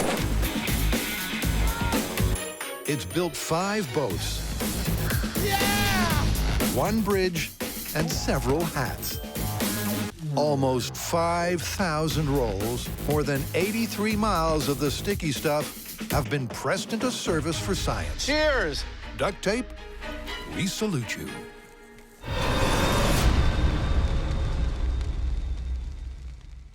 Every once in a while, Adam and Jamie put their lives on the line to test a myth, That really is quite hairy. causing one viewer to wonder how carefully they prepare. That is absolutely awful.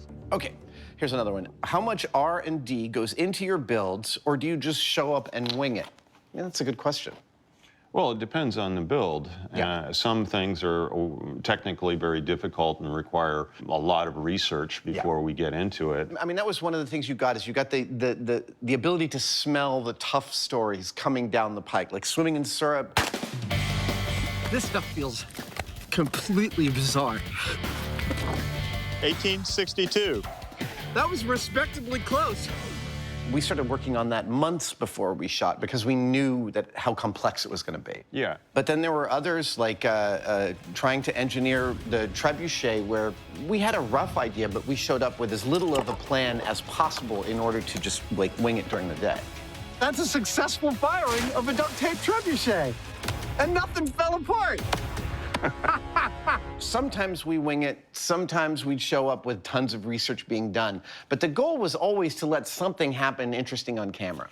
All right, Mr. Hyneman, ladies and gentlemen, we are at the high watermark of this episode. Our boat is built, and now it's time to find out if it is seaworthy. To set the scene, we are on San Francisco Bay. It is an average afternoon. The water is medium choppy, and our only goal is to stay afloat and keep our boat from failing. Whatever floats your boat. Indeed. As unlikely as it seems, and surely in a world first, Adam and Jamie are attempting to sail Let me get out of the way. There we go. in a boat made out of duct tape. Ho, ho, ho. And despite the chaotic start, it appears the boat really does float. You got the tiller on the rudder? Yep. You see any water down there? Not a drop. Preliminary report so that it's seaworthy. Permission to climb aboard? Come on in. All right, here I go. I'm in. And we're away. Oh, this is a life, eh? So far. Understandable skepticism. We don't have much wind. But even glass half empty Hyneman Try not to put your feet through the bottom. relaxes as they catch a draft and get underway. This thing's holding water, man. I don't see a drop of water. Yeehaw! This is actually working. There we go. Oh, yeah. Hey, give me some skin there. Ow. Ow! So much happens in a typical Mythbusters shoot that not everything makes it into the final show. I think I want to head for the Golden Gate. But we're squeezing in this all too rare bonding moment between two old salts, for old time's sake. And we are just about to see some unaired footage of you unexpectedly showing concern for my welfare. Well, you were starting to look a little green. Hey, Adam. Yeah. You feeling seasick yet?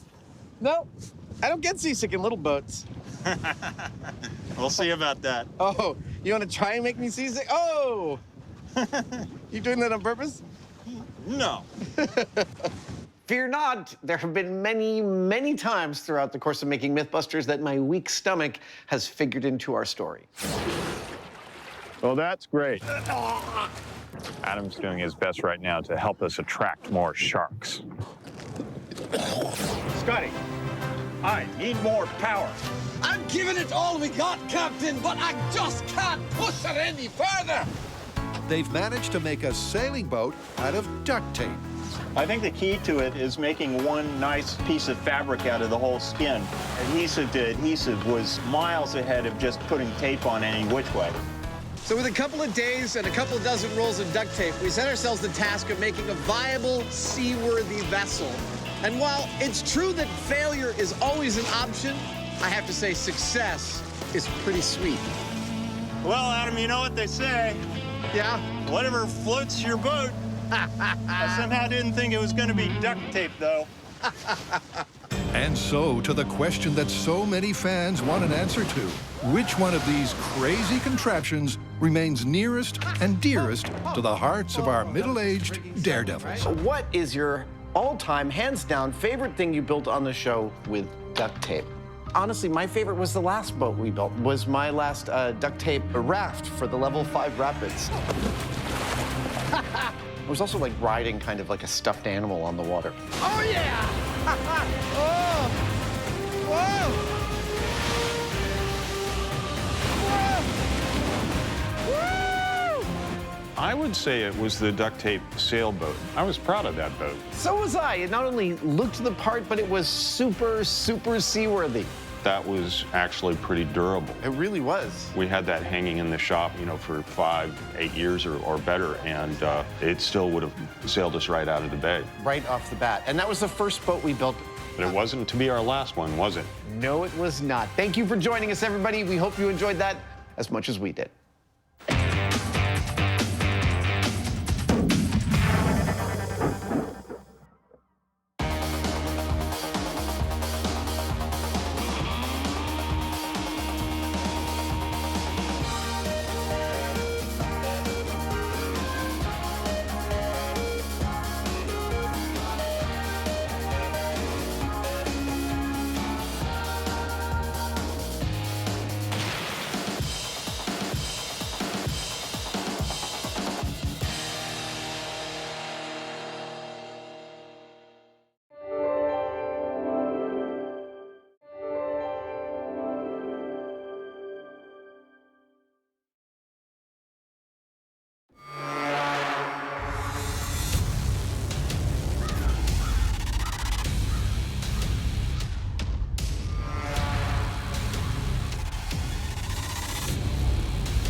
All right, let's see it.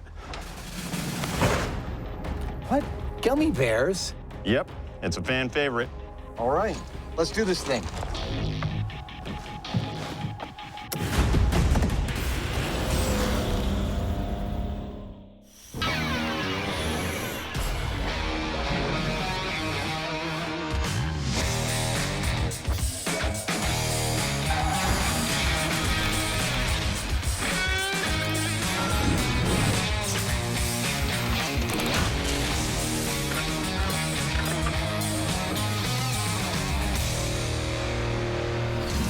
I hope you're feeling pretty smart, Jamie. Why? Because for this episode, we're gonna have to behave like actual rocket scientists. Excellent. What do you got? Well, as you know, throughout the history of Mythbusters, our relationship to rocketry has been a little bit like a Clint Eastwood movie. There's been some good, there's been some bad,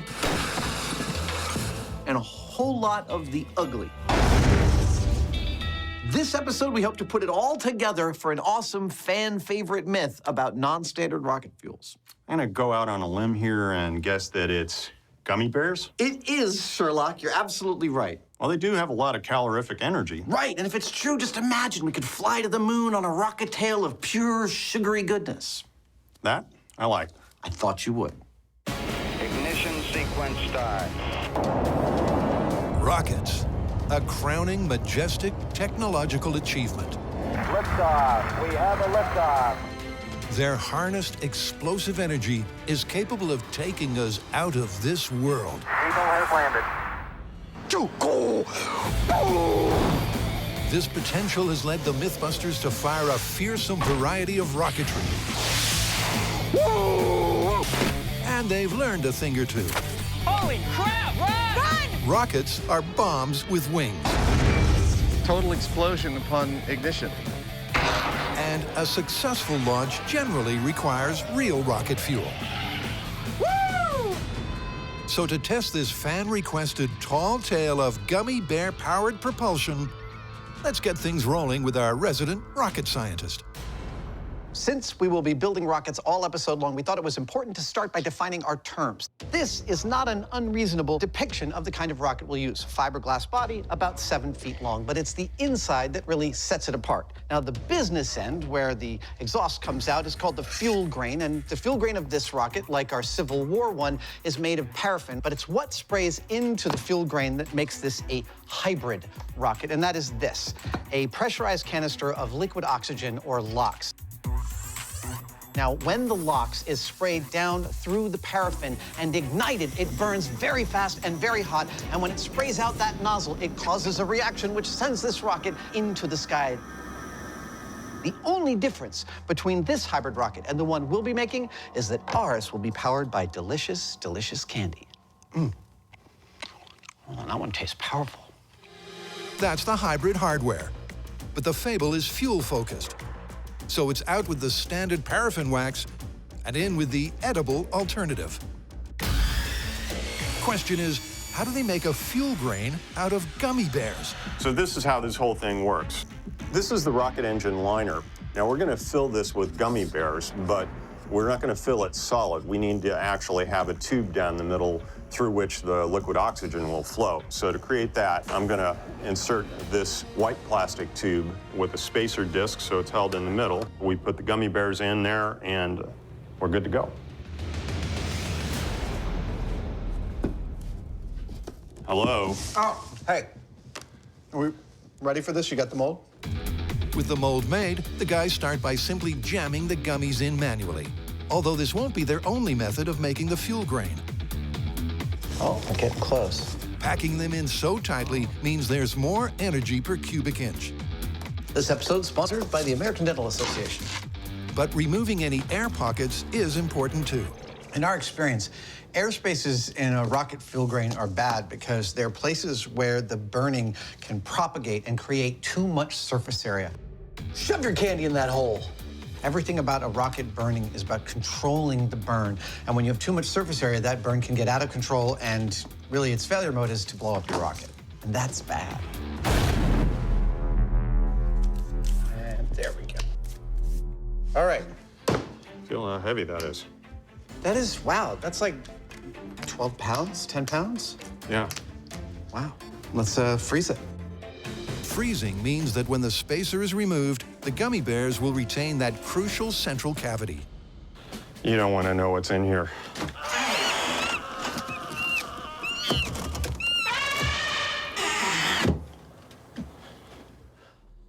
That's one engine, but they've got two more in mind. Now, Jamie and I are gonna cook 2 different fuel grains, and here's where things start to get interesting in the Mythbusters rocket kitchen. See, a hybrid fuel grain works better the more consistent it is. Therefore, our second rocket is gonna be a contiguous single gummy rocket. We're gonna gently heat up the gummy bears. Ooh, can I lick the spoon? You really don't wanna lick the spoon. Not in this shop. You don't know what's been boiled in here. I do. You don't wanna know. As soon as that mass is melted, we're gonna pour it into the mold. Oh, nice. And voila, what we should get out is a fuel grain-sized single gummy. Nice control there, Hyneman. And Jamie comes from 7 generations of candy makers. So, there's an engine. A potential engine. For the third fuel grain, we're sticking to the spirit of the myth, which is gummy bear rocket fuel. But we're gonna cheat a little bit because of some basic chemistry. These guys are mostly gelatin, which is mostly water. The last time I checked, water doesn't burn very well. So we're gonna boil as much water off as we can, pour the syrup into a mold, and let it set into a hard rock candy. Now we wait. But gently boiling the mixture at 250 degrees overnight has not given the guys the result they require. This could not be farther away from hard candy. But we called a candy expert. And the trick is to get the candy between 300 and 310 degrees Fahrenheit. Adam begins by testing the new technique in small scale.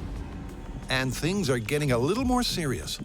Make no mistake, this candy is super dangerous. It's a superheated syrup. If it got on you, 3rd-degree burns, a trip to the hospital, and a permanent scar. 305. Okay, excellent. If it got on Jamie, it wouldn't be any problem. It would just peel off the skin off of his exoskeleton and he'd repair it. Ah! I'm good. I'm totally good. Wow. Okay, I'm just gonna cool this down because I've got a compressed gas cylinder over there. Ah! Take 2. All right, welcome back to How to Ruin Kitchen Equipment. Now I'm about to heat up a bunch more candy using this big non-glass container. I have learned from my mistakes.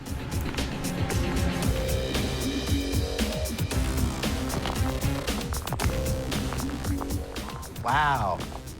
So at this point, it's been bubbling at this exact temperature for about 25 minutes. It's reached this sort of stasis where the amount of water and the temperature of the candy are fighting each other in a convection current, and it's hit a totally stable temperature. But as soon as a certain amount of water boils out, it's going to collapse and the temperature is going to rocket upwards. This is so cool. Look at that beautiful caramel color.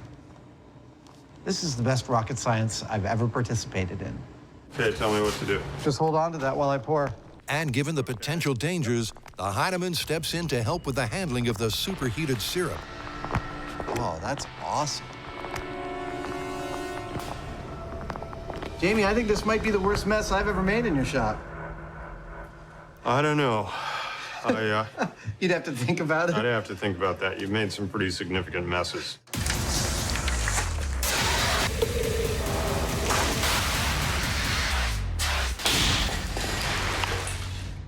But with no further mishaps or mess, their work here is done. There we go. Well, that was a lot more work than we anticipated, but we finally have our 3 rocket grains. We've got the hand-packed gummies, we got the contiguous single gummy, and we've got the hard crack candy. That's all we can do here in the shop. Now it's time to head out to the desert.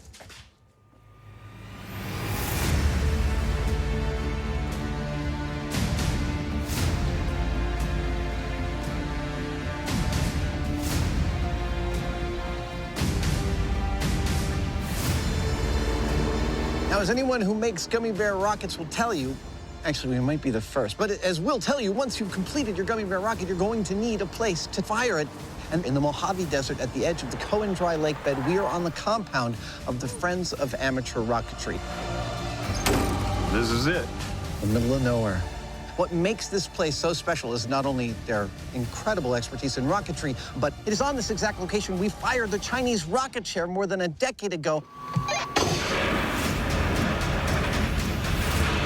And they hand-built the rockets for our third and final attempt to fire a car across the desert, the JADO 3 episode.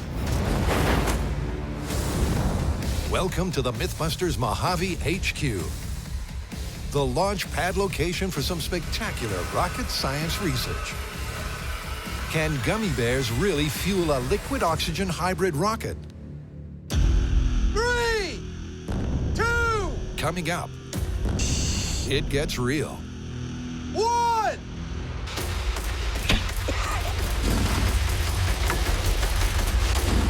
It's gotta go!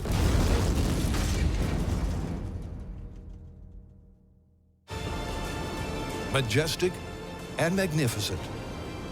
Rockets are defined as a vehicle propelled by thrust Mach 1. from burning onboard fuel, 1, 2, 3, 4, and 5, jettison. any fuel. And the most unlikely of all, the mythical gummy bear. So we've got 3 different versions of our gummy bear rockets. First is the loose gummy bears that have been pressed into shape and frozen there. Then we've got the molten gummy bears, which have been poured in. And then lastly, we've got the gummy bears that have been boiled down to remove all the moisture. And those have been cast into what is basically hard candy. Those are going to go into these 4-inch rocket casings. Inside this is a tank of liquid oxygen, a valve, and the rocket engine with the gummy bears, and then the rocket nozzle. Those are all the major components that go into a hybrid rocket. Now, if you remember, it's a hybrid rocket because we're feeding liquid oxygen through our fuel grain, and that's what this giant tank is full of. Liquid oxygen, literally some of the scariest stuff on Earth. To say this is flammable is really, it's not accurate, because this is what makes things flammable. It is the enabler for burning, which is exactly what it's doing in our rockets. When you fire one of these rockets, ideally you can recover it later so you can reuse it. Now, how does that happen? Well, the rocket has an altimeter in it, and it records when it stops moving and starts to go in the opposite direction, when it's reached its apogee. At that point, it sets off a trigger which fires a charge that blows this nose cone out along with a parachute so that it can sail down nicely and be recovered intact. This right here is the 20-foot launch rail that will guide our gummy bear rockets for the first 20 feet of their journey. They'll probably speed this part up. Oh my God.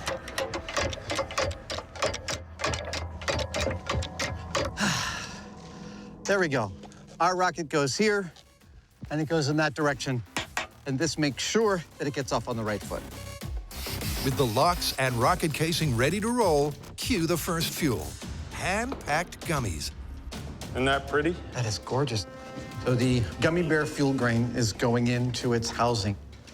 There are a lot of fiddly bits that all have to work perfectly in concert. Snap rings, O-rings, rocket grains, housing, and everything, and it all has to be properly assembled. With the engine loaded and locked, it's go time for launch. This is the pre-launch setup. We mount the rocket, insert the altimeter and the descent parachute into the nose cone, and then erect the guide rail. This reminds me of something. After that, we de-ass the area. Here we go.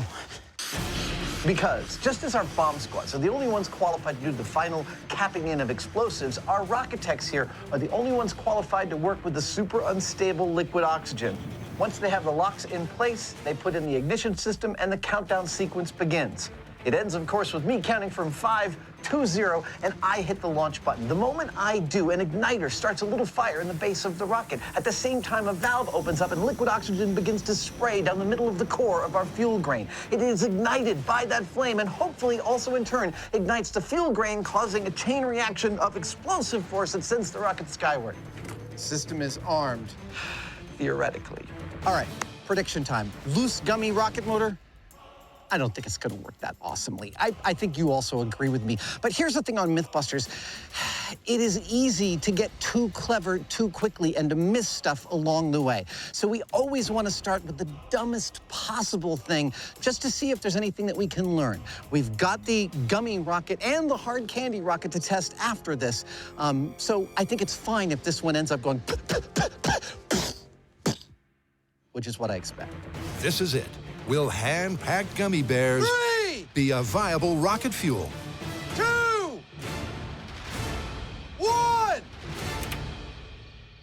There we go. It's a little smoke. Hey! Come on, baby! That's the right sound!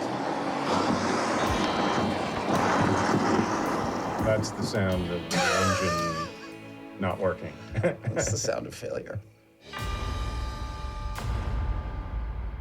Well, we just fired our first gummy bear rocket. And remember, these were the gummy bears that were just jammed into a rocket grain shape with no other modification. And we got a successful firing, which is we heard it burn and shoot out some fire. And then we started to hear the telltale sound of gummy bears individually peeling off from the rocket grain and getting pooped out of the bottom of our rocket, but not with enough force to actually lift this rocket. We didn't get any else. We didn't get 1 inch. Yeah. It was a failure, but it was one that I actually predicted, and I'm not often right, so I'd like us all to enjoy this moment for just a second. Okay, that's enough. Let's move on. The ignition flame appeared to light the locks. Oh, nice. You're eating it? Yeah, it's still sweet. Wow. But the loose-packed, flavorsome fuel simply fell apart. Usually out on sites like this, the smells can be awful, gasoline, gunpowder, stuff like that. Out here, the gummies actually smell really nice. It's like someone just slightly burned the dessert, which is a euphemism for what we're doing here. We're burning the dessert. Cue gummy bear fuel number 2. This time we're using the melted gummy bears. Remember, it's one solid contiguous gummy material molded into a tube shape. I'm marginally more optimistic about this time. I got a rocket in my pocket and I'm ready for some action. I'm getting more and more excited. The rocket grain is in there. I'm feeling very optimistic. And sneezing. There you go.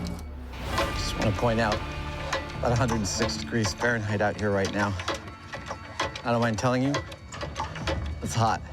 And the Hyneman has a unique method for beating the heat. People often ask me why the beret. I'll show you.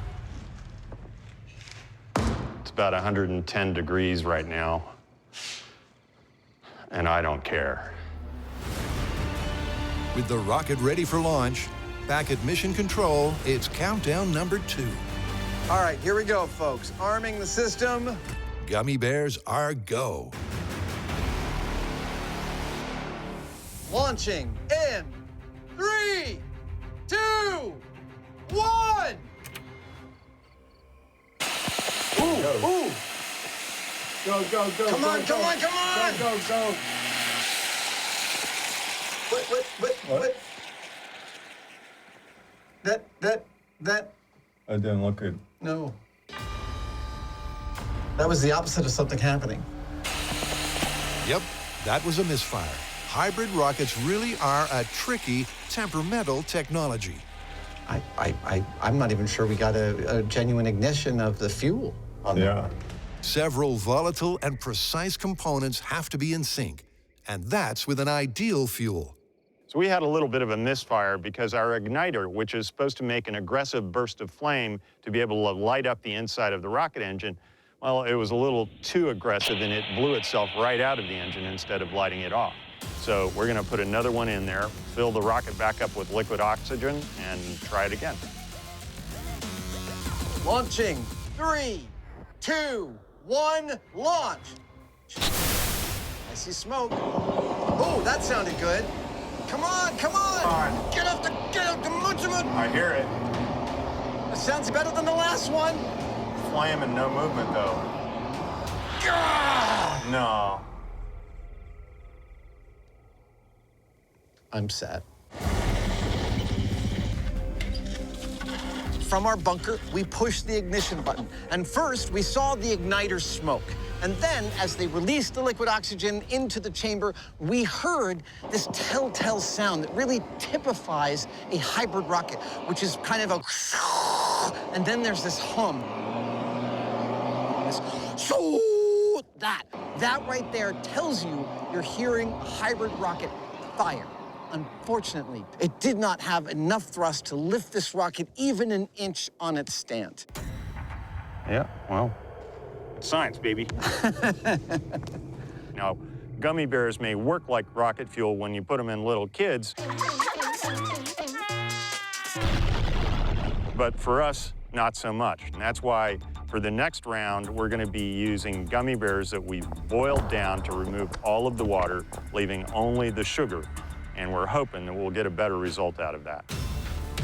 Optimism is high. If gummy bears can possibly provide enough thrust, this is one right here, then this concentrated candy, oh, that's nice, is their best chance. All right. If anything's going to work, this is gonna, because we know sugar burns and there's a lot of energy in it, actually. Yep.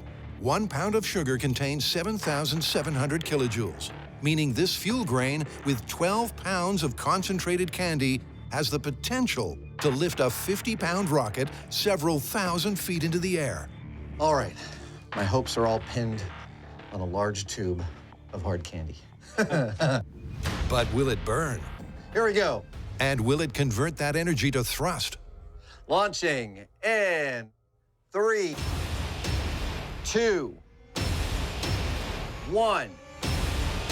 Ignition. Oh. Oh, hey!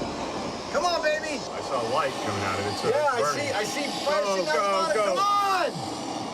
Go! Oh.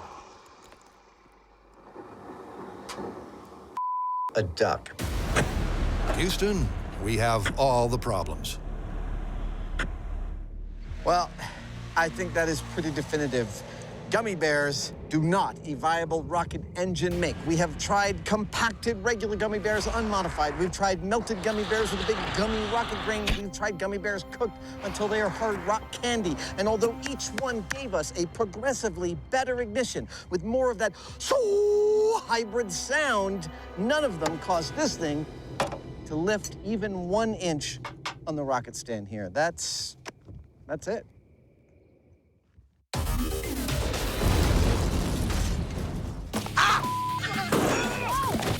Over the years, the Mythbusters have learned the hard way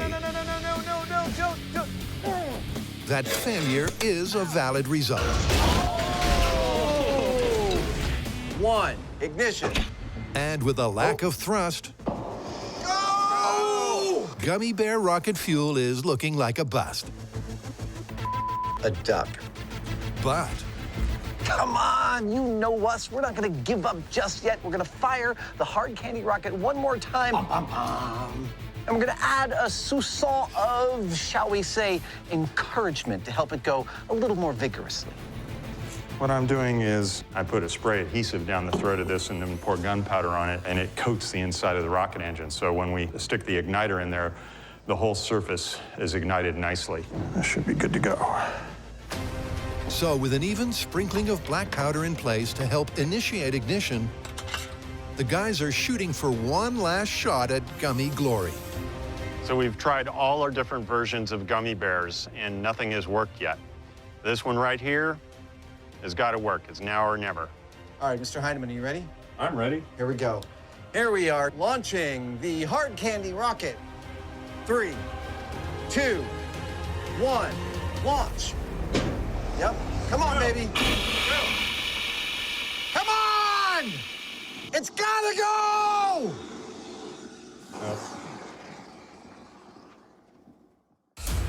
It was the best case candied scenario, and there was no liftoff. But has the myth been busted, or the Mythbusters' methodology? What is wrong? The Hyneman smells a hardware rat. At this point, I'm becoming suspicious as to whether it's the fuel's fault, or is it, say, the oxidizer or the general rocket system that is at fault here. So this next attempt, we're going to try and eliminate that as a concern, and we're going to use paraffin as the fuel, which we know is capable of making a rocket like this fly really far. Yep, by replacing the gummy bears with standard rocket fuel, this control launch will test the hardware itself. Packed with paraffin, the rocket experts expect an altitude of 20,000 feet. Anything less than that, and we're gonna have some problems to solve. Okay, here we go. Launching in 3, 2, 1. That's it. I see smoke.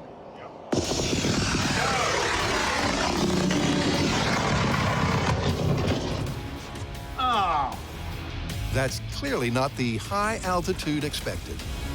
Here it comes. That doesn't look like it went higher than about 600 or 700 feet. It should have gone at least 30 times higher.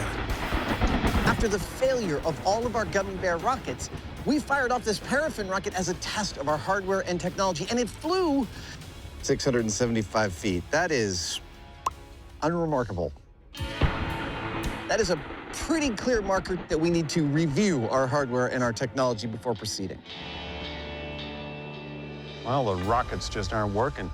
No, and the gummy bear results have to be thrown out completely. It's the tricky, finicky business of these hybrid rockets that's getting in the way of us getting any actual results. I don't know what we're gonna do. Well, let's head back to the shop and regroup. All right, we'll have a total rethink about this. Yeah. With the hardware fail, all their results are redundant.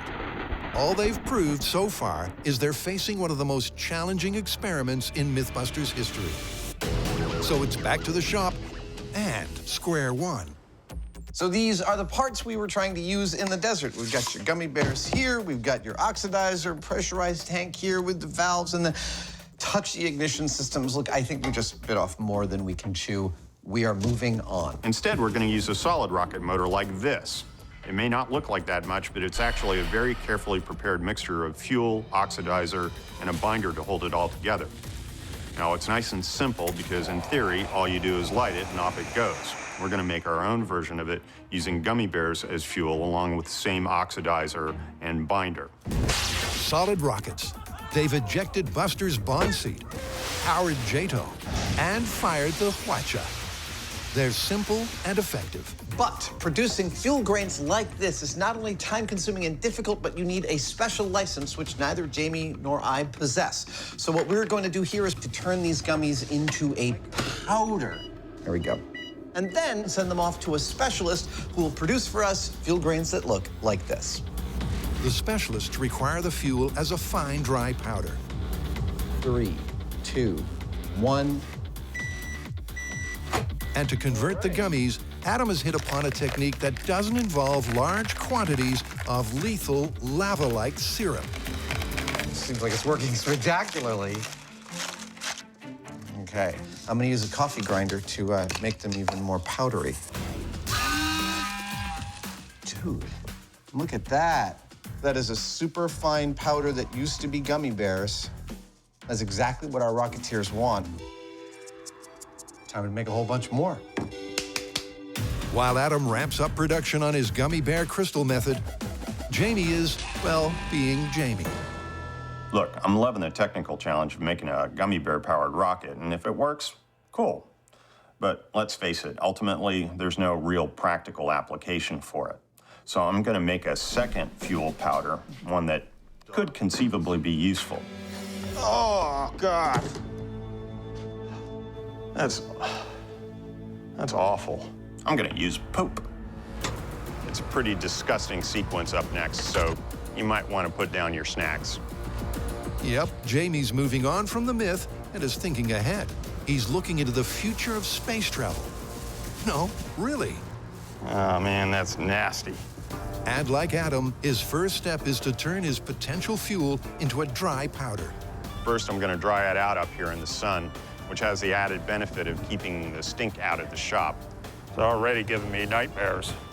And then I'm gonna grind it down into a fine, dry powder. Some sun-dried poop coming right up. I want them nice and dry and crispy. That's the way I like them.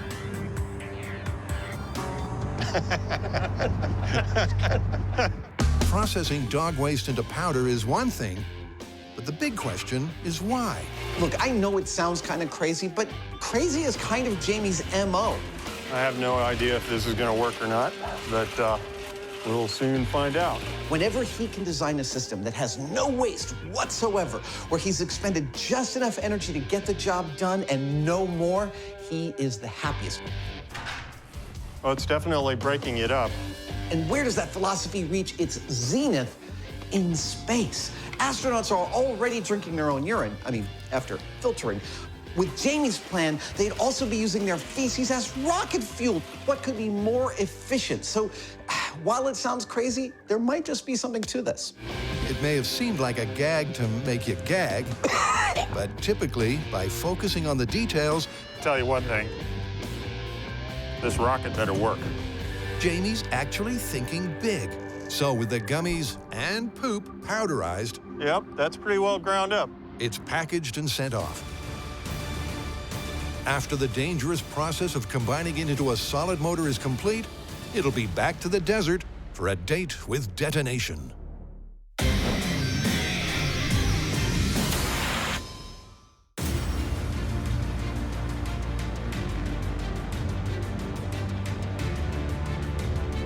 Welcome back to the Mojave Desert. Last time we were here, we were testing rockets made of gummy bears, and the results were spectacularly unspectacular. Round two. We had rockets that did this. Oh, no. And rockets that did this. A duck. Yeah, so we've changed our methodology entirely. We've gone from hybrid rockets to solid rocket motors, and we've come back out to this site with a gummy bear rocket to test. We've also come out with something I might call Hynemanian. Horror within horror. Mr. Hyneman has gotten a bee in his bonnet about making a rocket using poop, and we are also going to test that.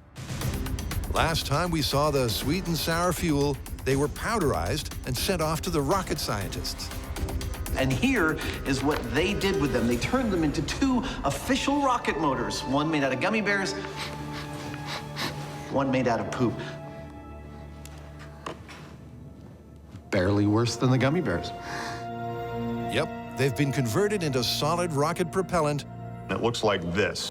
Basically, it's composed of an oxidizer and the fuel, which is held in place by a binder made up of a variety of rubber resins. Now, when that starts to burn, all those expanding gases are forced out through the rocket nozzle. That accelerates those gases, creating a lot of thrust, and up the rocket goes. In stark contrast to the hybrid system, it couldn't be simpler. An electronic match is lit, and in theory, the gummy and poop-based fuels begin an explosive chain reaction. Question is, how will the mythical fuel's performance be measured?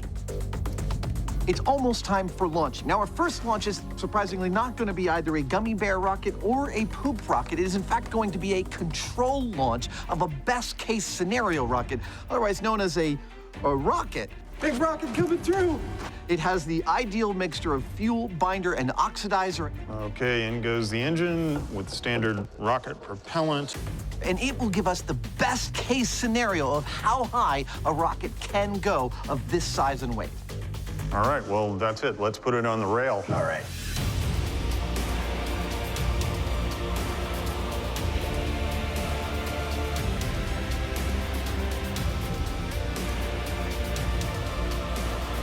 Now, I know we've already spent a bunch of time explaining the difference between this rocket and its predecessors, but you might not notice.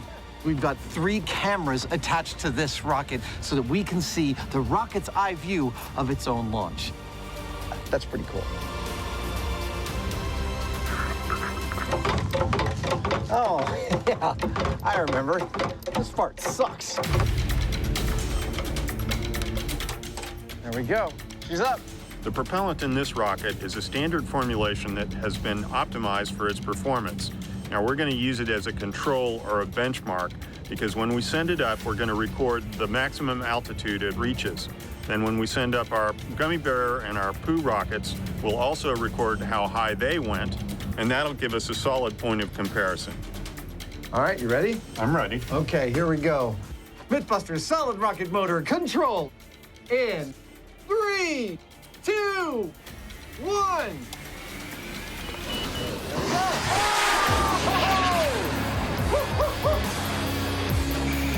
Yeah! I knew we'd see a rocket fire eventually. That was cool. Yeah. A little pop, that was the pop of the parachute deploying. Unlike the hybrid system, the ignition and launch was successful. And a rocket's eye view of the Mojave Desert, spectacular. However... Oh, and it's drifting.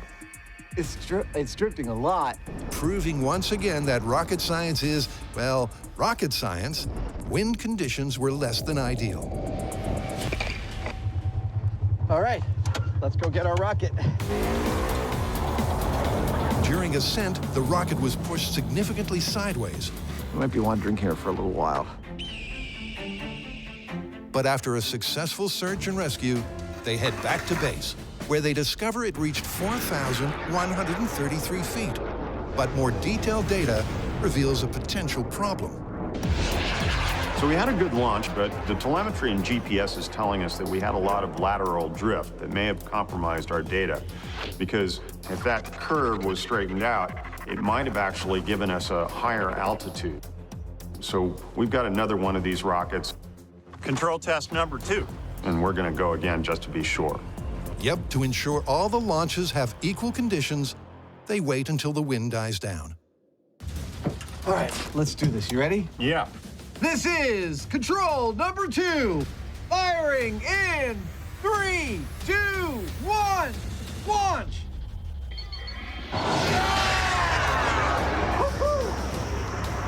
Wow. Oh, beauty. That one went straight up. Straight up, and almost straight down. Dude, I think that one's gonna land like right here. It was coming right down, right on top of us. Nice. Walking distance from the bunker. And telemetry says the distance this went to was 4,491 feet. Well, that gives us our baseline. Time to fire up the Gummy Bear rocket. Let's do it.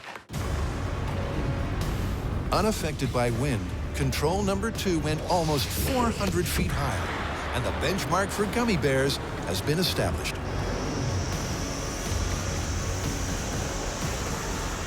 I know that we say that failure is always an option, and truly it is. But in this episode, I feel like we've had our fair share. So I am feeling great relief at actually getting something off the ground and something with which we can compare our results with. Whew.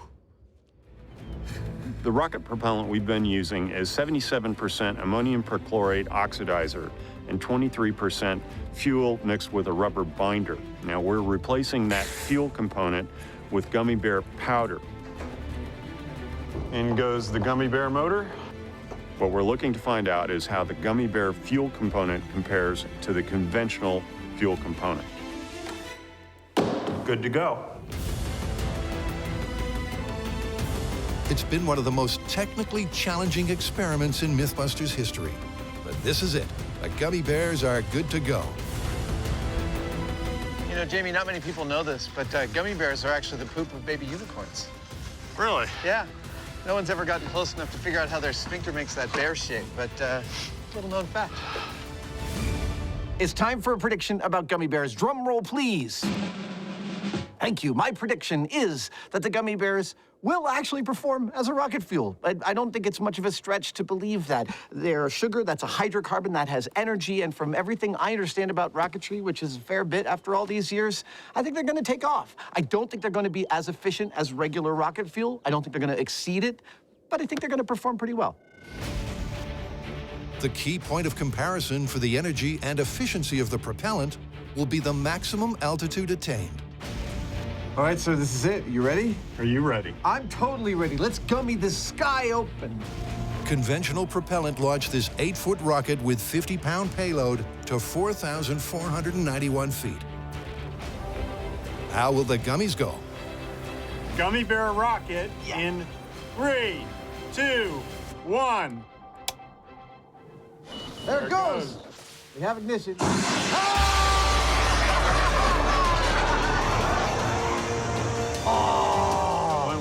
there. It did. Gummy bears worked. Yep, they did. Give me some right there. Boom! It's been a long and frustrating journey, but that one successful launch has made it all worthwhile. Beeping is good.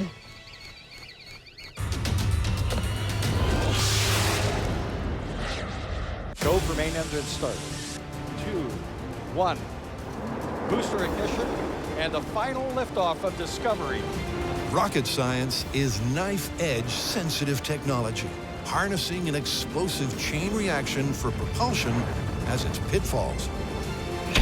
And not enough energy or poor design, A duck. means you don't get off the launch pad. 1.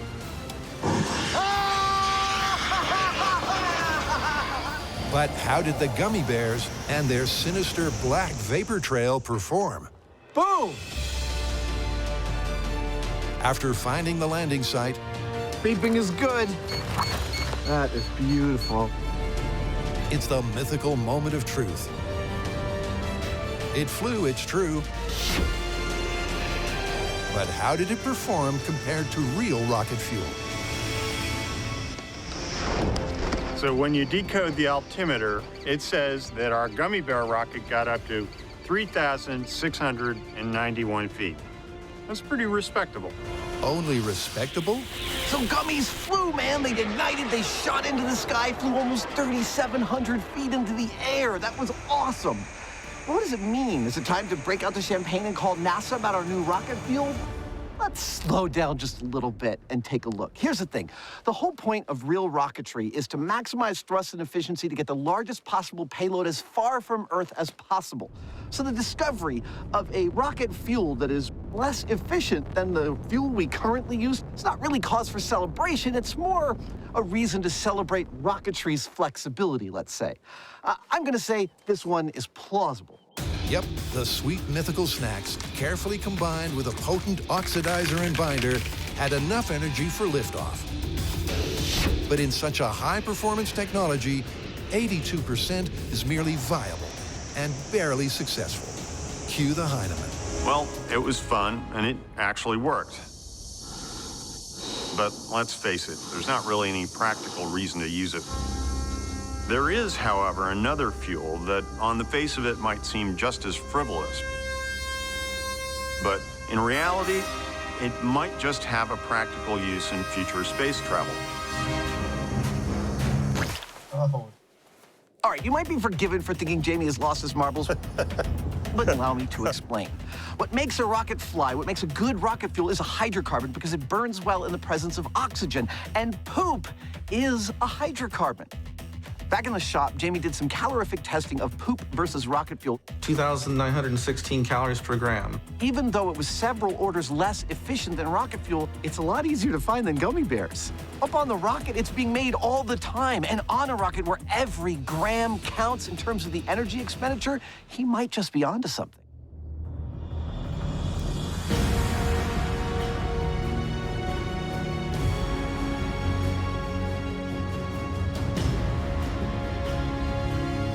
So after all that nasty, smelly, disgusting, doggy doo-doo, we end up with this sleek carbon fiber beauty right here. So there we go. All right.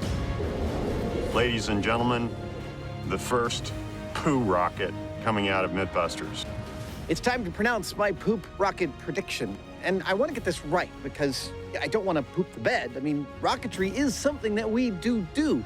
So I'm here to say that I think that while the poop may launch, I don't think that our number 2 solution here will become our number 1 solution.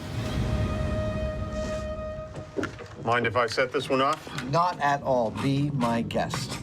The standard rocket fuel control nearly hit 4,500 feet. How will Jamie's no-waste, waste fuel compare? All right, this is it. Poop rocket, the final launch in 5, 4, 3, 2, 1. Oh, there it goes. Whoa! That's beautiful! Dude, got a very appropriately dark smoke trail, doesn't it? Jamie! That was really respectable! Yeah! That was fantastic!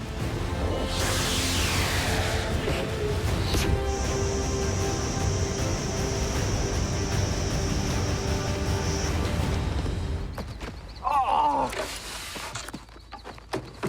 Well done, little poop rocket. Okay, so the telemetry is telling me that we got 2,900 feet. That's pretty respectable. Respectable? It's downright phenomenal. I mean, I know it didn't go as high as the Gummy Bears, but that was never the point. The fact is that it did launch. Here's the thing you need to know about why poo is amazing. It's always going to be there, and it's totally useless. If you're on a long space voyage, every gram counts as far as your payload, so you're going to want to recycle as much as possible. With something like urine, it's not so hard. You can filter it and treat it and then drink it again. But with poop, it's not like you're going to be able to process it and then reconsume it. We have, however, shown that it might just be a viable rocket fuel. Who knew? You heard it here first, NASA. Or maybe you already thought of it. Probably did. Bunch of smart guys. Now, we gotta call this before we go. Gummy bears and poop as rocket fuel, how do we fly? Well, I think it's pretty clear. They're both plausible. I think they are. Let's get out of here.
Dude, come on, we got a trebuchet to build. I'm ready.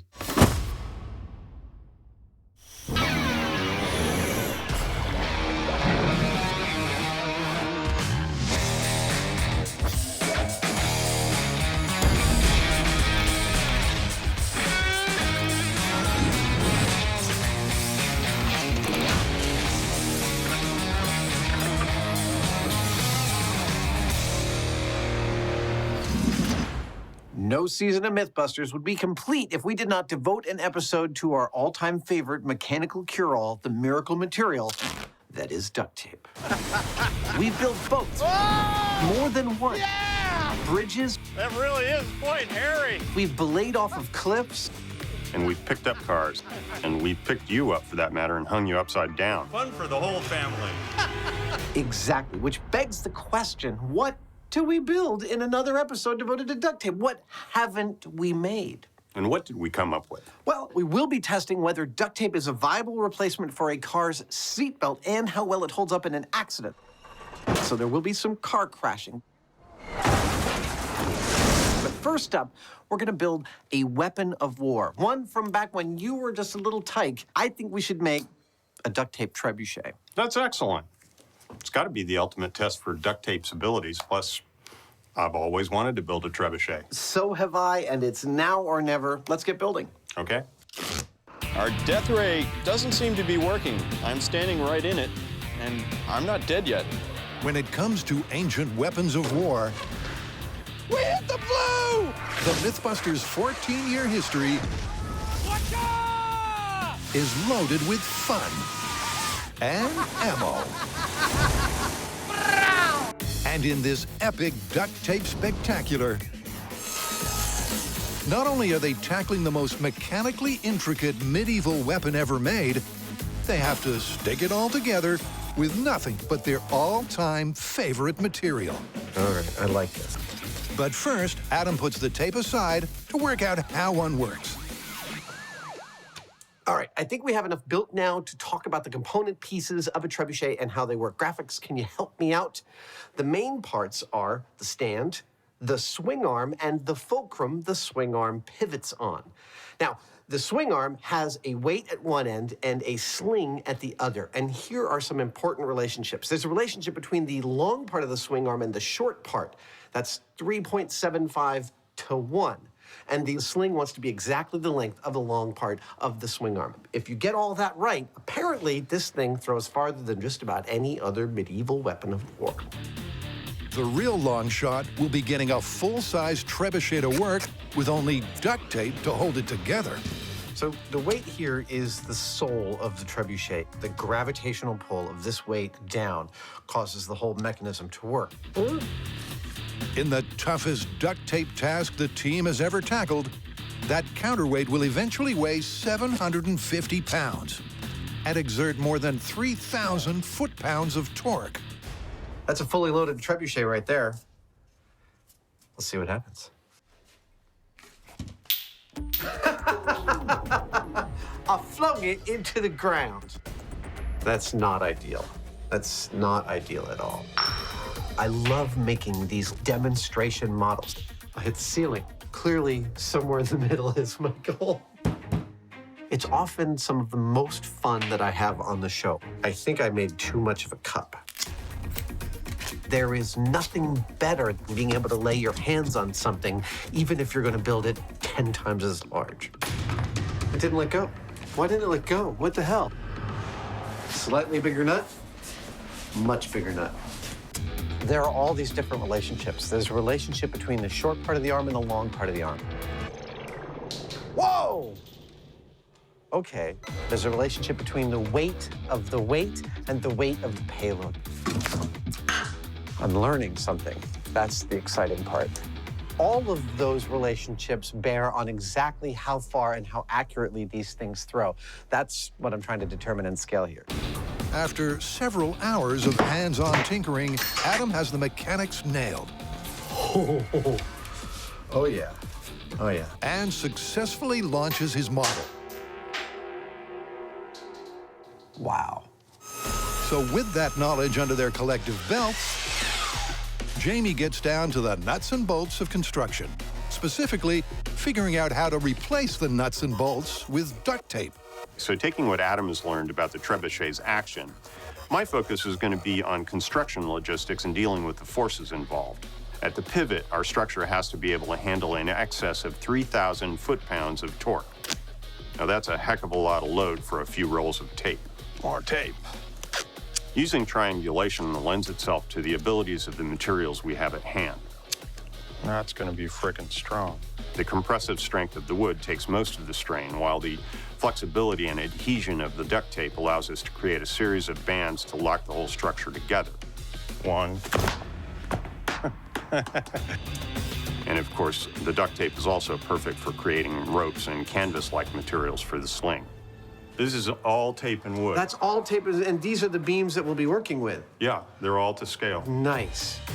So Jamie was completely building his to scale, including the beams that we're going to be working with. I mean, feel it, it's a rock. I see that. And yet it's just tape. So he's done probably 90% of our engineering work that we're gonna have to do out in the field already here in the shop. Not only is Jamie's design cleverly built to scale, you made it into the loft. That is pretty darn good. It's secured by only duct tape and tosses Adam's ammo an impressive distance. I'm pleased as punch, because it means when we go out there, it's just bigger wood and lots more tape. That's all there is to it. Question is, can they convert their toy-sized trebuchet into a full-scale weapon of war? While the team preps, Adam conjures an unusual commuting conundrum. Let me paint you a picture. You've arrived at your car. First thing in the morning, you have a rush hour commute ahead of you, and you find that a rodent has chewed all the way through your seatbelt. Pop quiz, what do you do? Make it out of duct tape. Yeah, that's exactly what we're gonna do. And there are going to be car crashes then. Yes, there are. We're gonna have to test the efficacy of the seatbelt by crashing more than one car. I like it. Seat belts made of polyester have a braking strength of 6,000 pounds and save tens of thousands of lives every year. Wear a seatbelt, always. But in an average 25-mile-an-hour crash, could a duct tape stand-in really stay intact? Or is this myth a stretch too far for the tacky tape? This lovely stretch of tarmac I'm riding on is the runway at the New Jerusalem airport. And today, we're going to be setting up some car crashes to see if duct tape can actually save your life. The calm before the storm. Car crashes. Right alongside explosives, they've been one of our specialties on Mythbusters. We've crashed into cars with trucks. We've crashed cars in professional facilities. Heck, we've even crashed cars into barriers made solely of duct tape. Yeah! Today, we are trying something brand new for us. We are going to crash our cars for this experiment into a pair of giant shipping containers with welded steel plates on their front end. It's the ultimate test of the tape's tensile talents. Can it withstand the stopping force of a fatal car crash? Oh, chunky. To find out, the team is using their crash test dummy. Nice. For its intended purpose. Buster's going to be driving this car at speed into our trench plates. But the problem is, well, Buster has no brain. He can't drive. The solution? A familiar Mythbuster method. The self-steering tow rig. What we have here is not that much different than a normal steering system. Like when you turn your steering wheel, you move both wheels evenly back and forth. We've just got a longer bar extending from them, and if we put a cable in the middle, this will make both wheels go wherever we pull it. To help Jamie test the tow system, up steps the original Mythbusters crash test dummy. Jamie! What the hell was that? Last time I got in a car that no one was driving, things went badly. But many years of practice... Look, Ma, no hands! ...make for fewer fences crashed. Looking good. So part one of our setup is done. Ready to drive on its own. Next up is to remove the car windows. Yeah, that'll do it. Myth, car windows are really delicate. Busted. Check that out, that's a sledgehammer. Nothing. It's ridiculous. All right. Cut a new sunroof. This is just like a sardine can. So we can clearly see what's happening inside there. Yeah! Come on down to Adam and Jamie's body shop. Yeah! Nice stash. Step 3 is to put Buster and a passenger in this car. Yeah, baby. Remember, the #1 thing you want in an accident is clean underwear. Why 2 dummies? Well, the driver will get a duct tape seatbelt, and for a control and comparison, his passenger has a regular one. Step 4 is to replace Buster's seatbelt with duct tape. Let's just do an experiment. How much duct tape can I fit through? That's 4 layers. That still fits. 8 layers of duct tape. Still fits. 2 more. Here is 10 layers of duct tape. Nope. That's 9 layers of duct tape. That's it. 9 layers it is. So we've arrived at the soul of this story, that a broken seatbelt can be replaced in a pinch with duct tape. Excellent. Uh-oh. What? I'm gonna have to remove some of these layers to fit it through the shoulder buckle. The improvised seatbelt that I've made for Buster is made of between 6 and 9 layers of duct tape. Now it's time to tie it into the car. And for the bottom, since I've got this seatbelt sitting here, I'm gonna just tie a knot. Now, when we did Duct Tape Bridge, we did some tensile strength testing on duct tape and found that it had a breaking strength of 67.3 pounds per layer. When you calculate that out, that means that Buster's got a strap that has a 400-pound breaking strength at his shoulder and a 600-pound breaking strength at his waist. So with the thickest possible duct tape seatbelt ready for action, how will the guys make a post-crash comparison of the damage to the dummies? We're going to look at the accelerometer readings of G-forces that these guys are experiencing and see if there's any difference between the one with the seatbelt made of duct tape and the other with the conventional one. You might be wondering, what is an accelerometer? This little tiny cube, it is a highly sensitive piece of electronic equipment that can tell when it's being moved in the X, Y, or Z direction and how fast and with how much force it was moved in those directions. This is exactly the kind of data you need to know what happens inside of a car, and more specifically, inside of a body during a car accident. The next step is to apply the final touches to the tow system. This runway is a pristine environment for laying down a cable. There we go, good. Ready to be a coffee table in a dorm room. With the cables laid, they measure and mark the distance required to hit the 25-mile-per-hour target speed. And that's 300 feet. And add the all-important breakaway. Because we don't want to yank the back of the truck off or break the cable. 8, 9, 10. And I figured, since this is about duct tape, let's use duct tape. There we go. Now I get to watch this crash from the coolest vantage point possible, 15 feet above the crash from this boom lift. I'm gonna get in right now. The final step is to crash the car into the containers at a bone-crunching 25 miles an hour and find out if duct tape can save your life as effectively as a real seatbelt. Well, time to smash a car. I'm in position, ready to go. Count it in. All right, this is duct tape seatbelt crash test at 25 miles an hour in 3, 2, 1. There it is, he's starting. Stop, it broke. It broke at the car. It broke at the car. We're no strangers to snafus here on Mythbusters. That cable that's pulling the car broke away. That's a problem, so we're gonna make it a little stronger.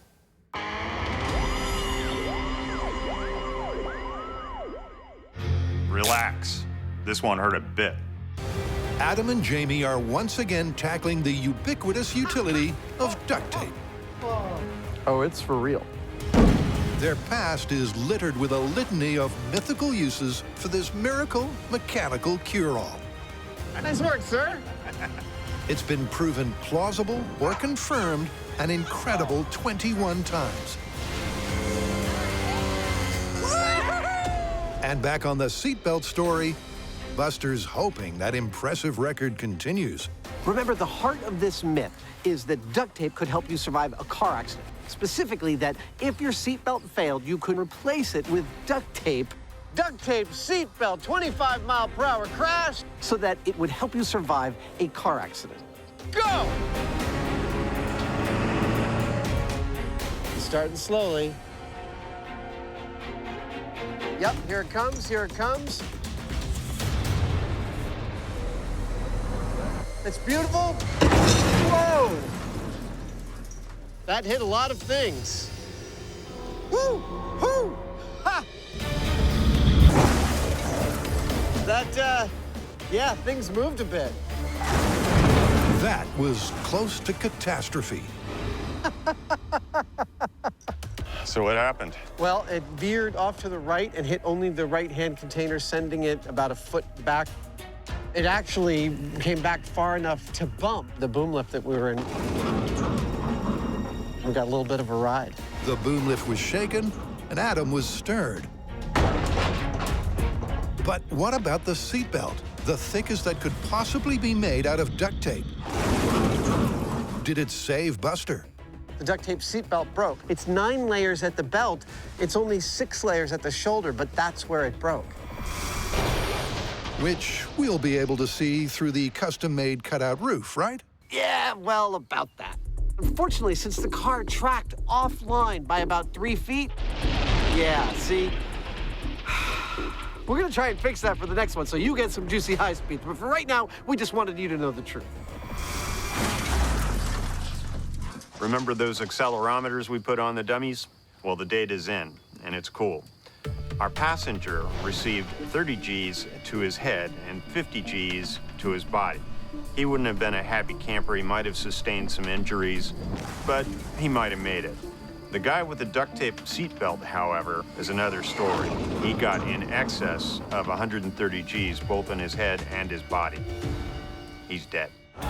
The traditional duct tape seatbelt design failed. The myth, like Buster, is busted, meaning it's time to ramp it up. If duct tape is gonna help somebody survive a car accident, it's gonna have to be more than a belt. Yep, this duct tape tall tale is far from dead and buried. Oh, no. We've only proven that a duct tape seatbelt won't work, but that doesn't mean that duct tape can't help. We have some other ideas. While Buster patiently waits for another potentially fatal car crash, the guys are back on the trail of the duct tape trebuchet. It's an accelerator. You're exchanging heavy weight with 3.75 times the speed of the fall, and you've got that additional bonus of a little centrifugal force with the sling. It's pretty awesome. To turn prototype proficiency into the real deal, That's a perfect battlefield for a trebuchet, huh? they're attempting the biggest duct tape assembly in Mythbuster history. Now, I know there might be some purists among you who look at this giant stack of wood and think, duct tape, why, that's mostly wood. And I will remind you, when we built the first duct tape sailboat, it had a steel frame. Yeehaw! When we escaped from a deserted island in the 20-foot duct tape outrigger canoe, that also had bamboo as its structural medium. And so it is in this case of our trebuchet that pine here is our structural member, but duct tape is our only binder. No screws, no nothing, just duct tape. Now, this cut list is basically this scaled up times 6. The first cut. And I've done it using the same lengths of wood, so this right here is our blueprint.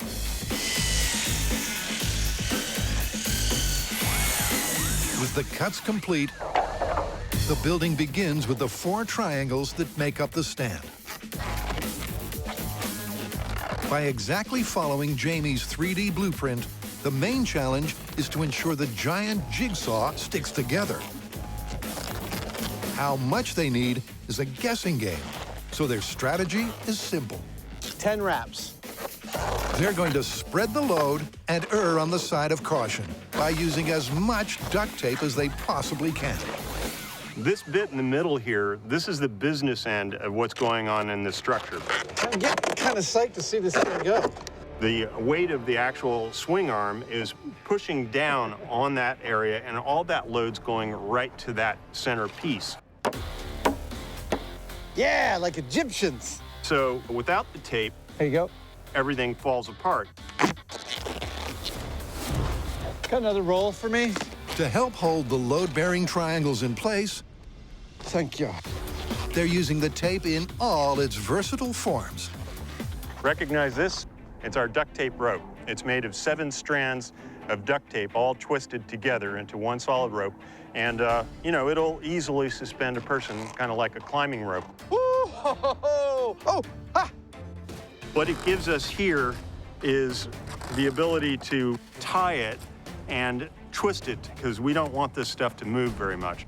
With the tape, while it grips, it doesn't really have a lot of squeeze, and we want some squeeze. That's what this is going to give us.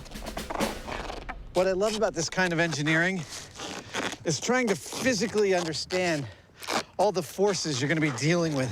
The force is coming this way, and it's going to want to jump out of here. So the most critical point of failure is right here. where the tension's gonna be, where things are gonna wanna fail, where they're gonna leap out, and trying to run those off at the pass ain't going nowhere. It's a deeply pleasurable experience to think through the device and all the weight and force and torque it's gonna be under and to try and make an end run pass around that. 3, 2, 1, up, and here we go. Watch your feet there, and down. With the first 2 triangles tied and taped into submission, and then raised into position, Good. Yes. the giant scale of this build comes into perspective. This is by far the heaviest thing we have ever made out of duct tape. My way. Keep coming, good, okay? And with the second stand standing, it's even more impressive. Look, I recognize you might be watching this thinking that we're going a little overboard on the wrapping. But let me run you through a thought experiment. Picture this trebuchet firing. Picture the force of it firing, rattling the entire structure. It's cool, right? But it's also a problem. The rattling of the structure is energy that's being expended doing something other than hurling our projectile. We want this machine to be efficient. That means we want to take all the energy of the gravitational pull on the weight, hurling the sling, going towards the projectile's ultimate distance, not in the rattling of the structure itself. And because we're holding this whole thing together with duct tape, rattling means that it could actually start to fall apart, and that's another problem. So the tighter we make it, the more efficient we make it. That's the theory, and we're sticking to it. But will it stand up to the incredible force of a full-scale medieval weapon of war? Kind of curious about that myself.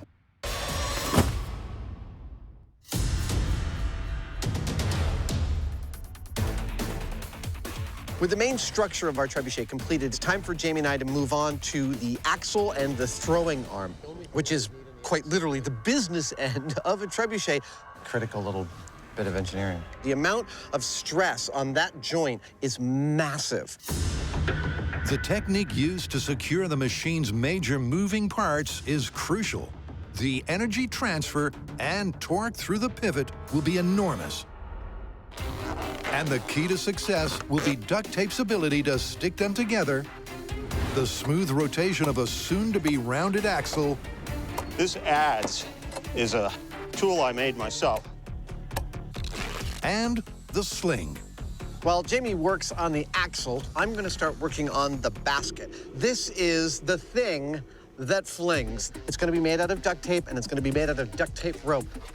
The energy of the trebuchet is distributed to that load and has to throw it. So this basket has to be very, very, very, very, did I say very? Very robust. Duct tape is particularly fantastic, as we've learned over the years, for making very strong cloth and tarps, especially when you put one side up and then stick one side down on top of it. With the sling suitably secure and the axle rounded and ready to roll, it's time to join them to the swing arm. They going in? That is. It's seated nicely. It's here that the trebuchet will exert the most strain. To contain it, the guys continue their duct tape tactic. Lots of duct tape! When in doubt, tape it down. If you're going to make a trebuchet, you're going to need a big weight. We've got just the thing. The counterweight, the trebuchet's engine room. It has to be attached securely enough so that it can be repeatedly raised and dropped, transferring its gravitational potential to the payload. We've got two things going on that we have to worry about. One is the elasticity of this tape. It stretches. And the other thing is the shock loading. Oh, yeah. This engine, once it starts to bounce around from being released, it's going to weigh many times its weight. Good? You're looking good? So the fact that there's not a single nail or screw is, well, it's risky. It's anybody's guess whether it's going to work. With only one less than ideal material to work with, we've had several lines break. I'm going to need a lot more of this than I thought I would. Frustration sets in. That's not sliding at all. No, it's not. What the hell? Normally, when we're building something, we get to choose the right materials for the job. In this case, they're not exactly ideal. The duct tape is so stretchy and soft. It cuts really easily, and we've got all these different attachment points that we have to go to. A lot of them have sharp edges, and so some lines pull taut and they break, others just stretch, and it's just this kind of gooey mess that is problematic to work with. So we're looking at a new way of holding the engine to our structure in a way that distributes the engine's load more gracefully across the whole structure. That's the idea anyway. Problem right now is that these are too long. If we start to load this, it is going to stretch. As they say, no plan survives first contact with implementation. The problem with that to me is that this thing could then twist against them. And that's what's happening here. Eventually, with 8 more lengths of rope to further spread the load, they think they have a working solution. But will it hold?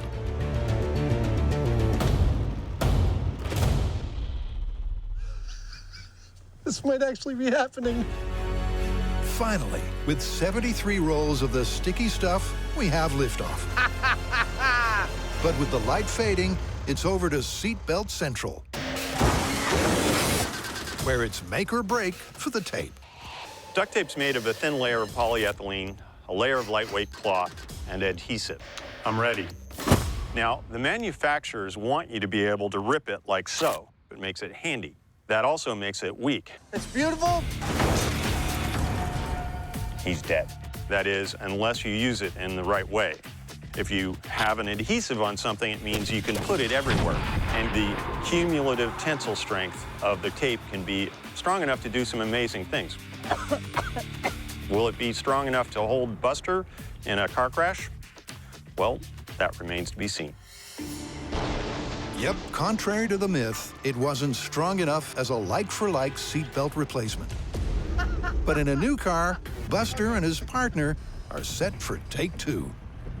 One crash test down, one broken seatbelt. But this is only one way to use duct tape to hold Buster in this car safely. I'm about to explore another way. All right, here is the new plan. Clearly, because the seatbelt buckle only fits 9 layers, that design is totally out. I'm now thinking of taping our driver directly to his seat. Let's call it a body belt. 2 points of contact across the chest, across the pelvis. Double the layers, at least 18 layers. Also, I'm not convinced the seat mounts of the seat are strong enough to hold the whole driver, so I'm also gonna anchor him to the body, the frame of the car.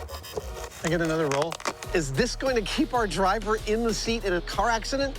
After seeing how quickly it snapped the 9 layers, I'm not sure, but there's no way to find out but trying. Look, I'm aware that you might see footage like this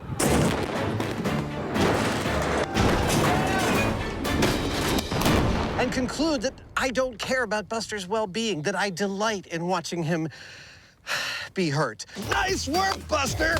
Nice work! But would someone who didn't care about Buster go to all this length to protect him? I think not. And speaking of getting hurt... Please, please, please, please, please, please. If this turns out to work, don't try it at home. Really, seriously, don't.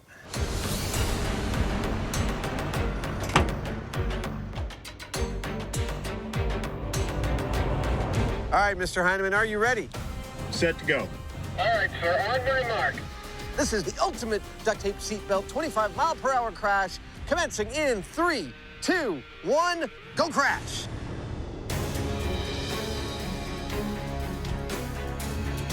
Car is moving. All right, that's good. I hear the cable going through the keeper there, moving forward.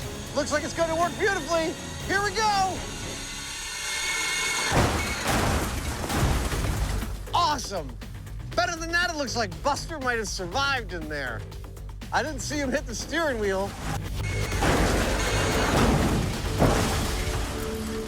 Here comes the moment of truth.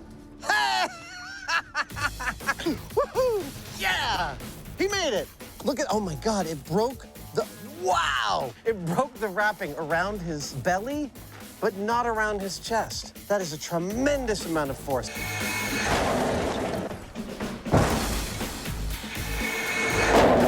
Well, Well, yet again, we've totaled the car. The duct tape seatbelt did restrain Buster, just. Now we have to look at the data and see whether he would have survived. Let's recap the G-loads sustained by Buster and his passenger in crash number 1. And you can see the comparisons pretty directly. The passenger survives, as you'd expect with the seatbelt, and Buster dies. Now let's look at the passenger for crash number 2.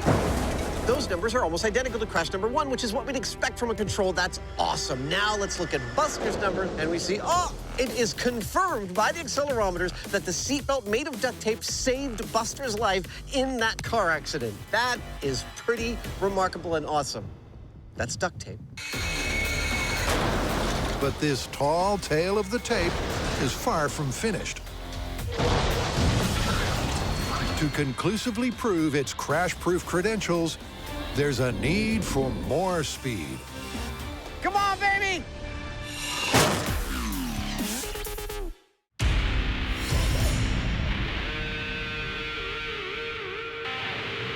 For this last test, we're going to really up the ante by bringing the car up to 40 miles per hour, which is the industry standard for this kind of thing. Now, it doesn't sound like that much. It's only 15 miles per hour faster than what we did before.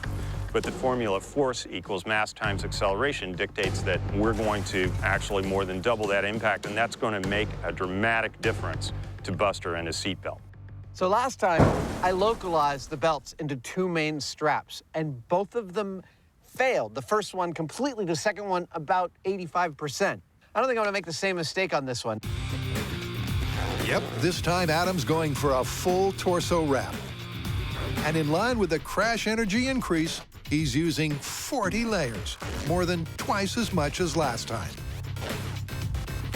I think it's gonna be enough. Personally, I'm not so sure. There they go, the Busters, off to risk life and fake limbs for science.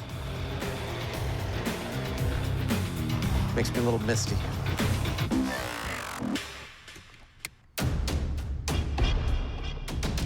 All right, sir, on my mark, this is duct tape seatbelt 40 mile per hour crash in 3, 2, 1, drive. Jamie's moving. Cable's tensioned up, car's moving. All right. Jamie's going. He's giving it some gas. Oh, man. This is exciting. 40 miles an hour. Come on, baby. A perfect hit. Beautiful. Our barriers stayed. The car is crashed. Doesn't look like we broke anything. Let's go see how we did.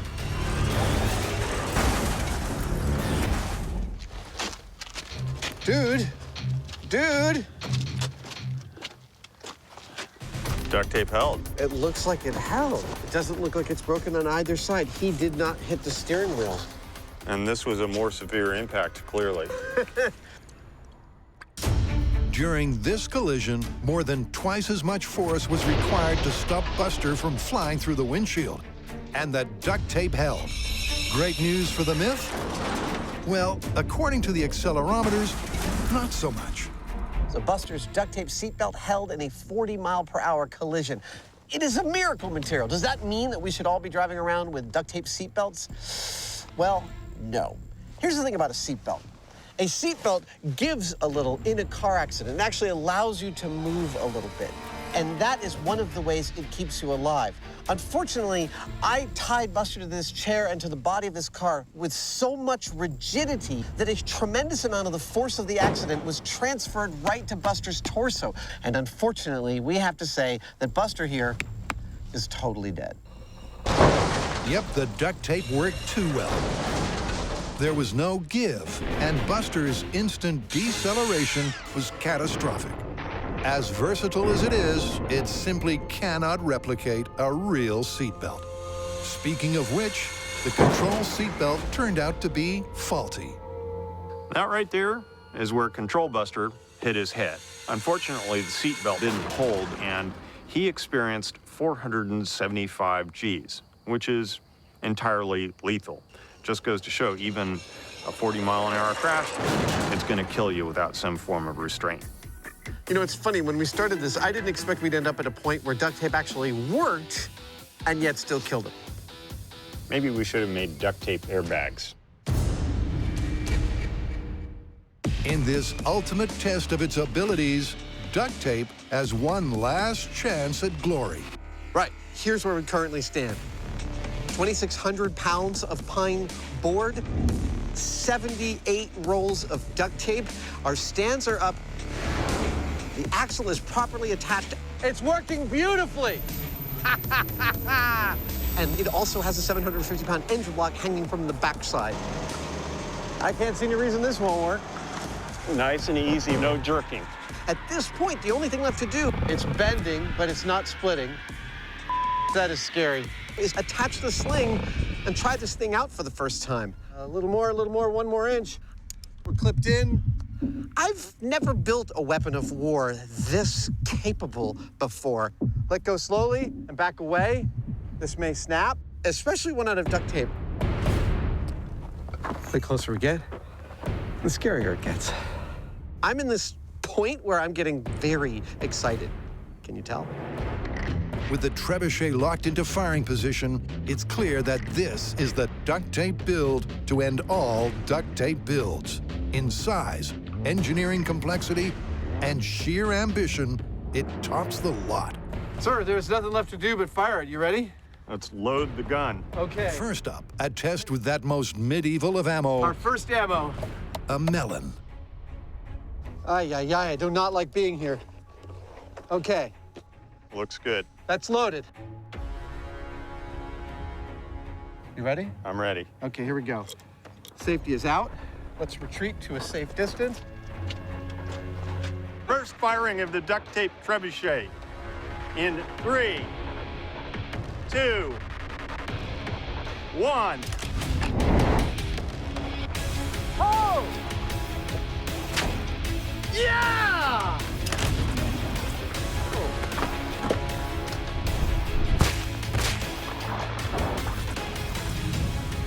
The fears of a catastrophic failure dispelled Boy, it was so sort of gentle watching it do its thing. in the elegant, effortless action of the trebuchet and flight of a watermelon. It went a good ways. It did! 171 feet.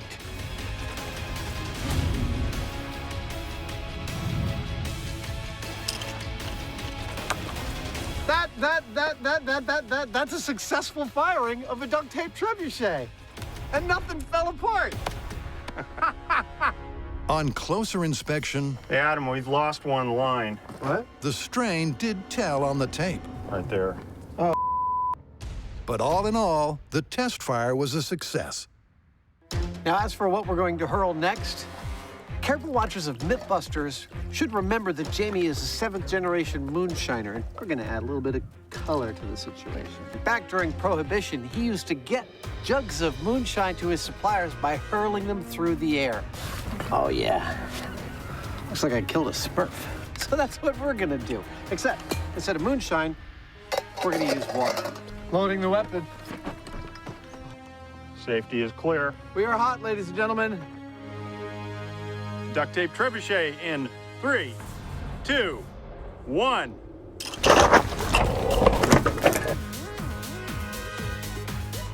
Oh! Well, it broke nicely.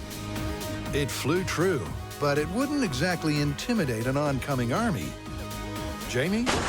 So I'm about to put together a jumbo version of a Molotov cocktail. This jug is going to be filled about 3/4 of the way up with gasoline, and it'll be corked with a burning rag. When this lands, the rag will ignite the gasoline, which by then will have sprayed everywhere, and we'll have ourselves a nice fire to frighten the enemy with.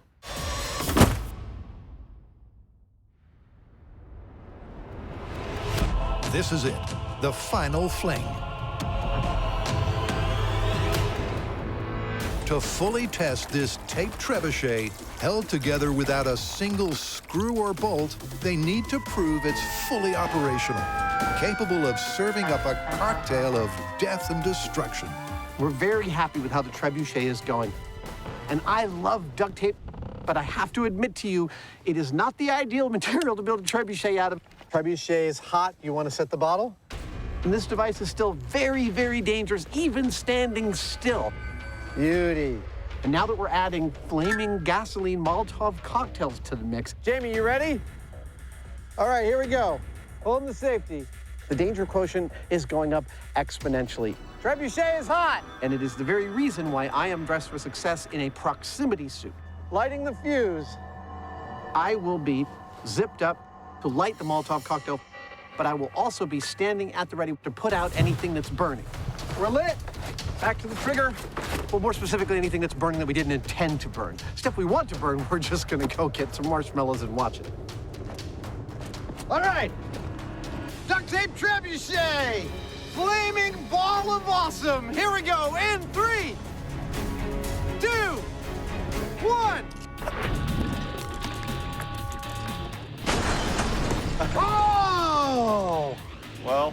I held on to it a little long. Yeah. But that was a nice conflagration and a rig's nut on fire.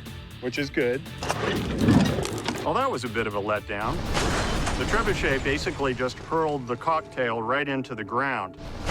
Everything was working perfectly. It was burning well. The launch was perfect except for one thing, and that was that the lines that hold on to the bottle got tangled, and they didn't release quickly enough. And so we're gonna do the same exact thing again. Another launch. And pay very careful attention to the placement of the line so that doesn't happen. Jamie's prepping the fuse of our little cocktail there. This is where it's time to move slowly, but methodically, purposefully, and also strangely quickly so that we're done as fast as we can be. I don't like working with gasoline, especially don't like hurling it long distances. We are lit. Count it in, sir. Flaming trebuchet out of duct tape in 3, 2, 1. Yeah! Woo! That was a good one.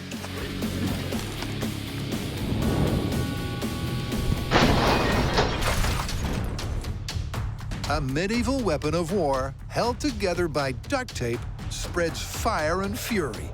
Surely a world first.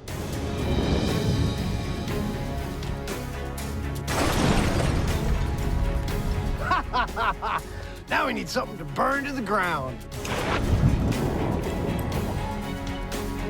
Now we can use the trebuchet to hit something. Yeah, the fire was never an end in and of itself. We always intended to set something on fire.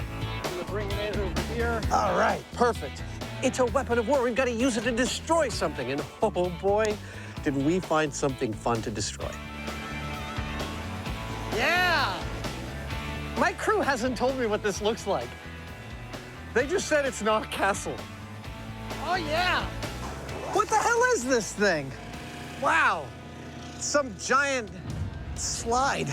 What the hell? Woo! Is this possible that we got a giant inflatable shark? That's freaking awesome. Woo! Whoa! Whoa! Woo! Woo! Well, it's a little random, but it definitely deserves to be destroyed. In a couple minutes, we're gonna finally answer the question, can a duct tape trebuchet be a viable weapon of war? Lighting her up. There we go. Can it actually take out a target? We're lit. We are hot. In a moment, we're gonna find out just how good a weapon of war it actually is.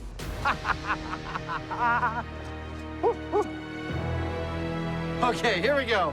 Duct tape trebuchet, the final warmongering blast in 3, 2, 1, pull! Yeah! That's it! Yeah! We hit it! It's burning! She burns! Wow, that's going up in a hurry. Oh, yeah! That is the last inflatable shark that will with us. It's actually pretty impressive because here's thousands of pounds of wood, a throwing arm that's moving violently that weighs hundreds of pounds, and it's holding on to an engine block, and yet there's not a single screw, no pins, there's nothing but tape holding this machine together. Best day ever! And so, as far as I'm concerned, for what it is, it's darn near perfect. Hey, nice work there, sir. And I can't think of a more dramatic way of demonstrating just how strong something as simple as tape can actually be if it's applied in the right way.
Dude, I think I found it.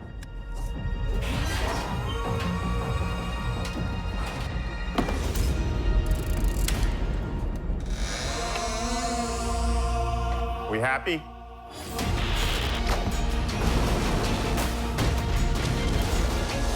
Adam, we happy? Yeah, we happy.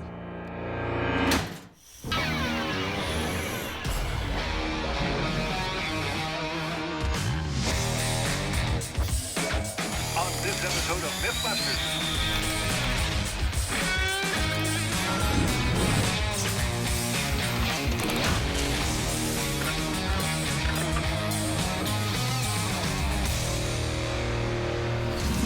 Dude, it's real. This is it. What exactly is it? This is the end of the line. This is our last ever episode of Mythbusters. So what do you want to do, sit around and mope? No, I do not. We have actually a fantastic episode planned, and mayhem is front and center on this. We've got a rocket sled. Buster, you're the stuntman of all of our dreams. Wow! Huge explosion. Wow. A truck wedge on steroids. And a whole bunch more. Well, sounds good. What's first? Well, one of the things Mythbusters is most famous for is our extensive use of our high-speed camera. Agreed. But we have never filmed an explosion at tens of thousands of frames per second. Well, you know what? If we're going to do that, we should make the last one a monster. I totally agree. You heard him. Don't touch that dial because the last ever episode of Mythbusters starts right now. They say that all good things must come to an end. And Mythbusters is no exception. Having lived through 14 years of world firsts, spectacular science, Oh, man, that's so cool. and television triumphs, Adam and Jamie's wild ride is wrapping up. I reject your reality and substitute my own. But to sign off in style, they're starting this grandest of grand finales by going supersized and super slow. We begin this last ever episode of Mythbusters with our extensive experience in high-speed cameras and high-speed explosions to blow something up and get the most gorgeous high-speed shot of it. And so to do that, we've come out to this beautiful desert testing ground. It's the perfect location for us to film some really, really massive explosions.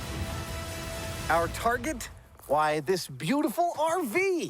RV stands for recreational vehicle, and blowing stuff up is a form of recreation for us.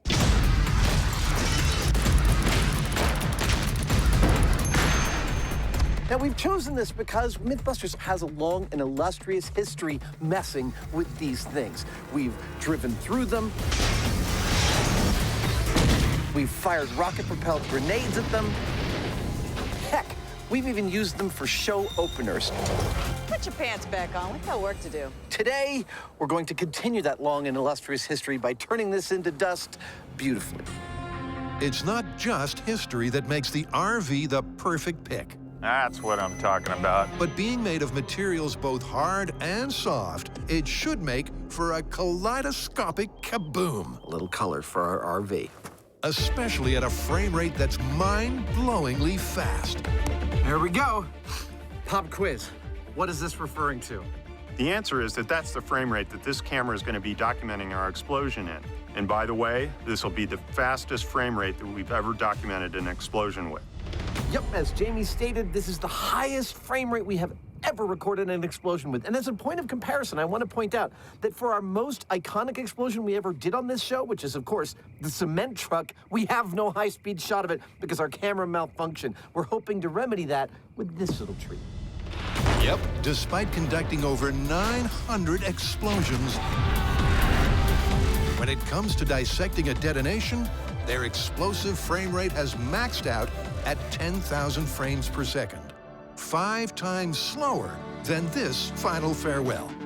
That was a little more energetic than I thought. And with an enormous amount of ANFO, the guys are going large. That is a lot of boom. But not before some science. This right here is 855 pounds of ANFO. Now, when this stuff goes off, it's going to release 5,355 megajoules. Sounds like a lot of energy, right? Well, it is, but consider this. The energy contained per pound in a candy bar is greater than that inside a stick of dynamite. Now, that means that this isn't just about the total energy content, it's about the speed of the release. When that candy bar is consumed, it's going to take pretty much a day to release all its energy. But when we set off this ANFO, it's going to be released in a tiny fraction of a second. And that's a whole different kettle of fish. With a detonation velocity of 14,000 feet per second. Another day, another 850 pounds of explosives. The ANFO will sure pack a punch. Last one. There you go. That's it. We are almost ready to go. Our RV is now packed with 850 pounds of ANFO, the same amount as we used to detonate our cement truck. Now, for the cement truck blast, Jamie and I were about 1.5 miles away over open water, and we were actually in open air. In contrast, for this blast, we'll be much closer, 0.5 mile away, but we'll be in the safety of a bunker. But will it be spectacular enough for Adam and Jamie to hang up their high-speed camera once and for all? To find out, the guys hunker in the bunker. This is where I want to survive a zombie apocalypse. And get ready to rock. Here we go. We're about to detonate our RV with 850 pounds of ANFO. On your mark, Mr. Hyneman. Okay, detonate in 5, 4, 3, 2, 1. Wow.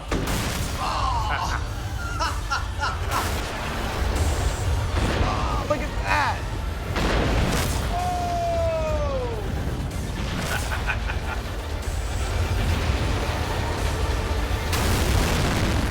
Kaboom. There's nothing left. No hole, no nothing. It's like it wasn't there. If Jamie wanted big boom, wow. Jamie got big boom because their RV has gone AWOL. Wow. I can see chunks everywhere. Well, that was 850 pounds of ANFO versus one RV, and clearly the RV was worse for wear. This is actually the most surviving tire of the actual car, and this was the spare. There are more efficient ways to pull a tire off of a rim, but none that are more exciting. But this experiment was all about creating a high speed that's the bomb. So was it job done?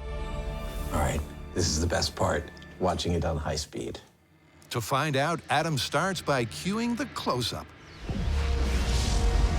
Oh, look at that. You get to look at the inside of our RV lighting up.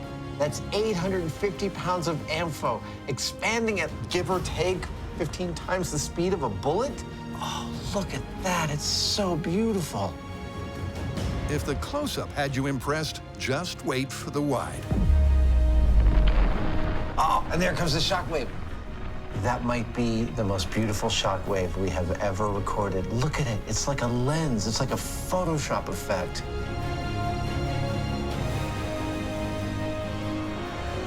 Just incredible. Never, ever have we gotten this deep view on an explosion. It's taken 14 years to get this footage.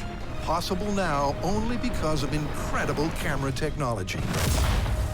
And the second-to-none skill set of Adam and Jamie. Wow, that's intense.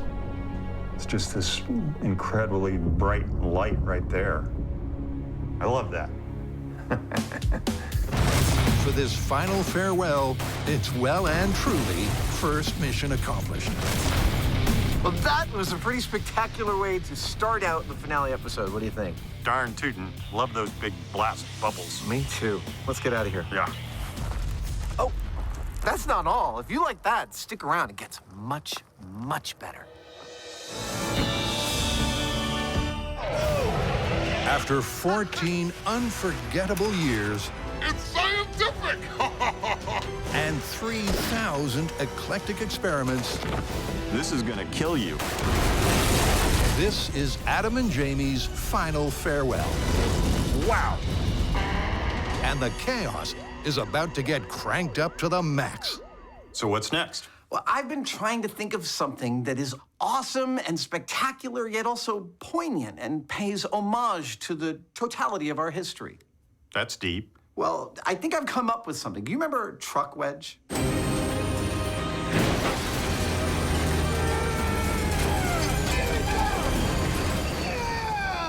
Yeah, it was great. So what I'm thinking of is we build a new improved truck wedge, attach it to a more powerful and bigger truck, and then on a runway we line up all 14 years of Mythbusters history, all the props, the wooden cutouts, the busters, the cars, the planes, the boats, and we drive right through the center of all of it. So it's a symbolic kind of a thing. Indeed it is. When it comes to wanton destruction That was awesome! and scientific slaughter, the Mythbusters have set the bar high. But in this grand finale, they're raising that bar to infinity and beyond. Whoa! Ow! Ah! Whew. No final episode of Mythbusters would be complete unless we came to our favorite and most iconic location. I am standing on the runway at the Alameda Naval Station. It is 1.5 miles of pure experimental goodness. And it is on this runway that we are going to do the Mythbusters version of a trip down memory lane. Yep, it's here that Adam's setting up the most expansive experiment the guys have ever done. Whoops. A truck wedge finale that will test momentum versus Mythbusters history. In a mile-long lineup of 60 cars. That is exactly as much fun as it seems. And almost 200 props from the past. There we go. Not one, but 2 water heater rocket little red schoolhouses. If the truck makes it all the way, it'll be the ultimate hit and run. Tab A, slot B. You need planes built in a hurry? Come to Savage Plane Reconstruction. But with the course still days away from being ready, it's over to Jamie, who's got to contrive and construct the mother of all steel wedges. I've got to build this massive steel wedge that I'm going to attach to the truck. Now, to do that, I've designed a number of triangular steel plates that'll weld into this structure. That's not the difficult part. The difficult part is I need to get the thing socked in really close so that I can attach it securely to the chassis and it'll fit. Slowly but surely, the wedge starts to take shape. We mean business. And it's shape that is critical to this epic experiment. Thanks to its pointed nose and cone-like contours, the welded steel wedge should be able to slice through everything in its path. And then push it to the side, provided the truck's speed stays high and its driver stays on target. And with this last ever rig nearly ready, Jamie's getting jazzed. This is the kind of stuff that I really like because this went from a thing in the computer to a thing that's really kind of impressively nasty, and it's pretty badass. Indeed. But before it lets rip for real,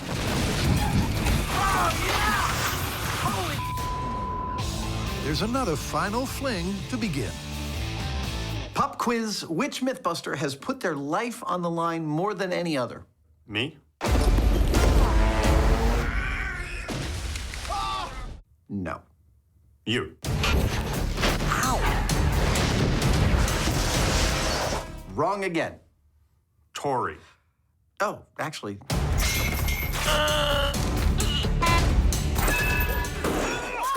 I was thinking of Buster. Well, he has put himself out there for us. Indeed, and in this final episode, I think that we should say goodbye to Buster in a manner properly befitting his incredible contribution.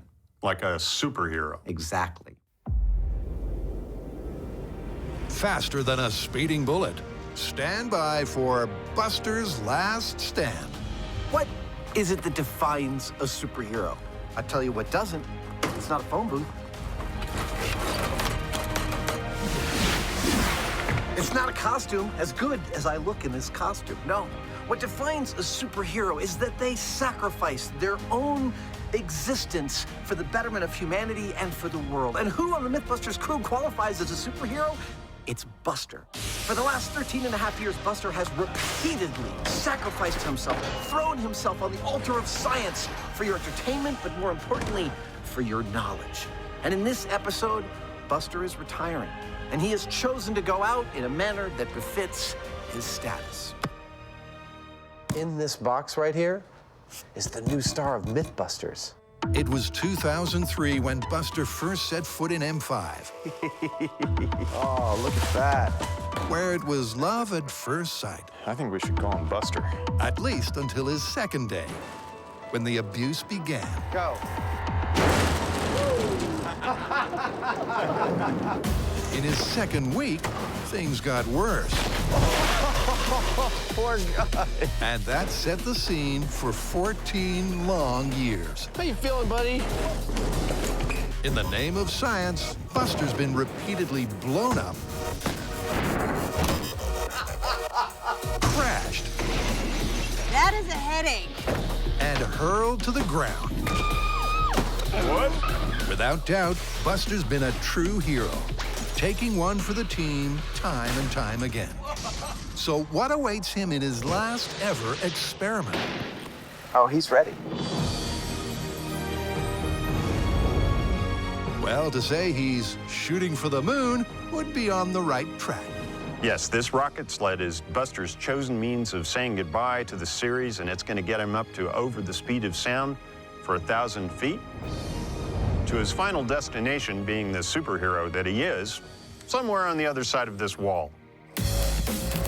That's right. With Buster welded into position, he's gonna go supersonic for science. I think that's gonna do it.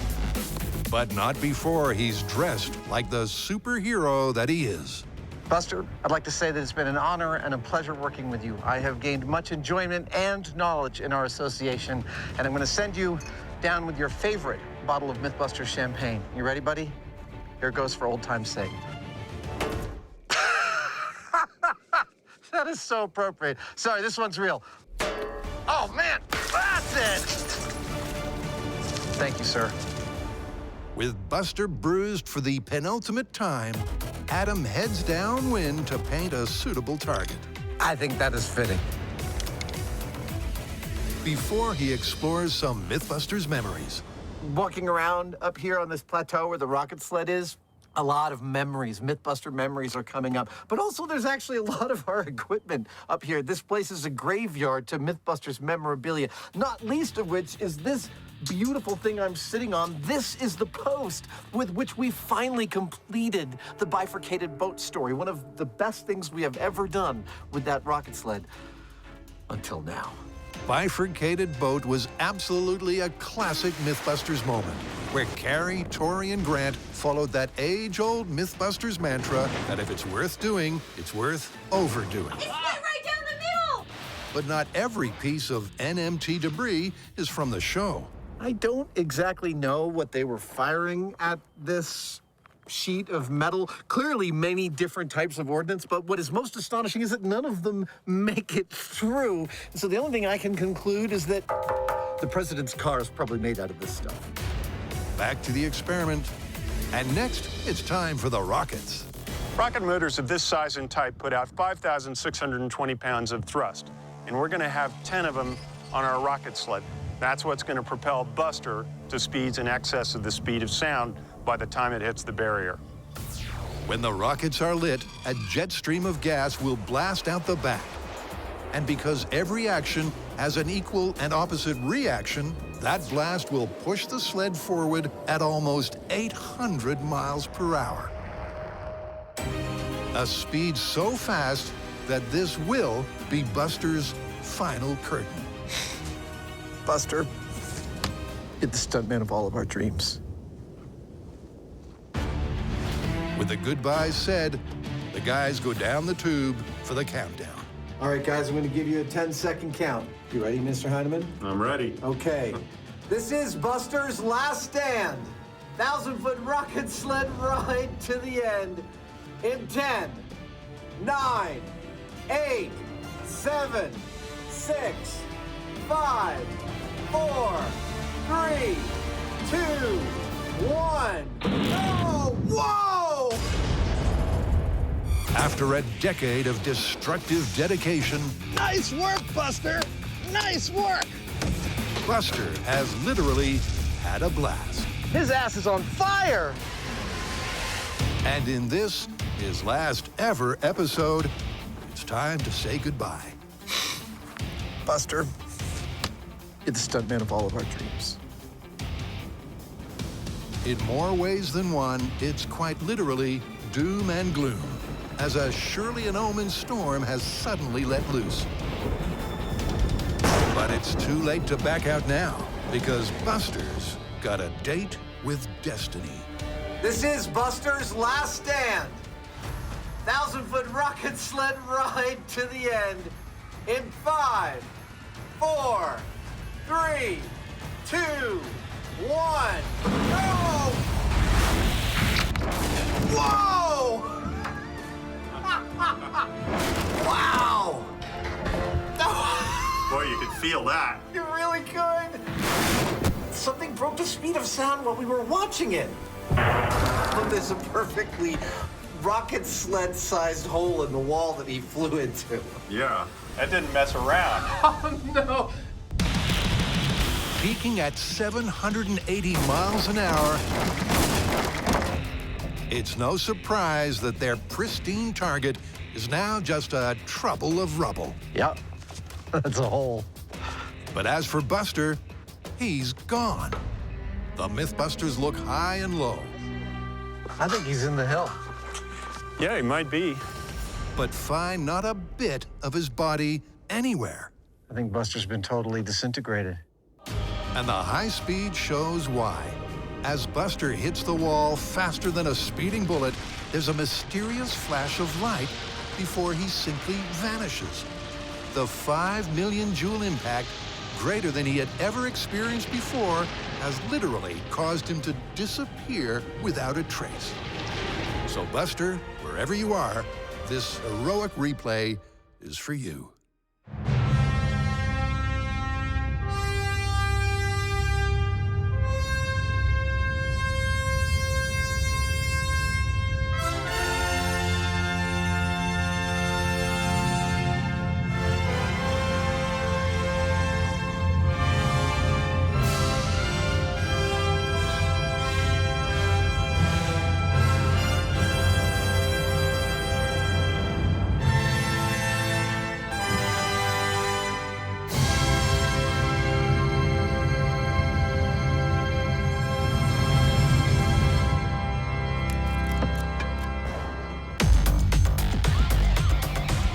where it all began.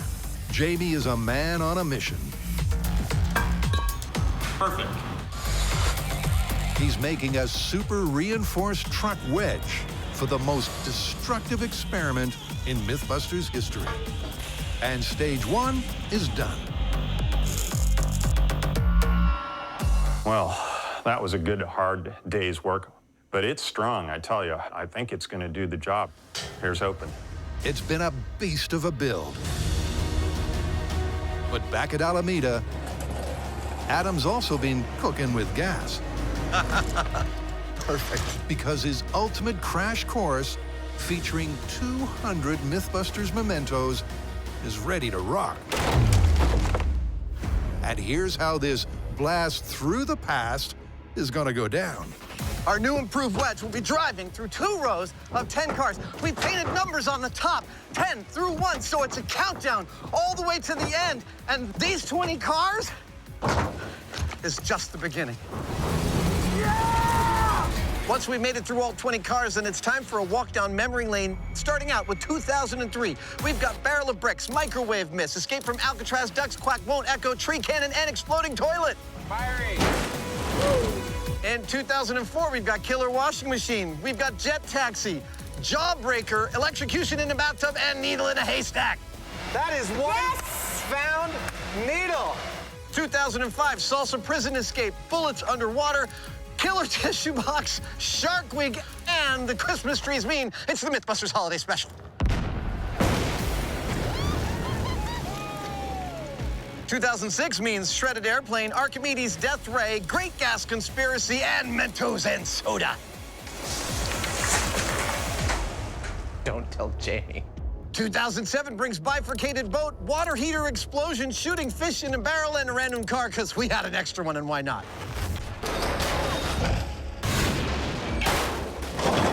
2008 means our Alaska Special Cabin Fever featuring a Yeti, also Moon Landing Conspiracy episode, Indiana Jones Motorcycle Flip, pianos, sobering up techniques, coffin punch, and golf ball through a tree. Maybe you should take up tennis.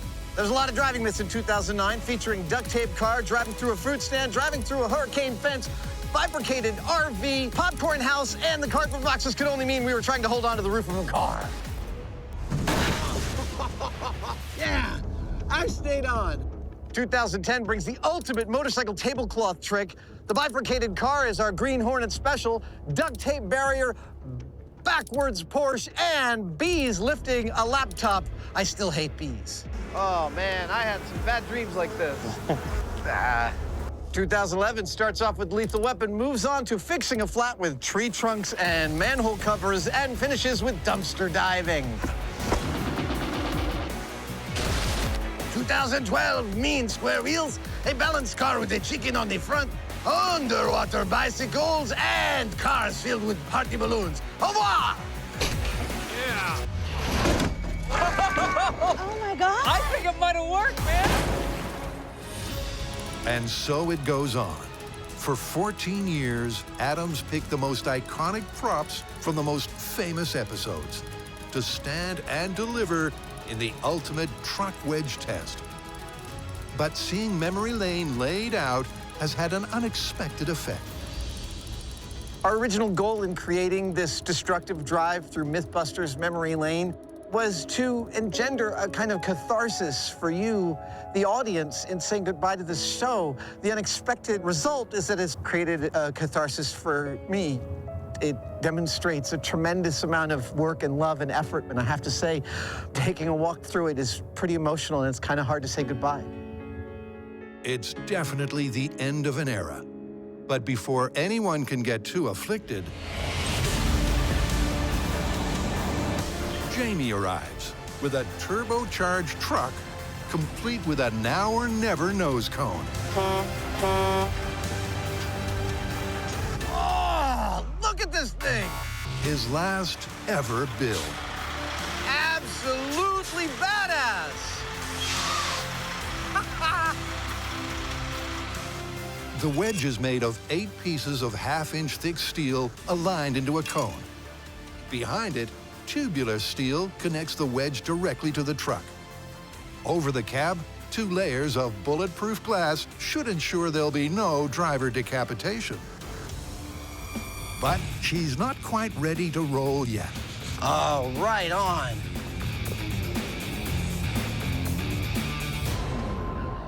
I think that's about right. Without a doubt, the truck's dressed to kill. That's better. Let's get this show on the road. Its driver, not so much. Yeah! Let's do this thing. With Jamie watching on. I just hope he doesn't get hurt. You know, it could happen. Adam puts the pedal to the metal. 7th gear, coming up to 30. But will the wedge have the strength to give the runway the send-off it so dearly deserves? Ladies and gentlemen, this is a destructive wedge through memory lane in 3, 2, 1. When it comes to car carnage, Adam and Jamie are as good as it gets. This is why we can't have nice things. But it was Season 12's truck wedge that took their vehicular violence to a whole new level. I think we just solved my traffic problem. So now they're ramping that up with a supersized truck, a fearsome wedge, and the ultimate crash course. Stand by for some final physics. Momentum versus Mythbusters history.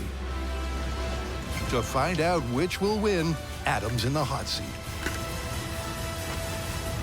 Oh, seriously? The horn doesn't work? All right, sound effects. Give me a horn. Yeah! Let's do this thing.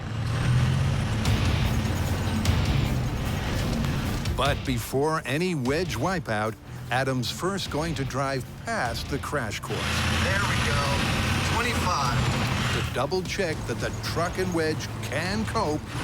8th gear. This is my butter gear. When being driven at speeds that are dangerously fast. Getting into 45. That's about the speed I'll hit the cars. Boom, boom, boom, boom, boom. And it's so far so good. 2003. Boom, boom. 2004. Boom, boom. 2005. Boom. The truck and wedge boom, boom, boom. are both stable and fast. Heading to the end. Coming to a complete halt here. And which means that Adam can reset. That was a test run.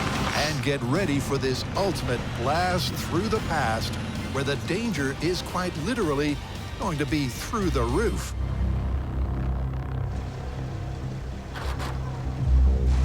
All right. It is just you and me now. It's you and me. The sun is setting. It's a beautiful afternoon in San Francisco. And I'm going to miss this part of the job. This show. This job. I'm going to miss it. After an epic 14 years, here we go. It's time for the runway's last run out. There he goes. Will Jamie's world-class wedge 7th gear, coming up to 30. combined with Adam's second-to-none drive skills 8th gear. to make it all the way through their crazy crash course? 45 miles per hour, here we go. Ladies and gentlemen, this is a destructive wedge through memory lane. In 3, 2, 1. Yeah! Right through! Yeah! Woo! Yeah! Hey! 2005, boom! 6, boom! Oh, yeah! 7, boom! 8, boom!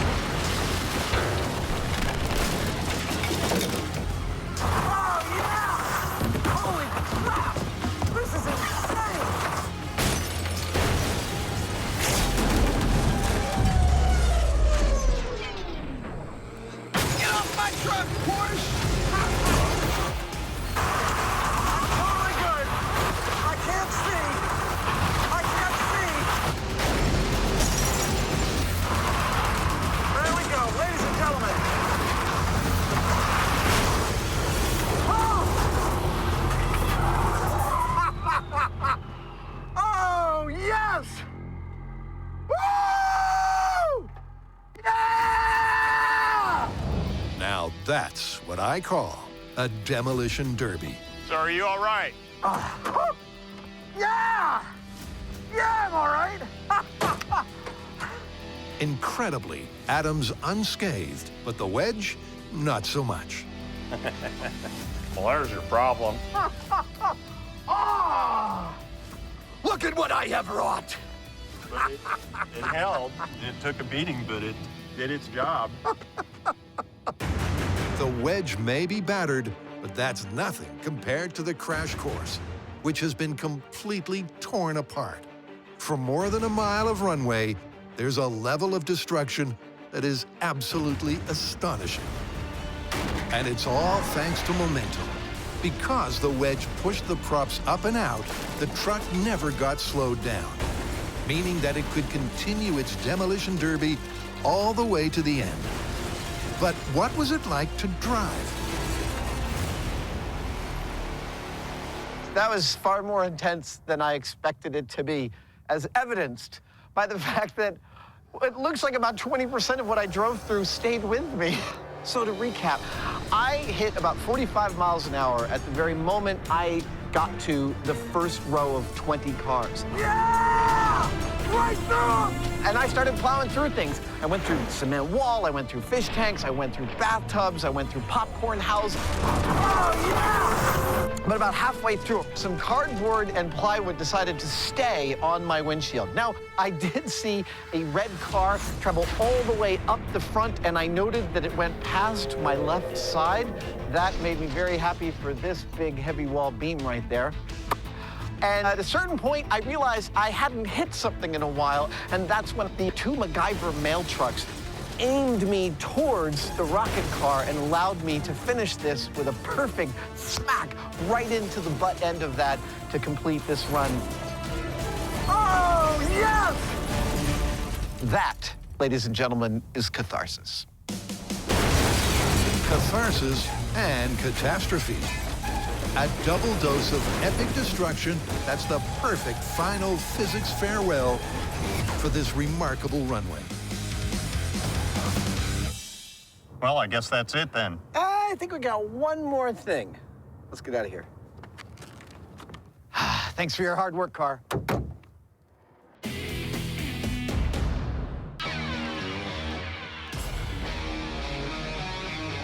After a final season full of stunning statistics and 14 years full of spectacular science, just one question remains.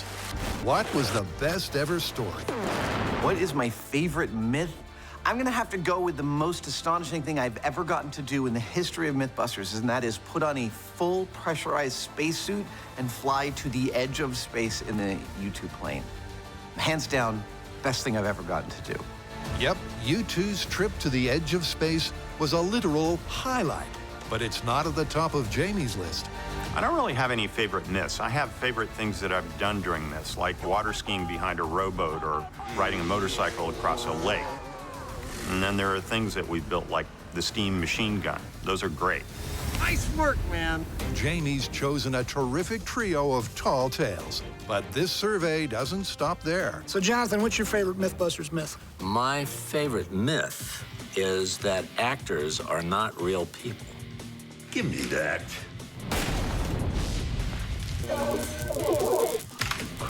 Amateur. Did they ever prove or disprove that? Was that busted? It's still up in the air. That's good. My favorite Mythbusters myth. I think mine has to be, this is an oldie but a goodie, JATO-powered Chevy Impala. I think that's what you guys led off with way back when in your first season, but... what was it? What was it? Jet-powered car, jet-powered Impala. Jet-powered. So JATO, jet-assisted takeoff unit, they strapped to an old 67 Impala. Fishtail everywhere. Yeah, it didn't go too well. No. But it blowed up good. It blowed up good. So, you know, they had that going for them. Good job, guys. Good job. JATO and its two sequels are definitely contenders for best ever myth, as is the inevitable Big Boom. Hey, Mythbusters. You've blown up a lot of stuff over the years, but if I had to pick a favorite, I'd say it was all the times you blew my mind. No, wait, cement truck. definitely the cement truck. I mean, that thing was just gone. Just dust. Even without the high speed, cement truck is a surefire fan favorite. But it's not everyone's #1. Although there were a lot of great myths put to the test through the years, I have to say that for me, one absolutely floats to the top. Can you cook a Thanksgiving dinner on a car engine? The entire segment was thoughtful, intelligent, witty, and stylish, not to mention aromatic and tasteful. And of course, you proved that not only can it be done, it can be done to delicious perfection. Bravo. With over 1,000 myths to choose from, working out what's been the best is so hard that some people just can't find an answer. I've had so many amazing times with Mythbusters and watching the show and really being a fan for so incredibly long, since the beginning. But I'd have to say that my favorite memory was the time when everyone discovered that Jamie was actually just a host for the sentient beret that lives on his body and forces it to do his bidding all the time. With his guidance system, the mustache.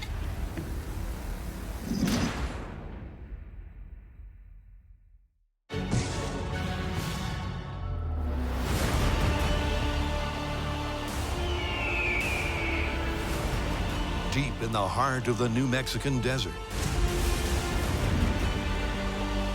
Adam and Jamie are ending their wild ride in the only way they can. Boom. This is it. This is the end.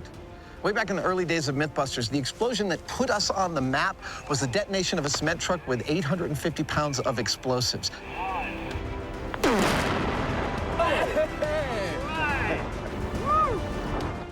So when it came time to figure out a way to wrap up this series, this was the only choice. I'm introducing you now to a soon-to-be former cement truck. This will be Mythbusters' last ever explosion. Yes, and it'll be our biggest. Yep, for their last ever sequence. There it is. The guys are going to redo their most famous blast and take it to the max. Now what's being prepared here, that's beautiful, is the largest explosion in Mythbusters history. Its predecessor was when Cary Grant and Tori made diamonds with 5,000 pounds of explosives. In here, we're putting more. Coming in. Adam and Jamie are using their 14-year explosive experience to say goodbye with the most epic explosion they've ever done. Inside this cement truck, 5,000 pounds of info. And we are putting more than that in here, Mr. Hyneman. 1 pound. 1 pound. 5,001 pounds. The largest explosion in Mythbusters history. And the last one. Yep. With the cement truck ready for the ultimate clear out, the guys are going big, then going home. Before we commence with this final detonation, I have to admit it is an emotional day. We've been doing this job for 14 years now, and over that time, we have done just an endless number of the most ludicrous.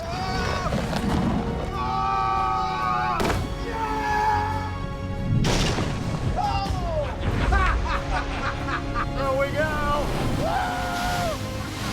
Hilarious.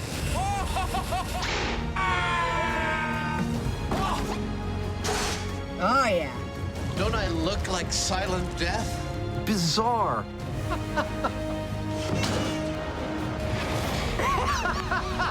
Dangerous. Am I missing an eyebrow? Something just touched me! Wonderful things.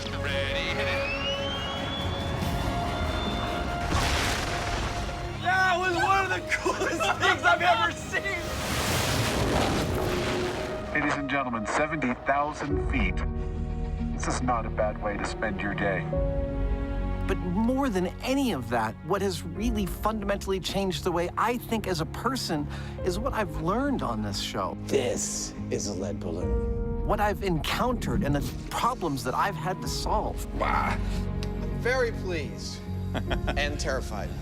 And it ends here, today. The greatest learning experience of our entire lives. See you guys on the other side. This is it, the final experiment of Adam and Jamie's monumental myth busting.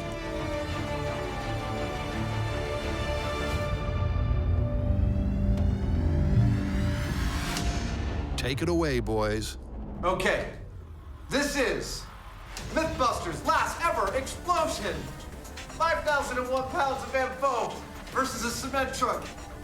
Starting in 5, 4, 3, 2, 1.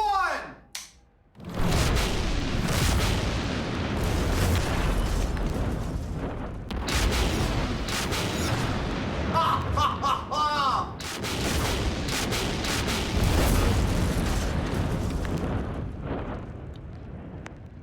I think it went off. I'm pretty sure it did. That was magnificent.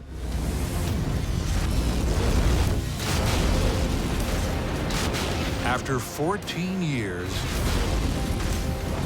260 episodes, 1,100 myths, and over 3,000 experiments, that was worth waiting for. Ladies and gentlemen, it's been a blast. Not to mention a pleasure.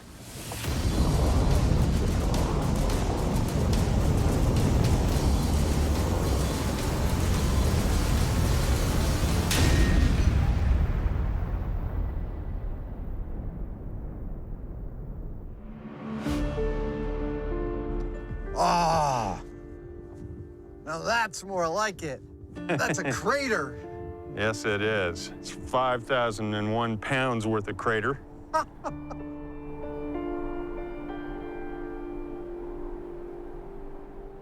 Well, I guess that's it then. I guess it is. What do we do now? That's a good question. Let's get out of here.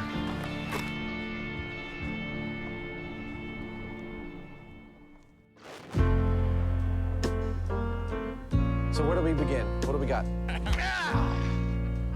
Just a perfect day. Drink sangria in the park.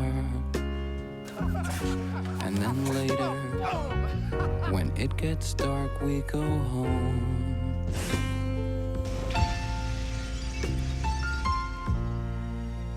Just a perfect day. Feed animals in the zoo. Then later, a movie too, and then home. Oh, it's such a perfect day. I'm glad I spent it with you. Oh, such a perfect day. You just keep me hanging on. You just keep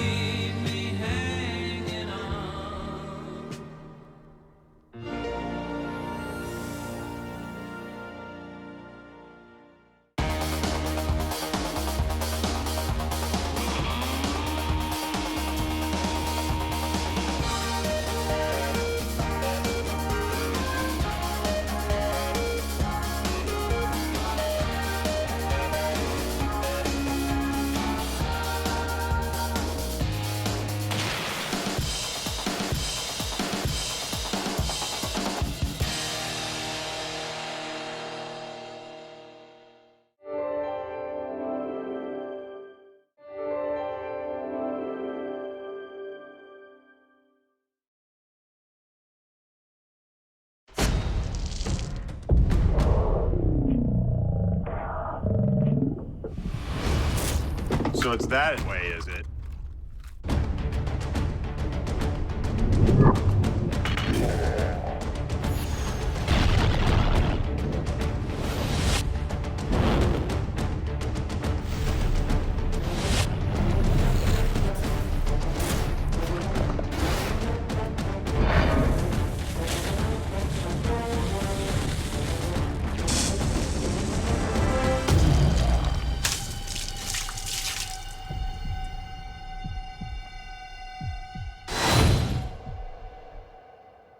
Eat shrimp, savage.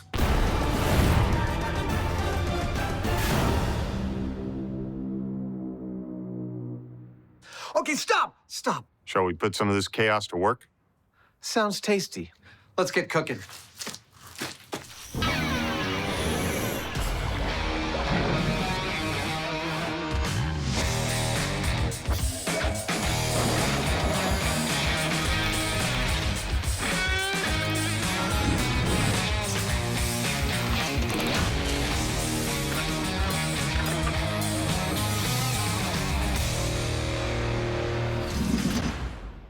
So you're wearing a chef's hat because... Well, because we're about to do an entire episode of Myths devoted to cooking food in weird ways.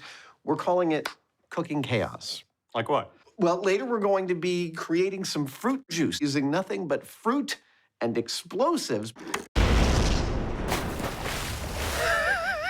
We just blew up a tomato. Now we're trying to have a drink. But first up, we have a viral video. Two women are seen loading raw shrimp into what looks like an air cannon. They then fire it through clouds of flour, egg, breadcrumbs, and eventually a fireball where the shrimp hit a target, land on a plate, and seem to be perfectly cooked. Instant tempura. Exactly, and I think we should try doing it. Yum. For 14 years, the Mythbusters have dined, You want to try some? Oh, you can't. devoured, and feasted You can't hold it anymore. on some fantastically far-fetched Oh! food fables. Red meat and high explosives.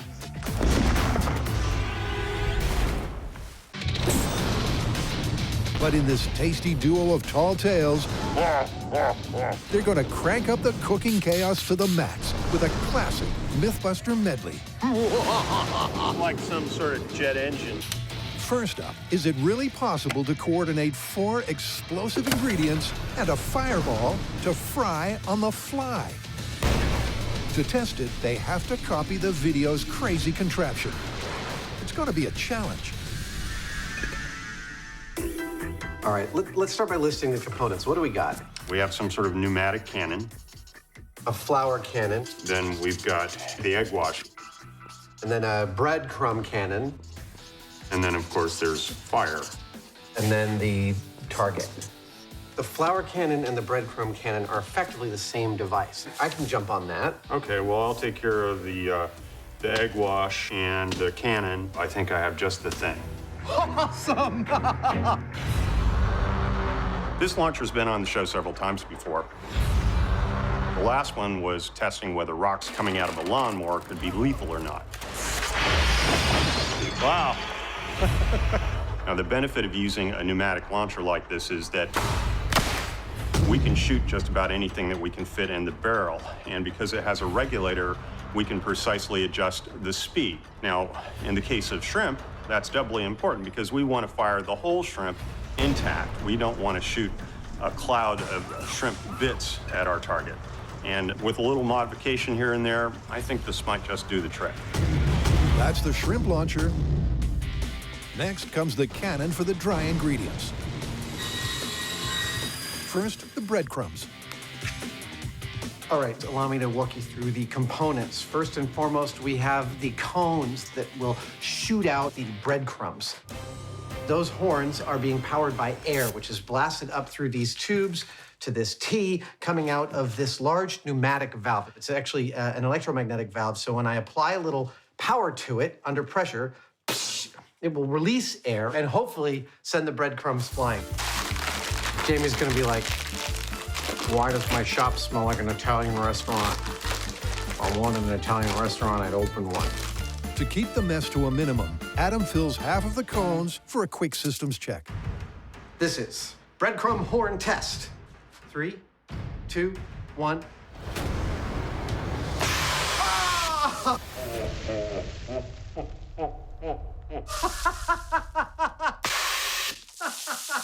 That's lovely. Oh, Jamie's gonna be so mad.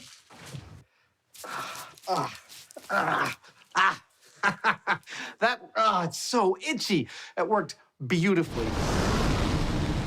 I have no idea how well it worked for the experiment, but it threw breadcrumbs into a cloud magnificently. That works. And while Adam knocks up an identical system for the flour, Jamie's getting eggy with it. I've got to figure out how to shoot egg wash down. This is a solenoid valve. It's an electronic valve that opens and closes a stream of air. Oops, wrong end. And that's fine, but I'm using egg, and I don't want to clog it up.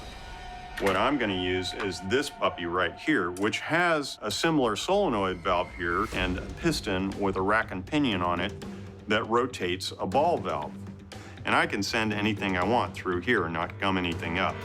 You know, I could fill this thing with that animal birthing lubricant and spray Adam down. I can completely coat him with one shot. It's done. To test that it matches the spray in the video, It's gonna be hard to make it with this camera in there. Hold on. Mmm.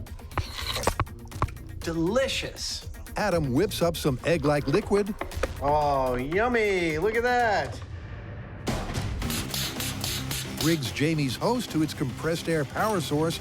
3, 2, 1. And lets loose. Ha! Beautiful. And the flour thrower also gets a systems check.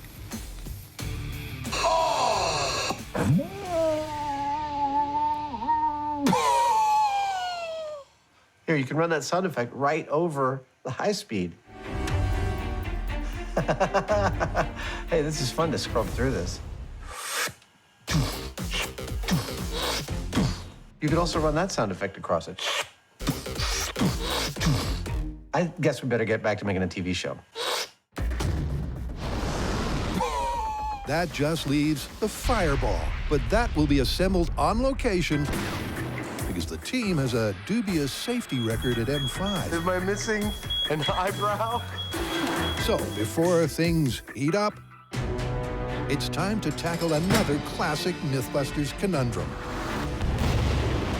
Juicing the inside of fruit with an explosion. So tell me about creating smoothies inside fruits and vegetables using explosives. Well, you pretty much outlined the whole thing right there. It is in a viral video we found where apparently the shock wave of an explosion can be tuned perfectly enough to not destroy the outside of the fruit, but turn the inside into juice such that you can stick a straw in and have a refreshing drink. Well, I'm dubious, but sounds like fun. I agree. Let's do it. It's a deadly fruit cocktail only the Mythbusters could tackle, and they've got just the place to do it. When you want to investigate the power of an explosion, we have a place we like to go. Actually, we have a lot of places we go. But our home away from home and the place we go more than any other is right here at the Alameda County Sheriff's Department. We've been coming here for more than a decade, and we have blown up thousands of things on this property. It's like a clown's head exploded. Today, however, we're doing things just a little bit differently. Okay. Yep, this time they won't be destroying so much as creating and containing. Okay. To test the premise of the video and its use of surgically precise high explosives, I love filling waterproof tanks. they have to accurately recreate all of the elements, starting with the water-filled blast-proof box. We've gone above and beyond to make this tank really robust. Because water doesn't compress, you're effectively delivering a hammer blow to that structure. That worked beautifully. In this case, the ballistic material is probably the weak point. It's made to stop a bullet, but what it'll do with an explosive, it's anybody's guess. I can tell you one thing for sure, I'm gonna be standing well back. Now to position the fruit and explosive as per the video. Now that our tank is set up and filled with water, let's talk about the parameters for this experiment. First and foremost is the explosive. Now in the video, they show that the explosive is 17.5 centimeters from the fruit. That's the radius of the explosion. And the explosion goes to about 2.5 centimeters or 1 inch away from the fruit. If you double that, calculate the diameter, it comes to about a 12 or 13 inch cavitation that the explosive creates. So we're gonna be using one of these things. It's a blasting cap, and it's what we saw them use in the video. Nice. right? It's easily set off by applying a small amount of electric current to these wires. That's about as dead center as we can get. Oh, look at this beautiful thing. Oh, so pretty. That's an explosion in style right there. Mind if I take the first plunge? Not at all. I'm using a plunger and we've got a plastic cap in water. Plunge puns abound. All right, fire in the hole. Blasting cap test. 3, 2, 1. It was an energetic mini boom. The incompressible water transfers the blast energy in a hammer blow to the armored box. But it holds. Makes a beautiful bubble that looks almost exactly like 12 inches in diameter. I don't know, I thought it was going to immediately be too large, but that might be perfect. They got it right first time. Yeah. The blast wave expands rapidly, creating the 12-inch bubble they were looking for, before the blast wind pulls back and it collapses. The blasting cap made exactly the size of cavitation in our tank that we were looking for.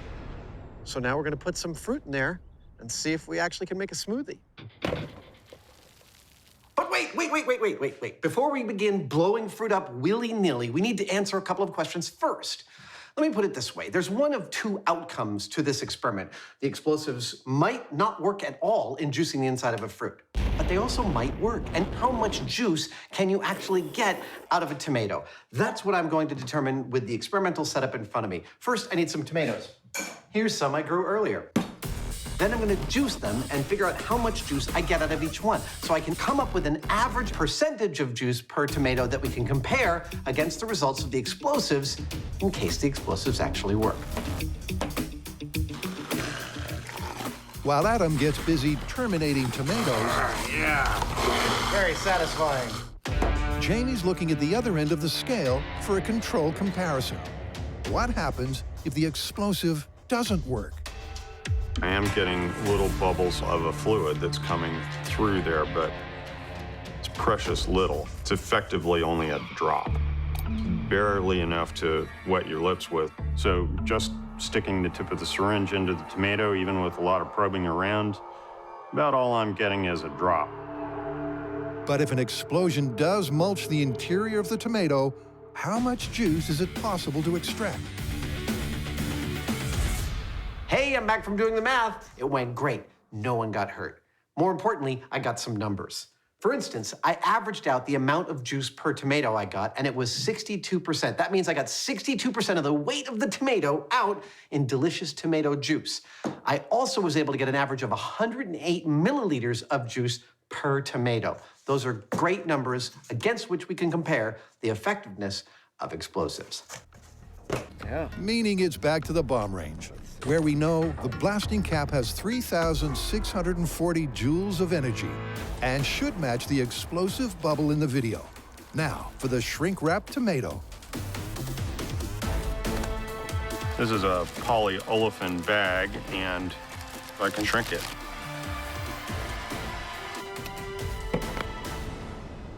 There you go. Oh, that's beautiful. Do you think this will float? I think it will. What are we going to do about that? I've got a magnet with a string on it. I figure I'll attach it to the bottom and we'll hang the blasting cap from the top. The fruit is suspended according to the reference, 7 inches from the blasting cap. And the setup is complete. That is so weird that just that thin amount of plastic film makes it look like it's encased in like 1 inch of lucite from up here. Yeah. It's like that air refraction that happens when you have a tiny little bit of air in the water. That is pretty cool looking. Will the blast wave leave the exterior surface intact and juice the interior cellular structure? Or is it just another far-fetched fake film? They're all set to take the plunge. You ready? I'm ready. Fire the hole! Fire the hole! Fire the hole!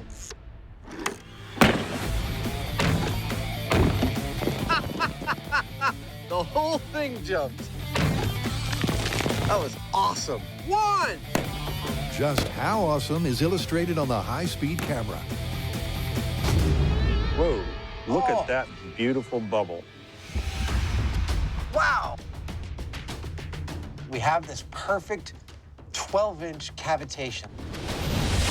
As per the video, the tomato skin is intact, but has it been juiced? I've got some straws. Now, if the video's to be believed, I should get tomato juice out of this. Here, do you want to try it? All right. Oh, what? Hey! You're kind of getting some juice there. Jamie manages to suck up a decent mouthful of juice. I did. And Adam, comparing it to an unexploded raw control with zero liquid uptake, I'm getting nothing. thinks they may be onto something. This is so ludicrous. We just blew up a tomato, and now we're trying to have a drink. What else? No big. Question is, where to now? Okay, did you see what I see there?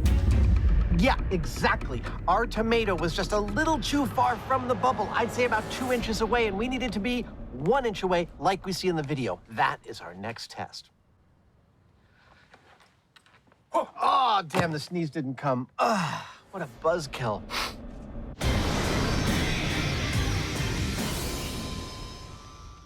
Tenderizing meat. For more than a decade, the Mythbusters have put kitchen catastrophes to the test. You should never do this at home. And this rich tradition continues with a classic calorific series of big bangs.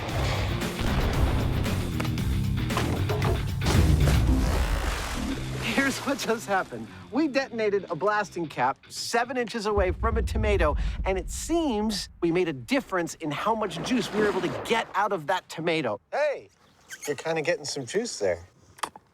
I did. So we're going to do it again, except next time we're going to move the tomato a little bit closer. And there it is, exactly 6 inches. 1 inch closer than last time. Because that might get even more of a definitive result. Fire the hole! That doesn't get old. The skin once again survived a blast wave measuring more than 27,000 feet per second. And thanks to advances in camera tech, we can see the positioning perfectly matched the clip. We're not messing around when it comes to the high-speed footage. This camera is state-of-the-art, and it films at a maximum frame rate of 28,000 frames per second in HD. But what about the all-important taste test? That looks like a lot of juice. That was almost a mouthful. Really? Yeah. We're a lot farther along on this than I thought we would be. I thought this was that realm of almost total fantasy.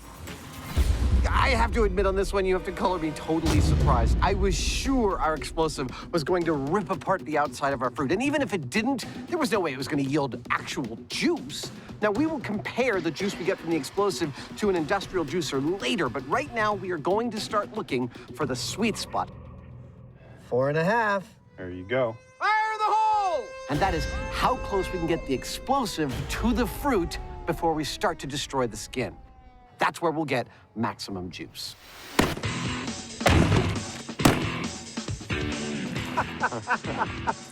This is our cooking show. 3, 2, 1. Yep, they want to get as close as they can without rupturing the tomato. Fruit is still intact. To get the highest juice yield possible. That looks amazing. He's getting juice out of it.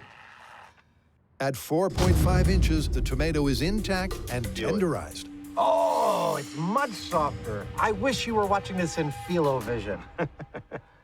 That's a significant difference. It's the same story at 3 inches. 1! Still there. I don't know that we breached the outer skin. This is amazing. And even at 1.5 inches. And most importantly, Jamie seems to be getting more juice each time. Look at that. Dude. That looks like the best one yet.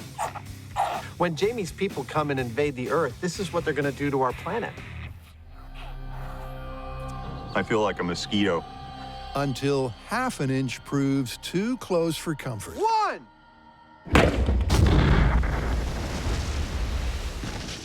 Yep, finally. We figured out how close you can get and actually hurt a tomato. Before they quantify just how much juice they're detonating and deliberate on the result, it's back to the shrimp course. One of the great things about shooting the show in the Bay Area is that we have such a wonderful array of places to run our experiments at. This one in particular is going to be perfect for us to run an experiment that involves shrimp, guns, air cannons, and fireballs. The engineering challenge they're facing to even test this viral video is as tough as it gets. A ballistic ballet of perfectly choreographed, explosive ingredients. We have watched this video dozens of times and looked at every single shot of the rig.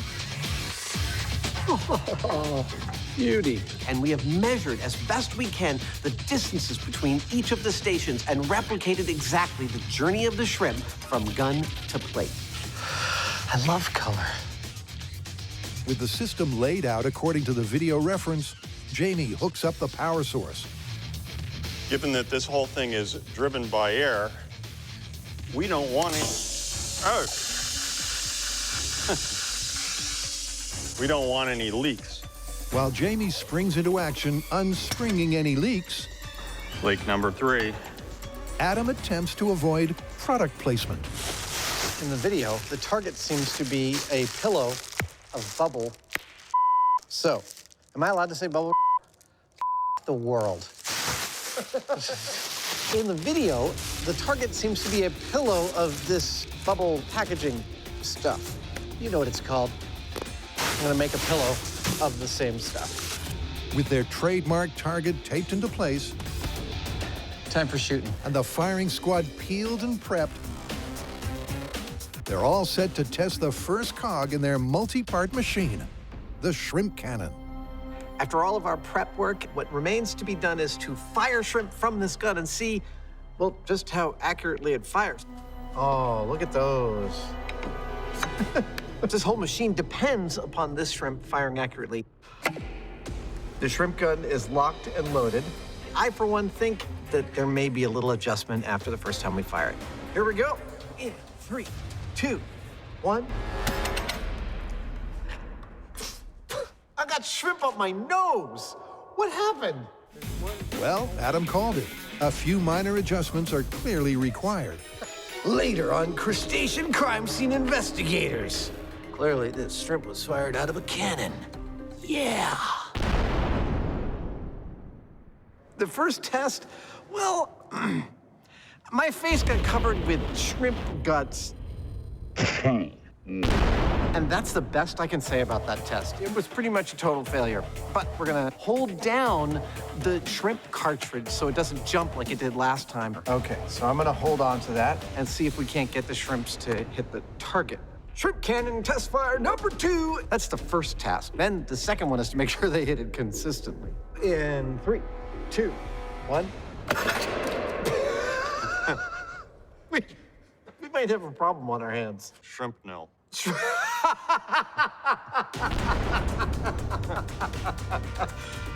Nice. 1. Shrapnel. Let's go collect the shrapnel. Well, right out of the gate, it's not looking too good for this story because we didn't even get to the target and our shrimp basically disintegrated. Ooh, I grabbed it by its eyeball. Oh, there's little bits everywhere. And we can't just add more pressure, it's just gonna disintegrate them more. And that means that we've got to do something to doctor this a little bit. And what it would take is what is known as a sabot, which is behind the shrimp and takes the brunt of the force of the air blast, pushing the shrimp out of the cannon without destroying them. Things we turn out to get good at that will never be useful again. And then that sabot or wadding falls away before it reaches the target. Test number 3. 3, 2, 1. That was a little better. That was a lot better. All 3 of them hit the back target, and if I'm not incorrect, at the same time. The sabot was successful. The shrimp stayed intact, and with a small adjustment to the aim, that was perfect. That was perfect. I was going to say almost perfect, but that was perfect. The guys seem happy. spank right into the pillow. Couldn't be better. That success means they can go again, this time to measure the flight time. For the record, the last one took 392 milliseconds to reach from the end of the barrel to the target. And with that, they're ready to coordinate the launch of the shrimp with each ingredient and the final fiery piece of the puzzle. Nice!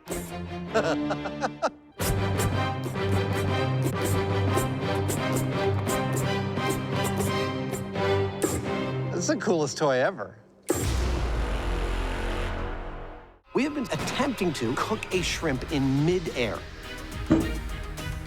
So far, we've got the shrimp flying consistently into a target, spank right into the pillow.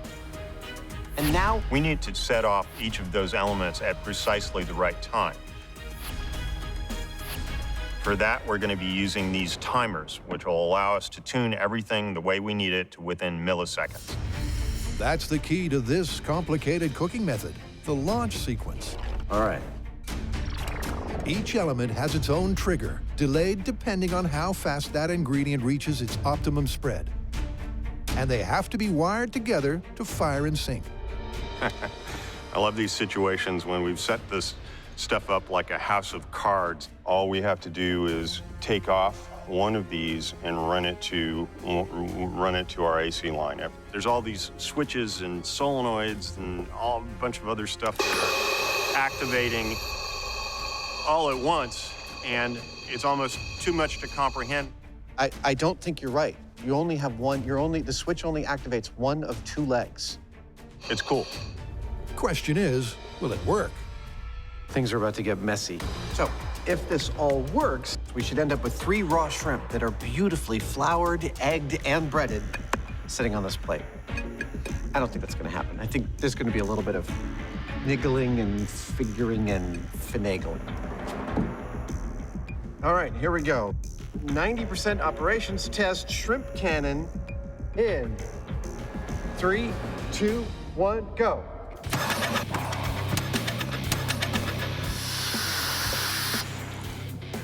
Oh, man. Are you covered with egg? Yeah. I've heard of egg on one's face, but not on one's pants. Question is, are the shrimp coated as well as Jamie's pants?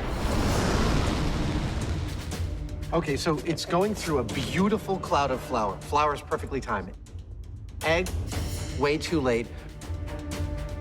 Breadcrumbs were good, but I mean, they need more fantails of breadcrumbs. Yep, the egg fired late and the breadcrumb cloud underwhelmed, leaving the shrimp underdressed. So, some adjustments. Oh, yeah. So I'm adding in a second set of 4 fantails.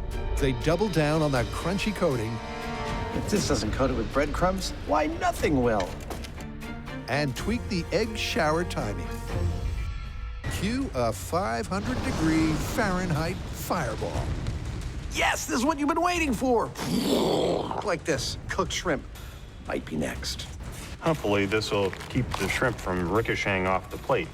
And it's got a little shock absorption, too. I'm gonna go out on a limb here and say this might be the weirdest machine we've built on the shop.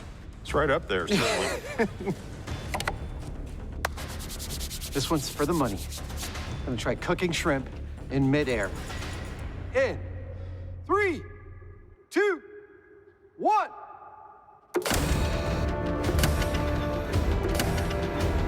Dude! That was beautiful. Shrimp are leaving. It's going through the flour. Awesome! Goes to the egg. And the breadcrumbs. Oh my God. And the fire!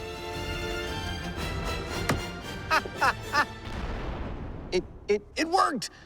That is awesome. It's an astonishing ballet of edible ballistics.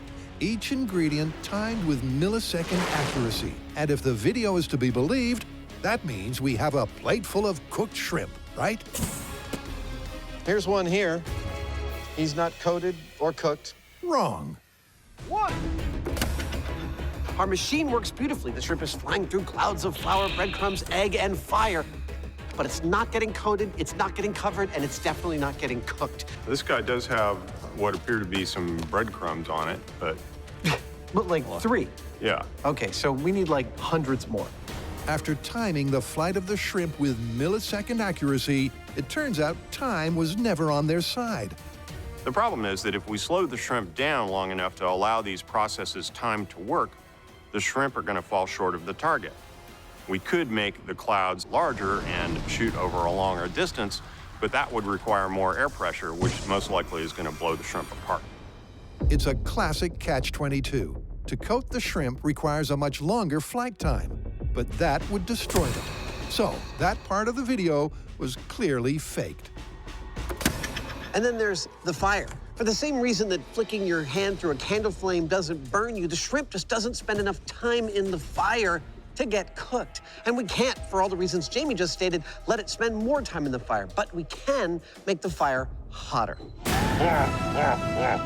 This is a 5-burner sword forge running propane. It runs about 4 times as hot as our flame bar, 2,000 degrees. And because it's a sword forge, it's open on either end. That means we're gonna shoot our shrimp right through the middle of this baby. If that doesn't cook our shrimp in midair, I don't know what would. Before the shrimp fly through the forge, go! Jamie and Adam are facing the far-fetched fact that fruit can be juiced using an explosion. All right, once we figured out that we had the right explosive, that putting it 7 inches away from our tomato did not destroy it and gave us juice, then we figured out that putting it ever closer still didn't destroy the tomato but got us more juice each time. The question was, how close can you get to get the maximum amount of juice without destroying the tomato? And that distance turns out to be 1.5 inches. But now it's time to figure out exactly how much juice we can get out of that to actually quantify it. How? Well, earlier, back at the shop, we quantified the amount of juice that we got from a tomato using an industrial juicer. And it was 62%. That means I got 62% of the weight of the tomato out in delicious tomato juice. Now we're going to compare that to what we get from a tomato detonated at our sweet spot of 1.5 inches. All right, so here's how this is gonna work. I've got a vacuum pump, a containment vessel, and a straw at the end of a tube. The vacuum pump will pull air out of this, which will then come through this straw. We stick the straw into the tomato, and it acts just like Jamie's mouth, sucking the tomato juice out. Oh. That's vigorous. That's actually pretty impressive, isn't it? Yeah. It's coming. All right. I think that's more than a human could get out, which we then weigh in this cup and determine exactly what percentage of juice we got out by detonating a blast cap near the tomato. 60. This works out beautifully. 180-gram tomato, we got 60 grams of juice. That's exactly 1/3. That is 30% of the tomato in juice. That's half of what you get out of an industrial juicer, but that's a lot more than I thought we'd get. I actually believe that we are drifting dangerously into plausible territory here. In fact, after all this blasting, I'm not sure where we could go from here. Yes, using a precisely calibrated explosive charge, it's possible to juice the inside of a tomato. And there really is only one place to go from here. In patented Mythbusters style, is bigger better? I think we need more explosives.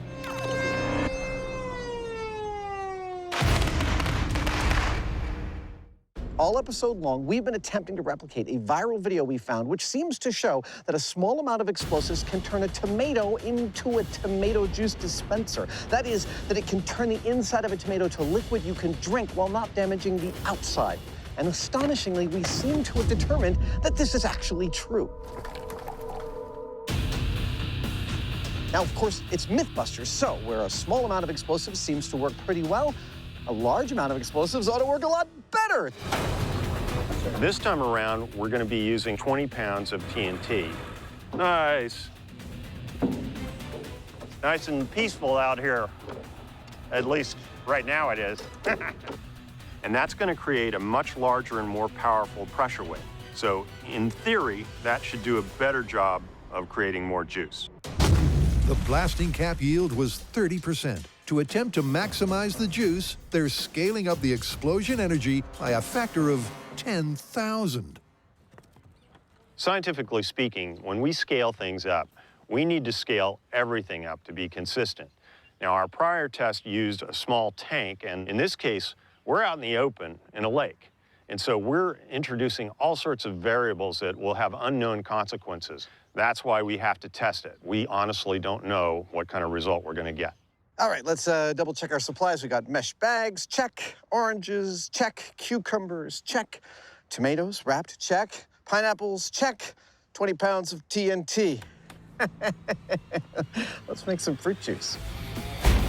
While Adam and Jamie know a tomato works, the video also shows a variety of fruit and veg being satisfactorily slurred. So to find out if this juicing technique really is that flexible, they're covering their bases. Let's start attaching them to the buoys. Finally, without knowing the ideal distance for this sized explosion, that's the 2-footer. Each bag is placed under the surface. There's the 5-footer. At staggered intervals. There's the 10. The blasting cap has an explosive energy of 3,640 joules. 20 pounds of TNT has 37 megajoules. Will the larger amplitude blast wave be more effective? We're about to find out. Doesn't it look beautiful? Yeah, it's perfect. All right, Captain, back to shore. Let me explain our methodology, although I think it's pretty straightforward. At the 3 orange buoys at the end of that line, we are going to hang 20 pounds of explosives 10 feet down. At each of the numbered markers is hanging a bag of fruit about 5 feet down. Okay, large-scale fruit smoothie. We're going to set off those explosives. In 3. Retrieve what fruit we can. 2. And find out how juicy the explosives made it. 1. Whoa! Uh-oh. Yeah, that was a little more energetic than I thought. More energetic, and at 8,000 frames per second, it's also beautiful. You can see the original impulse of the explosive starting to expand, and then you can see a set of different speed shock waves emanating out from that center. Then you can also see some of the reflected waves, which are bouncing off the bottom of the lake, also interrupting and creating secondary artifacts around the primary shock wave. This is one of the loveliest shots of an explosion I think that we have ever gotten.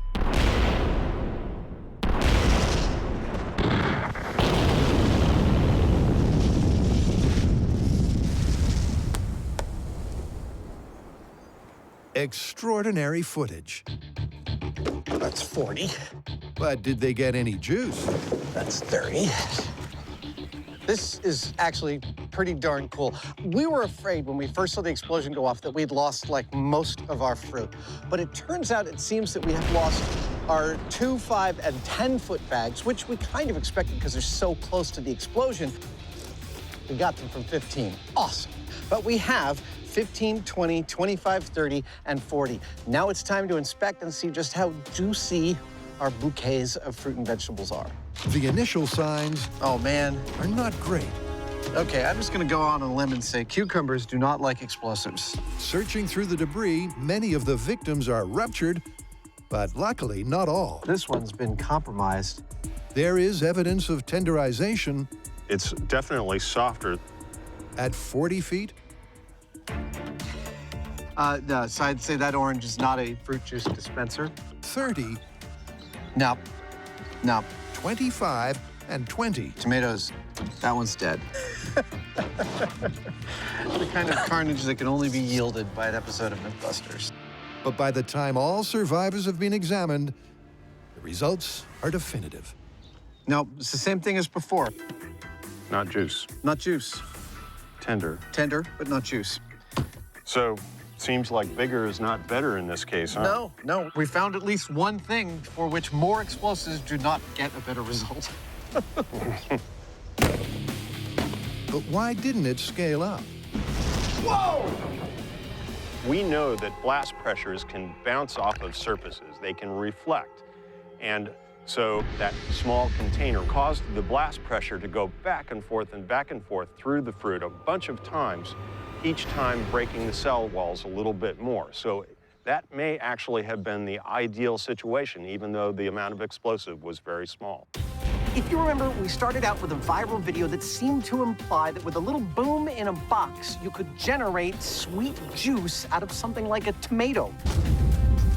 In that scale, we actually succeeded in getting some lovely gulps of juice out of a tomato. Now, it didn't work when we scaled it up, but I have to say, given how well it worked in the scale that the video shows, I think that we're gonna have to call this one plausible.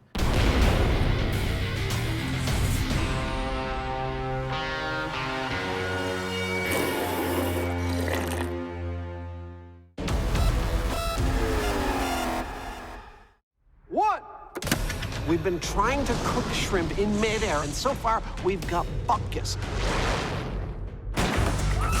We were able to exactly replicate the processes we saw in that video, but the problem is we weren't able to replicate any of the results. And when you think about it, it's not really surprising because all of these activities are occurring in the course of milliseconds. So there's not really any time for coding or cooking anything. We have no choice, therefore, but to conclude that those results were faked. Of course, we're not done yet. Yep, in this finely seasoned food challenge. Yeah, I like it further away. Me too. They have to exhaust all reasonable possibilities. With the ingredient clouds busted as a possibility, it boils down to heat. It's gonna get hot in here. A sword forge. Welcome to Jamie's Tempura Kitchen. Versus a single pre-prepared shrimp. Watashi wa shrimpu no gakusei desu ne. Science is often about refining questions and removing variables, and we have done both of those here. I'll turn on the gas.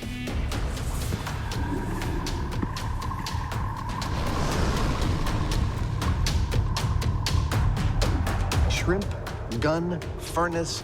It's gonna take a few minutes to get hot. Hopefully, cooked shrimp on the other side. We are soon to find out. I'm getting about 2,100 degrees. That's 5 times hotter than we were getting in our fireball. Yeah. 750,000 British thermal units of heat energy are generated by this propane-powered forge. It's like some sort of jet engine.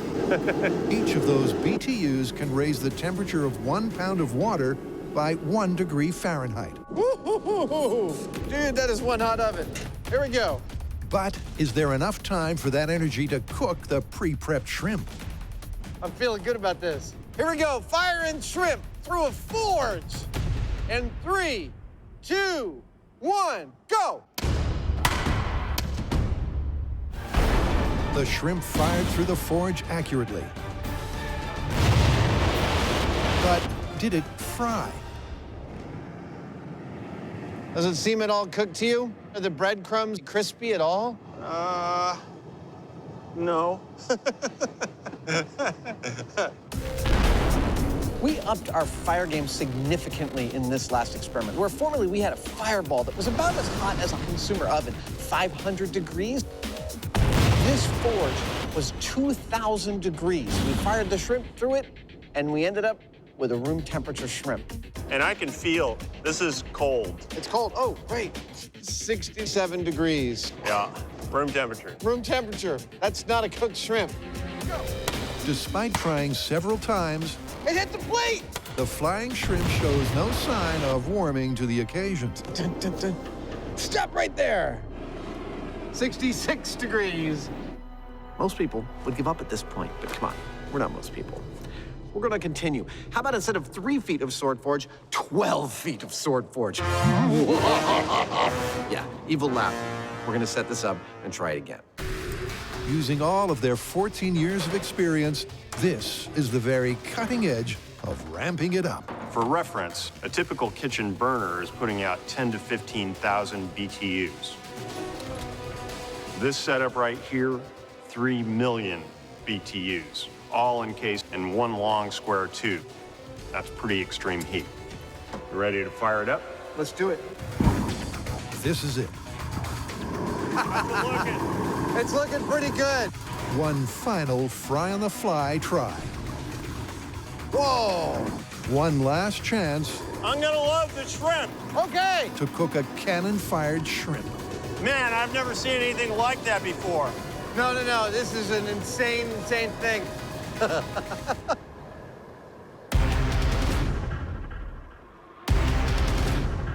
We have 12 feet of sword forge putting out 3 million BTUs of heat. If this doesn't cook it, nothing will.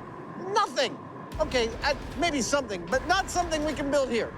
Are you ready? Ready to fire. Firing a shrimp in midair. 3 million BTUs. 3, 2, 1, fire! It made it through! Ha-ha! You hit the plate! Fire! The shrimp flew successfully through all 4 sword forges Okay, here we go. and hit the target ready to be served up and eaten, right? Still raw. That is still a raw shrimp. That is not cooked. The breading has not been set. It's room temperature. Well, there you go. There you go. No shrimp for you tonight. Well, you can't fault us for not trying. You can have all the heat you want, but if there's not enough time, you're not cooking. Looking at it from a physics perspective, the limiting factor is not the amount of heat or even necessarily how long the meat is exposed to the heat. It's how fast the heat can move through the meat. You can't cook a shrimp until you've got the outside hot and the inside not raw. This was just not enough time. This was on the order of milliseconds, and you need at least a couple of minutes. No, I'm not eating this at the end of this take. It's disgusting.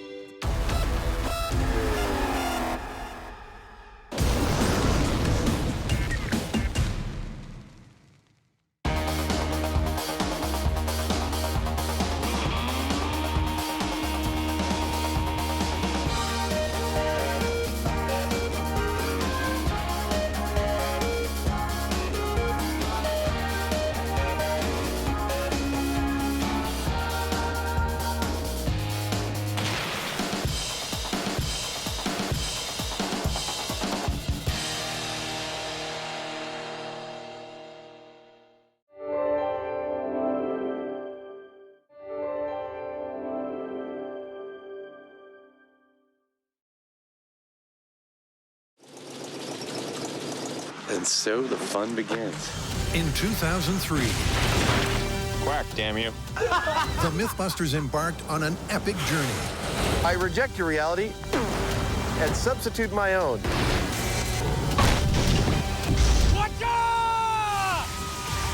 Ladies and gentlemen, 70,000 feet.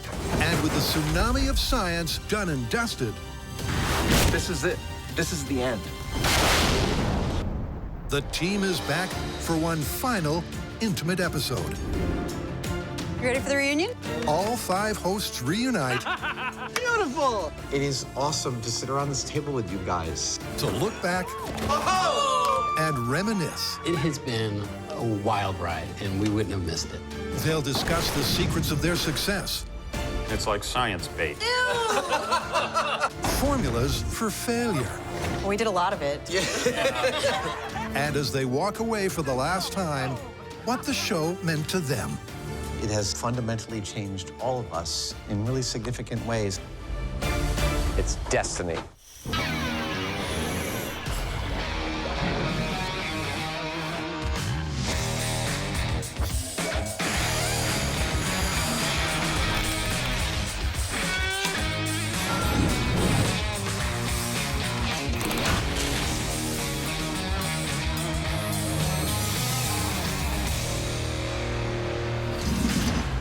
It is awesome to sit around this table with you guys. I know, it's kind of weird. It's like we've never actually done this. Yeah, no, I know. We have never actually done this. To start this off, I want to talk about how we became a team. I mean, the 4 of us, we have all worked together, but long before Mythbusters. Yeah, Industrial Light and Magic. I wanted to be you guys when I grew up. That's the whole reason I got the job from Jamie or came in here and asked to be an intern. It's because I wanted to do what you guys do. Well, and I knew you from Industrial Light and Magic, but you had actually worked for Jamie long before that. Jamie gave me my first job right out of college. I used to just go over to the model shop and harass him all the time, and then finally he gave me a job. We've got to build a rig that simulates an electric fence. Okay. So nervous. It's like, stop pointing that camera at me. How was your first day? Was it freaky? It was weird. You look so innocent, Grant. I know. Thank you, man. Thanks. Everybody is watching you all the time. There are cameras all over it. I remember what you said. There is no dignity in television. Once you accept that, it gets a lot more fun. Don't say anything. My first on-screen appearance was when you guys did a 3D model of my butt. Oh, God! I remember thinking, oh, just some silly cable show. Nobody's ever gonna see this. I never thought it was gonna be the first thing you Google. But you also came out on the very first episode, Jado Rocket. You drove yourself down to Mojave to be on that crew, right? Well, I was working for Jamie doing toy prototyping and learning a lot during the day, but I also needed a night job, so I had to go work waitressing. My shift ended at 11. You guys were already in the Mojave, and I was like, this job's awesome, I'm gonna be a part of it. So I drove all the way to the Mojave. I get to the hotel where you guys are staying at like 4 in the morning. Your call time's 5 a.m. So I sleep in the car for an hour, and I'm woken up by the truck lights in the caravan coming by, and I jump out of the car, I'm coming! And I just got picked up by the other interns and went out to the desert to help you guys. And so began the greatest adventure of their lives. I'm gonna have a grinectomy. In the magnificent Mojave Desert. If you do see something coming at Oh, you. God, that's me. Yeehaw! 14 long years ago. It makes me nervous. You look the same. Look at how young Jamie is. The team hit the JATO jackpot, and Mythbusters took off. God, I remember that moment. That's so awesome. This really is like we stumbled on the formula for the show, right? When in doubt, make something explode. That was beautiful. Seeing that thing take off like that, it was like seeing some kind of wild animal taking off across a savanna. That'll be burned in my brain forever. One of the things that I really like about the show is how it captures the glee and the gleam in your eyes. All right, that's significant. They squeak when I walk. Because it's like, you guys can't believe that you're getting paid to do this. Whoops. This is the thing, I think, is the formula. It's like you can say it's about these builds and not knowing exactly what's going to happen. But there's the primary narrative of enthusiasm. And it was infectious, because in the beginning, it was like so hard to get permission to do anything. But then, you know, as the show got more and more popular, people were like, yeah, I got a car, blow it up. No more car! I think I'm gonna have to ask the question, because this is the reunion, the question that we always get. What's your favorite myth? Oh, that's hard. I mean, there's so many categories, right? There's stuff that was ridiculously fun for us to do. Ready, hit it. I predict that I'll be dancing on Jamie's intestines in minutes. Then there's episodes that, like, the science was really awesome. Wake up! Time for science! And the result was really cool. Wow, there's no pig. What pig? I don't know anything about no pig. And then there's final cuts that are your favorite to watch again. Here comes chaos.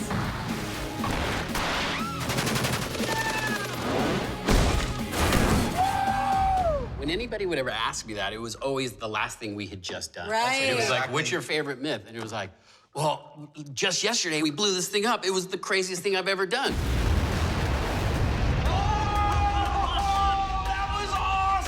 And that would like happen after every single myth.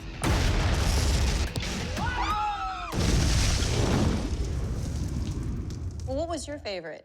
Each of these episodes have something that are memorable or special about them. Things like the lead balloon, which on an intellectual level, I think that's one of the best things that we've done.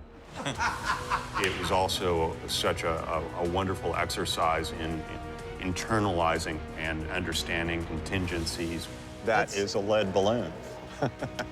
And then there are other things like the ping pong boat, coming up with solutions that are so diabolically simple to address a complex problem and then just sitting back and watching it work.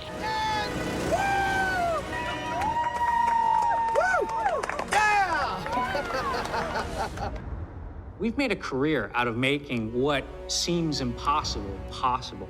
That's why I love Lead Balloon as well. It's like the pointless exercise, and yet there's something thrilling in the storytelling. That you got it to work. Yeah, exactly. That's awesome. The moon landing episode. That is one of my favorites. And moon landing is like every single experiment is tight, reveals something remarkable. Is that it? That's light returning from the laser retroreflector from Apollo 15. Is interesting to watch, and you know, we even accidentally provided fodder for moon landing deniers because we made our moon stuff look so good. I mean, for me, honestly, paper armor. Oh, that was that's a fantastic story. Love historical myths, and I love that it was totally surprising. Yep. And even just the process of it was really fun, putting together all the paper. That's the one where I was genuinely jealous watching the build. Oh, I wish I could do that. And the fact that paper is stopping weapons. I know. Which is like mind-blowing. You're like, wait, what? It didn't go through. You know, for me, I think it was wakeboarding behind the cruise ship. That was insane. Well, it was just such a weird thing to do. The ship just kept getting further and further out to sea, so it was like at some point we had to stop. So it wasn't like, is this myth like possible? It's, is it possible for you to do it? And then we found out later that sharks follow those cruise ships. Yeah. Something just touched me! For the two of you, I personally think Blue Ice is one of the best things that has ever been filmed. That was actually one of my favorites because of the fact that I've heard that myth so many times. But it's been on the list since the very beginning. Yeah. And I just remember all these rocket scientists looking around going, it's not gonna work. This isn't gonna work. And they just kept, and we're like, we don't know, we're just gonna try it. Grant, coming up is one of my favorite things I've ever seen happen to you. I mean, when you see that giant chunk of blue ice. That's genuine surprise on our faces. And what you didn't see behind us, behind the cameras, were all the rocket scientists going, oh my God, like they were more excited than we were. Totally confirmed. I agree 100%. All right, well, you know, you alluded to this earlier, but it's not just the best myths, but we've had some of the best days on set. I mean, I feel like I've grown up on this show, and for me, what was super duper memorable, because not only was it one of my favorite myths, but when we did car drop, where we dropped a car from a helicopter and you remote controlled a car from another helicopter.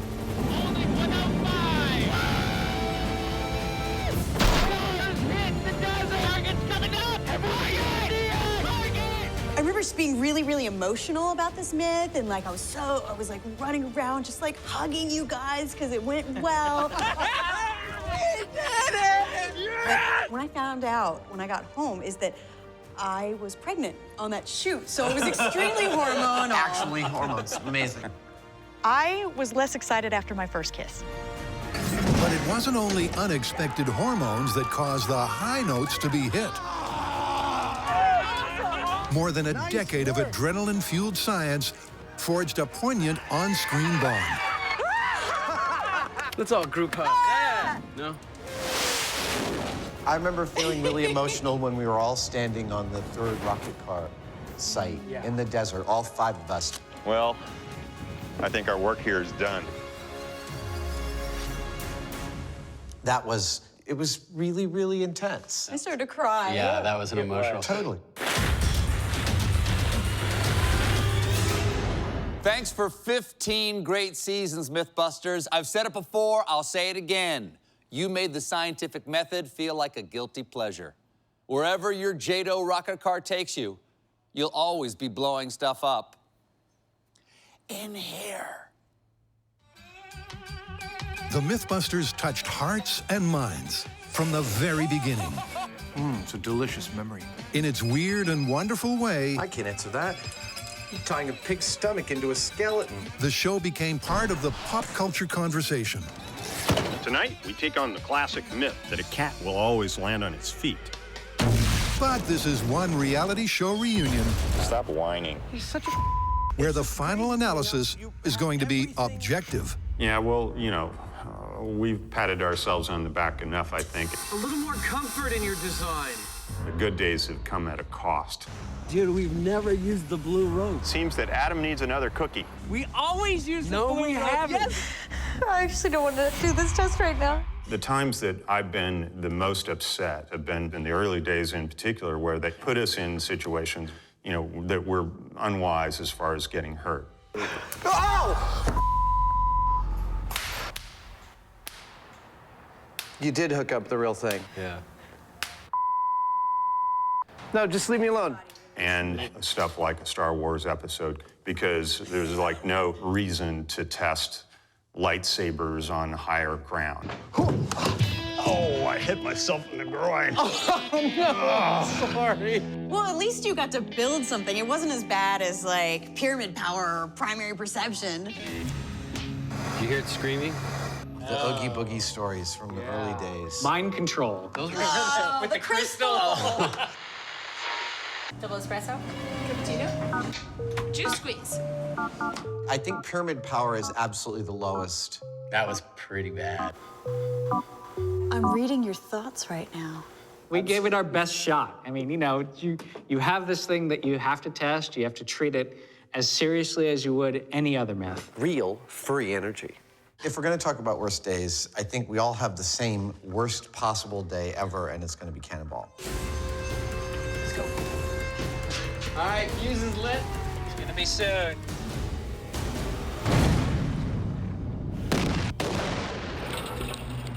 Oh, Cannonball. God, Absolutely. That was probably one of the most terrifying days on the show. The popular Mythbusters TV show had an accident, shall we say. The crew fired a cannonball. It smashed all the way through a nearby house and then through the window of a minivan outside. We were at the bomb range, took the shot with the cannonball, which we've been doing all day. Every other cannonball went into our catcher and our hill, and then the fire department showed up about 20 minutes later after this last shot, and they're like, "Are you guys shooting cannonballs?" And we're like, "Oh, yeah." They're like, because one landed in a neighborhood, and we were like, half a mile away. And the news choppers showed up, and we were like, what is happening? They were camped out front here, too. Luckily, no one was hurt. As nasty as it could have potentially have been, who knows what it saved us from doing later on. Right. Well, it radically altered our entire safety procedure and our approach and a mental approach to safety from the ground up. To move from things that are potentially deadly to things that are merely awful. It's already giving me nightmares. Ants are all over my head, man. What's your most uncomfortable day, Carrie?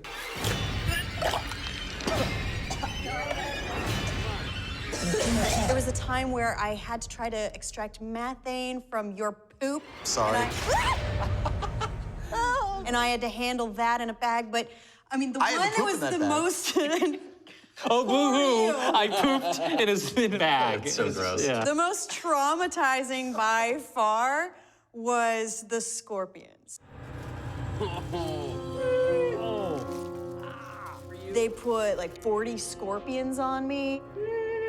And I happened to paint my fingernails the color of their food. So they started biting my fingers. And because of that, when I get for real scared, I uncontrollably either shake my hands or feet. I can't stop shaking my foot. I can't stop shaking my foot.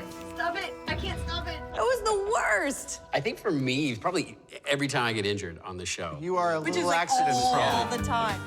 Oh! God, dude, oh my God. How did you not get horribly hurt? Oh! I'm okay. You slid across the runway on your face. If it had been a BMX bike, I would have made that easily.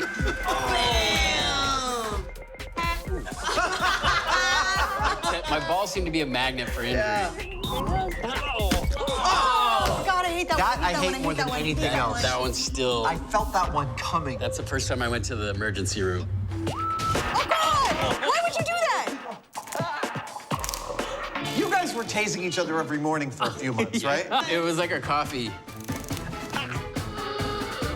Yeah, that's not a good sign. It's a sign that there are deeper issues at play. There were.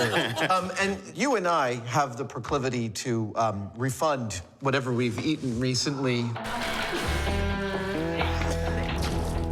Yeah, vomiting. What's your worst vomit? That was mixing your types of alcohol. Because it's like a reflex when I sit in that chair, the motion sickness chair. I just sat down and she said, okay, it's time for the chair.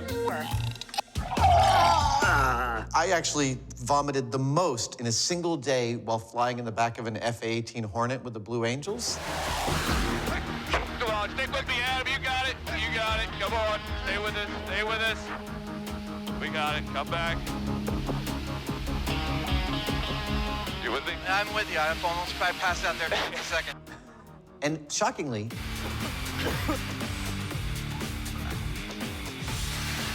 There we go. it is the only time that vomiting repeatedly did not detract from my enjoyment of the actual event.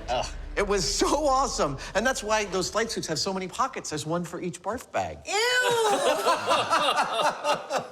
Well, you think that those days are bad. Nobody's had a worse day than Buster. I think we should call him Buster. Buster sounds pretty good to me. Every day is the worst day for Buster.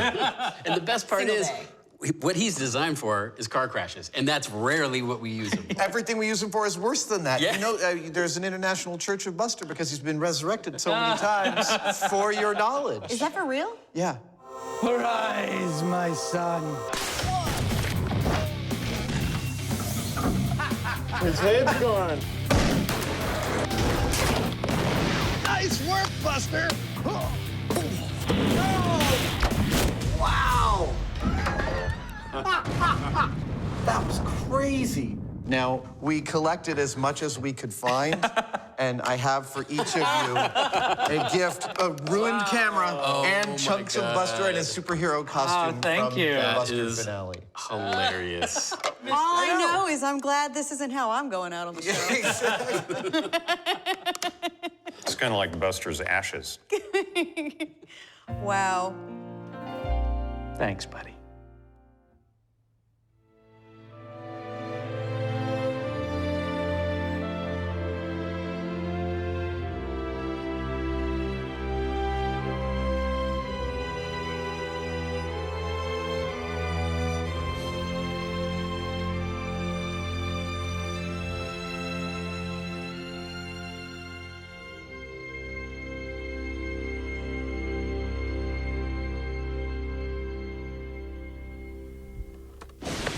You know, for the last 14 years, people have seen us as a team working on things, but there is a whole other team behind the scenes that are getting the job done. Indeed. It is not just us, that we are supported by an amazing group of real polymaths who have broad ranges of understanding. Each has their specialty, and they're all just as thrilled about the results as we are. Do you guys have favorite moments where the larger Mythbusters family made myths happen? And many a time we were here till 3 o'clock in the morning where the sound and the camera put their equipment down and started helping us out like Lego ball. Weeks, right? Lego ball was insane. Everyone's still a little traumatized from Lego ball. We were working on it for like 7 days a week, around the clock, and people were just taking shifts. It took forever. Over 1 million Legos, Over 1 million right? pieces. We exhausted the North American strategic Lego supply. Let's get the ball rolling. And we were like so pumped up when we were testing it. We're like, what if this ball gets out of control? How are we gonna stop it? All these contingency And then we pushed it down the hill, and like seconds later, just disintegrated into nothing. You have to plan for it, though. You do, but it was just such a letdown. I have a great example of above and beyond. We were doing the original fart story, and I had built this elaborate device to capture and hold on to farts. So you could actually fart into it, and you'd store it in a jar. I don't know why you didn't just use a balloon, stuck it in your butt. So you had to get into the bathtub, fart into this upside-down funnel, and capture it. And the cold water was not very conducive for creating gas. Nothing. And I was not being very successful. And our producer, Alice, goes, right, everybody out of the room. She got down to her skivvies, got in that bathtub, and generated 4 bottles of fart squirts. That is above and beyond the call of Good duty. woman. Guys, I'm heartbroken that you're going off the air. A whole generation has grown up with this show to be good, skeptical, critical thinkers who will go out and prove things for themselves. You've taught to an entire generation to be skeptics, to think it through, to analyze it, and to know that the only truth that we really get from the world is what we can go out and test and make happen. Is that beautiful or what? It's this little thing I like to call a scientific method. So you've performed a great public service. Thank you for that.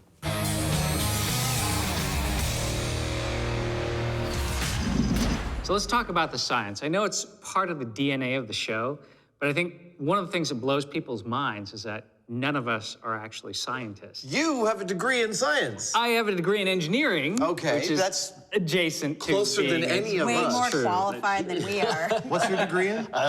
Setting things on fire. We're popping popcorn with lasers. I'm partial to exponential curves myself. High explosives and electricity. Woo! Sometimes you just need a little extra lubrication. The only difference between screwing around and science is writing it down. We just wanted to do a really good job at figuring things out. Diligent, careful, and methodical. What was it we were trying to prove again? Don't know, don't care. That's all science really is. It's organizing an investigation, and science isn't just for guys in lab coats. Stylish. It's for anybody that wants to do a good job of understanding their world. You can, in fact, polish a poop. I think one of my favorite science stories that we've done is Red Flag to a Bull. Dude, he's going for it. Well, I remember when we pitched that idea in the room, and there was 2 producers that went, "Oh, everybody knows that's not true," and the rest of the room was like, "No, actually, I don't know." Like, Well, there's your answer. it was just so cool to go through each of the elements and find out exactly what causes a bullet charging. You're looking at color, looking at motion, looking at whether it's actually having a person there. It's starting to feel like a bad idea. Culminating with actually Tori in a ring with bulls.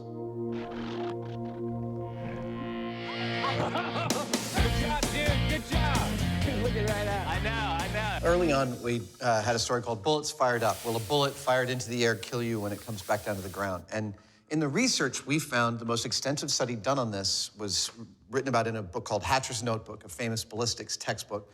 And the U.S. Army had fired something like 2,000 rounds into the air, and out of all of those rounds, they heard one and saw one. We went out to the desert with a methodology. It's going that way. Fired a handgun 11 times into the air. We knew roughly how long it would take to come back down to the ground. I was searching across the desert for a pencil-sized hole. And we found 6 out of our 11 bullets.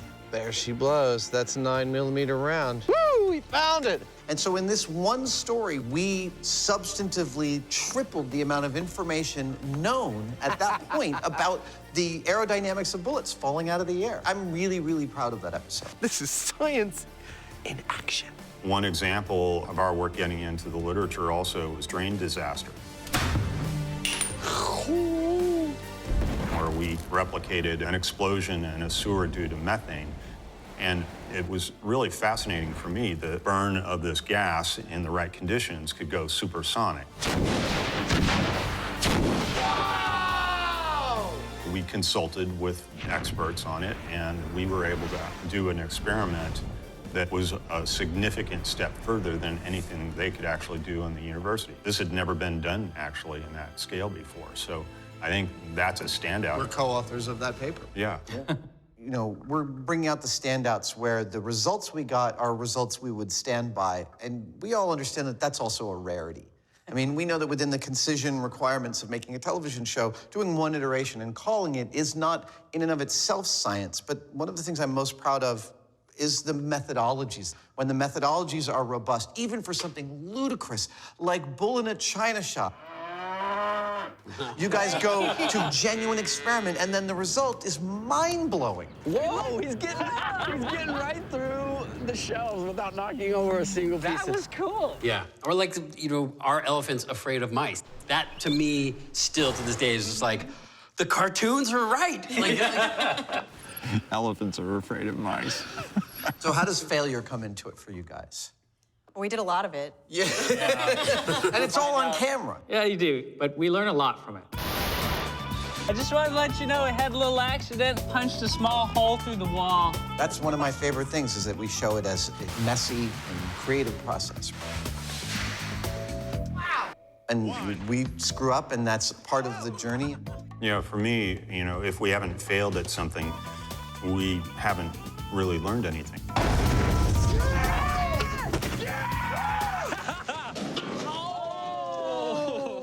Along those lines, I've got this letter that I'd like to read.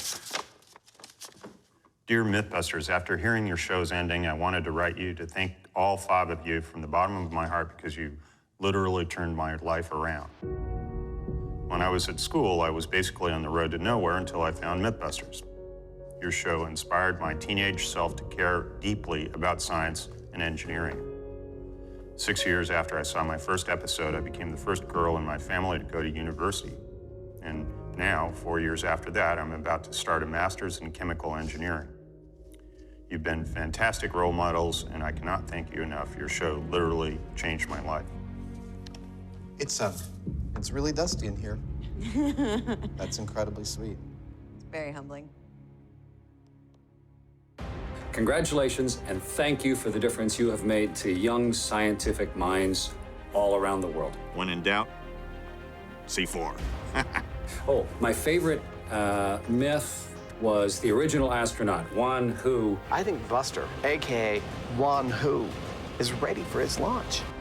Who did not do enough testing in the lab. Boom.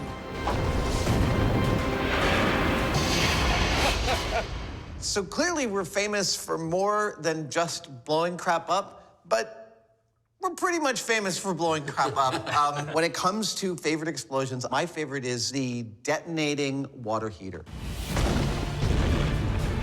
And the main reason is that they feel like what my Wile E. Coyote Bugs Bunny inner child wants an explosion to feel like. Like it's slow and I have time to savor it. I like the fuel ones, like The the air fuel mixtures. propane tank, Yeah. because it looks like the movies, like it's supposed to look. Big, fiery, puffy clouds. Terrifying. All right, for me, it was black powder shark. And it required a huge amount of explosive because we were moving all of this water. Do you remember the first 2 attempts to set that off? Nothing happened? Yeah. It was like 3, 2, 1. And we're all just There's standing there nothing like, worse. that's the worst. And all the bomb techs are like, They had to go out, they had to paddle out in a small boat to the middle of the lake, pull up this giant package of explosive and find out what went wrong. One of my favorite things to do is to try to actually control what happens and make it do something productive. 2 blasts canceling each other out, maybe. Taking this destructive power and chaos, and being able to mold it and shape it and form it into something that has an end result. I love that about Mythbusters is we're not blowing things up just for the sake of gratuitous explosions. It's a tool. Like we are using explosives as a tool to push this experiment. It's either a tool of experimentation or a tool of storytelling. Yeah. Jamie and I got introduced on an Australian radio show, and they said Mythbusters is a Trojan horse of reason hiding behind a thin veil of explosives. It's like science bait instead of jail bait. That's another interesting. That is I think we should stop right there. I think that's perfect. All right, let's cut to a montage. Okay. Everybody, say it with me. Jamie wants Big Boom.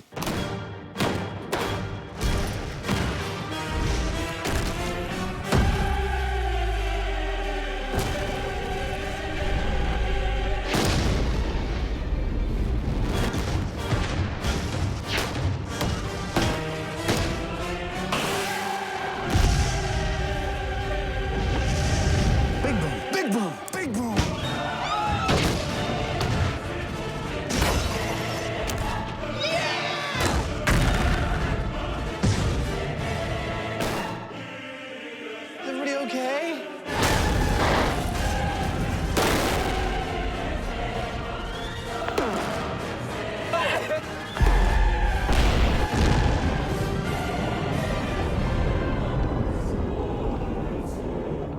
That's what we do on Mythbusters. We blow crap up. What's this I hear? You're not making Mythbusters anymore? Wow. No, I'll have none of it. You just began the show 14 years ago. So, no, get back to work. I can't even fathom a world without Mythbusters. You know why? Because you help bring civilization to a state of rational thought of how to analyze claims about what is and is not true in this world. But I'm expecting you to go on to greater things. If there is such a thing that's greater than Mythbusters. Wow. Yeah. That was amazing. That is really cool. One of the cool things about us all getting back together again is that we can talk about things that only we can talk about with each other, like the doors that have been opened from this little scrappy cable show. Yeah. All of a sudden, we're getting into places that are amazing. It's a portable hug.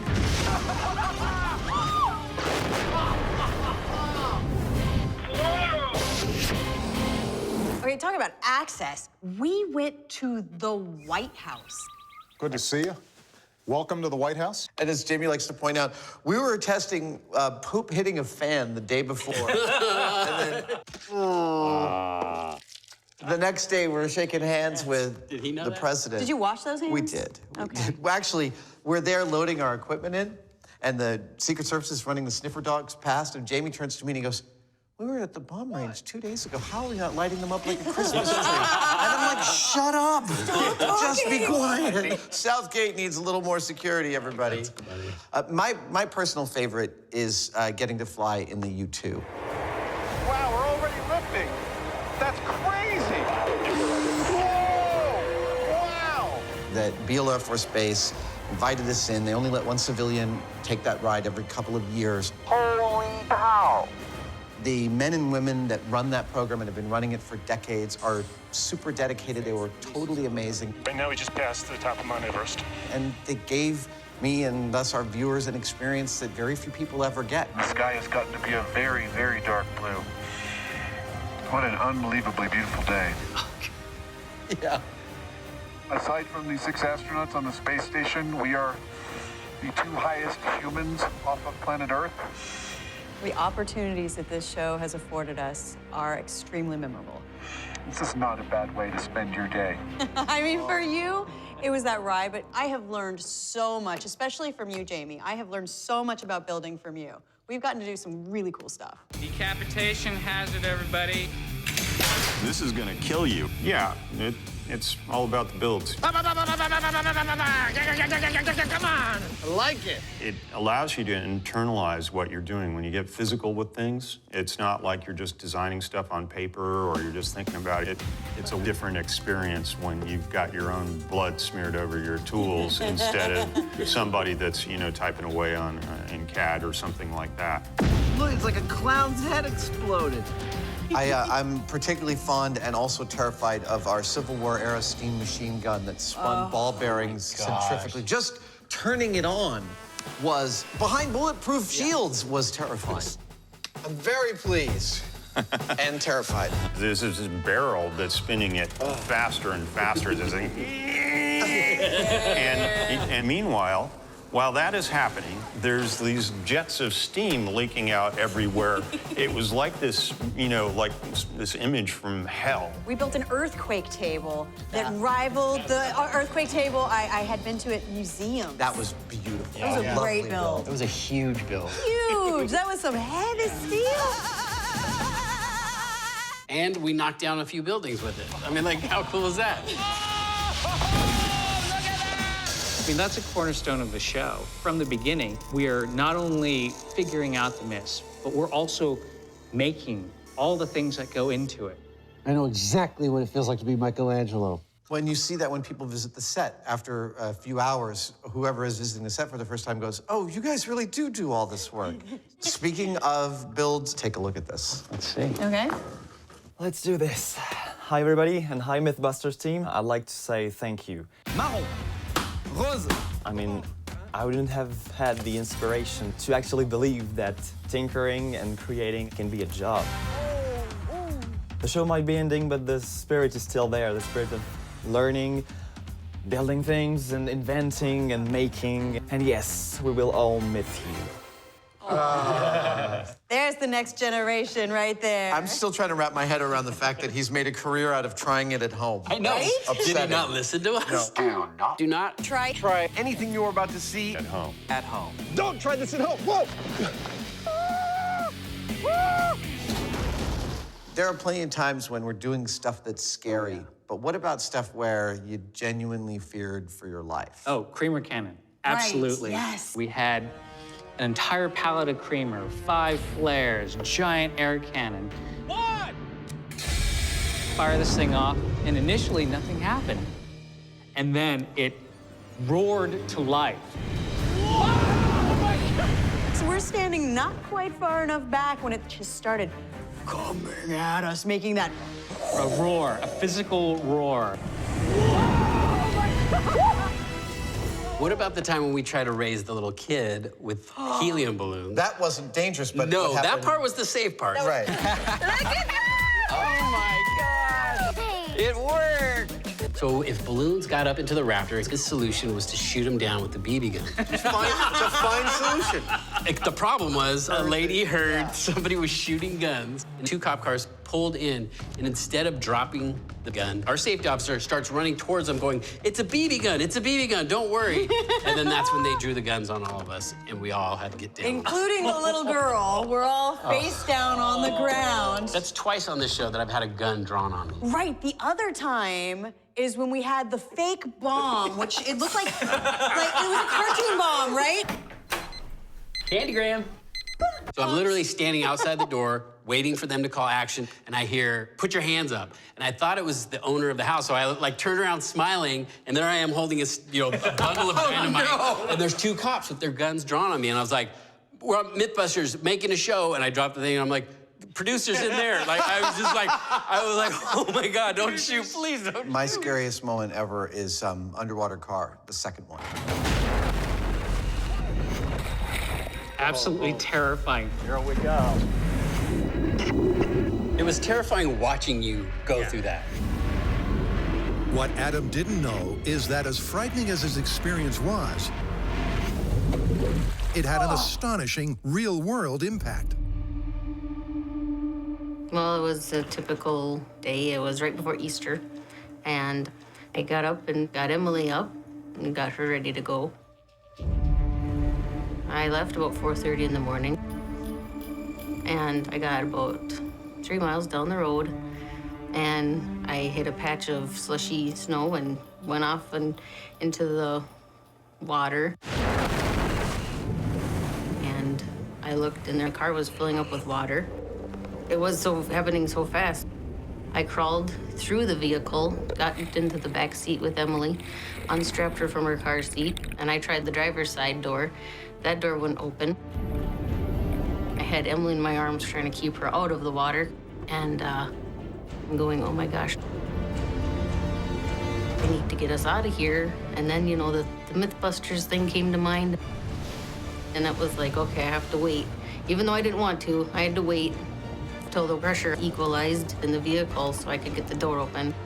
I waited until that moment, pushed the door open, and it opened like nothing.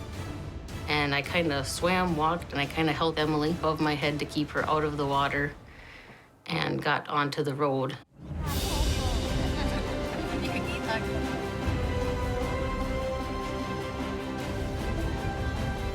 I still get emotional. Every year on April 3rd, I still kind of go, yeah, this could have been the day me and her weren't here, Wow. I don't know what to say to that. That's intense. We're not just blowing things up here, people. Bye-bye.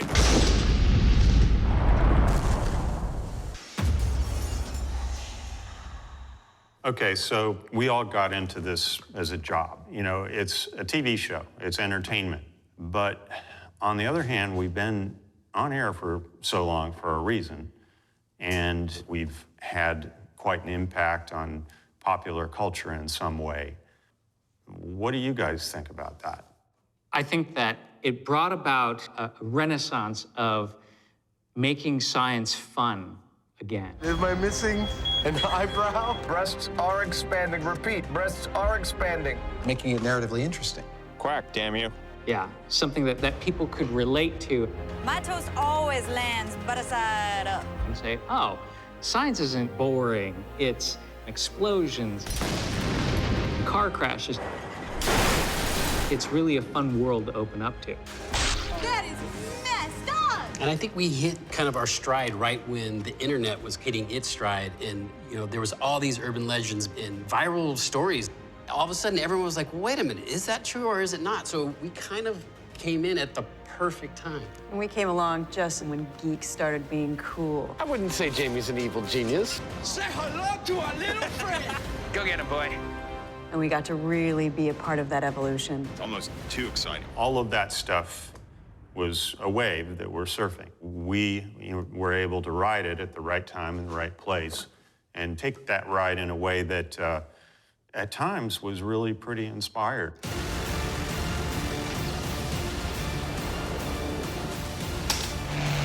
I definitely like science better when it's got a view.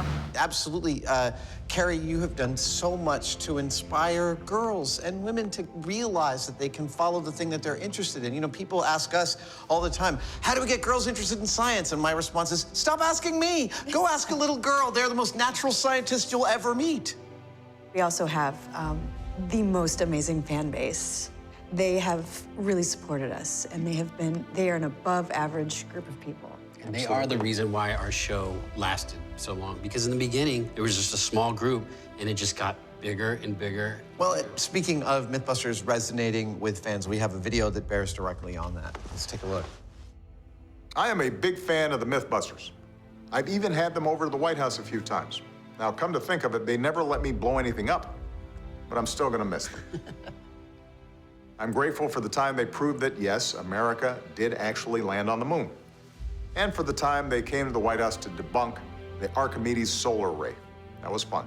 So after more than 1,000 myths tested, after more than 900 explosions, after 83 miles of duct tape, I just want to say thank you to Adam, Jamie, Carrie, Tori, Grant, and all of the Mythbusters team for entertaining us these 14 years. More importantly, thank you for inspiring so many of our young people to ask the big questions about our world and to seek the answers through math, science, and engineering. It's going to make a real difference to America's future, I promise. We'll be better off because of you. But the Secret Service will rest easier without you around on our South Lawn. Congratulations on a great run. Aww. Wow. Wow. That's cool. That is kind of intense. Yeah.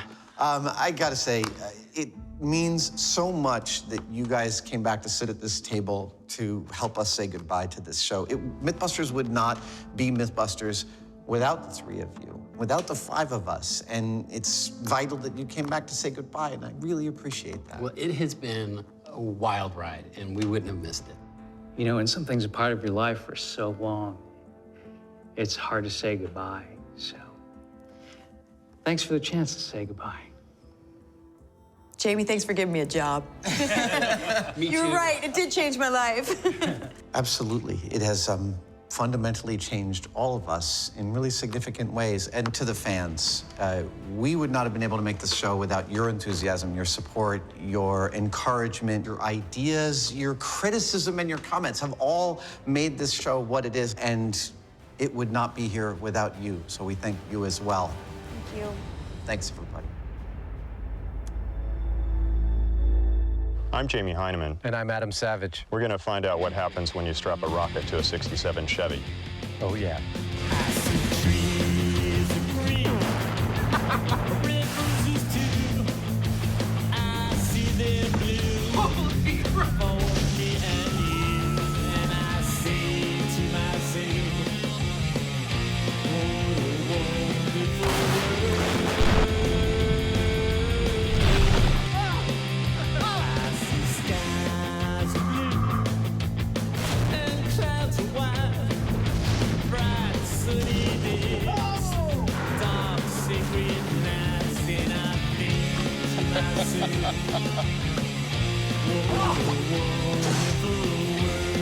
That's right.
What is that?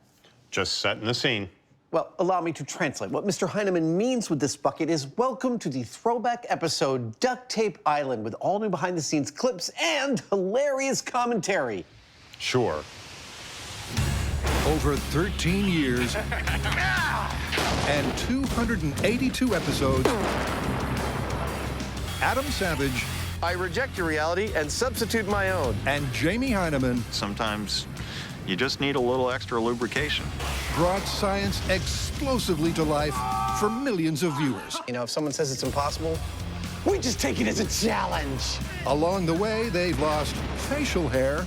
Am I missing an eyebrow? Their lunch, and even their dignity. Oh, yeah. They squeak when I walk. But now, they're back together again. In this special throwback edition of Duct Tape Island, I got it, Jimmy! You'll be regaled with previously unseen footage and see Adam and Jamie face up to a flurry of fan mail. Okay. And finally learn how they really rate the mythical tape as a survival tool. Knowing what you know now, would duct tape be your first choice if you could have one thing when stranded on a deserted island? That is a really good question. I'm ready. I love duct tape. Over the years, we have built, fixed, and MacGyvered just about anything you can imagine out of this stuff. From airplanes. You flew a duct tape plane and survived. You're still alive. And I'm still here. To bridges. That really is quite hairy. Woo! To enough boats to build our own small navy. Woo! This is actually working. Yep, and we mostly managed to stay afloat. Whoa! Adam! But now, it's time for one of the most gripping duct tape fables of all. Duct Tape Island. Save us. Jamie and I attempt to survive on a deserted island with nothing but a pallet of duct tape. That's right, it's duct tape versus wild in the most extraordinary survival challenge in history. Well, it's been almost a full day without water. It's hard. As Adam and Jamie take on Mother Nature using nothing but duct tape. Ow. Back hurts, my stomach growls, and I'm thirsty. Can they use it to collect water? Why does everything have to be so difficult? Can it stop them from starving? Hey, oh, no! He got away! And will it be sink or swim in the ultimate great escape? There we go. How will this mythical material manage in this mother of all trials by tape? Can two grown men get by on a deserted island without driving each other crazy?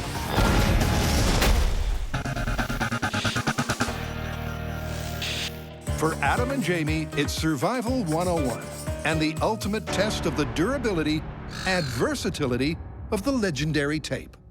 This time, we're castaways on a desert island with nothing but 225 rolls of duct tape to help us survive. Yeah, and as useful as this stuff is, you can't really eat it. Well, you could, but I don't think it'd be a good idea. No. So after setting out a really large SOS sign on the beach, our primary task was obtaining some fresh water. We need fresh water, and we need it soon. Ow. Fan's hot. That means that we've either got to make it or we got to find it. Ow. One way or another, we got to be able to move around well to do that. And that means that we need shoes. Here's the thing. This ground is really not very friendly. And if I were to puncture my feet, I could get an infection, I could get a parasite that would put me way out of commission and compromise my survival significantly. Despite being tremendously thirsty, making shoes is another safety-first approach. This looks like a good spot. After all, going lame before finding water would be very bad news indeed. I have no idea what I'm doing. I am making each step up as I go along, hoping that eventually this will be a wearable pair of feet protectors. But quite honestly, I have no idea.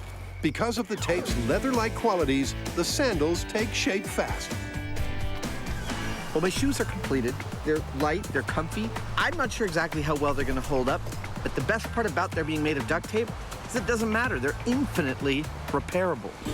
Meanwhile, Jimmy Hyneman's no Jimmy Choo, but his shoes are also good enough for this catwalk.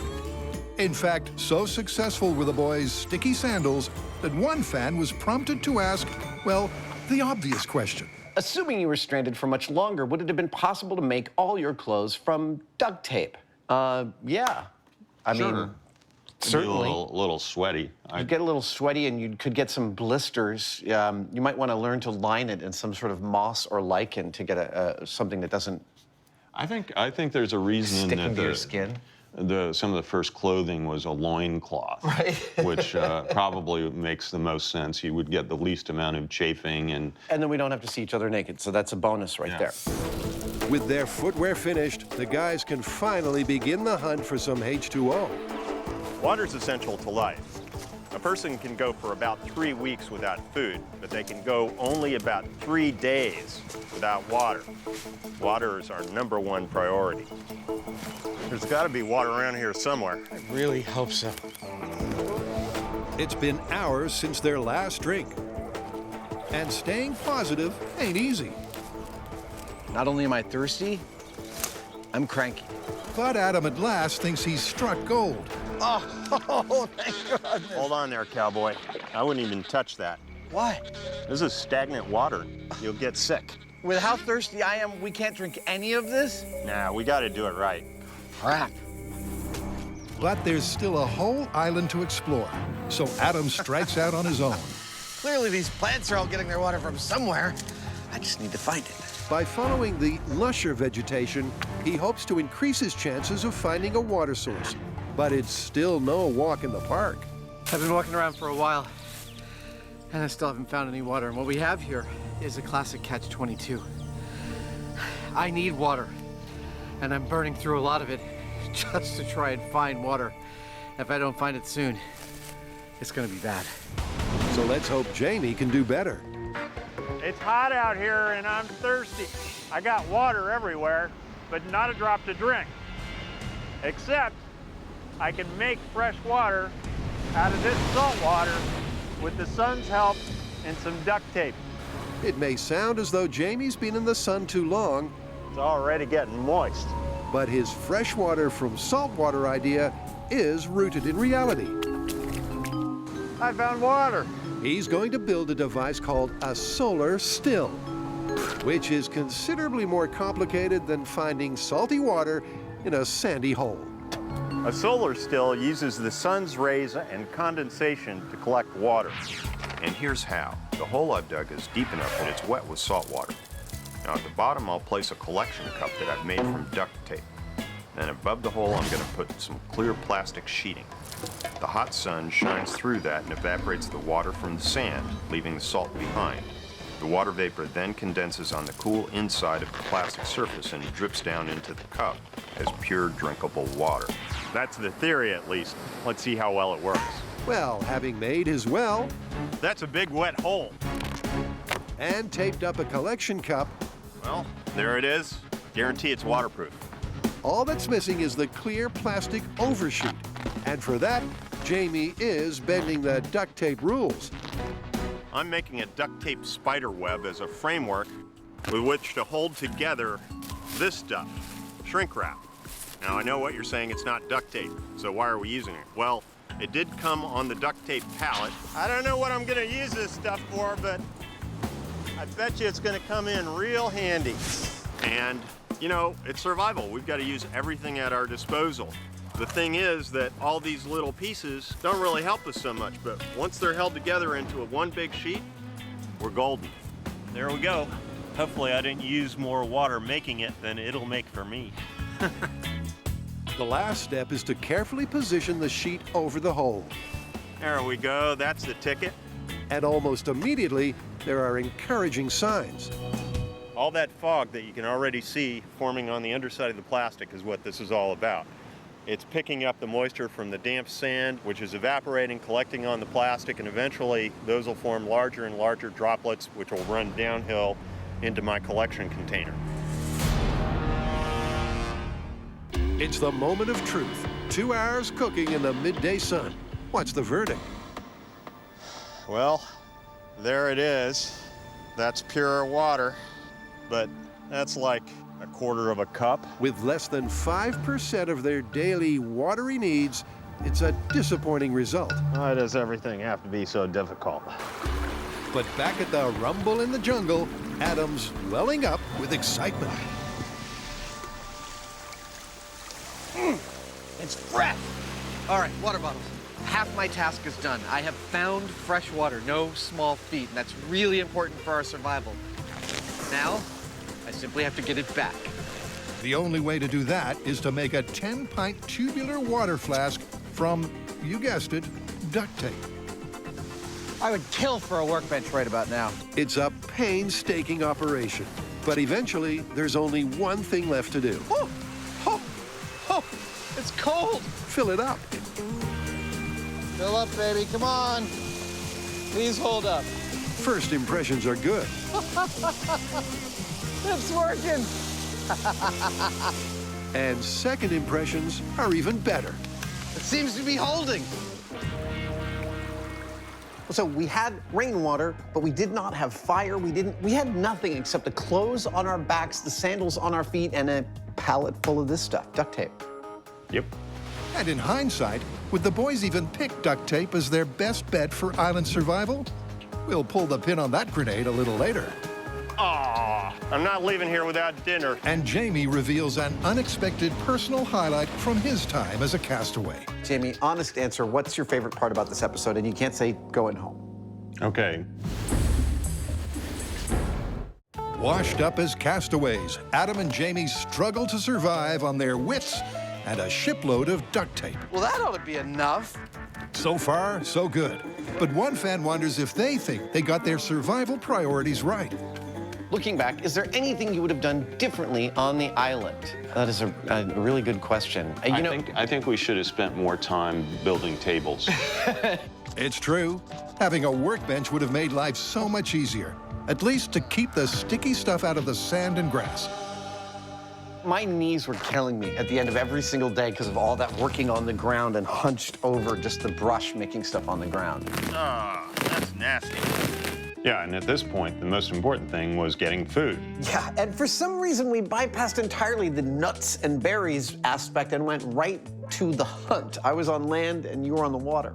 Yeah, which in my experience is not the best thing to do because the berries and the nuts, they just sort of sit there and you can go get them. Yeah. With animals, it's a whole different thing. Totally. Without doubt, tropical islands can be the very epitome of paradise on Earth. Yet for the Mythbusters, it's been more a case of paradise lost. Save us. But having finally quenched their thirst, Cheers. their duct tape survival is improving. Well, now that we've got fresh water, it's time to figure out how to get food. Adam's gonna tackle the land, and I'm gonna tackle the sea. In other words, it's time to stop starving. But Jamie's first sea scheme to build a duct tape fishing net, it's not bad, ends with him literally tied up in knots. I swear this is gonna be doing permanent psychological damage to me. With the hunger clock ticking, Jamie decides there's only one solution: spear fishing. There we go. And while Mother Nature does provide the main component, give it up, tree. You're gonna lose. Duct tape is an integral part. I might be able to do something with that. There are three things that I can do with the duct tape to help make a spear. First, it'll allow me to attach and easily replace multiple points on the tip. Perfect. I dare say any little fish or critter wouldn't really want to get stuck by that. Then I can also use it to mark the balance point of the shaft, which will help with accuracy. There we go. And finally, the line on the end will help me retrieve it once I've thrown it. I'm gonna go catch me some fish. Meanwhile, in the forest, Adam's on a wild chicken run. Literally. I'm really hungry, and I saw some chickens out here. Wild chickens are good eating. Perhaps overcome with hunger, I think I see one right over there. Adam first tries to catch one by simply chasing it. Oh!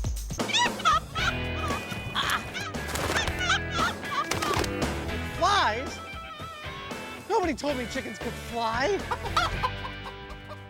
You seriously didn't know chickens can fly?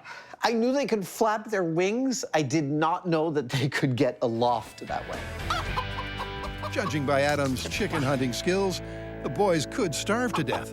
At least Jamie's confidence remains unshaken. Well, what I've got to do is pretty straightforward. Spot a fish and spear it. Like snaring a chicken, it sounds easy in theory. Okay, fish. Hold still.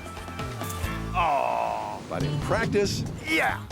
it's a beach. Oh. I'm not leaving here without dinner. On the plus side, though, the duct tape spear's holding up well. I like my little string. Worked like a treat. Now if I can just get the fish to hold still. Just like fishing with a rod and reel, spearfishing is all about patience. It's not like they're gonna sit there like ducks and wait for you to spear them. You've gotta just hang out, wait for the right time, and then throw. And there's no time like the present. Ah! Yeah! It's about time. At last, he's nailed it. Oh, yeah, baby. Sushi for dinner. It's a great result. Sorry, little buddy, it's for a good cause. Yeah, I know. Spearing anything small and fast-moving is tricky business, even on dryish land. So here's some footage you hadn't seen before. Oh, crab, gonna eat some crab. When Adam got his paws on Jamie's paleo fish fork, he did his best to catch what, admittedly, would have been a skimpy appetizer. God, he doesn't stop moving, does he? Come on, It's harder than it looks, isn't it? It really is, and when push comes to shove, I'm not sure I can kill something. You just weren't hungry enough yet. Maybe. Having been unable to coax a bird into my snare, I've changed direction, and I'm not actually building a duct tape spiderweb here. I'm building a net that'll lay across the forest floor, and when a chicken walks across it, I'll snatch him up, kind of like the Ewoks from Star Wars.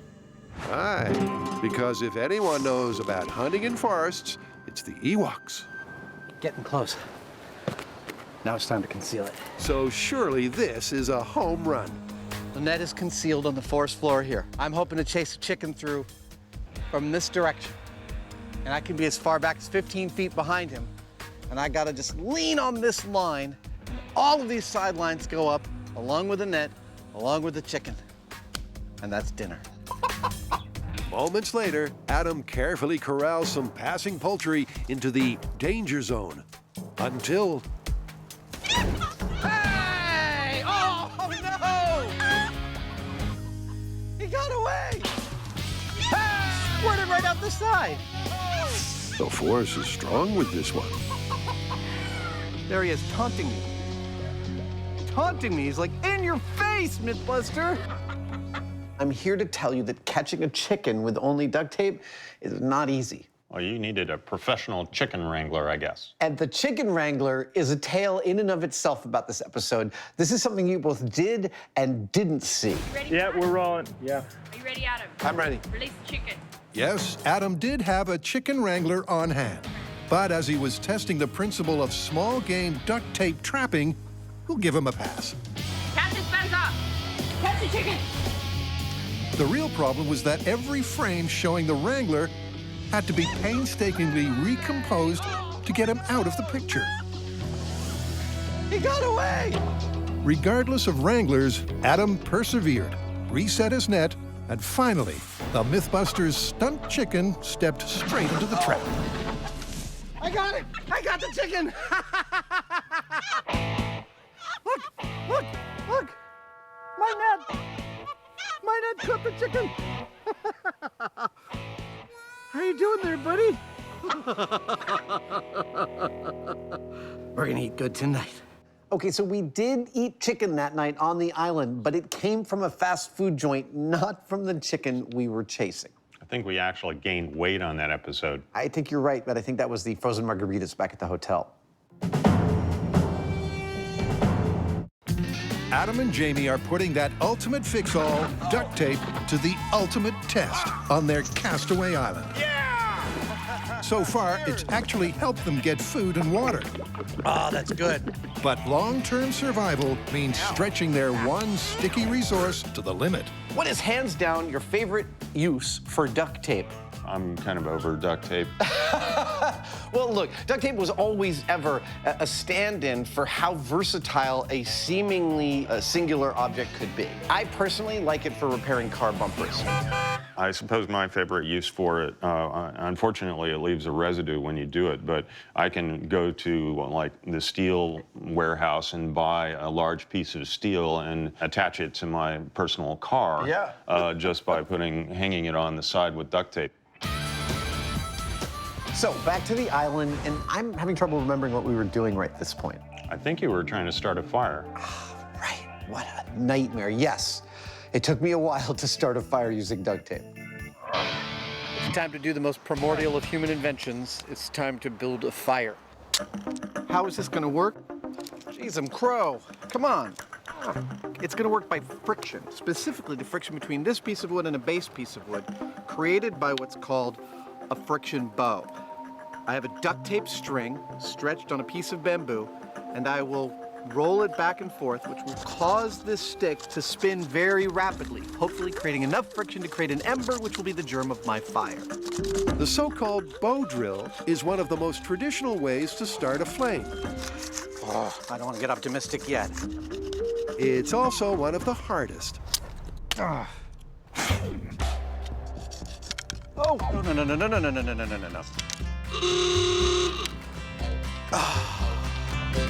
But Adam tries, and tries again, until at last his duct tape bow goes ballistic.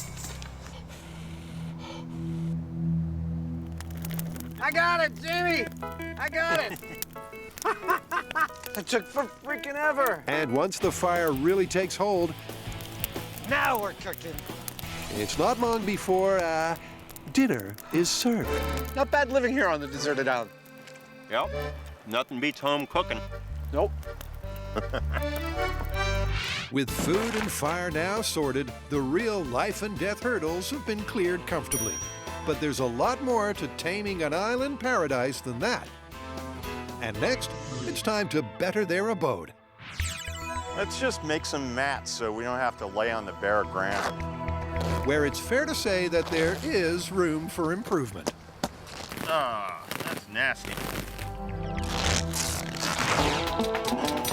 So as a new day dawns, Adam's searching for some respectable real estate.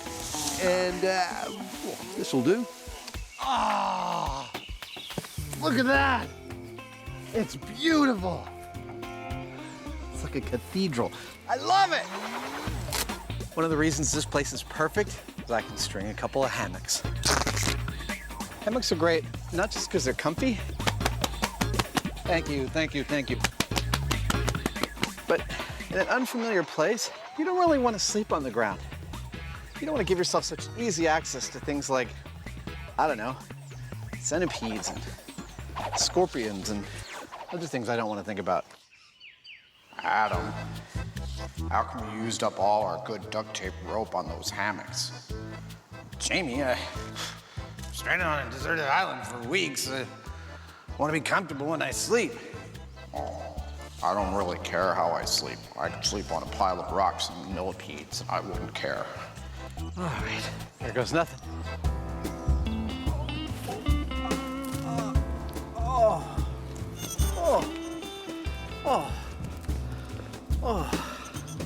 Wow, this is seriously comfortable. Like, I'm not even kidding, for television comfortable. As home renovations go, it's a solid start. But there's much more to this castaway crib than good hang time. Oh, hello. I'm so glad you've stopped by. Welcome to Banyan Estates. Can I give you the grand tour? This is the master accommodations with the master bed and shelter and rain catcher all in one, with a nice foot mat so one can get in and out of bed without having to wear shoes. The guest accommodations are almost as nice, with the guest rain catcher and roof, along with extra rope for anything that needs rope. It's all the comforts of home on your own deserted island. And if that weren't enough, I can't tell you how good it is to sit after all this time. Adam goes the extra Mythbusters mile by building a table and chairs. Now for the pieces. And a chess set. Hey! Ah! Meanwhile, Jamie's been taking an experimental tangent. These waves make me wonder. Maybe I could make a surfboard out of duct tape. Yep, with hunger and thirst no longer an issue, Jamie's decided to get gnarly. So why surfing? Well, what's the point in surviving if you can't have any fun? And fun in this case comes courtesy of some duct tape pontoons. That's the last one. Each stuffed with bamboo for support and reeds for buoyancy. The surfboard came together pretty much the way that I had planned. It's 4 pontoons that are all taped together into one big thing that is the size and shape of a surfboard, more or less, and I imagine it'll work like one. Time to go surfing. Despite the optimism, there is a major drawback. Oh, look at that! Jamie's never surfed in his life.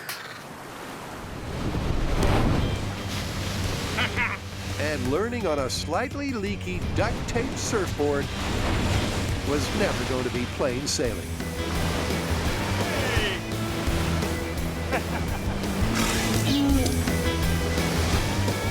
Here we go! Well, that was exhausting.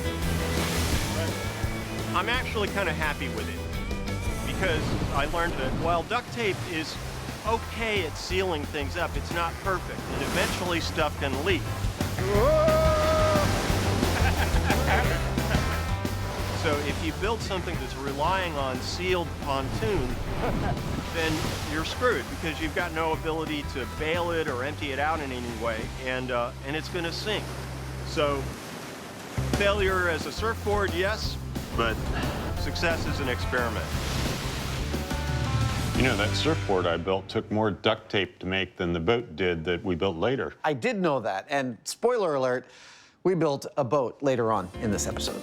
Also later, we'll get the definitive answer on whether or not duct tape really was the bee's knees for our bereft beachcombers. I think you missed it. Oh, and here's the answer to a fan question that Adam anticipated before anyone actually asked it. Why didn't you try wiping your butts with duct tape? And to that I say, really, give me a break. Over the years, the Mythbusters have built their fair share of unlikely contraptions from duct tape, which got one viewer wondering. Of all the things you've built or repaired from duct tape before or since, which would have been the most useful in getting you off the island? Well, I'd go back to that duct tape sailboat. Yeehaw! It actually was durable. It had a sail. It's certainly the most practical, but for impractical and exciting, I'm going to go for airplane. Duct tape airplane. I don't know how we get it off the ground, but sure. Although Adam and Jamie's island survival's not gone quite this well, This is gonna be a cinch. it has been a resounding success. Because after 4 days as duct tape castaways, they're physically fresh. Mentally focused. Oh, crap, I'm in check. And so well fed that a nosy chicken is more pet than picnic.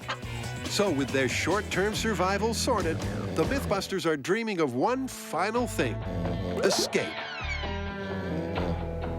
We've made ourselves a nice little home on this island. Duct tape's provided us everything we need: food, fire, water. We can stay here as long as we like, but rescue's not coming. It's time for us to get ourselves off this island.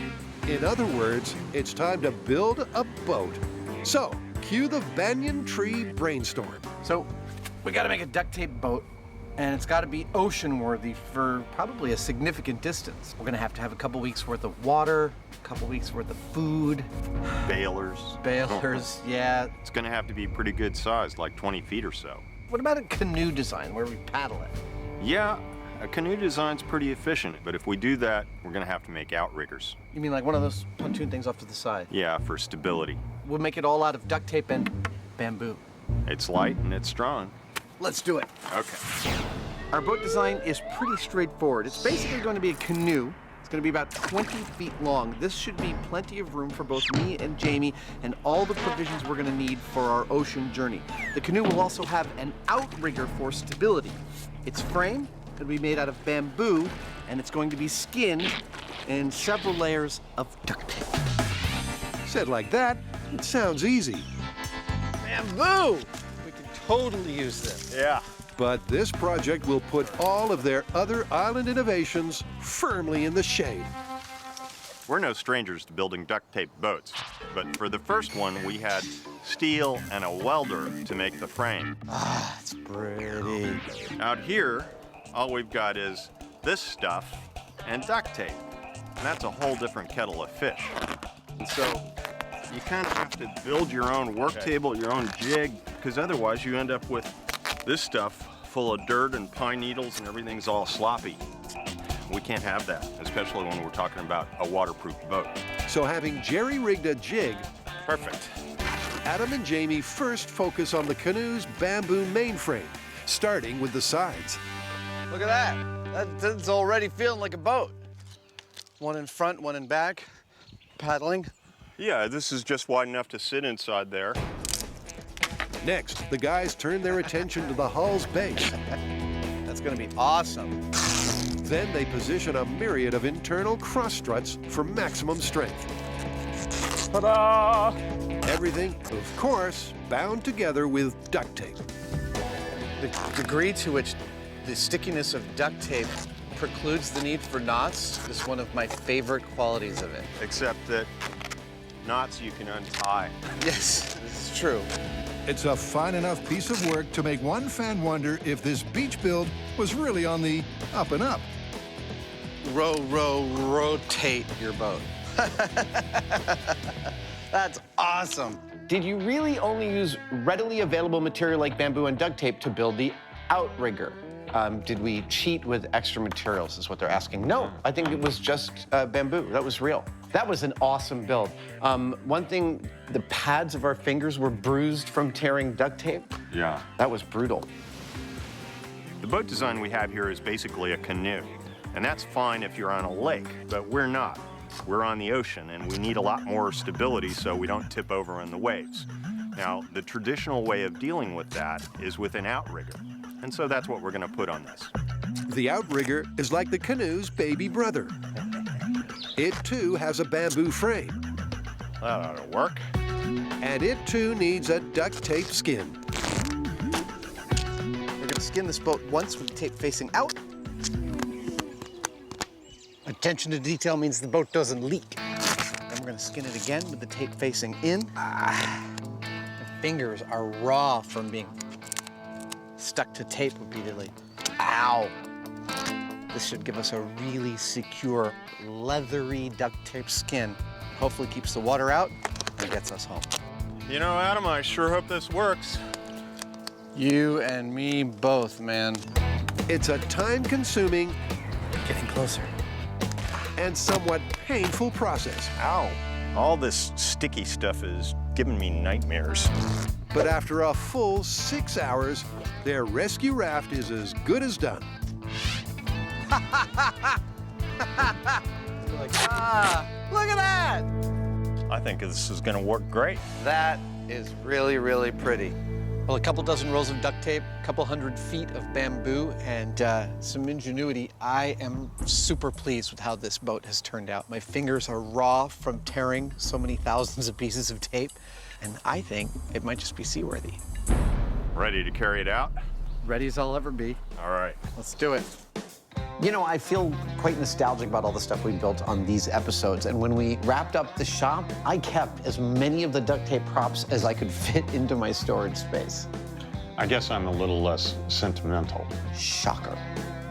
But just how sentimental are they about that pallet of tape? Was it the answer to a castaway's prayers? In a few short minutes, Adam and Jamie reveal all. Knowing what you know now, would duct tape be your first choice if you could have one thing when stranded on a deserted island?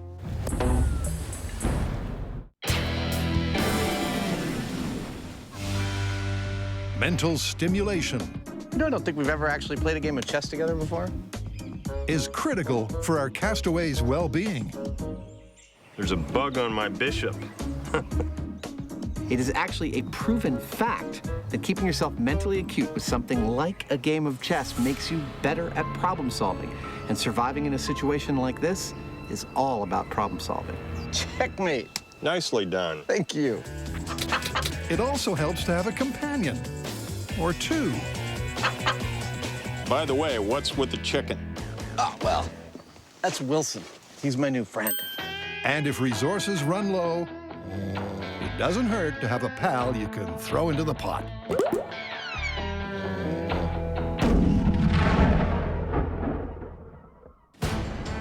As attentive viewers will have noted,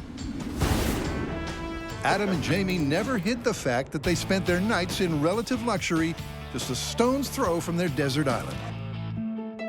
But just for the record, you know, for all the talk about the fact that we weren't on a deserted island, and that's true, we were staying in hotel rooms each night, I want to point out that we did, in fact, build everything that you saw us build on camera on that show.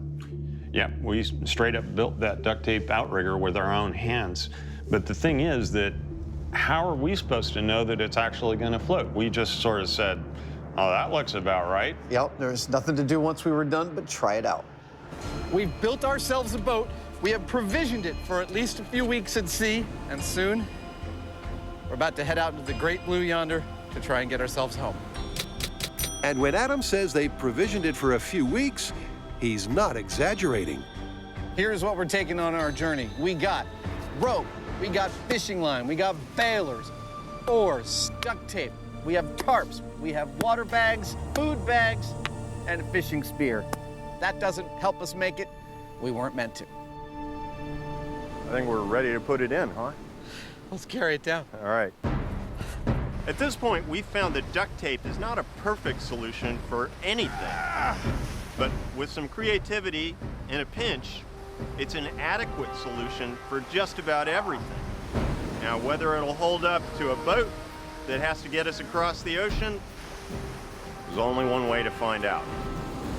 Okay. And it was the wave. As the guys clamber in, it's worth highlighting that the one thing they don't have is a map. It's working. Oh, yeah, baby! Like real castaways, they're simply going to paddle until they find land or sink. Pontoon's looking great. But with the breaking waves approaching, sinking is a very real possibility. Oh, no, here we go. Whoa! Hey, it took it. It's another one coming. It's bigger. Uh-oh, dude! There we go.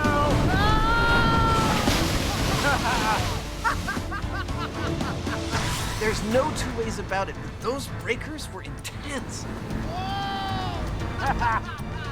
Remember, we're sitting there in a canoe made of duct tape, paddling towards waves that were like 3 or 4 feet higher than the prow of our boat. Yeah, that's what I'm talking about. It was absolutely terrifying, but once we made it past, totally knew we had passed one of the worst hurdles we could, and the boat was going to be okay. 2 hours in, and with their island now a distant memory, I can't see the shore anymore. We're in open water now. You know, dude, this boat, strongest case yet. The duct tape is a frickin' miracle material. Yep, there's no underestimating the power of duct tape. With neither a leak nor a tear, you might say it's been plain sailing. And what's more, dude, land! I see it.